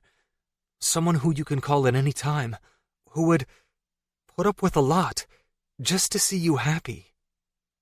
She reminded me what it was like to have someone care about me. I couldn't explain it any better than that. The tears were gone as she nodded. She reminded you what it was like to have a real girlfriend. Autumn's voice was soft. She understood. She wasn't hurt by it. It just was. Miles, if we're full-time, that is a lot of traveling. That is a lot of time taken away from other things. I've got softball coming up in the spring. You have swimming. I need that scholarship for college, and I'm not going to let you pay for it. She stopped me before I could even offer. We have other things we want to do besides get on a plane every other weekend. I nodded slowly. I knew she was right. I just needed to give it another chance. I figured that, Audie, I said, giving her a sad half-smile. Can't blame a guy for trying. She gave me a teary smile. I love you, Miles. I always will. But we just haven't been that couple for a long time. She sniffed and smiled at me. I smiled back, my throat tight. I love you too. And that's not going to change. My voice was thick. This really freaking sucked. It was done. We were over. She gave me that sultry smile she knew drove me crazy. Want to say goodbye the right way? She asked. I laughed before I kissed the hell out of her. Mr. Huntington? I lifted my head and brought my glasses down so I could see the stewardess. She was in her 20s and had always been very nice over the last 3 years. Please call me Miles, Lucy, I reminded her. We've been on these flights often enough. She smiled at me and sighed. If I did that to your father, I'd get fired, she pointed out. I smiled. And I'd just hire you back, I countered. She chuckled. The pilot says we're ready. He wanted to make sure you didn't change your mind, Lucy said politely. I sighed. Tell him to take off, please. We won't be making this trip anymore, I said politely. Lucy blinked at me. Then she gave me a sympathetic smile and headed towards the front of the plane. I went back to looking out the window. I wasn't watching as the ground fell away. I pulled out my phone to look through my photos. Lexi's face looked up at me, her big green eyes contrasting with everything. It was one of Dylan's photos. I had to hand it to the guy. He knew how to get the right light and a good angle. But the rest was all her. I sighed. Lexi. Why did I climb in bed with her? I leaned my head back and called myself every name in the book. Idiot was often repeated. I was dealing with things. Yeah, I'd slipped up the other night and called her Angel. But she was so out of it, I doubt she'd even heard. I was handling it fine, until I was stupid and climbed into bed to hold her. But what else was I going to do? She was crying. She had those fucked up memories that weren't hers. And she kept remembering what that psycho felt. Climbing in and holding her was logical. She wasn't getting out of bed, and I was the only one who could have possibly helped at the time. I needed to forget about it. I needed to forget how she fit perfectly against me. I needed to forget how her skin felt under my fingers. I needed to forget the feeling of her crying against my chest. I needed to forget how it felt when she hugged me, while I told her about Mother not coming back. My chest grew tight as I remembered how she had cried with me, telling me over and over that it wasn't my fault. I needed to forget how I felt about her. Though maybe I should remember that.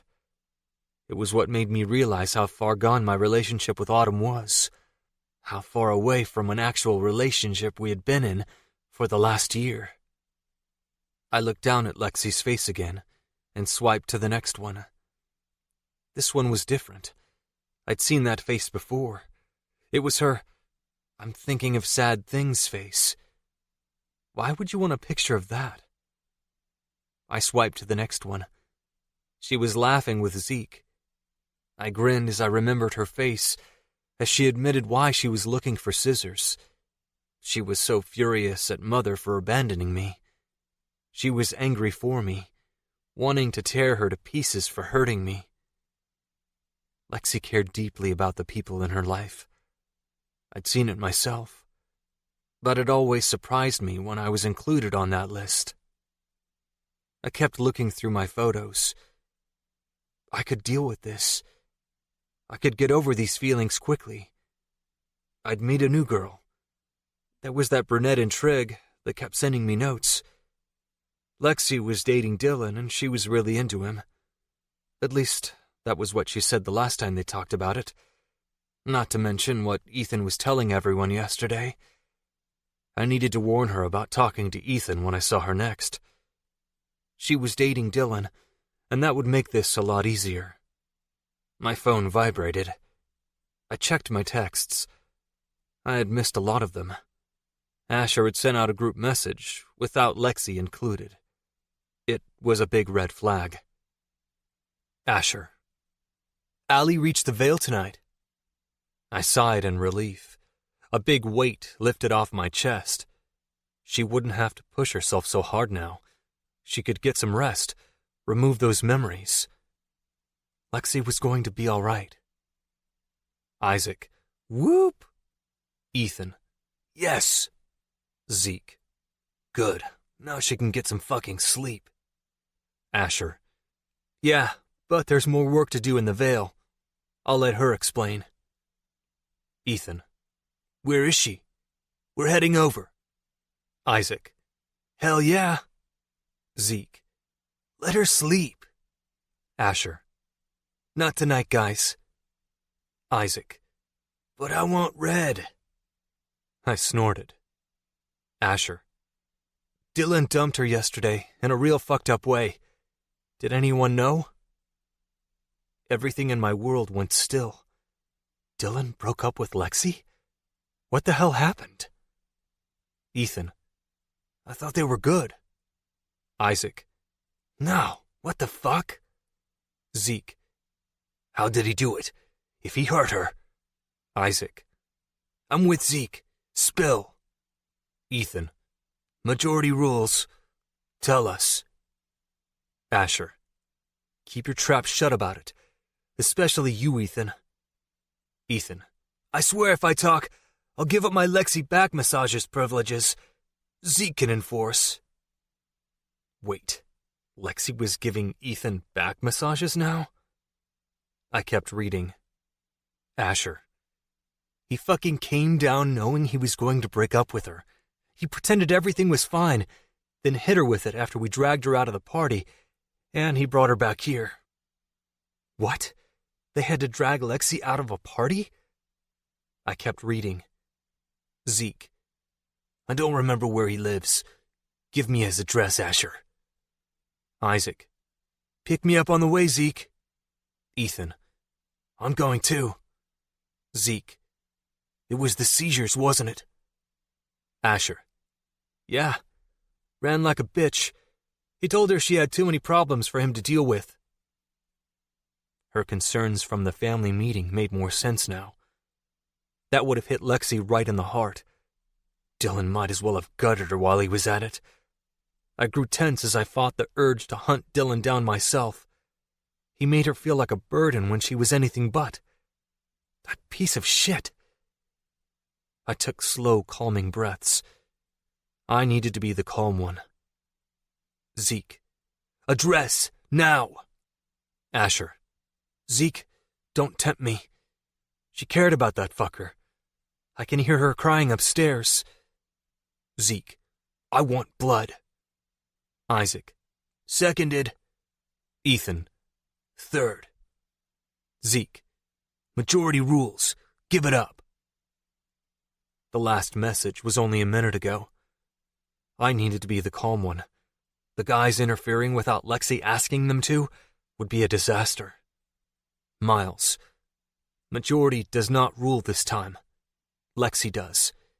If she wanted to kick his ass, then she'd have done it, or asked one of you to. Asher. About time you picked up. Zeke. What he said to her was fucked up. Miles. Yeah, it was screwed up. But it's not about how angry we are right now. It's about what she needs. I'll be home in a few hours. I expect all of you to be at home and stay out of jail. Ethan. You don't need to come back for this. I exhaled.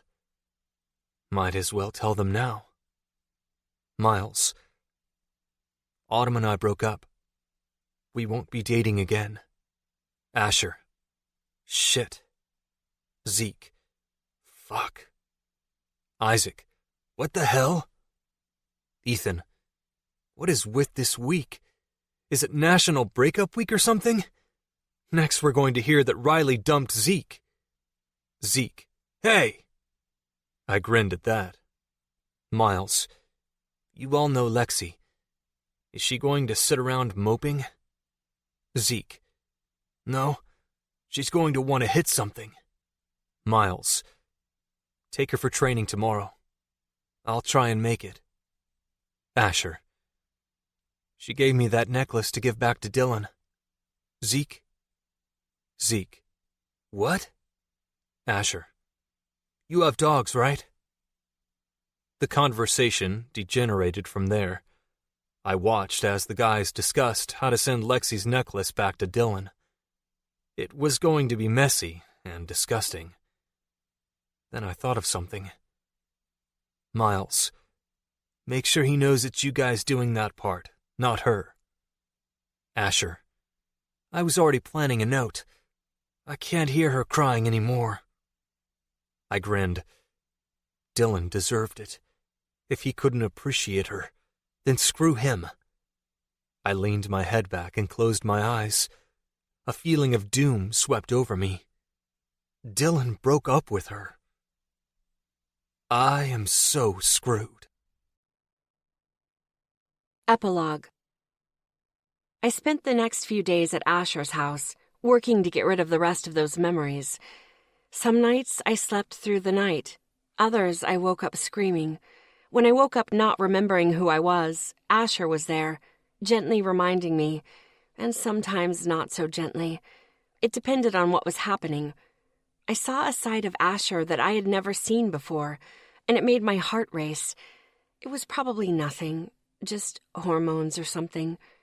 During it all, though, the guys were there. The twins for a cuddle if I needed one, or a laugh, Zeke for a kick in the ass, and Miles, sweet, handsome Miles, always gently reminding me to take care of myself. Dylan called me 2 days later. I let it go to voicemail. He apologized for the things he said, that he was an idiot and he didn't mean it. I might have believed him, but the things he had said hurt like hell, and he knew they would. There was no excuse for hurting me that way. No, I was not calling him back. The dead were still stuck, but I was working on it. They kept hanging around the house. I had a few nights of uninterrupted sleep before I caught Isaac salting a circle around the house with rock salt. Apparently, the guys and Rory had been taking turns doing it every day. I loved those big bastards. I took over, so they didn't have to do it. We were going back to school soon, and I was looking forward to it. Winter formal was coming, and I was planning on going, even if I didn't have a date. I wanted to have some normal. A little normal was just what I needed right now. This concludes When the Dead Come A-Knockin' by B.L. Brunnemer, narrated by Carla Mercer-Meyer and Chris Koscheski. Copyright 2017 by B.L. Brunnemer. This unabridged audiobook is published by arrangement with B.L. Brunnemer and was produced in the year 2017 by Tantor Media Incorporated, a division of Recorded Books, which holds the copyright thereto. Please visit Tantor.com for more information on our growing library of unabridged audiobooks and to take advantage of special offers.